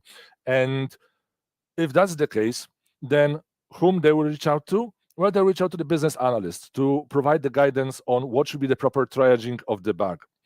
Now, the business analyst will look for the solution in the design. And if the design does not contain the answer, because not knowing our QAs, there can be very creative people and they can come up with the corner case while testing. That was not necessarily part of the initial design. Then we have to actually go back all the way to the customer, and we once again need to discuss with the customer this particular corner case. So what I'm trying to say is that there might be trigger points on each of this phase of the project that actually could trigger us to go back all the way to the previous phase of the project. And today in the presentation, I will be covering those trigger points to explain exactly what could those be. When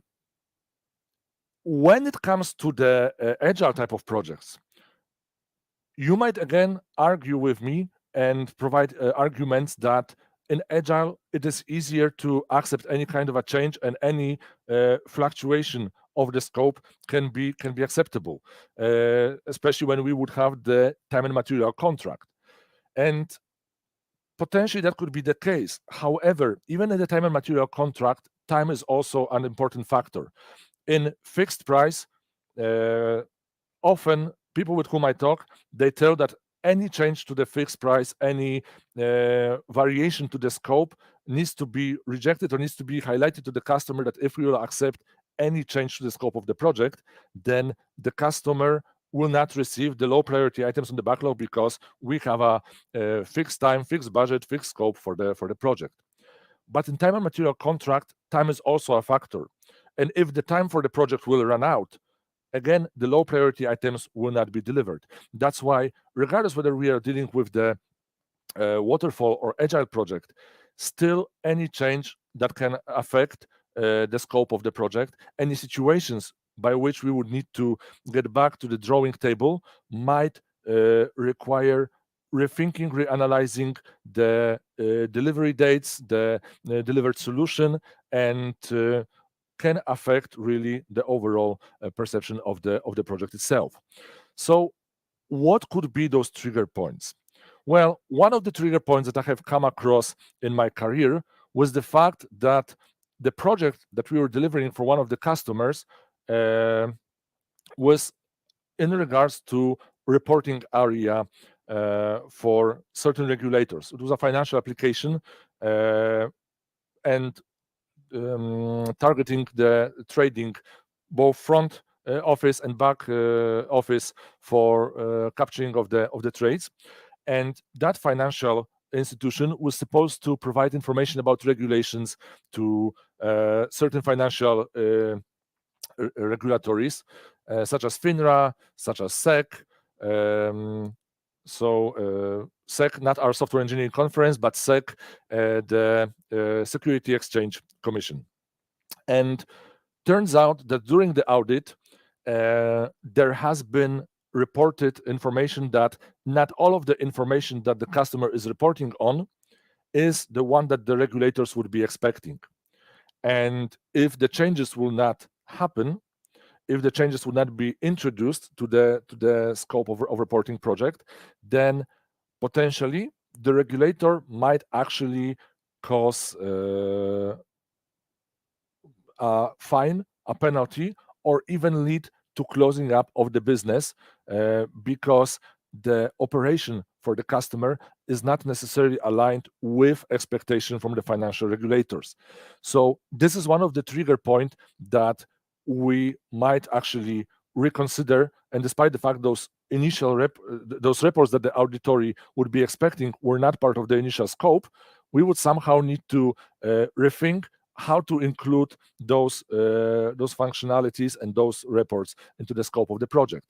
Therefore, we would need to, despite the fact of already developing the solution, we might need to, in this particular case, go all the way back to the discovery and to see how we can incorporate the feedback from the auditors into the project. And later on, in the second part of my presentation, I will be sharing with you the solutions that we applied for various of those situations. However, first, I would like to go through other trigger points that actually also happened on the projects on which I was working. Because the other situation that we had on already ongoing projects was introduction of various different policies and procedures. In the latest years, we faced multiple regulations appearing that affected our project. GDPR, the Global Data Protection Regulation, was one of them. And I'm sure some of you were working on the projects that were affected by the GDPR policies. For example, MiFID II was also a regulation that was introduced. MiFID II was, again, another financial regulation that was targeting reporting for the derivative type of financial instrument. For those of you who don't know what a derivative type of financial instrument is, it is the financial instrument that derives its value from the other underlying asset. So, for example, we might have a bond OTC. OTC stands for over the counter. Bond OTC option, financial instrument. So the underlying asset for this financial instrument is bond. However, the value of the bond OTC, it is already derived from the bond, and that's already a derivative type of financial instrument. Same thing when we have, for example, the FX swap, so forex exchange swap, or interest rate swap, also known as IRS.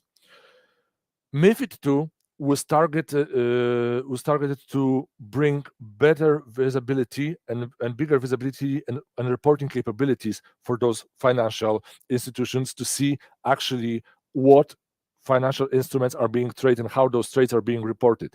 Because it has been identified that the over-the-counter market for the derivative type of instruments was way bigger and less transparent to the regulators than the exchange market on which also other financial instruments were being traded. And then once again, you need to get back to the drawing table to see how this new regulation affects your project, how it affects the timeline for your project, and how this can actually be taken into consideration when considering further releases and further development of the project on which you are already working. Last situation that I would like to bring here from the past was not aligned with regulations, but aligned with the limitation of the technology that we did not anticipate when we started the project. And already halfway through the development, we identified a very small issue when it comes to thinking about the functionality itself that would have a significant impact on the overall project. When defining the result list in the table, we wanted to have the customer wanted to have the capabilities of selecting the period of date ranges so that, for example, we would be able to search results for the dates between the 28th of February and between 14th of March. Turns out that the architecture and the solution that we applied in that particular project was not handling the inequality filtering very well. You could have the possibility to display the results for the date greater than 28th of February, or for the results not greater than 14th of March. But you could not have two inequality filters at the same time. And such a small feature and such a limitation that we had on our project actually caused us to reconsider, and actually we were even thinking to throw away the entire project altogether, just because the expectation from the customer and the functionality that the customer was expecting could not be met with the technology that we have applied on that project. All of this sounds very scary. However, have no fear. We've managed to actually overcome those challenges by applying various different solutions. And I would like to share with you those solutions right now. Regardless of what is the type of the project on which you are working, and whether it's a waterfall, whether it's an agile project. You usually, for the project, it's useful to have some kind of a roadmap to know when certain epics will be delivered, right? But when a change like that happens, either by a new regulation being introduced or either by the result from the audit appearing, or whether by identifying some certain limitation that potentially might require introduction of several spikes, proof of concepts, identifying the alternative ways to solve the problem, then that initial roadmap that you had in plan already is not necessarily the one that would the customer would be happy with, right? And is also already no longer valid for your project. So you need to actually get back to the drawing board. Now, potentially, there might be situations in which you actually could expand the team that is working on the project. And despite the fact of having this bigger scope and identified new features, then the development team potentially could be working with the full speed with the enhanced scope. However, not always adding additional people will give you that benefit. If the project is short term, and one of the projects on which I was working when we faced that situation was a fixed price agile project with only 4 months of the time frame to deliver the project. In that particular case, adding additional people could result with decreased velocity despite the fact of increased capacity, because the most senior people working on that particular project would be involved in onboarding less experienced colleagues who are joining the project to get them up to speed with the processes, domains, tools, technologies. And if the project is a long-term one, adding additional people might have a benefit. However, on a short-term project, not necessarily. That's why it is important to consider whether expanding the team is really the solution to go, especially since not every customer would be willing to put additional money for adding additional people to the project. When you have this triangle of the project management, where you have on one peak the scope, on the other peak you have the resources, on the third peak you have the time, right? You cannot affect one of the peaks without affecting the remaining two if you want to maintain the good quality for the project. So that's why not always that is the possible solution. What we did on one of the projects is actually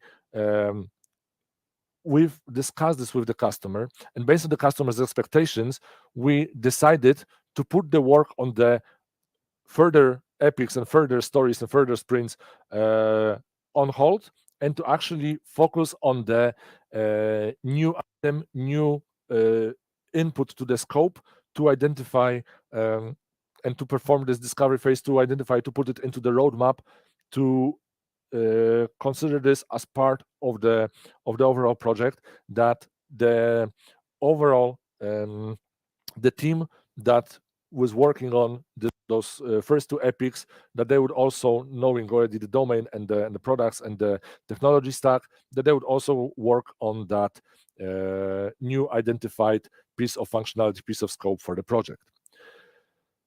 Adding additional team to the project also might not necessarily in this particular case be beneficial, just because if you are the most experienced person who performed the initial discovery phase and understands the potential impact and the ramification of the impact that has been identified, then it might be again decreasing the performance of the team if the most experienced person knowing the discovery will go to work on this separate piece of functionality as a separate sub project, and then there would have to be a need for a new person, a new BA, potentially a new development team, to carry on working with the old scope for the project, right? So not always, again, adding additional people to the project, adding additional people to the scope will bring you that benefit. But what worked for us is when this new application was introduced, we performed this discovery phase and we identified what would be the impact for that project, and we started to work firstly on those items, so that later on further features and further functionalities would be possible to deliver, already taking into consideration the change of regulation being introduced. When it comes to the case of the audit project, situation was interesting because the project was being delivered for the customer in Germany. And I don't know whether you are aware of this, but Germany is divided into various different lands, which you can see here on the screen. And different lands have different regulations when it comes to reporting purposes. What was suggested and what was also accepted by the customer is to divide the functionality and divide the reporting to not to include this for the overall countrywide specific behavior for the project, but only to report on what the audit was expecting to report in the lands when that audit was expected to deliver those reports, and to divide the big business into smaller entities so that we would avoid the risk, or the customer would avoid the risk, in which they would need to close their business in the entire country. So they would, for example, still be able to operate under different entity name in Bavaria, in, for example, Westphalia, Saxony, in Brandenburg, or in Berlin. But, for example, in Schleswig-Holstein or in Saarland, they would need to perform those modifications, those changes. So they would only, for the time being, until we will introduce this reporting capabilities, for the time being, they would potentially need to close the business only in those regions to avoid the overall close of the business across the entire country. Now, this brings an interesting point to the overall work of the business analysts, because we are not only expected to create user stories and to manage the backlog and to work with the priorities, but as our name itself implies, we as the business analyst should be capable of actually analyzing the business and trying to think how we can introduce changes and introduce regulations and introduce policies that will allow our customers to have some opportunities to grow their business, right? So this investigation, this discovery phase, and this identification of the fact that different lands in Germany have different regulations gives us this possibility to actually suggest to the customer that potentially there is a way to avoid the risk of closing off the business. And luckily, even in those lands where we decided to potentially put on hold the business operations until the reporting will be introduced, because the regulators saw the effort and saw the willingness to introduce those reports as soon as possible, they've allowed the business to run and to operate. So we had this as a contingency plan, as a potential solution. However, luckily, that was not needed, and the customer was still able to operate across the entire country. But nevertheless, it required from us identification and performing this analysis and this discovery of how we can continue to operate for our customers in that particular environment. When it comes to that project with this technical difficulty about the architecture and about this date range, it took a lot of convincing and it took a lot of negotiations with the customer, but actually we've played it around and we've introduced to the customer that displaying a date range for such a long period of time, 1 month, 2 months, even a whole year, might result in decreased performance because of obtaining a lot of results. So using the performance argument, we suggested to the customer that actually we could avoid having such a long period of date range, and to actually limit this date range to have only 1 week at a time. So, for example, if we could select the 28th of February as the first day of the search, then 6th of March would be the end date that the system would allow. And we solved this in a slightly different way, because we basically displayed the list of results from the database for each of the dates separately.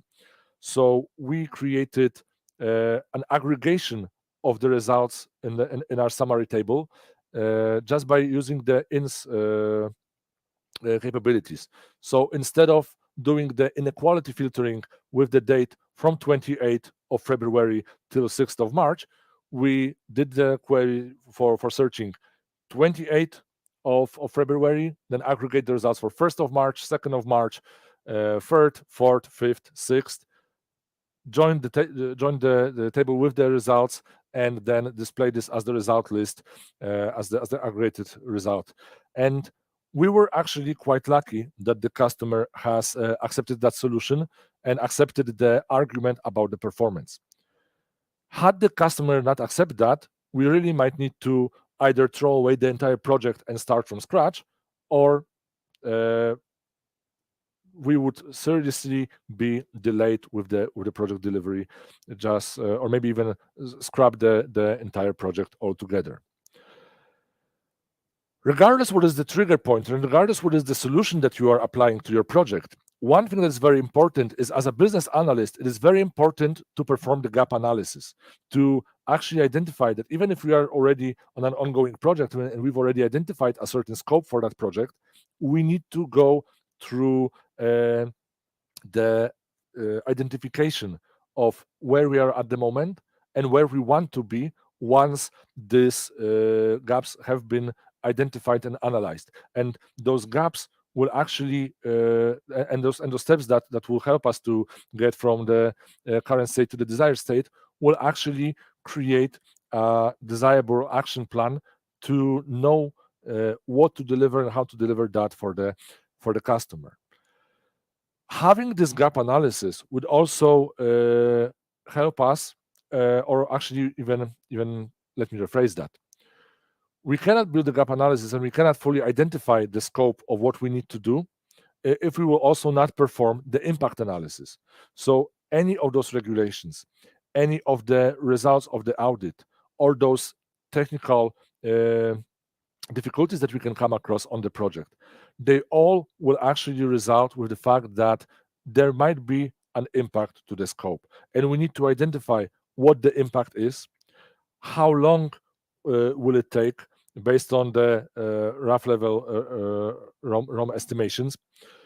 And it will help us also to negotiate and discuss with the customer how to update and how to adapt the timelines that we have on the project.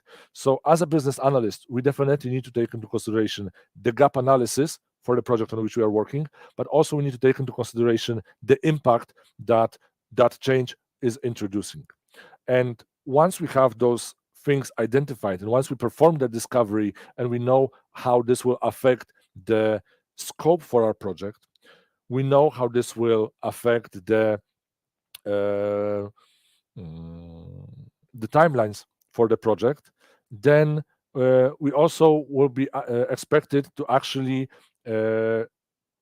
update once again the customer journeys that if for example, they will be modified, there will be change for the project and how the customer will go through the end-to-end process inside their application, that also would need to be updated. So the changes that we identify on an ongoing project, and it is true that the later we will identify the change, the more impact it potentially can have. Because it will have the impact on the scope, it will have the impact on the timeline, but it will also have the impact on the artifacts that we as the business analyst are producing on the project. That's why once we complete that discovery, we then need to update the journeys throughout the application on how the customer will be doing their end-to-end flow throughout the application. If we, for example, having the user journey, will create the story map for the project, then the story map would also have to be updated and readjusted to introduce new priority items, shuffle around the cards, shuffle around the priorities inside the backlog, adapt and modify the roadmap, and adapt the timelines for the project. Having all of that, there will be nothing more for us to do but to actually introduce that change and to bring the innovation, bring the modified scope, and continue to work on the development under the new functionalities and the new features that the customer would be expecting. And in the end, we still need to measure we are on the right track towards achieving the success with the project, with the change scope, because we might have some initial KPIs at the beginning of the project. And today, Dima in the conference did a very good presentation. I very much encourage you to watch that, the presentation about the KPIs for the business analysts. But this caveat aside, we need to make sure that we are monitoring and that we are measuring the success and that we have these KPIs updated so that everyone on the project, all of the stakeholders are aware that we might be going towards a slightly different goal, and we would measure the success in a slightly different way. Those were the solutions that we applied, and those were the impact on the business analysis work that we had on the project. However, like I've mentioned at the very beginning, I would like to say that the discovery phase is not only part of of the project phase as such, because let's imagine a situation. You are working on a project for 2 years, 3 years, you are performing extremely well. You are basically walking the line with the closed eyes, and you are not afraid that you will fall down, because you already know the domain, you know the stakeholders, you know the processes, you know the customer's expectations. You've built your reputation on this project, and actually on this project you appear like a superhero. You appear like a Ipamen, appearing to save the day and to help and to rescue the project, right? And then the thing is that the project comes to an end, and the feeling of being a superhero fades away, and it is actually being replaced with the imposter syndrome, because suddenly you are put on a brand new project where you don't know anyone, you don't know the domain, you don't know the tools. You would like to perform equally good since day one as you did on the last day of your old project. But you find it difficult, as there is always a learning curve for each of the project. And it is challenging and difficult to be performing very well since the day one. And the thing is, we might be experiencing growing stress. We might be overburdened by the challenges and by the tasks that we have at hand, because if we remember how well we were performing just a moment ago, we might be expecting the same from ourselves. And we will start spiral out of control with the stress, with the overburden, thinking that potentially we are not the right person to perform a certain task. And believe me, I've been there. 9 projects at EPAM, 20 years of experience in the IT industry. And still, when I am being put to a new project, I not necessarily feel very comfortable, and I need a bit of time to actually be able to once again start performing. And that's something that I would like to point out here, that if you will look at the discovery phase on the project, then the discovery phase is really not that different than the onboarding for the project. Because if you will, for example, identify, on the discovery phase, yes, you need to identify who are the stakeholders, right? You need to get to know the people inside the project. But if you are a brand new person joining a project, then you might realize that actually it's also required to identify who is who. And if actually there is no stakeholder analysis map, there is no RACI matrix for your project, then onboarding might be a bit more challenging to the project. But in that case, the actions that you can perform would not differ that much from the ones that you would perform on the discovery phase. If there are those artifacts available, then onboarding is slightly easier, but you still need to identify who those stakeholders are. Same thing with the tools. In the discovery phase, when you are performing this for the project, then of course you need to identify what are the tools that will be used on the project. But if again you are a brand new person joining the project, same thing. And if we would go through this entire table that I have prepared for you, same thing with the processes. Needs to be identified for discovery, needs to be identified for the onboarding phase of the project. The domain knowledge.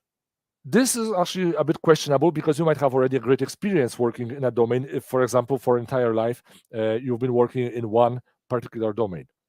Myself at EPAM, 9th project, and I think only 2 of the projects were in the same domain.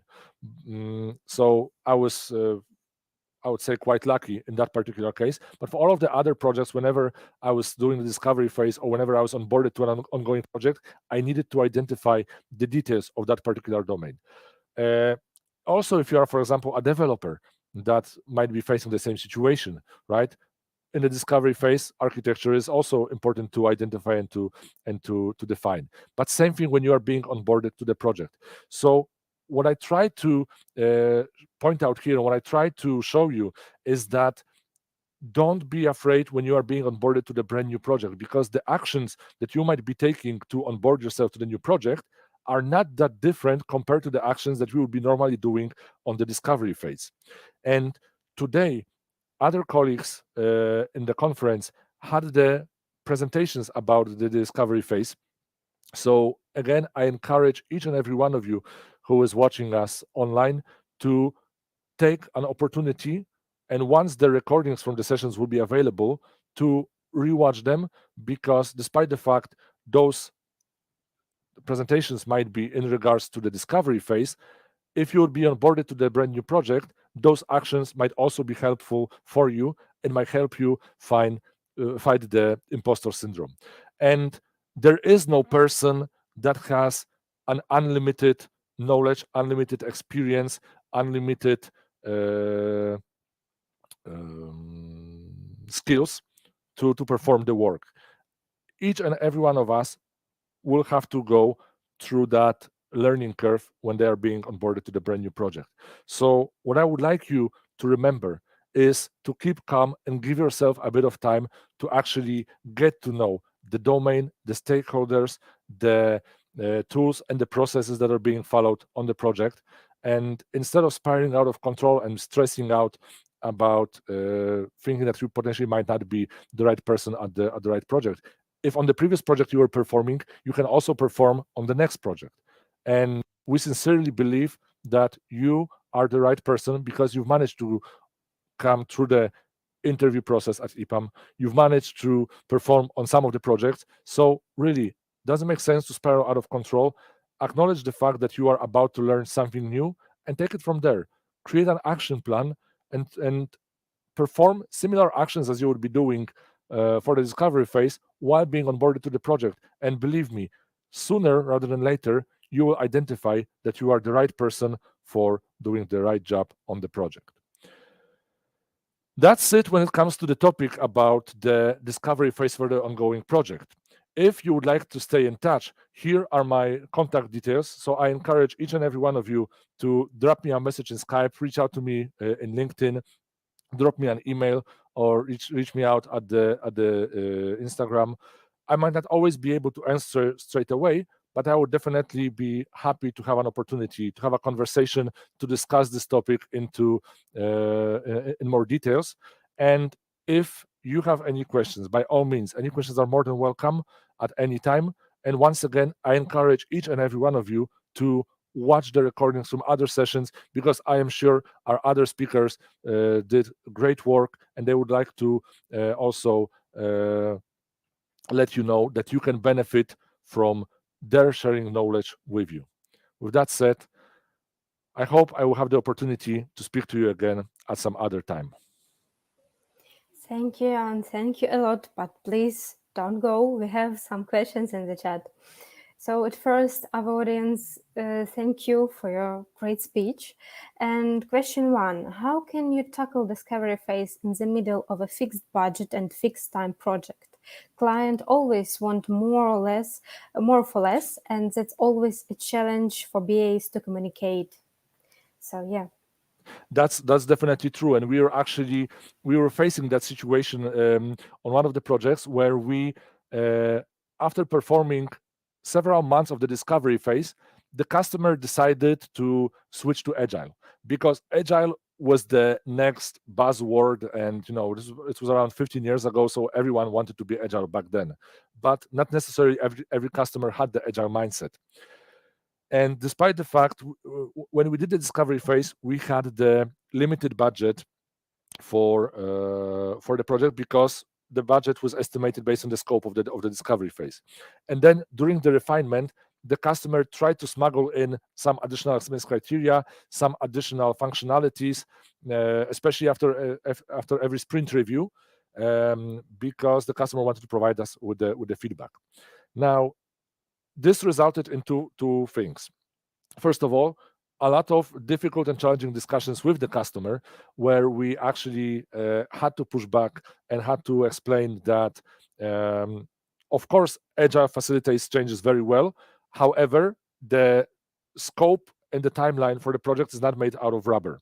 And if the customer would like to introduce a certain change, then we are more than happy to facilitate that change. However, with the caveat that items that will be on the bottom of the backlog once the time will run out will not be delivered.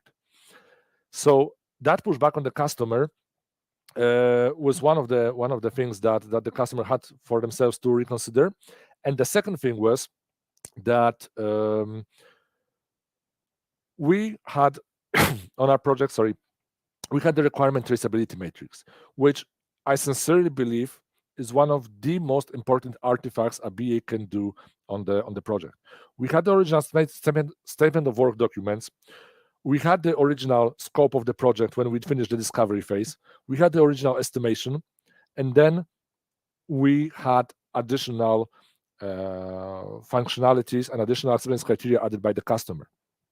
If we wouldn't have that mapping one against the other, it would be very difficult to show to the customer that actually the scope was very fluent throughout the project.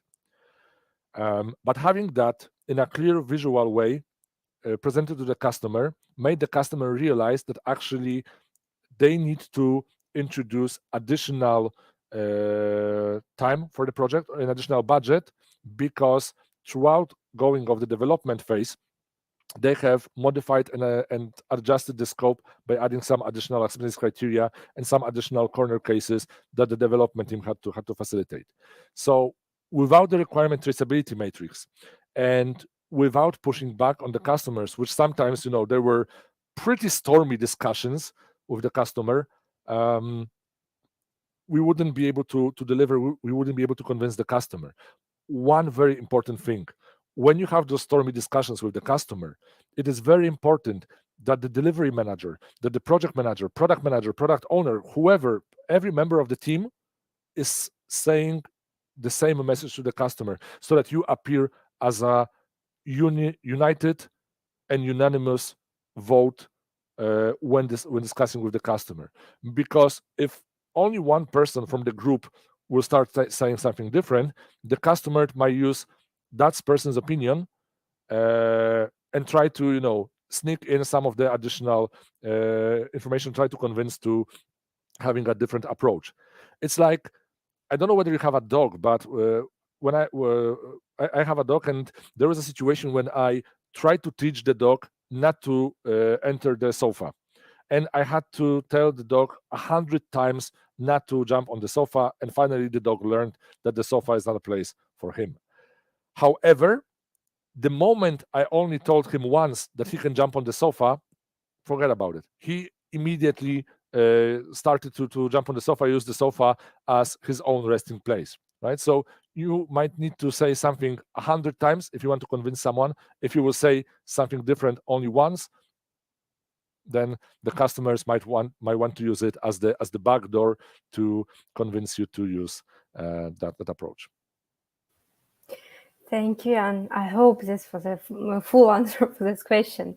So, question 2. Hello, could you please tell us more details, such as tools and techniques used to perform the impact analysis?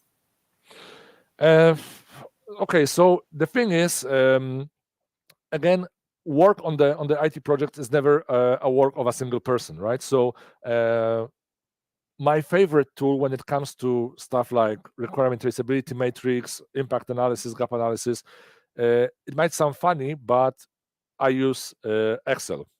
Very good, very powerful tool where you have an opportunity to capture a lot of valuable information, such as to which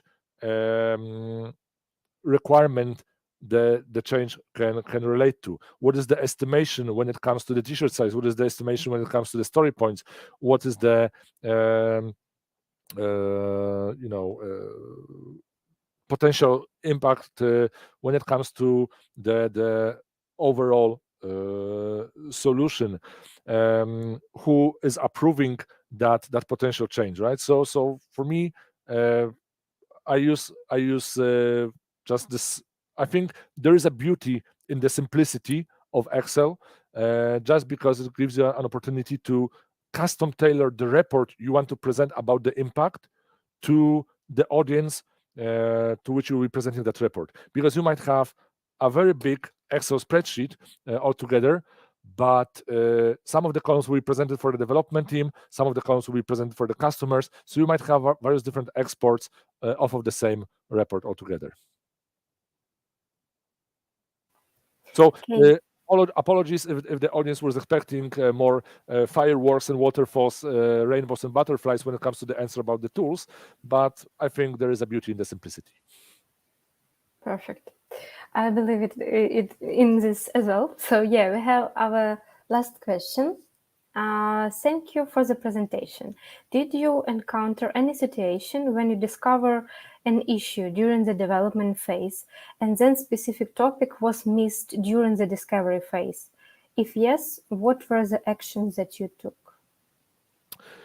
We had on one of the financial projects quite an interesting situation where we were performing, one of our BAs was sent to perform the discovery phase on site and was doing the observation and shadowing on the work for the financial institution. And one of the functionalities that was missed was the functionality of the accounting reconciliation. The way how it was missed, it was because when our BA went for the business trip, the business trip was within the first 2 weeks of the month.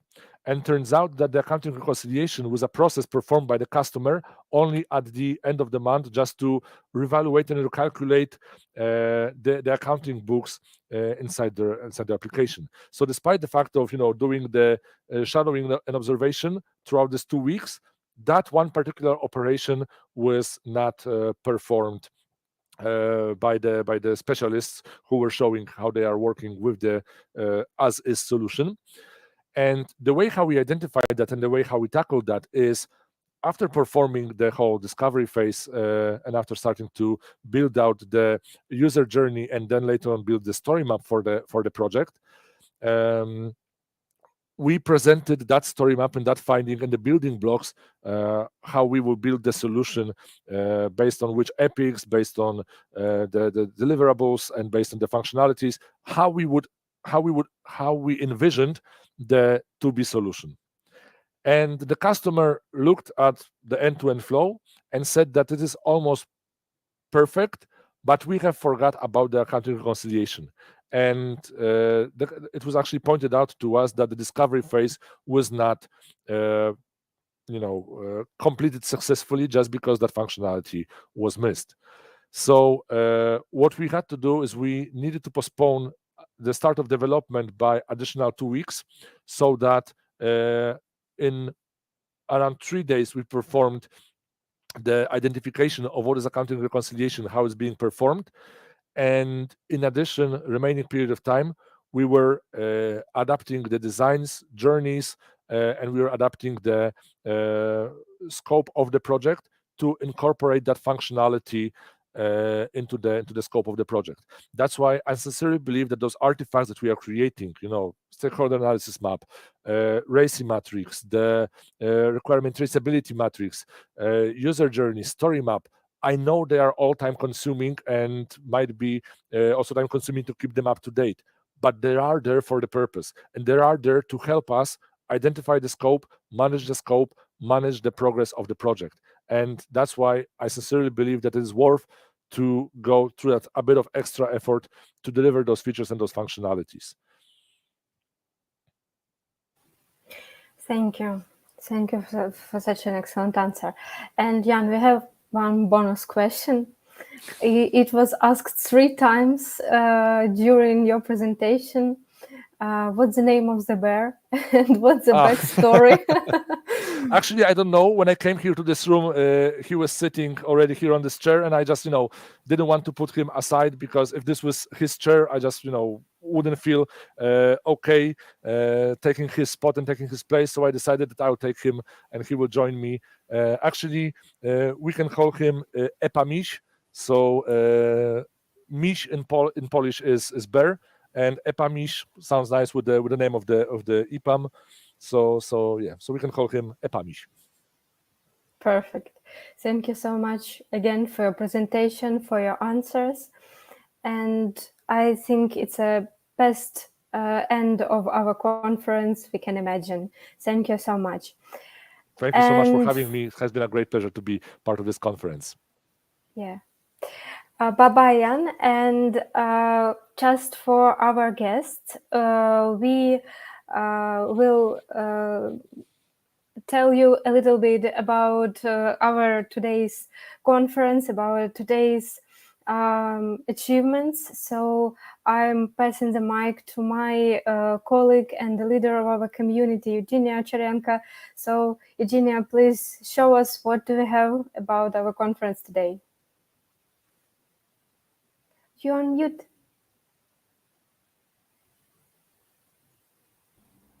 Yep, here is it. Thank you, Darina, for passing the word, and thank you all for joining us today.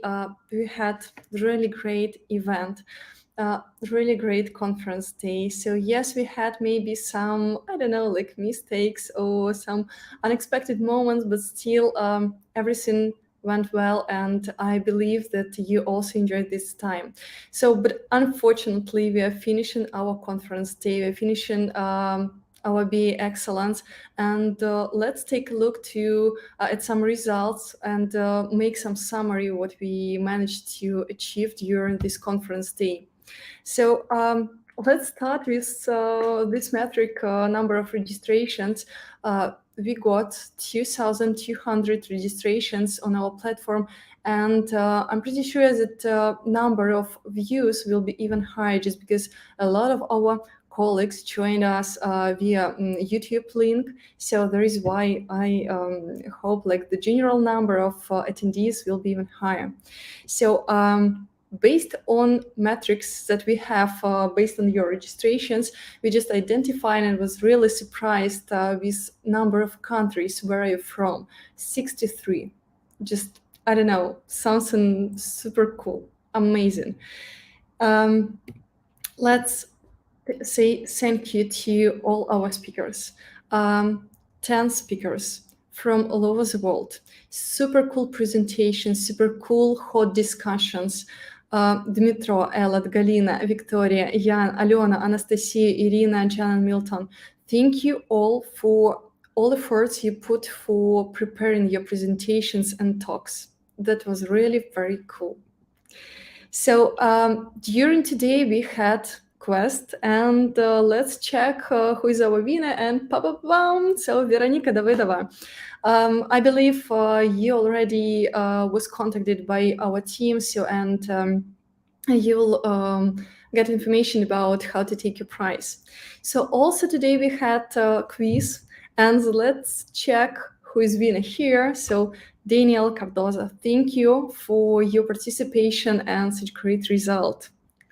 So let me take this opportunity to share my personal appreciation to people who organized this conference day, who just put all efforts to making it possible. So first of all, the team of the Global BE community, Darina Kapustyan, our community specialist, my right hand and driver of the whole community, who managed a lot of initiative inside. Thank you, Darina, a lot. Alexandra and Valeria, two persons who lead this direction of BA excellence inside of our community. And on quarterly basis, we are going to continue conducting this conference. So feel free to contact the girls in case you, I don't know, want to participate as a speaker or want to attend any other conference day. So Evgenia Mukataeva, producer of all our video content. Thank you, Evgenia, for your also efforts and preparing such cool content for us. And Mariana Kohtun, who is the head of Kyiv BA community. And all the time they just help us to provide with cool quizzes and such cool BA games. So that's also really super cool.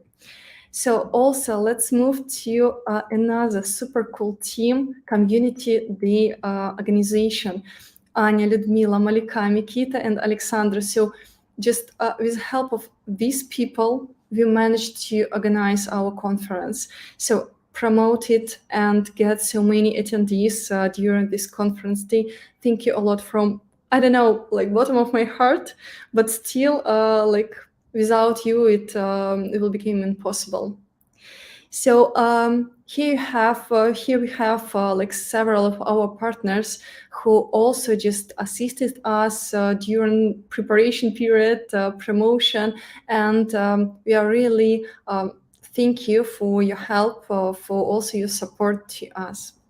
So, and speaking about like all other steps we are going to do. So as I said, this conference is going to be conducted on a quarterly basis.